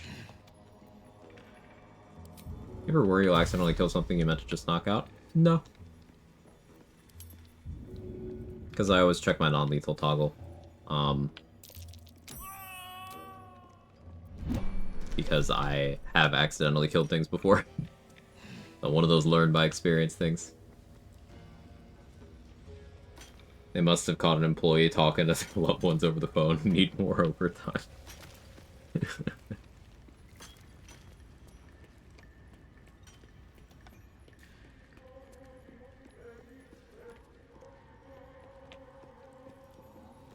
The character to win the last one?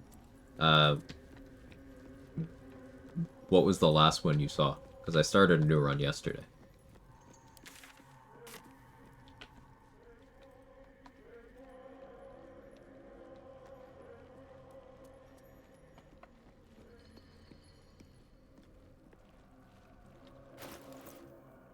$41.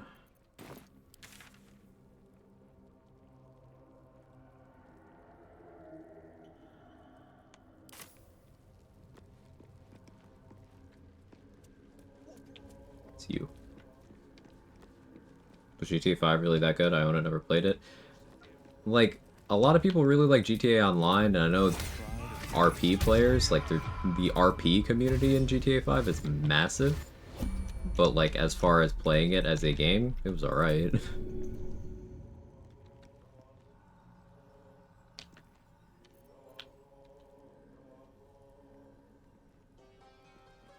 Fighting Raphael with Hellish Rebuke. Yeah, I finished that run. I finished that run yesterday.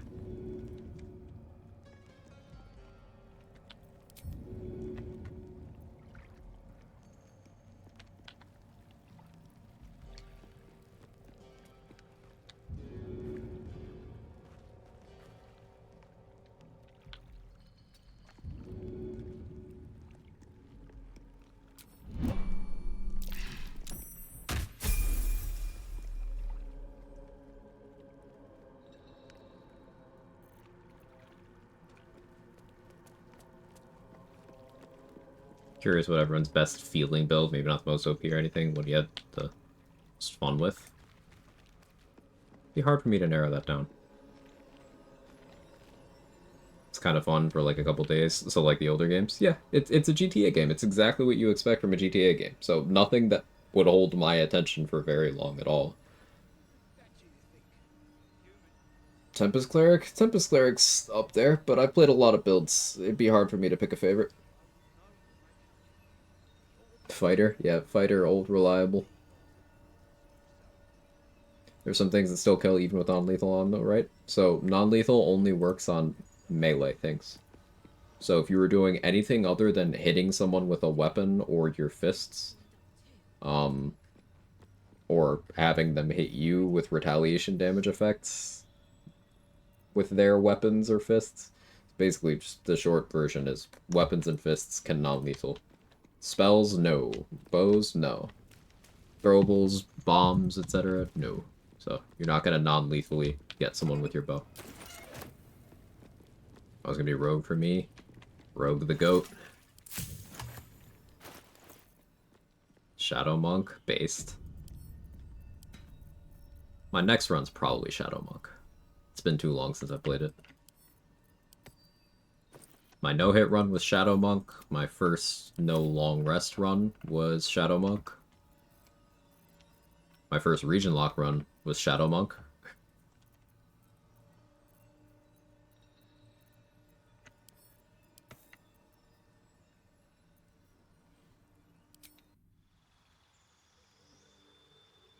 When people think Rockstar is the company when it comes to advancements in game design, yeah, people who don't play many games think that, yeah. Not to diminish, Rockstar did some real cool shit. Red Dead Redemption 2 is an awesome gem of a game, highly recommend.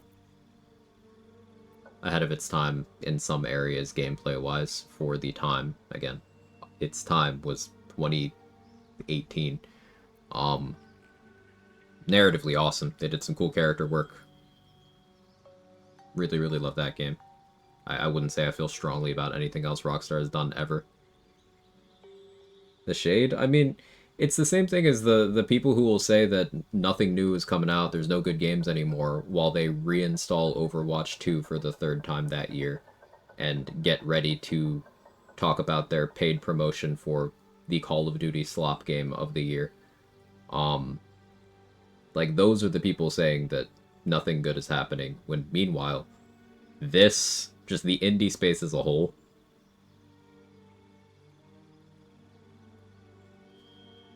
Like, there are good games coming out, and there are advancements in the games industry. It's just a lot of people don't step outside of their bubbles.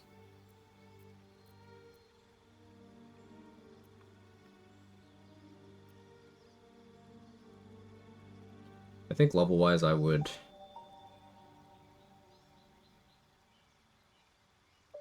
If I go Bard now... My inspos come back on short rest.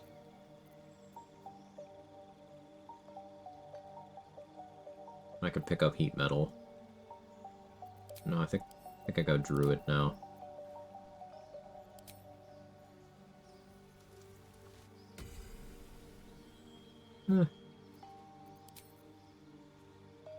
Actually, let's just go Bard. I could pick up druid stuff later.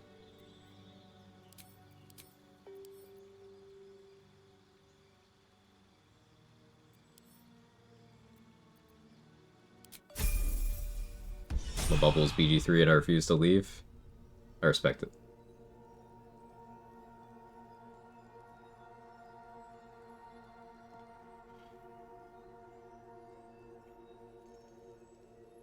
Need to do another Shadow Monk run, such a great class. Yeah. Alright, so we have essentially recovered to where we were 7 hours of gameplay ago. It'd be like that. That's honor mode. Except this time I'm more ahead on XP than I was. I have not done any long rests yet.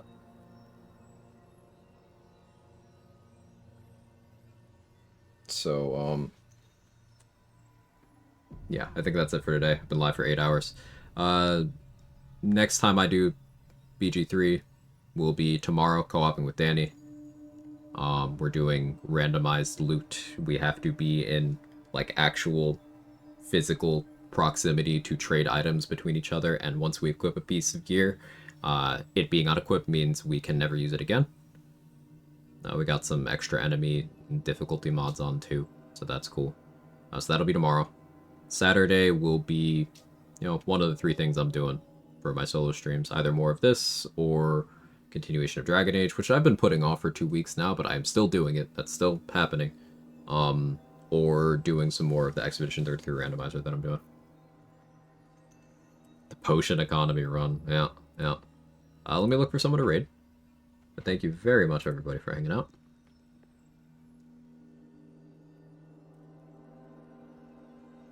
Speaking of Danny, she's on right now. Seedsy's also on. Sunrun's on. Ansel's on. Let's go to Seedsy. I have not had as many opportunities to raid Seedsy as I would like to. So.